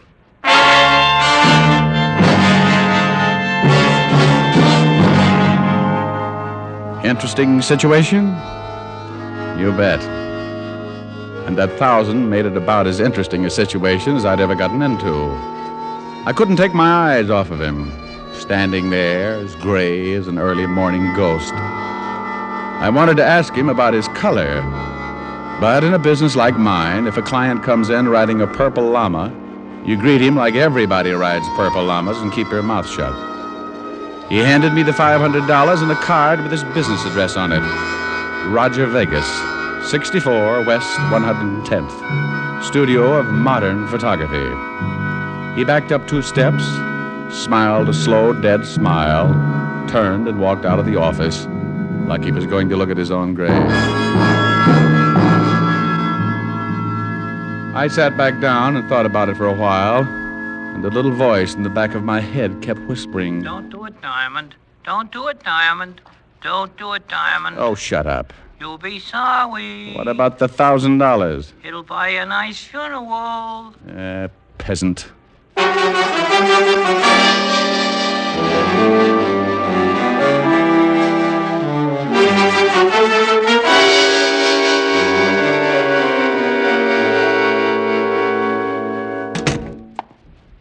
Well, if it ain't Richard Diamond, the overstuffed flatfoot. Well, if it ain't Sergeant Otis, the overstuffed flathead. Oh. No. Someday you'll be sorry. Well, everybody is sooner or later. Think of what your poor mother must have gone through. That ain't funny. I'll bet your father didn't think so either. Oh. Oh, Rick. Still picking on him? Oh, he'll be picked on until somebody plucks off that other head. What's up? Walter wants some information. If I can. History on a fellow named Roger Vegas. Here's his card. Also, a Mr. Louis Carnes, science professor at State College. Well, I'll try. What's it all about? Roger Vegas wants me to find this Louis Carnes. Wants to pay back a debt. What's unusual about that? I don't know. Oh, but you should see Roger Vegas. He'd scare you right into a dozen more ulcers. I doubt it. No room for any more. Well, the ones you've got would hide. You should see this guy, Walt. His face, his hands are dark gray. What about the rest of them? Now, wouldn't you know it if I got to ask him to take his clothes off? Very funny. What do you mean he's gray? Well, that's just what he is. Even his eyes. Not just the pupil, but the whole eye. The whole eye? Yeah. If he raised his collar, he could stick out his tongue, put a tie pin on it, and wear it with a dark blue suit. His tongue, too? Even his fingernails, his gums. I suppose his hair is plaid. Okay. But if you ever run into this guy in a dark alley, get set to faint. Well, I'll see what I can find out about him. I've got to have the information pretty fast. I've only got 4.5 hours to find Louis Carnes. How come?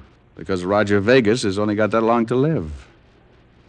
Rick. That's what he told me. A guy with a gray face comes into your office, wants you to find another guy, and tells you got to find him in the next 4.5 hours because he's going to die.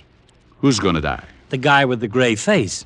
You didn't say that. You said got to find the guy in the next 4.5 hours because he's going to die. Oh, well, you know what I meant. No. Vegas gave me 5 hours. You said 4.5. Well, that was a half an hour ago. Oh, swell. Oh, I'm wasting my time. I've got to find him. The man with the gray face? No, the science professor.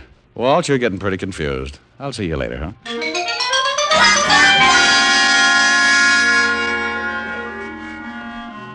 I left the 5th Precinct, grabbed a cab, and 20 minutes later I was walking across the campus of State College. Being Saturday, the big school was quiet and impressive as it stretched out over the dozen acres of snow-covered grounds. I located the administration building and found one lonely student working in the main office.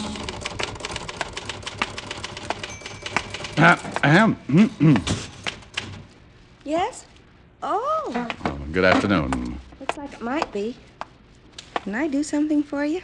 Well, yes, I'm looking for Professor Carnes. Professor Carnes? Mm-hmm. He's in the science department, isn't he? The professor hasn't been on campus since last Thursday. Faculty's been rather worried. You don't know where I could find him? No, but I'm through here in half an hour. I could help you look. I bet you could. You know where the professor lives? It's on file. Well, why don't you be a good little freshman? Junior. A junior, and get me his address from that file. Because it's more fun not being a good little junior.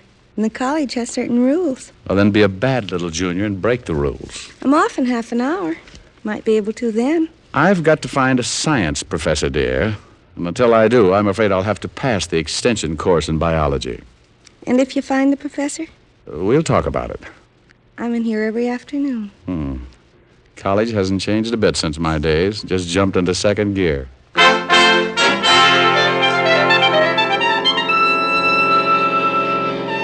The cute little junior walked her sweater and saddle shoes over to a long file and came back with Professor Khan's home address.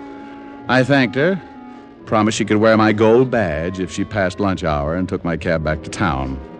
At the professor's house, I met his sister, an elderly lady named Drusilla, who reminded me of my math teacher at PS 14. I haven't seen my brother since Friday morning, Mr. Diamond. And you have no idea where I can find him? No. Why do you want to find him? Well, I'm a private detective, Miss Carnes. I was hired by a man named Vegas. Oh, you know him? I most certainly do. Did he hire you to find my brother? That's right. He's not a good man, Mr. Diamond. I believe he's the reason my brother disappeared. Maybe you better tell me about it. My brother married a girl many years younger than himself, and unfortunately it was not a good marriage. Did this Vegas person mention my brother's wife? No, he just told me he wanted to find the professor in order to pay him a debt. A debt? That's what he said. Watch out for that man, Mr. Diamond. He broke up my brother's marriage. Well, maybe I'd better talk to your brother's wife. That would be impossible. My brother's wife killed herself. Oh, well, that's too bad. My brother and I believe she killed herself because of that man Vegas. My brother found out they were seeing each other. When he begged her to stop, she said that it was impossible and refused to give a reason. A week later, she killed herself. Have you ever seen Mr. Vegas? No, I have not. Why? Well, I was just wondering why any woman would go for a man like him. Unless she liked ghosts.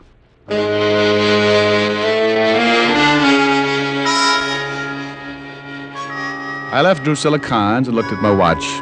It was 3 o'clock, and I had only 2 hours left to find the professor and earn my $1,000. On the way to the nearest phone booth, I thought about the case and wondered if the $1,000 would be worth it in the long run. I watched part of my last $5 drop in the phone and decided it was.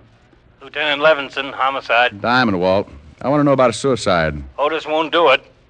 Professor Khan's wife. I thought so. I checked for you on Vegas and the professor. The professor's wife jumped off a building 5 days ago. What did you find out about Vegas and the professor? Not much. At the inquest, the professor accused Vegas of breaking up his home and driving his wife to suicide. Neither man's got a record. Vegas is a professional photographer, and the professor has been teaching at State College for the past 11 years.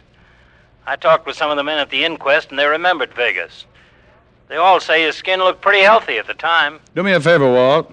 Check with the coroner and find out what would turn a man's skin that color. Sure. Got any leads on the professor yet? No, but I got a hunch. I just left his sister's, and she doesn't seem at all worried about her brother's disappearance. So? So if she isn't worried, there's a good chance she knows he's all right. And if she knows he's all right, she might know where he is. Oh, no wonder they made you a Lieutenant Walt.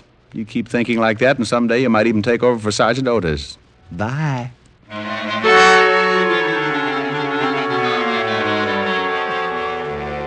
I left the phone booth and walked back toward Drusilla Khan's house. I staked myself out across the street in a corner gas station and warmed my blue little ears inside while I waited for the good Drusilla to contact her brother. I was just guessing, but it worked. 10 minutes later, Drusilla, dressed in a heavy fur coat that looked like it should be out on the river building a dam, walked out of her house and hailed a cab. I hailed one, too, and followed. 15 minutes later, I was back on the campus of State College.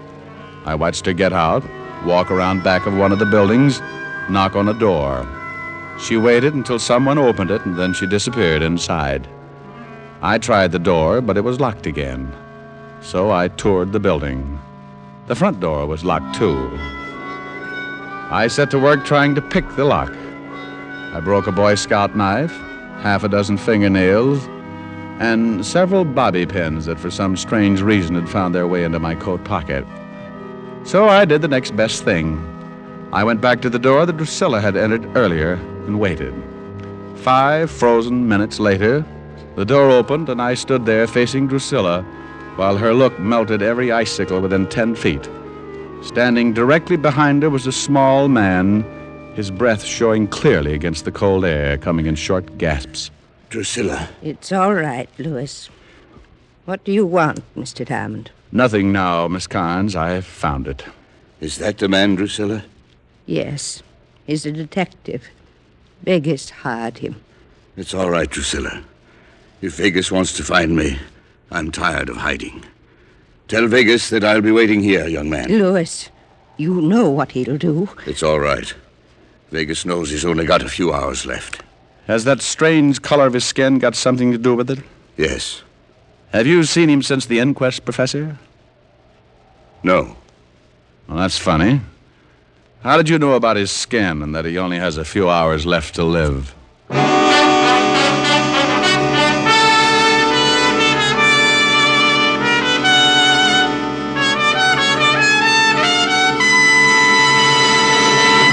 Before we continue with Richard Diamond, here's an important question. What do you look for in a cigarette? Well, most people say flavor and mildness. Those are two things you'll find in Camels. No other cigarette has Camel's rich, full flavor. The flavor of costly tobaccos, properly aged and expertly blended. And no other cigarette gives you this conclusive evidence of mildness. In a coast-to-coast test, hundreds of people smoked only Camels for 30 days.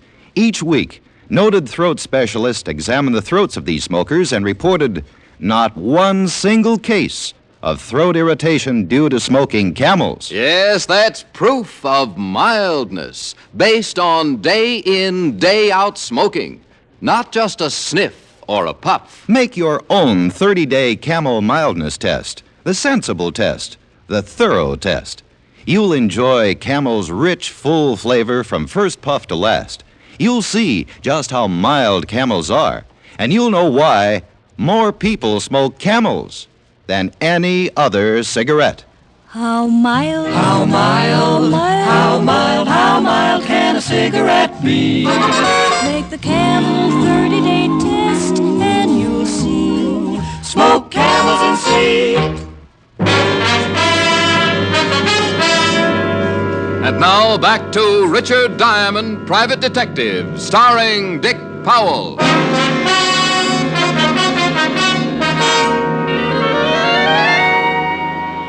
Well, I'd found the professor, and the $1,000 was close to being mine. All I had to do was notify Vegas and collect. Even the professor guaranteed to help by staying and waiting for Vegas. But something was wrong. Standing there in the snow, looking at the timid professor, something began to smell to high heaven. I turned and walked away. Even if the professor was going to run, what was I supposed to do? Carry him piggyback until I located my dying client? The 1,000 was important, but there was a lot more that had to be solved in a hurry. I went back to town and over to the photography shop run by Roger Vegas. Is there something? What's the matter? Huh? Oh, nothing. Nothing. Can I do something for you? I'm looking for Roger Vegas. Oh, he ain't in. Ain't I seen you someplace? You might have. I move around. Where can I find Vegas? He ain't here. I know he ain't. Where can I find him? Home, I guess. Home. That would be somewhere in New York, huh? I ain't supposed to give out the address. Who wants him? I do, and I ain't supposed to give out the name. You're pretty sharp. Sharp guy, huh? Tell him to call Richard Diamond. Richard Diamond. My family thought it up. Okay. You know me now? No. No, I was mistaken. Well, I'm surprised. I sent you to Sing Sing 10 years ago.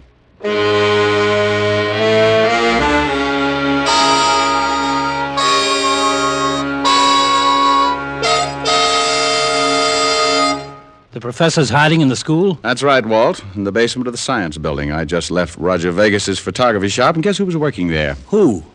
George Youngwell. Youngwell? The guy you sent up on that blackmail rap? 10 years ago. Well, I knew he was out, but I haven't heard anything about him in a couple of years. Well, he's working for Vegas. Must be keeping his nose clean. Oh, I've seen cleaner noses on pigs. Somebody want me? No, what is it, you melon head? Well, gee, don't yell at me like that. I got something more than Roger Vegas. Well, do you want to hand it to me, or would you just like to stand there and throw it? Oh. Gee, I wish you'd stay away from Diamond. Every time you see him, you get meaner and meaner. Come on, what do you got? Here. Ain't nothing much. Robbery detail come up with it. Huh. That photography shop was broken into this morning, Rick. Oh, it was? Burglary got some prints on the windows. Belongs to some guy named Carnes. Carnes? Yeah. Says here, checked prints with State License Bureau. Prints belong to one Louis Carnes, professor of science at State College. I'll see you later. Rick, Yeah? I nearly forgot. I checked with the coroner. Told him about the color of Vegas's skin. He said that it could only be caused by a strong dose of silver salts. Silver salts? Poisoning known as pyrinia. Pyrinnia. Silver salts? They use that in a photography shop. Coroner said a man would have to drink about 30 grains for a fatal dosage. That's quite a bit. He tell you how long he'd live? Yeah, anywhere from 6 to 8 hours, according to the dosage. First, the victim turns gray, then green. About what time was that photography shop broken into, Walt? Oh, sometime before 9 this morning, before they opened up. Thanks. Where you going? Going to talk to George Youngwell and then find out if my gray client has turned green yet.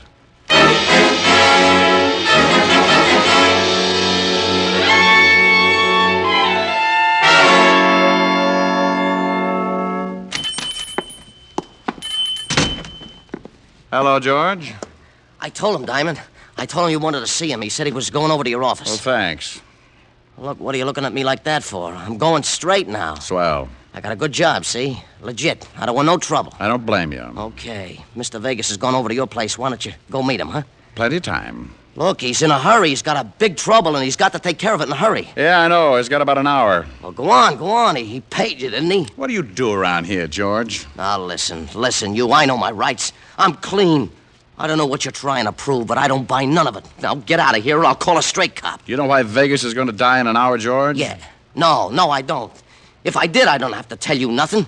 Nothing, see? Maybe you know why he wants to find the professor. No. Maybe you knew the professor's wife. No. Maybe you know why she got killed. No. Get out of here, Diamond. Get out. I'm clean. I'm legit now. Yeah, like a tub of mud. What do you mean? I want you to tell me about Vegas. What about him? He owns the shop, that's all. He makes pictures. What else does he do? Nothing that I know of. What else he does, I don't know about. What are you doing? Get away from me. I want to know all about it, George. I think I know most of it. I want to know the rest. No, I don't know. No, get away. I'm not a cop anymore, remember? I don't have to play the rules. You can't scare me. You won't get rough. You ain't a cop. It's right to lock you up if you get rough. Get away. I want to know why the professor's wife got killed. I don't know. I swear I don't know. She jumped. She jumped off the building. I thought you said you didn't know. Get away. No, please. I could figure everything but the wife. If she jumped, she had to have a reason. When I saw you, George, I got the idea. Please. Blackmail, maybe, George. I'm legit. I told you. I'm working here. Blackmail with pictures, maybe? No. The dirtiest racket in the business. Diamond, no. You're going to tell me, George, I wish you were dead. I'm not telling you anything. Blackmail's the dirtiest racket I can think of. No, please. If Vegas finds the professor, he'll kill him. I've got an hour to stop a murder. Okay. We were blackmailing the wife. Phony pictures? Yeah. How many others? A lot of them. Lots. Okay, George. Let's get down to the station. I hate to get in the rut, but I'm going to see that you get another 10 years.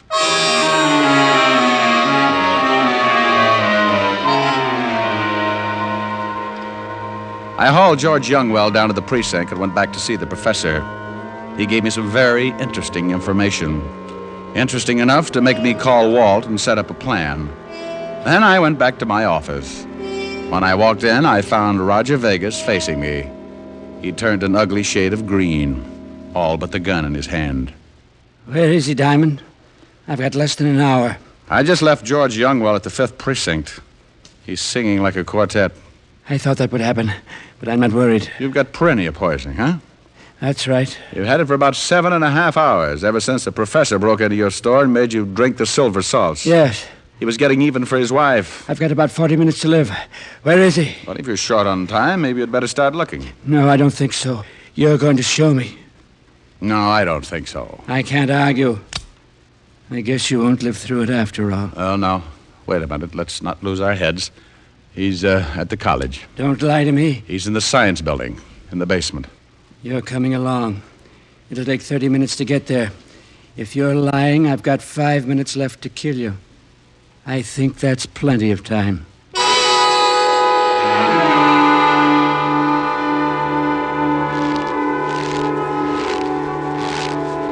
The professor's in this building. Is it open? It should be. Go ahead. Stop. I can't see anything. The lights are out. If you're lying to me, Diamond, if he's not here... He's here. Call him. Okay. Oh, Professor! Professor Carnes! Yes? Oh. He's in the back room. Tell him to come in. Will you come in here, Professor? Who is it? It's Diamond. The detective? Get him in here. Yes, Professor. All right. Yes, what is it, Mr. Diamond? Hello, Professor. Vegas. Yes. Surprise. No. No, I knew you'd hired this detective. I knew you'd come. Not too late, huh? All right, Professor.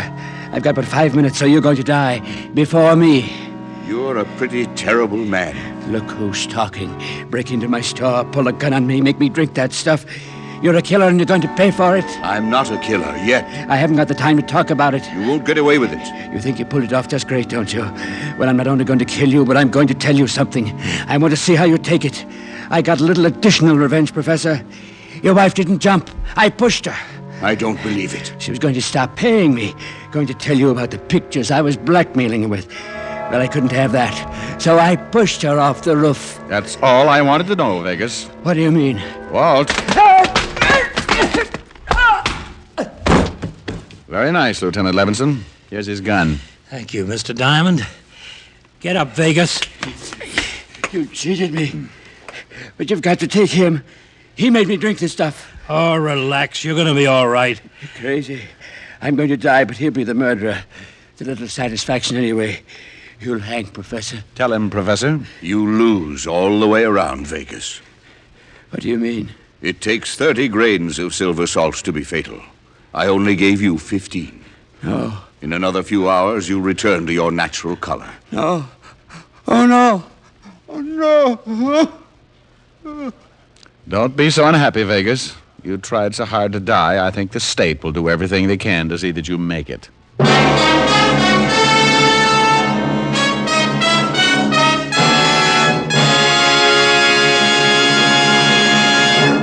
Dick Powell will return in just a minute. More people smoke Camels than any other cigarette. And among the millions of Camel smokers are many stars who know the importance of mildness in a cigarette because their voices are their living. Our own Dick Powell has been a Camel smoker for a good long time. Is that right, Dick? Yes, it is, Ed, and I'm smoking one right now. Well, you're in good company. Among other stars who smoke Camels are John Wayne, Risa Stevens, Ezio Pinza, Martha Tilton, and so on. Friends, find out for yourself how mild and flavorful a cigarette can be. Make the Camel 30-day test, and you'll know why more people smoke Camels than any other cigarette.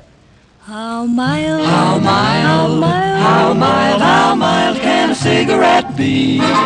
Take the Camel 30-day test and you'll see. Smoke Camels and see.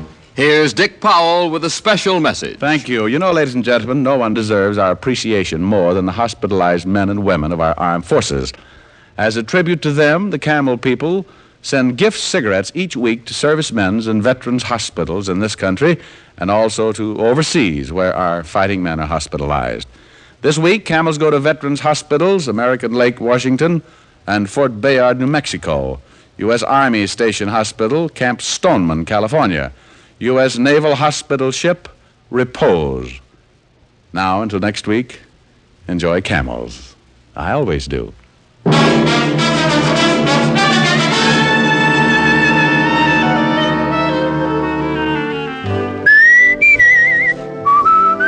Dick Powell will soon be seen in the RKO picture Cry Danger. Tonight's adventure of Richard Diamond was written by Blake Edwards with music by Frank Worth. Our director is Helen Mack. Featured in tonight's cast were Virginia Gregg, Wilms Herbert, and Arthur Q. Bryan. Men, for pipe pleasure, get the National Joy Smoke, Prince Albert. PA has a rich flavor and wonderful natural fragrance. It's crimp cut for cool, smooth smoking and specially treated to ensure against tongue bite. You'll enjoy Prince Albert, America's largest selling smoking tobacco. Listen next week for another exciting transcribed adventure of Richard Diamond, starring Dick Powell. This is Your FBI. The official broadcast from the files of the FBI follows immediately. Stay tuned. This program came to you from Hollywood. This is the American Broadcasting Company.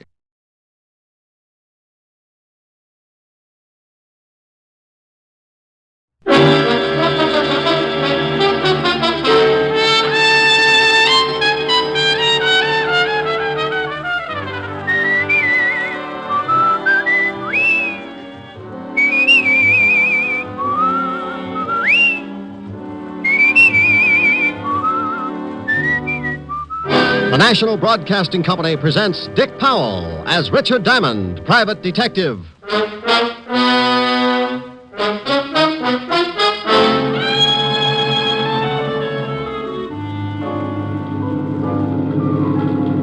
Sorry you're coming along, Diamond. Yeah, I'm beginning to be sorry myself. You should be. We're heading for open sea. Looks like it'll be a long ride. You don't know how long, Diamond. We're getting into open water! You're about to go swimming, deep sea style. How far is it to the shore? About 5 miles now. I can make it. With a hole in you? And here's another exciting half hour with Richard Diamond, private detective, starring Dick Powell.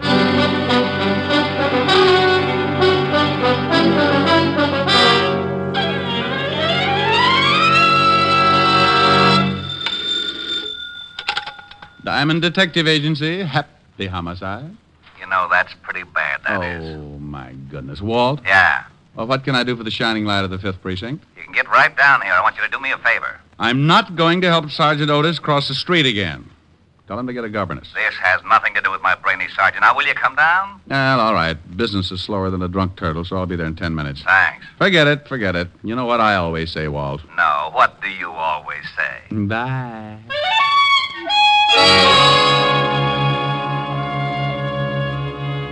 Well, sometimes that's the way things get started. The phone rings, and Lieutenant Walter Levinson, 5th Precinct Homicide, tells me to get down. One word from him, and I do as he pleases. So I buttoned my collar, pushed my tie back up into strangling position, and 10 minutes later walked into the squad room of the 5th Precinct, where, as always, the king of the jungle was on hand to greet me. Well, good morning, Shamus. Sergeant Otis. Oh, my goodness, you look terrible. Oh, what's wrong? Well, it's pretty obvious. You've been sleeping in the wrong position. What are you talking about? Oh, Otis, stop trying to be a sport. Get rid of the bats in your house. They're used to hanging upside down. Oh, for Pete's sake. The lieutenant in? He's expecting you. Go on in. Thank you, Sergeant. Hello, Walt. How are you, Rick? You been needling Otis again? Oh, a little. Now, you gotta stop that. When you come in, he begins to sulk. I got to work with him all day. Be happy, Walt. Be happy. Think of the 16 hours you're not with him. All those other people, jumping off bridges, turning on the gas, beating each other with hot paper sacks. Okay. Now, what's with you? Oh, well, this is a pretty ridiculous thing, and I'm in a tough spot. Well, I'm pretty tough, and you look ridiculous, so let's have it. Huh? Oh, well, we got a tip that a guy named Wells had a stash of stolen jewelry. You said had a stash. You mean he hasn't got it anymore? That's right, we have. Well, what the world are you mixed up in it for? It's not your department. It wasn't, but when the robbery boys got over to this guy's house, they found him dead. Oh. Murder. Shot through the head with a small caliber automatic. How about the jewelry? In the water pipes underneath the sink. About $100,000 worth. Now, what do you want me for? Wells' wife says the jewels are hers. We don't believe it. What did you do about it? We put out traces on the jewelry, went through all the regular channels to find the owner. Nobody identifies it. And if we don't get a claim soon, I've got to give them to her. You mean you got to turn them over when you think they're stolen? We know they're stolen. They got to be. These people don't have the fare for a fast meal at the automat, but we can't prove it. What about the guy who gave you the tip on the jewels? Said his name was Mario Cimino. Disappeared. You got any lead on who knocked off Wells? We're holding his wife, but we haven't really got a thing. No weapon, no motive, no nothing. So you want me to see what I can do? Yeah. whole department's in the spot. Can you imagine what the press is going to say when I turn these jewels over to the wife? Yeah, could be rough. But what in the world can I do that your whole department can't? We've got to solve this thing fast. Or turn the jewels back. Right. Got a murder to solve. We got a jewel theft to solve. Oh, that's nothing. It's really nothing. Should be a cinch. No, not for a cop. He wouldn't be able to put on the right kind of pressure. What do you mean by pressure? Well... Mrs. Wells? Yeah. Go ahead. Chimino's missing. We need him to tell us how he knew the jewels were stolen. If he's a stoolie, guys like that know you'll give them an even shake. Maybe he'll come out when he hears you're looking for him. Okay. Now, what about the wife, this Mrs. Wells? I was holding her till you got here. She's being questioned. You want to see her? One thing, Walt, before I do. Am I going to like this job? Knowing your taste, I say yes. When the boys brought her in, they walked her through the robbery detail. Everybody went right out and bought yo-yos.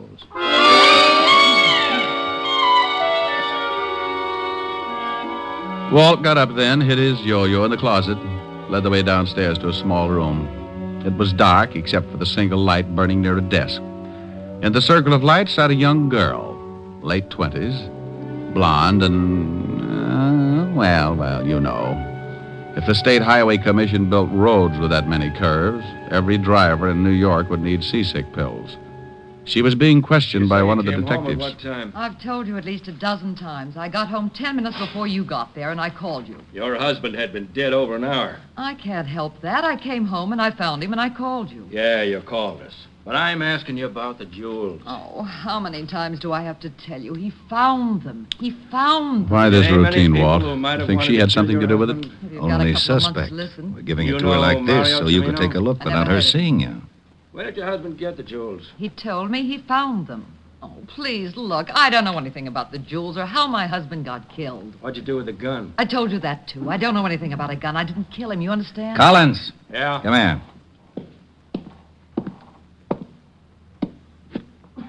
Give her another 5 minutes, then send her up to my office. You got to turn her loose. Okay, Lieutenant. Somebody bringing the rubber hose? All right, Mrs. Wells. Now, when did your husband find these jewels? Oh, please. How many times do I have to tell you? He found them You 3 heard days enough, ago. Rick? Fine. Yeah, let's go. Yes. Yes. What do you think?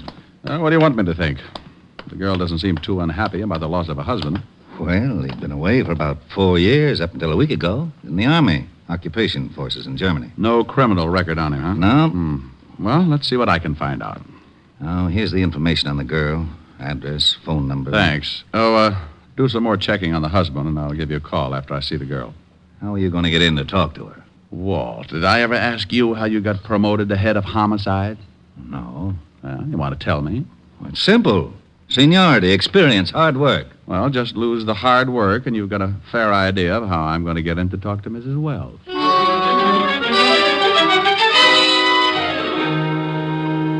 Well, I had to solve a murder, a $100,000 jewel theft, and get the dear old police force out of hot water.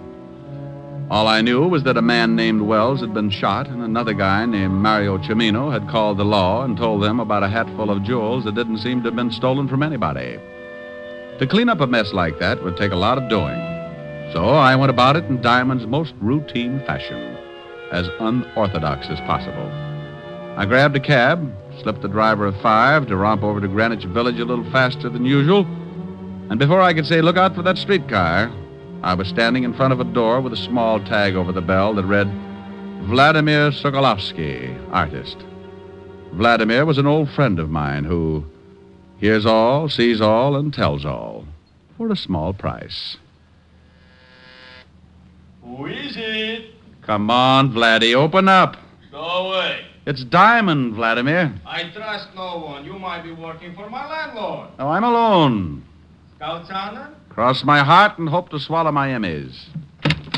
Товарищ, здравствуйте. I haven't got much time, Vladimir. Huh? I want you to do me a favor. Oh, for you a portrait costs only $50. No, no pictures, Vladimir. Tell me, you ever heard of a guy named Mario Chimino? Oh, but of course... No. Paid your rent? Same answer. I have a small $10 bill here. Tavares, you would attempt a lowly bribe. Well, what do you know? Here's another 10. I would ask you to stay for lunch, but Greenbaum won't even let me look in his delicatessen window anymore. You understand. 25. I only do it because Stalin and I do not agree. Mario Cimino. Peasant. What does he do? Keeps busy. An occasional stick-up bookmaking. Owes me $11.80. Marianne and the 8 at Hialeah by 8 lanes. Such a filly. Vladimir. Mario Cimino? Oh, yes, the lowlife. For him to find a friend would be like Rasputin running a Lonely Hearts Club. Where can I find him? I don't know. Vladimir. It's the truth. Scout's honor? But of course, if I knew where that peasant was, would I not collect my $11.80? Of course I would. Scout's honor, see? You hold up 3 fingers, Vladimir. Oh, a Cub Scout. When was the last time you heard from him? When he took my $2 that wins me $11.80. He was in the fish business. Oh, fish business? Yes, I know, because he brought me 2 halibut, which I promptly made into magnificent stew for my landlord. Was miserable. The stew? No, just the fish. Believe me, Tovarish, those 2 halibut were so old, they remember Jonah. Was he selling fish? Catching them. He had a boat. When I went down there to collect my $11.80, the bum wasn't there. Where did he keep the boat, Vladimir? A disgusting place called a schooner landing. Places like that should be in Siberia. Stinks. Well, thanks, Vladimir. Ничего, товарищ, до свидания. Oh, Chichonia, Greenbaum's Delicatessen, will you be surprised? Greenbaum's Delicatessen, Greenbaum's Delicatessen, Greenbaum's Delicatessen. Hello, Abe. Send up the works. Champagne, caviar, salami. I am a capitalist again.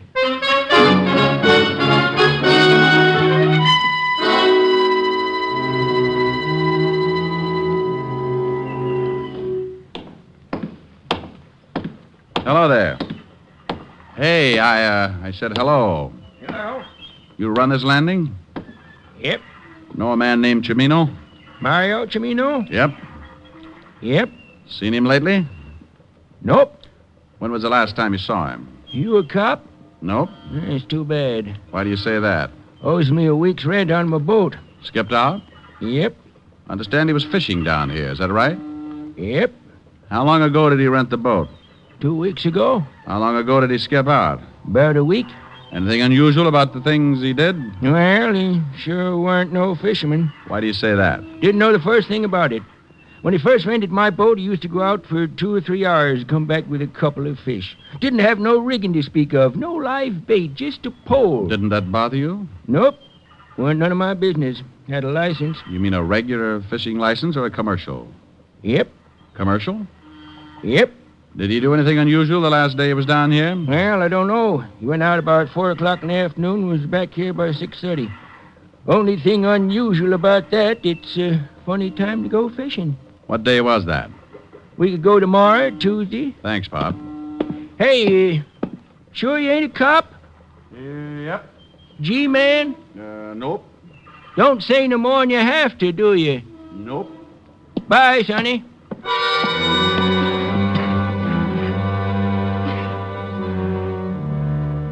Well, I left the old boy sitting on the dock trying to figure it out and headed for the city hall. Mario Cimino was closer now. I knew a little about him. His whereabouts up until a week ago and the fact that he'd taken out a commercial fishing license. The license I wanted because it would have a picture of Cimino on it. The picture I could turn over to Walt and then we could get out a description on him. I arrived at the city hall, went in, found the department that issues the licenses. They checked with Walt at the station, and 10 minutes later I was heading for Mrs. Wells' apartment with a fishing license and a pretty good photograph of Mario Cimino.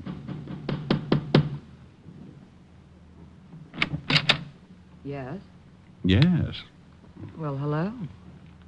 What can I do for you? That's a remark with a lot of answers. Right now, I want to talk. Go ahead. Oh, well, I get tongue-tied when I stand in the hall. You want in? That's it. Why? Ever see this picture before, Mrs. Wells? What? Come in. Seniority, experience. What? Oh, nothing. That man in the picture. Who is he? Don't you know him? I've only seen him once. Oh, we can sit on the couch, Mr. Diamond. Where did you see this man, Mrs. Wells? He came up to see my husband. He was leaving just as I arrived. Your husband say who he was? No. He mentioned something about some business he had with this man. Well, if it makes any difference to you, this man in the picture is Mario Cimino. Oh. The one the police are after. The man they think killed my husband. The man who called and told Lieutenant Levinson about the jewels your husband had hid in the water pipes. Are you from the police? Well, here we go again. No, honey, I'm a private detective. Oh. Your husband just got back from Germany a week ago, didn't he? Mm-hmm. By boat? Mm-hmm. What day did he arrive? You've got big blue eyes, haven't you, Mr. Diamond? Yeah. Very pretty. Honey, you better sit over there. You're scorching my collar. All right. Where was I? I don't know where you were, Mr. Diamond, but I was thinking... Oh, yeah. Well, what day did your husband arrive? Last Tuesday. When did he... You must have a hard time combing your hair. Awfully curly, isn't it? I'll stop back when I got more time. We'll straighten it out. Please do. Well, Mrs. Wells. Yes? The time your husband's boat got in? In the afternoon, around 5. Oh, well, thanks, Mrs. Wells. Leaving? Going home and have another talk with Father. Please stop back. If he misses anything, I'll be glad to fill in. Maybe I'll send Dad instead.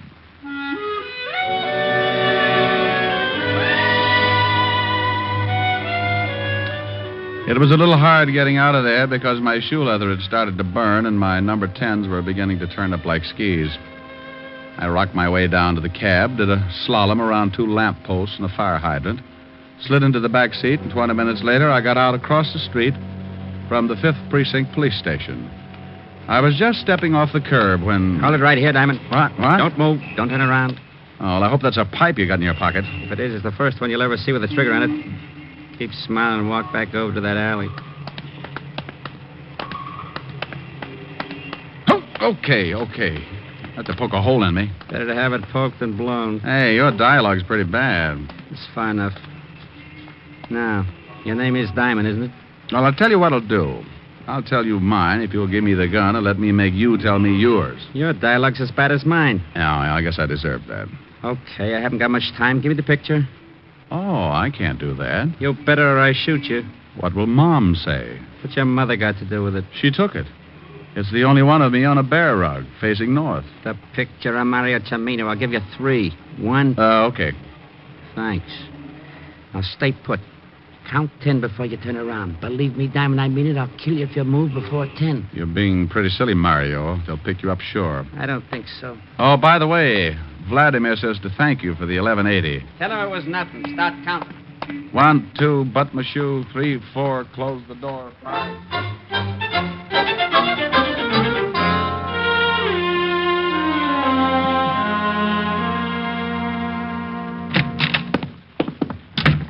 Oh, Rick, you find out something? Well, I sure did. This is the lousiest precinct in the city. Oh, yeah? Oh, yeah. Now, 2 minutes ago, I got stuck up right at your front door. What? Yeah. And I had that picture of Mario Cimino on the fishing license. He swiped that? You just know it. Well, don't yell at me. You haven't solved this mess, have you? No, but I'm pretty close. Well, that isn't close enough. I had to send the jewels over to the wife a few minutes ago. Oh, dandy. Well, I had to. Well, what about the newspapers? They haven't gotten wind of it yet. We still have a little time. Now, what about Cimino? How did he know you had the picture on the license? Well, somebody gave him the tip.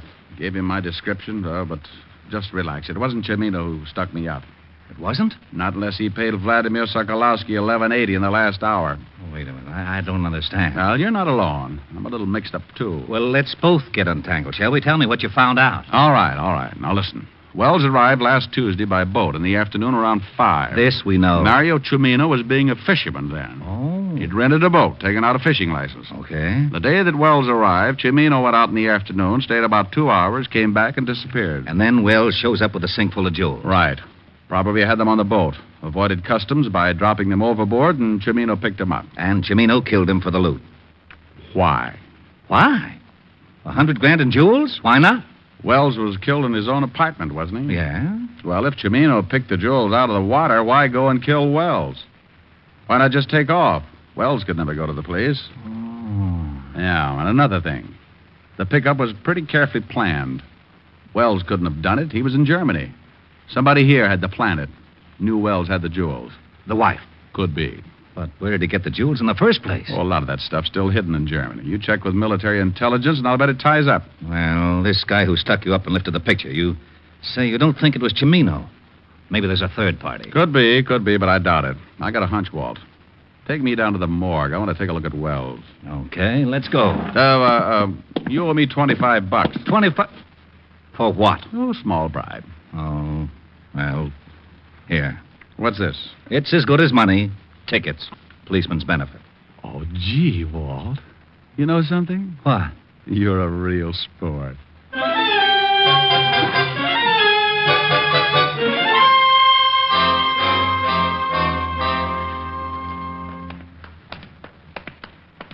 Right over here.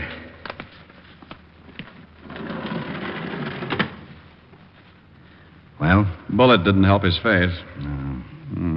Why don't you get the Army records on Wells? Why? The wife identified him? Good for her, but she missed one slight detail. Yeah? Yeah. This isn't Wells. What? That's right, Walt. This is Mario Cimino. How do you know? From the picture on the fishing license. This is the same guy. Good grief. And you had to go and give the jewels back to Mrs. Wells. But... If you still want to save those jewels along with your hide, you better grab orders and get over there. But... I'll see you when you get there. Now step on it. But...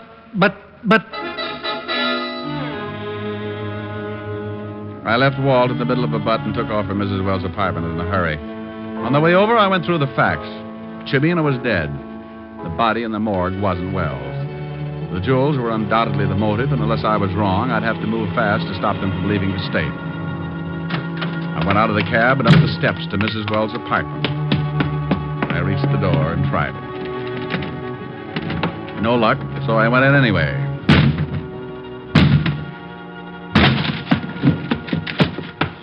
The front room was empty. I went through the other rooms. Nothing. Clothes gone. Drawers empty. They'd taken off with $100,000 in jewels, but where to? They had to be smart enough to know they'd never get out of town by the usual means of transportation. So what would be better than to pay up the back rent on Cimino's boat and go fishing? I left Walt a note where I was headed and took off for Schooner Landing.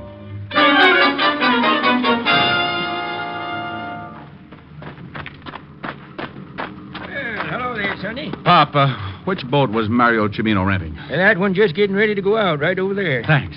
Go get him, Sonny. I knew there was something fishy when they paid up on Cimino's back wheel.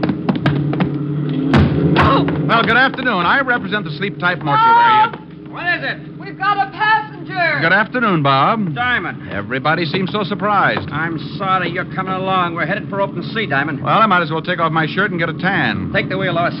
Leave your shirt on, Diamond. You can take it off when you go for a swim. Oh? And don't get any ideas. I don't want to shoot you until we clear the breakwater, but I will if I have to. You're Wells, aren't you? That's right. How did you figure it? Oh, partly guesswork. The fishing license tipped you Cimino was dead, not me, huh? That's right. You didn't know whether I was working with the law or not, but you had to get that picture to give yourself enough time to get out of the country. Your wife called you and gave you my description. I knew the damage that picture could do if it got to the police, so I had to tag you. Pretty smart. Thanks. We're getting into open water. You can start taking your shirt off, Diamond. I swim pretty well. With a hole in you? Why'd you kill Cimino? He wanted 50% defensive stuff. I wouldn't buy that. Found him phoning the police and had to kill him. So you put your papers on him knowing your wife would identify him as you. Why didn't you just grab the jewels and take off? You sound like you're stalling for something. But I'll tell you anyway. Those jewels are in the sink. I knew the law would be there in 10 minutes, so I had to take the chance they wouldn't find him. Bob, there's a boat coming up pretty fast. So what? Well, I hate to spoil the party, but I think it's the Coast Guard. You're nuts. I think dear old Lieutenant Levinson got my little old note. So that's what the star was Bob! about. Shut up and stay with that wheel. Bob, that's Bob. Shut up! All right, Diamond, down in that cabin. I'll get seasick. None of your funny cracks. Just get down there. I think I'll take this life preserver just in case. Drop it. Sure. Give me that gun. Bob, that boat's almost alongside. Bob! Bob! Bob! Bob! You heard what the man said, baby. Stop the boat.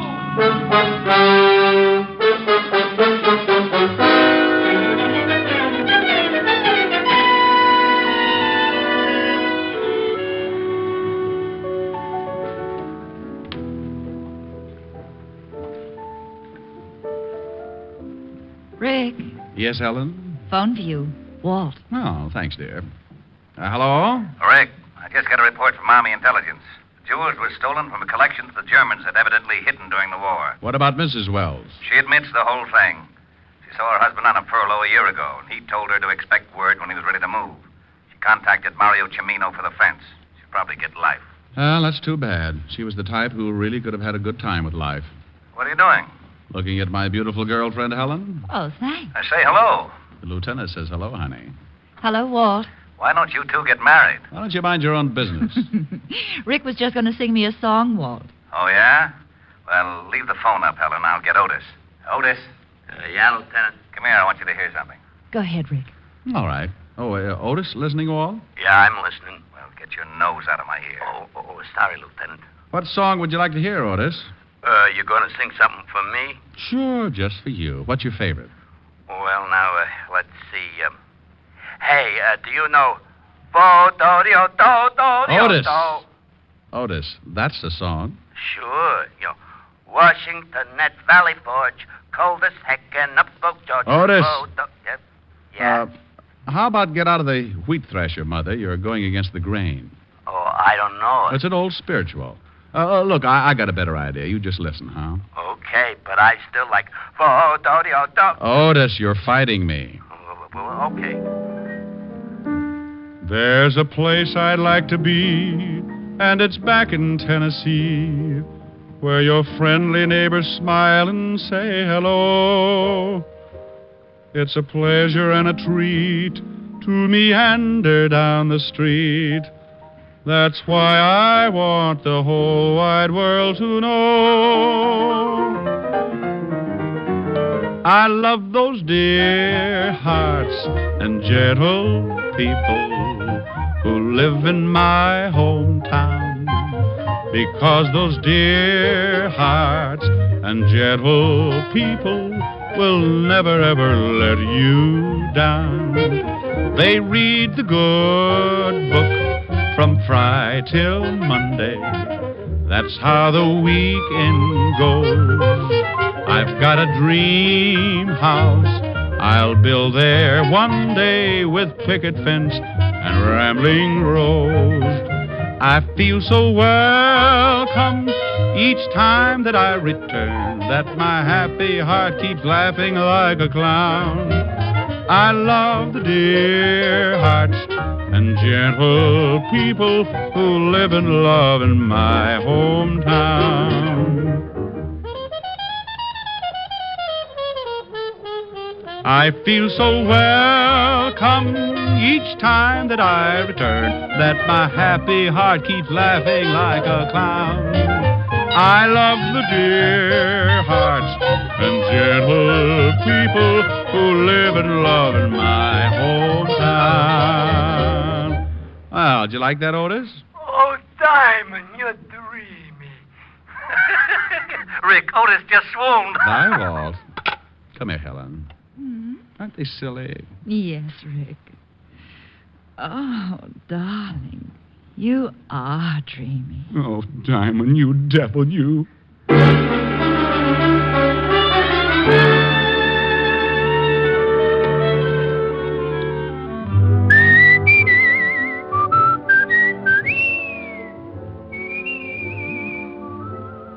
You have just heard Richard Diamond, Private Detective, starring Dick Powell.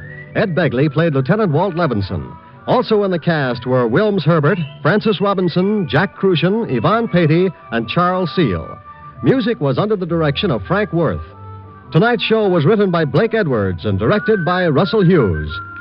Dick Powell currently may be seen in the motion picture version of the best-selling novel, Mrs. Mike. Two other shows for Sunday on NBC that you'll want to hear tonight are the American Album of Familiar Music and Take It or Leave It. Together, they make up 1 hour of the very best in listening pleasure for you. Baritone Thomas L. Thomas brings you the songs you love best during the 30 minutes of restful reminiscence on the American Album. And immediately following this delightful musical show, Eddie Cantor comes romping into your radio with the $64 question on Take It or Leave It. There's a solid 30 minutes of question marks and laughs when it's time for Cantor, Sunday on NBC. Make it a point to hear both the American Album of Familiar Music and Eddie Cantor's Take It or Leave It tonight and every Sunday over most of these same NBC stations. There are two more of NBC's great lineup of Sunday shows. This is Eddie King inviting you to be with us next Sunday at this same time when we will again bring you Dick Powell as Richard Diamond, private detective.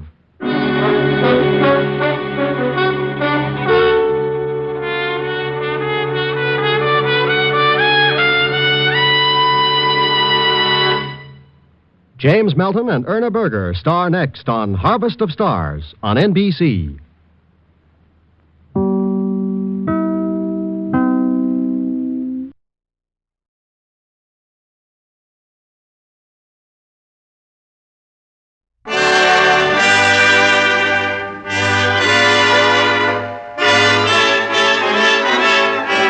The makers of Camel Cigarettes present Dick Powell as Richard Diamond, private detective.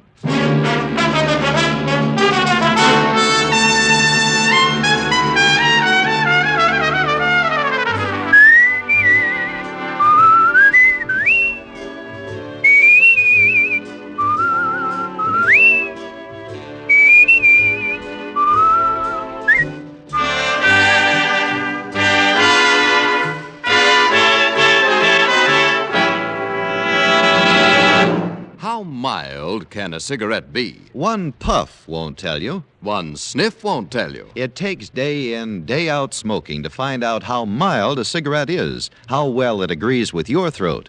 Make the sensible cigarette test. Smoke only Camels for 30 days, and you'll see just how mild a cigarette can be.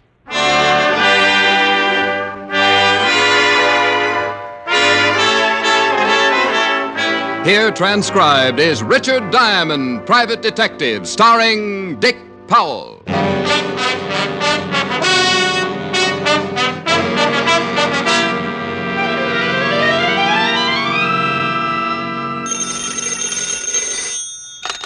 Diamond Detective Agency.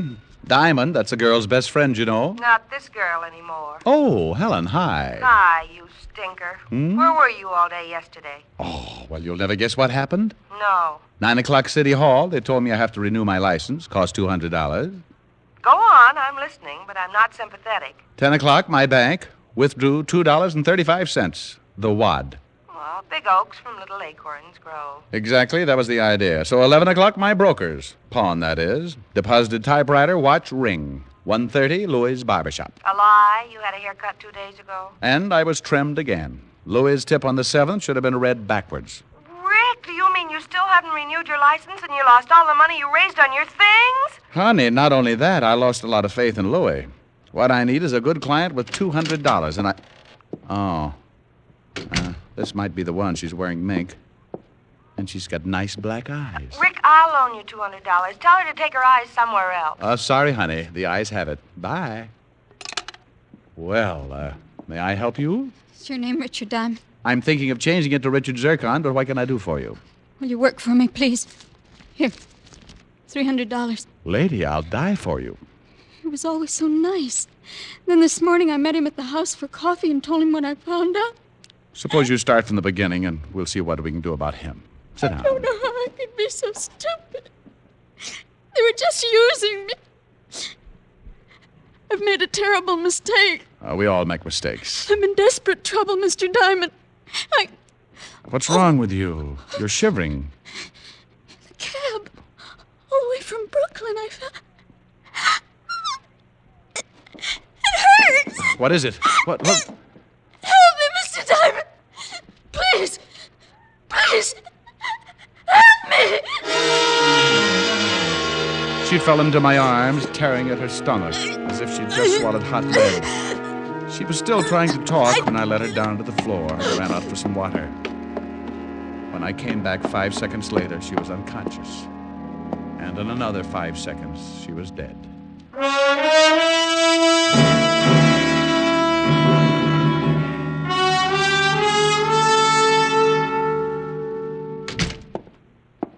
If it ain't Richard Diamond, defective detective. And your name, Sonny? Why, it's me, Otis, Sergeant Otis.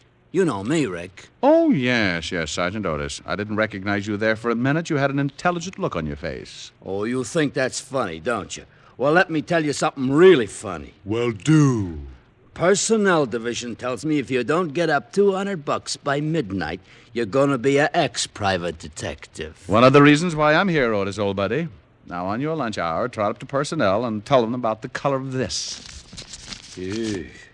Where'd you get all the scratch? For my client. But she's dead.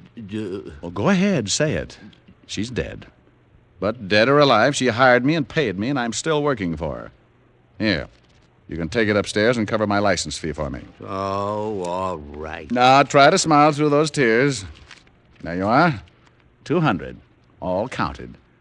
You won't have to take off your shoes. Okay, I'll take it up for you. Hey, about that dame, Diamond. You know, I got a theory. Otis, there's smoke coming out of your ears. I told you that would happen if you ever tried to think for yourself. Now, where's Levinson? Lieutenant's across the hall in the medical examiner's office. I'll go get him. Never mind, I'll do it myself. You might lose your way. Oh, you talk like that. Hello, Rick. Glad you dropped by. Hi, Walt. What did you find out about the girl? Medics just finished with her. It was xylitol killed her. Xylitol? That's new to me. It's a drug. Petrol base. Been in her stomach about an hour. Judging from the way she acted and talked, it could have been suicide. What's her name? Haven't made it yet. Don't know who she is? You need some new talent around here, Walt. Well, there's no identification. Prints haven't lined up with anything yet. Too bad, huh? Real nice-looking kid. I agreed. She was a nice-looking kid. The kind you wait all year long to ask to the senior prom. Watching her die that morning hadn't been easy. It was like standing helpless in the middle of a sudden blizzard that wipes out the flowers of an early spring. When I got back to my office, I was still wondering who she was and how I could help her. Hi, Ricky boy. I've been waiting for you. Oh, hello, Bridgie. Isn't it a little late in the day to be cleaning up my office? Oh, I finished swabbing it down a few minutes ago. I was just waiting to get... Sorry, Bridgie. No canasta this afternoon. Don't feel like it. Me neither. Gotta take my banjo lesson in half an hour. Waited around to give you this. What, Found this purse lying in your wastebasket. One of your girlies must have knocked it off the edge of your desk. Give it to me, will you? Maybe that wasn't the mink coat I seen come in this morning.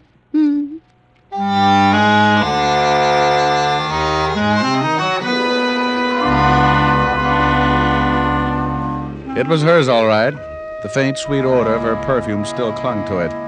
But it wasn't the lipstick, comb, small change, and key that made it so heavy. It was the .32 revolver inside, 3 bullets recently fired. A driver's license told me her name was Doris Romano, and it gave an address. Nobody was home. The lady next door dropped her mop long enough to wheeze out where Mr. Romano worked. I twisted my way down an iron stairway into a furnace room. Doris Romano's father was taking huge bites out of a coal pile with an outsized shovel. I told him his daughter was dead. He slammed the furnace door and threw down the shovel. I knew someday I would hear this. You look like a nice young man. Like my 2 daughters were once nice young ladies. They went away from me a long time ago, and I'm left here. There's nothing I could do. There is nothing I can do. It's as if they never were. It's better that I go on shoveling until there is no more coal and I die too. I'm better dead.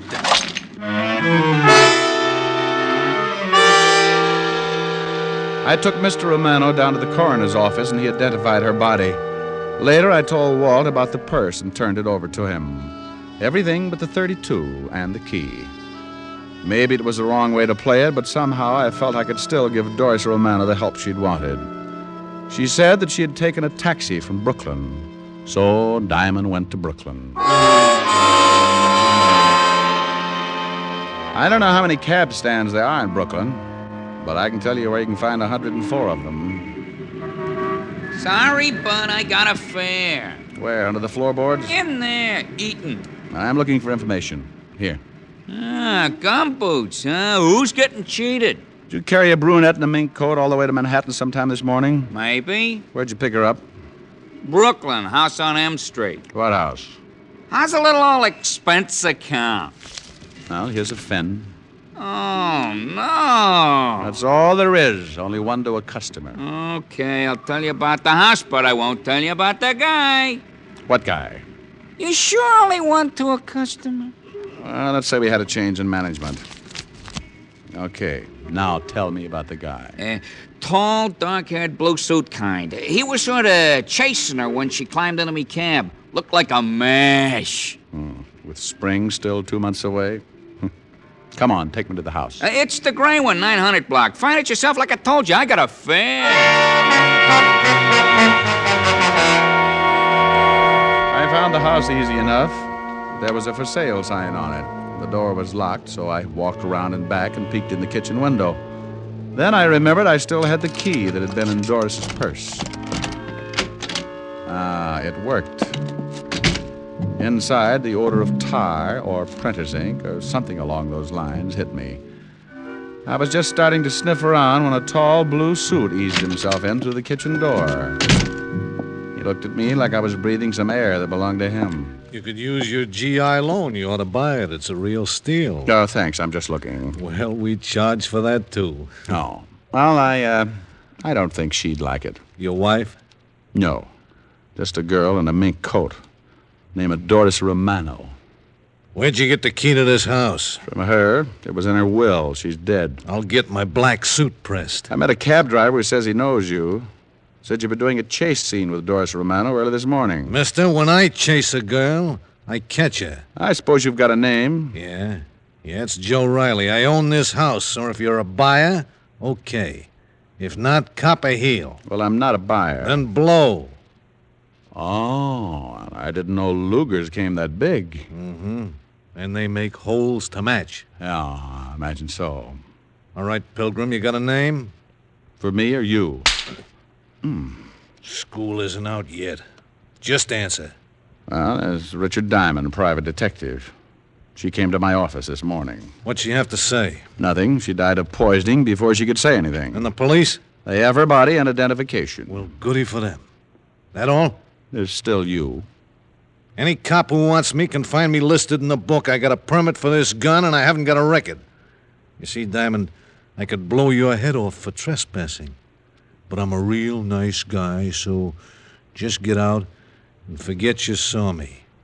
Well, that won't be hard. Half an hour later, I picked up the evening paper, and the lead story stuck out like a white derby on an undertaker.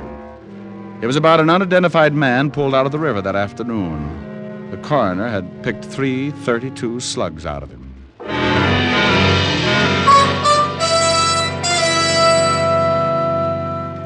What is it, Rick? Well, about this guy they pulled out of the river. Anything on him? Why?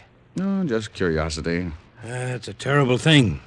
Not just 3 .32 slugs, but they'd been filed down the center. Dum-dums? Dum-dums. Tore the poor guy all apart. Everybody in the department's plenty sore. You want to see the body? Some of the time. I know what it would look like.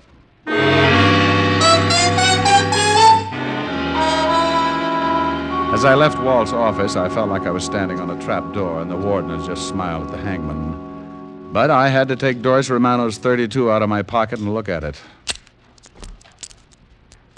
The 3 remaining bullets were all filed right down the center. Dum-dums. Everybody had a right to be sore, especially me.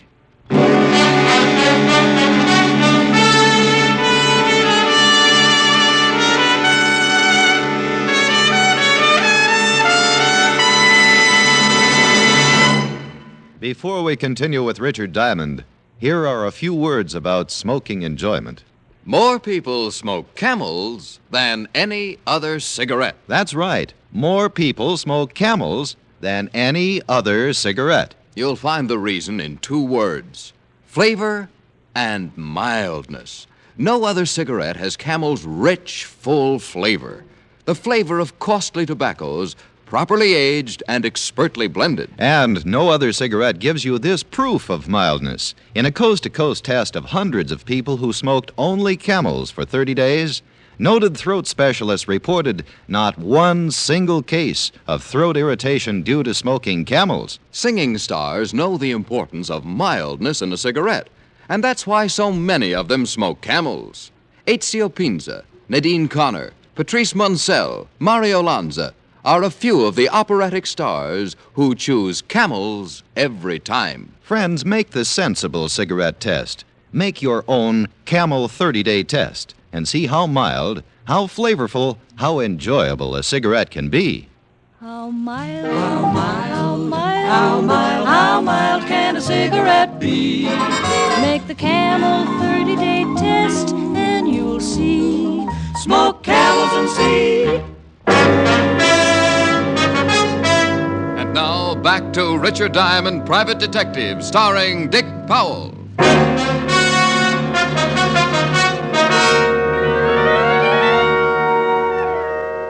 It was hard to picture my angel-faced client pumping dum-dum bullets into some guy and tossing him in the drink, but that's the way it looked. I had no choice but to turn the gun and bullets over to Lieutenant Walt Levinson for investigation, and the aftermath was something only a hurricane would understand. He acted like an historian who'd caught George Washington telling a lie. Well, I guess this kind of proves who knows what who was talking about, doesn't it, Rick? All right, so who's on first? Want me to tell you what's on second? I don't want you to tell me anything because I know everything now. You know, they could use you in some very high official circles. Go ahead, make jokes. I didn't know I had. A man is found in the river with dum-dum bullets in him. She's carrying the gun that did it. Her fingerprints were on it. And then she commits suicide. Remorse. Ah, baloney. Why did she come to my office to die? Why, when she didn't even know me, was I the last person on the earth she chose to see if she committed suicide? Dames in love want to make a big show. Publicity. Go out with a 3-column spread. Then why didn't she drop down on the city desk of the Graphic? They'd have printed the story in real blood. Hers. You were a lot closer than the Graphic. Now, Walt, I'm going to explain this to you patiently. Mm-hmm. I've seen women of every kind. Hard, soft, sweet, warm, cheap, treacherous, mean. But I've never known a woman to lie in your arms dying, look up at you, with the most innocent black eyes in the world and ask you to help her after she had just come fresh from killing a man. Psychology, I don't know. But evidence, I do. If she went to all that trouble to get rid of the body, why didn't she get rid of the gun, too? Well, I don't know. Oh, Walt, this is the sweetest double-cross since the three-way stretch. Somebody planted that gun on her. Now, if you can keep it out of the papers, somebody's going to wonder why the gun wasn't found and come looking for it. Will you give that theory a try? And I suppose you'll be waiting for them with a butterfly net. I'll be waiting for them with a picture of that girl's black eyes in the back of my head. What do you say? Well... Thanks, Walt.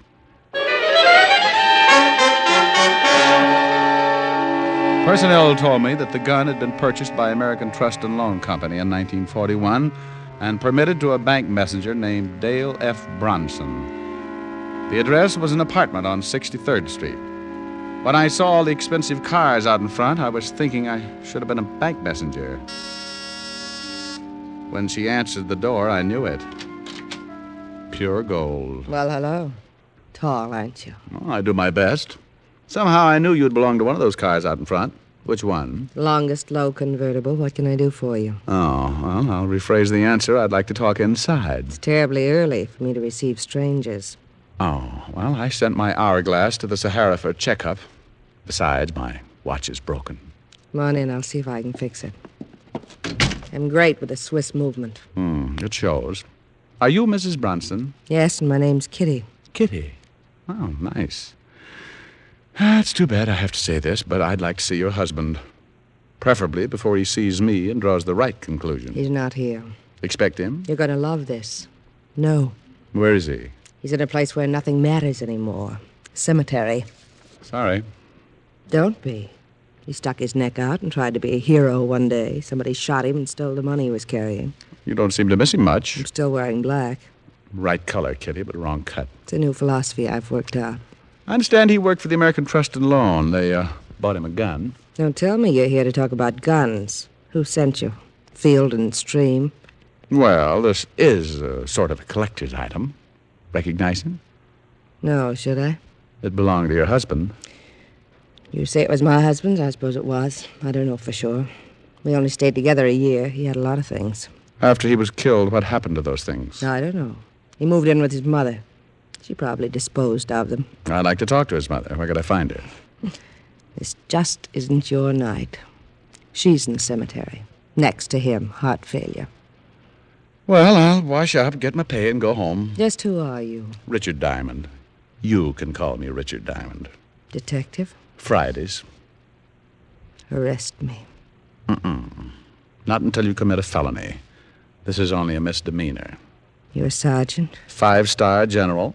Run my own outfit. Come here. My application for the auxiliary. Pass.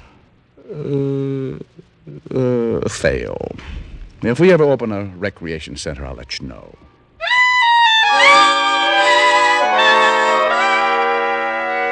Outside, where things were milder, I lit up a Camel and tried to think of something smart. Then I began looking around for a cab, and that was my first mistake. 2 bulky forms slid in behind me, and we walked Indian file for a few steps. When we reached the alley, I turned around to see who it might be. Ooh! That was my second mistake. I didn't have time to make any more. All right, Rennie. Drag him down this alley. Now, prop him up against the wall. I hope we don't chip none of these bricks with his head. Hey, Diamond, I know it's hard for you to see right now, but can you hear me? You got a lot of punch in that delivery. Do you get it? If I didn't get it before, I just got it then. Yeah, I just got one thing to say. Mind your own business. Mind your own business. Mind your own business. Mind your own business. I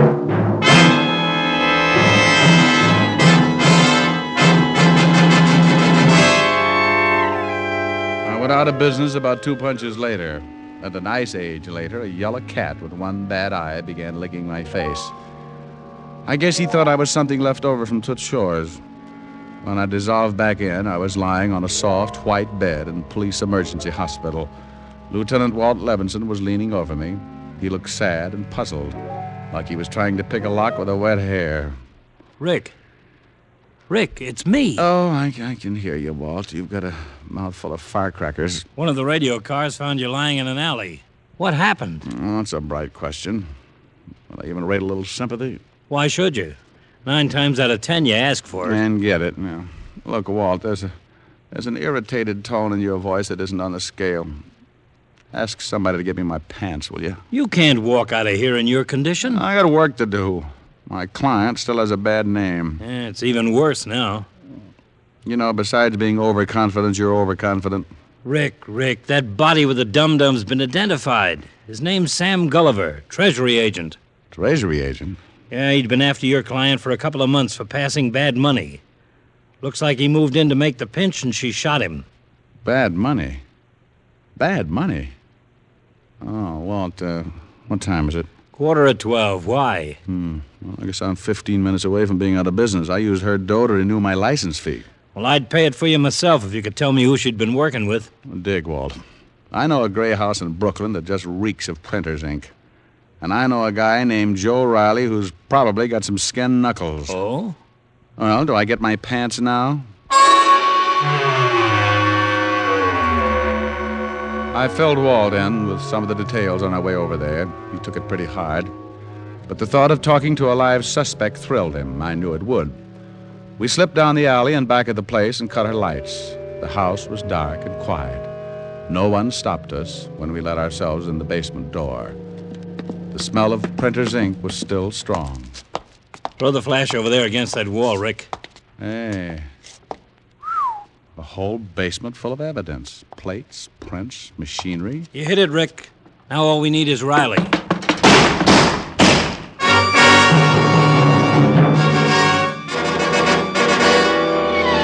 Just above us, the whole world began to explode. I took the stairs 3 at a time, Walt right behind me. We ran to the front of the house, and from the window we saw a long, low convertible that looked familiar, streaking from the curb. I was making a lunge through the doorway when I tripped over a former acquaintance. Hi, Nosy. How's tricks? Riley. You must be made out of rubber. I thought I bounced you for at least 20 hours so that we could get... I'll get an ambulance, Rick. No hurry, Walt. You wouldn't know the difference. I better get a pickup out on that car we just saw pull away. I bet I find it before you do. Huh? You got a corpse here, Walt. Let me have my fun.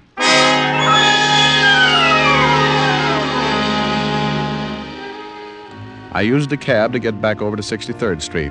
The same kind of expensive cars were still parked out in front. Only one of them, a long, low convertible, had a very hot radiator. Oh, it's you. Tell me how tall I am, Kitty. Well, I'd love to, but not right now. I was kind of hoping we could have a drink.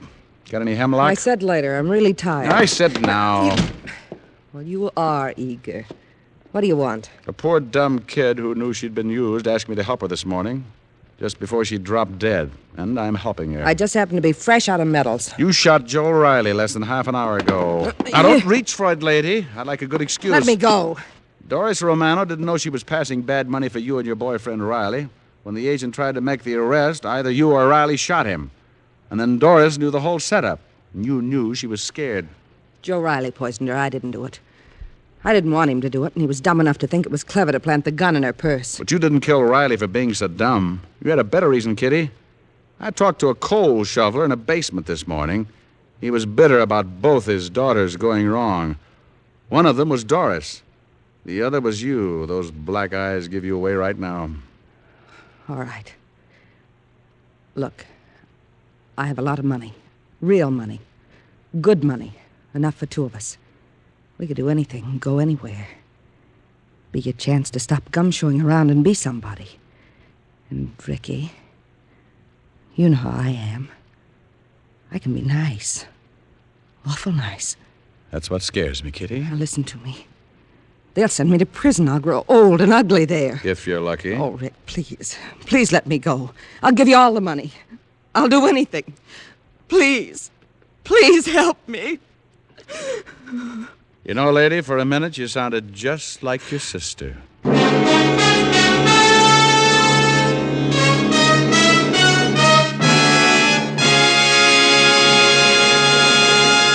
Dick Powell will return in just a minute.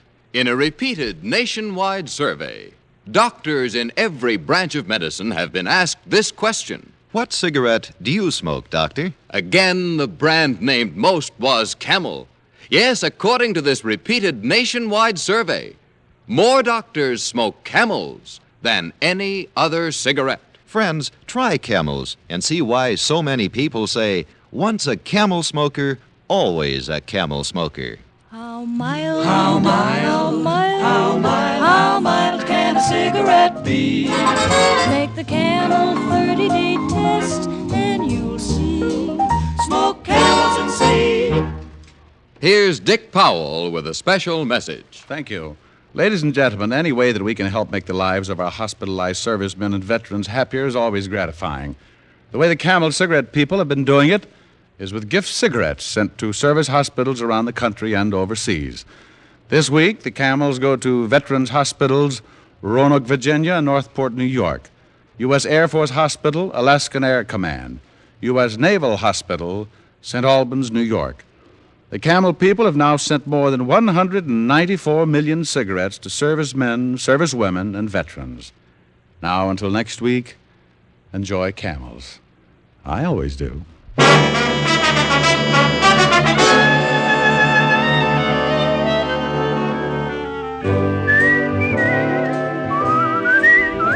Dick Powell can now be seen in the RKO picture Cry Danger. Tonight's adventure of Richard Diamond was written by John Michael Hayes and E. Jack Newman with music by Frank Worth. Our director is Helen Mack. Featured in the cast were Virginia Gregg, Wilms Herbert, and Arthur Q. Bryan. Men, pack your pipes with Prince Albert, the national joy smoke. PA's choice tobacco is rich and flavorful with a fine natural aroma.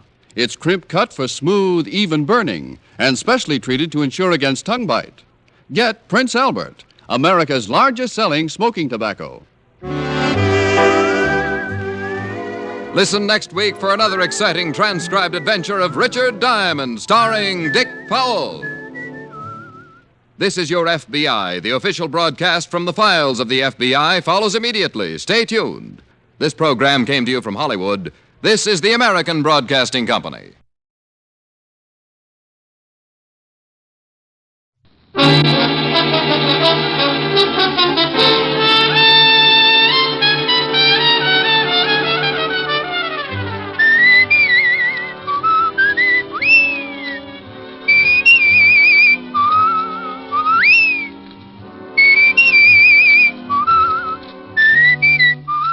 The National Broadcasting Company presents Dick Powell as Richard Diamond, private detective.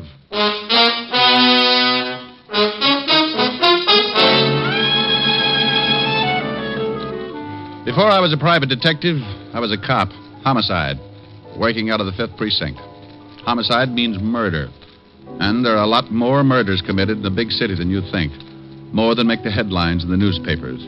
And for everyone, there's the same impersonal routine, the same hard work, the same check and double check. With every cop in or out of uniform doing his best to put the case in the closed file.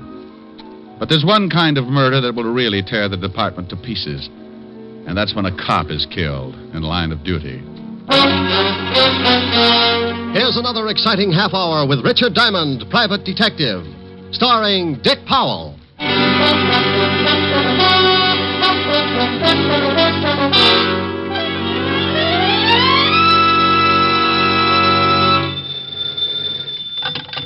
Diamond Detective Agency. If your husband's dead and you pull the trigger, Diamond will help, but the fee is bigger. Hello?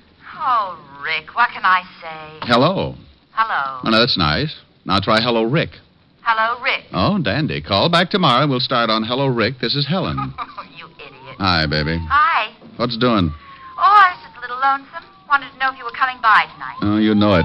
Should be there around 8. How about a little... Hey, Rick, what's that siren? Is there a fire? Could be. Sounds like it's pulling right up here in front of my building. Wait a minute. I'll open the window. Now, Rick, if there's a fire, you get right out of there. Honey, if this building caught on fire, I'd be Mr. Unquintine of 1950. Well, what is it? Ambulance. Oh. Oh, and here comes a prowl car. Must be a traffic accident or something. Well, thank goodness. Well, somebody probably playing in the traffic. Oh, Rick. Okay. Some guy forgot to step down getting into his new Hudson. You know, I make remarks like that. I'm not trying to be... Oh, wait a minute. No combination, friend. Just turn the little old knob and push. Who is it? Somebody at the door. Well, Pop. What? Pop Scholes. Oh, the nice old blind man who sells pencils on the corner. Yeah. Hello, Pop. Please, Mr. Diamond, I've got to talk to you. I ain't got much time. What does he want, Rick? Oh, to talk to me. I'll call you back, dear. Bye. Bye. I'm sorry to have bothered you, Mr. Diamond. Well, not at all, Pop. Not at all. What can I do for you? I can't stay long. I have to hurry, but I was wondering if you'd come to my place later on. It's pretty important. How important, Pop? I can't explain now, but I got a big trouble. I sure could use some help for old time's sake. Sure, for old time's sake. Where do you live, Pop? A little shack on the waterfront end of River Street, 622 and a half. When do you want me to come down? About an hour. I got to be going now. Okay. Oh, wait a minute, Pop. Here, let me give you a hand. Thanks. I could make it with this stick, but it takes time. I ain't got a lot of that. Ah, there you are, Pop. See you in an hour. Thanks, Mr. Diamond. Name's Rick. Okay. See you in an hour, Rick.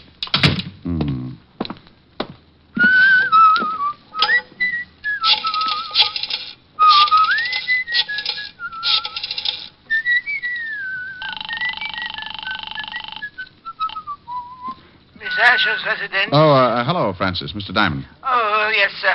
I'll call Miss Asher right away. Thank you. Rick. What? Oh, Walt. Mind if I sit down? No. What are you doing down here? Hello, Rick. Hold the phone, honey. Came down on a homicide. Homicide? Oh, that squad car right in front of the... Right in front of your building, yes. Shooting. Well, what are you doing up here? I done all I could down there. Rick. Just a minute, baby. Thought you might want to hear about it. Bill Walton. What? Friend of yours, wasn't he? Yeah, darn good one. Hello, Rick. Somebody put 3 slugs in him. Rick, I can hear somebody talking. What's going on? Oh, I'll call you back, baby. What? Helen? Yeah. You know, I worked with Bill on a robbery for 3 years. Got any idea who did it? He left the robbery detail 2 years ago. Been with the narcotics division. Haven't checked with them yet, but he might have been working on something. Might give us a lead. You want to go down to the station with me? Yeah, I'd like to. Okay. I've got some witnesses to the shooting. They'll be down there for statements. Bill's got a wife and 3 kids. Yeah. Well, aren't you going to lock the office? For what? Even the termites gag on the furniture. Let's go. Well, that's the way a quiet day could work itself into a lot of trouble. And like always, if trouble's around, yours truly is bound to get a chunk of it. Walt and I went downstairs, climbed into the prowl car, and 10 minutes later we were walking into the squad room of the 5th Precinct Police Station. The first thing I saw was the zoo's best argument for not taking in boarders. Lieutenant, I got statements from all the witnesses. You want to talk to them? No, he thought he'd read their palms, Sergeant. Oh, Lieutenant, what did you have to bring the shamus along for? Just relax, Otis. And Rick, you lay off here. Well, I wouldn't needle him if he'd just stopped that terrible habit. What habit? Living. Oh. Come on, Rick. Oh, look at that, Walt. 4 heads, and they all need haircuts. Come on, Rick. Come on. This is a swell time to make jokes. Can you think of a better time? Okay. Otis. Yeah, Lieutenant. Send in the first one. Then check with narcotics and see what Bill Walton was working on. Right. Boy, I hate things like this. What about his family? Oh, I know all of them. I guess I'll have to go over and tell them. First one, Lieutenant, Arthur Phillips. Go on in. Come in, Mr. Phillips. Oh. Have a chair. Yes, okay. Look, I don't know much about this thing. I was Diamond, just Mr. Phillips. How are you? How do you do? As I was saying, You I don't... saw the killing, Mr. Phillips? Yes, I saw it. It all happened so fast that I don't think I can really be... What were you doing when you saw the killing, Mr. Phillips? Walking. But I didn't Walking see... where, Mr. Phillips? Up the street to my office. Oh, look, I gave your sergeant my statement. You'll find it all in order. What's your business, Mr. Phillips? Insurance. Liberty Insurance Company, 41st and Broadway. You saw Officer Walton killed? I saw a man, his name I didn't know he was killed. You heard the shots? Well, yes, but it was all so fast. Just what did you see? Well, like I said, I was walking down the street. To work? Yes, Liberty Insurance We've Company. got that. Oh, yes. You were walking? Yes, and I heard this noise. The shots? Yes, but I didn't know it at the time. It was just a loud noise, but it made me jump, and I looked. You just jumped, Mr. Phillips? Yes. Well, then I saw this guy grab his stomach and fall flat on his face, and then I saw the guy with the gun. What did the guy with the gun look like, Mr. Phillips? Well, it all happened so fast. Sergeant Otis showed you our rogues gallery. Did you see anybody who looked like him? No, I didn't see anybody who looked like him. I didn't get a good look at his face. How tall was he? Tall. Like 6 feet? Yes, or close. What was he wearing, Mr. Phillips? Brown suit and hat, brown hat. Stocky? Well built? Yes. Anything else, Mr. Phillips? No, Thank you, that's Mr. all. Phillips. We may want to talk to you again. Don't leave town on a business trip or anything. Oh, I can go? Good day, Mr. Phillips. Thank you again. Oh, anytime. Oh, if you ever need any insurance, Lieutenant. Liberty Insurance Company. Yeah, I'll remember. Yeah, well, so long. Cigarette? Thanks. We still work pretty well together, Rick. Why don't you come back on the force? Lieutenant. There's your answer, Walt. What is it, Hammerhead? Well, I went over and talked to Fisher. He told me Bill Walton was working on a narcotics case, but he had no leads. Stuff's been flooding the city. Bill must have picked up a lead and got shot for it. Well, that's all, Otis. Fisher doesn't know anything else. Walton just started on the job. You got some more witnesses? Yeah, a lady, Mrs. Margaret Walker. Okay, you can come in. Thank you. Come in, Mrs. Walker. Take a chair. Thank you. Anything else? No. This is Mr. Diamond, Mrs. Walker. How do you do? How do you do, Mrs. Walker? Do you work, Mrs. Walker? All the time. I'm a housewife. You saw the officer killed? Oh, yes, but I didn't know it was an officer. He wasn't in uniform, you know. Would you mind telling us just exactly what you saw? Well, it all happened so fast. I was standing on the corner and just... What corner, Mrs. Walker? Why, the corner where the poor man got shot, of course. 51st and Broadway. Just standing, Mrs. Walker? Young man, the traffic was very heavy. I was waiting for the signal. Sorry. I just want you to understand, I don't usually just stand around on street corners. Go ahead, Mrs. Walker. Well, I was standing there, and I noticed an old man selling pencils. An old man? Yes, he was blind. Hey, Pop Scholes did time about 15 years ago for peddling junk. Yeah, that's right, he did. I don't know what all this talk is about, but if you don't want to hear my story, I'm sorry, Mrs. Walker. Of course we want to hear your story. Please go ahead. Look, Well, Walt, I just remembered something. I was supposed to see a client in an hour, and the hour's just about up. What? I'm sorry, Walt, but this is business. Now, you wait a minute. I'll talk to you later. Well, I never... Now, that's only because you don't have any friends named Diamond. All right, Mrs. Walker. Go on with your story. I went out of that station like Noor in the stretch. The minute the little old lady had mentioned a blind beggar, I remembered Pop Scholes in my office, and I grew the biggest hunch of my career. Something had really been bothering Pop, and a cop killing could have been it. I grabbed a cab, and 20 minutes later, I was standing in front of an old weather-beaten shack at the end of River Street.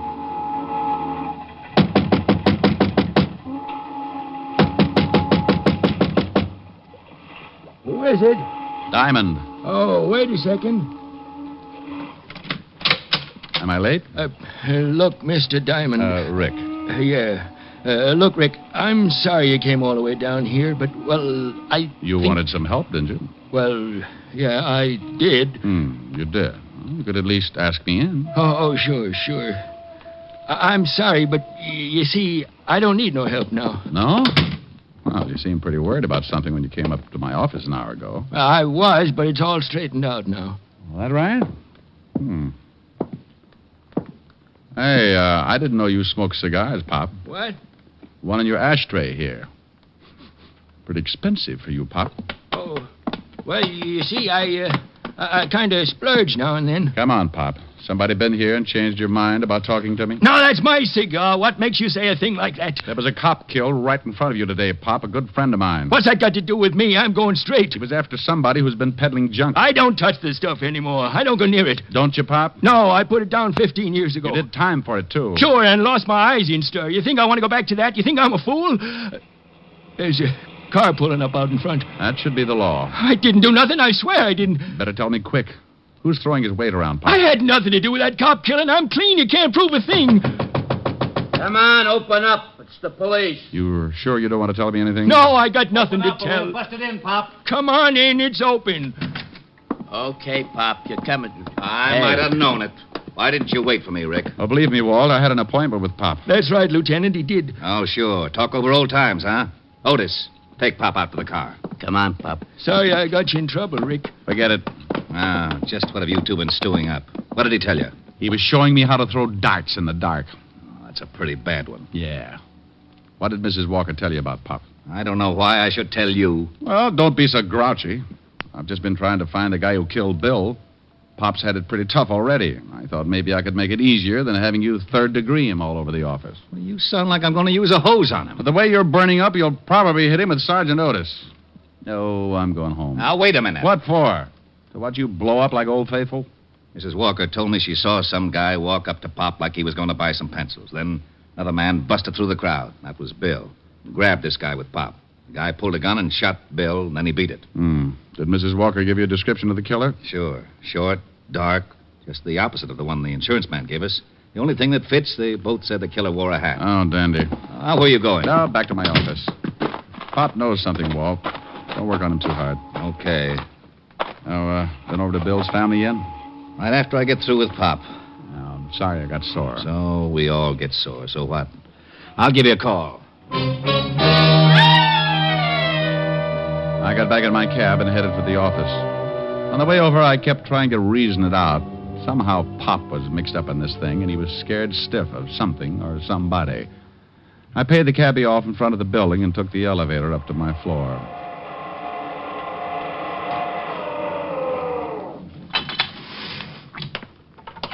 I headed down the hall to my office, still thinking, still trying to put two and two together. That was a mistake. I never could add. When I walked in, I was too busy to notice much. All I got was a whiff of cigar smoke.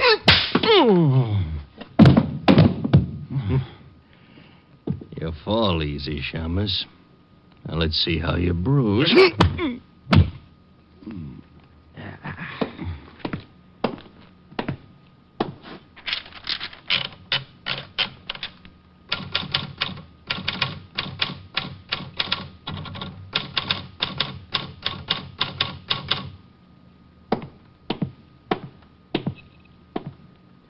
So long, Shamus.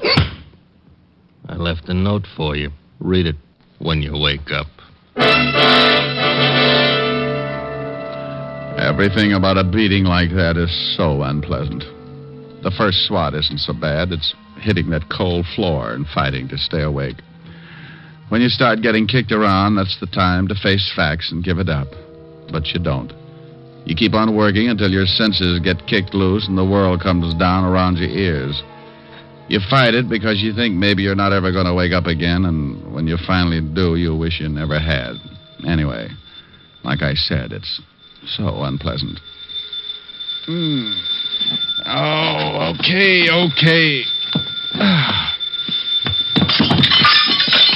Oh, well, that lamp was pretty silly anyway. All right. Don't jump, but you're talking to a ghost. Rick? At the sound of the groan... What's the matter with you? Well, that's a pretty good question. I don't know how to answer it without a head. What happened? Somebody worked me over. Oh, and how they worked me over. You want me to send an ambulance? No, just a shovel. What's this? What's what? There's something in the typewriter here. A note. Well, I'll put my eyes in straight. Now, Rick, if you're hurt badly... Oh, I'm not hurt that bad, Walt. Well, what about this note? Says, lay off the cop killing. That's all. Oh, and, yeah, look at this. Find something else? A souvenir. Butt of a cigar in my ashtray. There was one just like it in Pop's place. Well, hang on to it. All right, sure. What about Pop? Won't tell us a thing. Well, I'm getting sick and tired of this. I got an idea. Wait 10 minutes and then take Pop back to his house. Look, Rick, if somebody knows you're working on this thing, they must have found out when you went to see Pop. Probably spotted you going in. They certainly must know that we picked up Pop, and if they think he told us anything, they'll sure try to get him. I know it. Now, you drive Pop home, pretend to leave, but don't. And what'll you be doing? I'll be inside when he walks through the door. Okay, but I hope you know what you're doing. So do I. 10 minutes, Walt.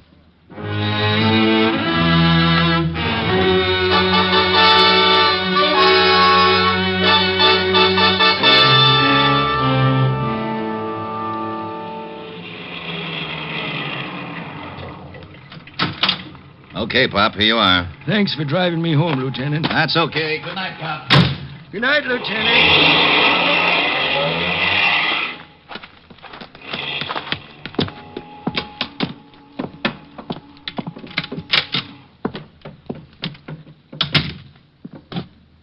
Who's in here? Who is it? Chick! I know you're here. I can smell your cigar smoke. Chick, please, I didn't tell the law a thing. Chick, say something. Honest, I didn't crack. Look, if you want to get rid of me, okay, but not the girl. Please, I swear I didn't say anything to anybody. I'm an old guy. Go ahead, knock me off, but don't do anything to the girl. Please, Chick. I'll peddle your stuff for the rest of my life if you leave the girl alone. Chick! Relax, Pop. What? You're not... No, Pop. Diamond. Didn't like to do it this way, Pop. But that cigar... The guy who saw you earlier came up to see me.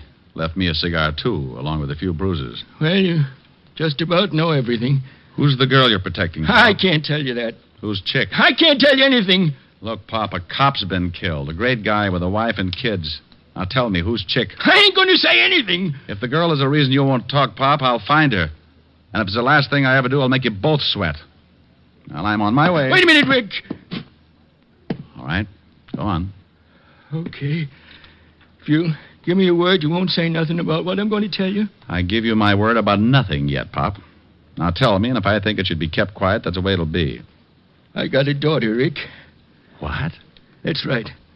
Right after I went to stir, my wife had a baby. My wife died, and the kid went to live with relatives. Rich relatives. She's getting a good home and good schools. She doesn't know about you? Panhandling, no. She don't know about me, and she ain't going to. Go on. Only one guy knew about her. My ex-partner, Chick Russo.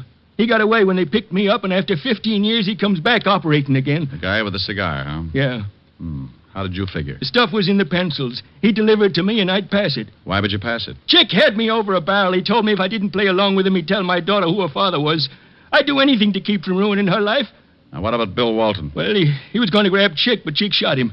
That's why I came to see you. I didn't want no part of a cop killing, but I couldn't say anything then because I had the stuff on me and I wanted to dump it. I didn't want to go back to stir. Then Chick came to see you here, huh? Threatened you. Told you to keep your mouth shut? Yes. Told me in plain words that if I cracked, he'd kill my little girl and me. That's why I froze on you. You going to say anything? About your daughter? No, Pop. Oh, thanks, Rick. No, I don't care what happens. Well, I do. This guy's still loose, and he's done a killing. I want him. I don't know where you can find him. He never said. Well, maybe I can find him. Take off your clothes, Pop. Take off my clothes. Yep, you're going to get yourself a new suit. I'm going out and see Lieutenant Levinson. I'll be right back. You sure you know what you're doing? No, but why spoil a good surprise? Rick, Where are you, Walt? over here by the pier. What's that with you? That's Otis. Well, tell him to hide his tail. Some guy from Oklahoma's liable to shoot him. Oh, that's very funny. Shut up, Otis. Okay. Seen anything, Walt? Very quiet. Now, look, here's the idea. I'm going down to 51st and Broadway and stand with Pop's clothes and dark glasses on. You're what? From what Pop told me, Chick Russo will certainly try and get him. Chick Russo? Are you crazy? He's been out of circulation for 15 years. Well, I got a big flash for you. He's back. But at 51st and Broadway, I can't give you any protection. Russo could step out of the crowd, and that's the end of it. Well, I'm counting on one thing. That he thinks I'm Pop. He knows Pop's blind, so he'll get in close to do it. Maybe even with a knife. You're crazy. Walt, not in front of Otis. Oh, that's all right, Diamond. Now, I'm going down and change clothes. And then you, Walt, drive me to the corner, let me off. Then beat it.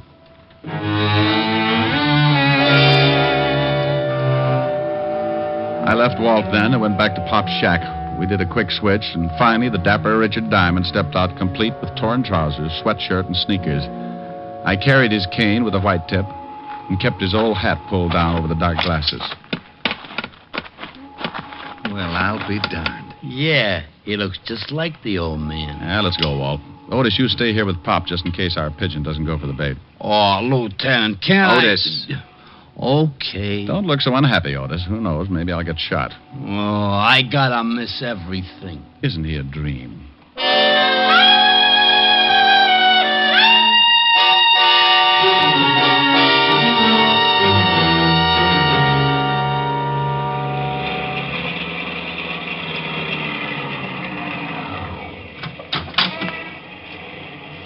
Okay, here you are, Rick. Thanks, Walt.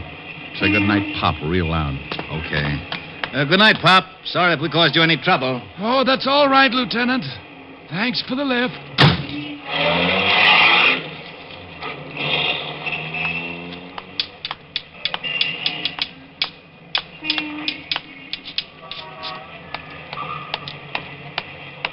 Here you are, my good man. Bless you. Hiker. Well, I stood there for 2 hours, getting a few dimes and selling a couple of pencils, but nothing happened. Now and then I'd pull my arm down against my side and feel a nice little 38 in the shoulder holster. I kept moving from one foot to another to keep my legs from going to sleep. I was getting a first-hand example of the tough role poor old Pop had to hold. By 10:30, I was ready to give it up. Then I spotted the cigar. Bless you. For what, Pop? Cops driving you to work now, huh? That's enough. I'll take your arm and you start walking. I'll lead you. Chick, is that you? Shut up. Walk.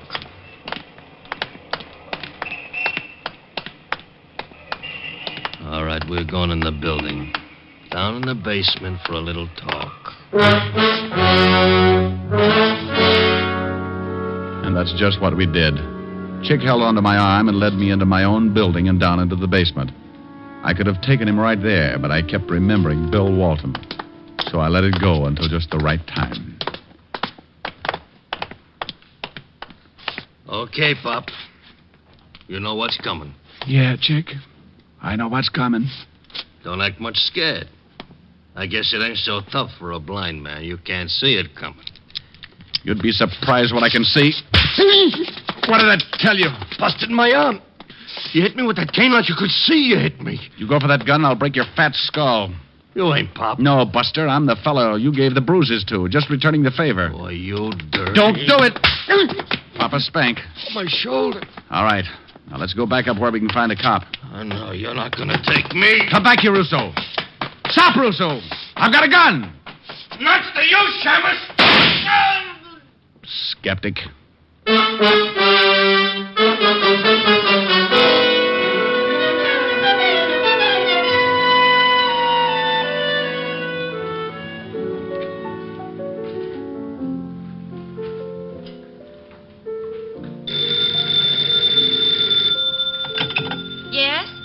Oh, hello, Walt. Oh, no. Yes, he's right here. Rick, it's Walt. Oh. Oh, this is for Wong.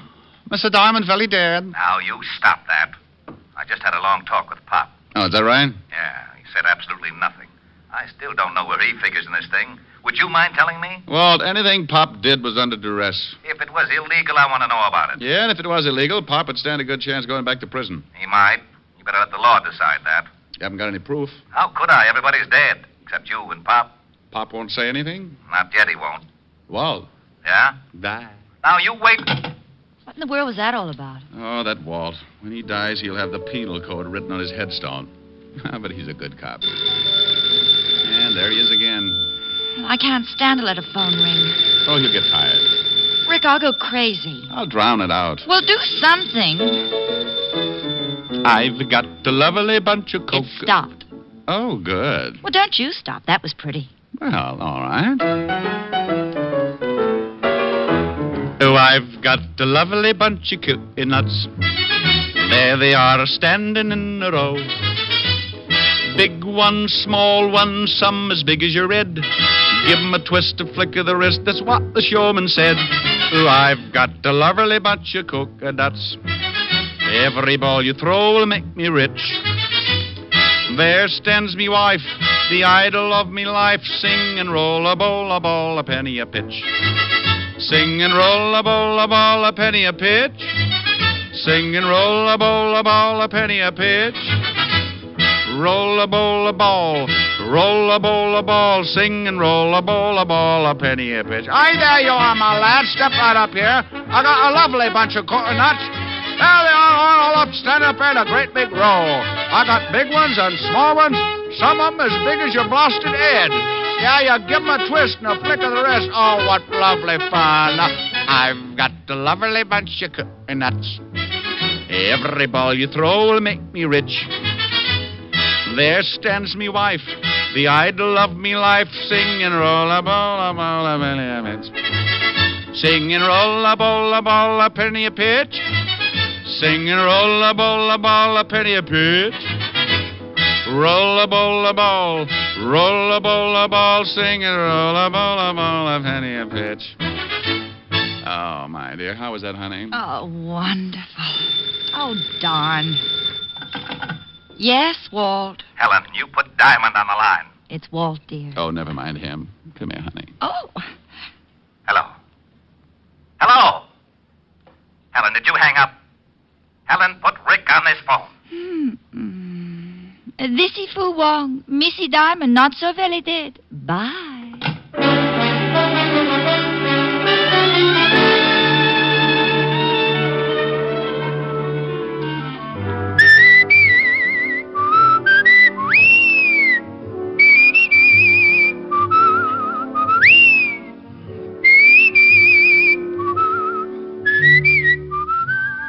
You have just heard Richard Diamond, Private Detective, starring Dick Powell. Ed Begley played Lieutenant Walt Levinson. Also in the cast were Wilms Herbert, Francis Robinson, Larry Dobkin, Ann Morrison, and Charles Seal. Music was under the direction of Frank Worth. Tonight's show was written by Blake Edwards and directed by Russell Hughes.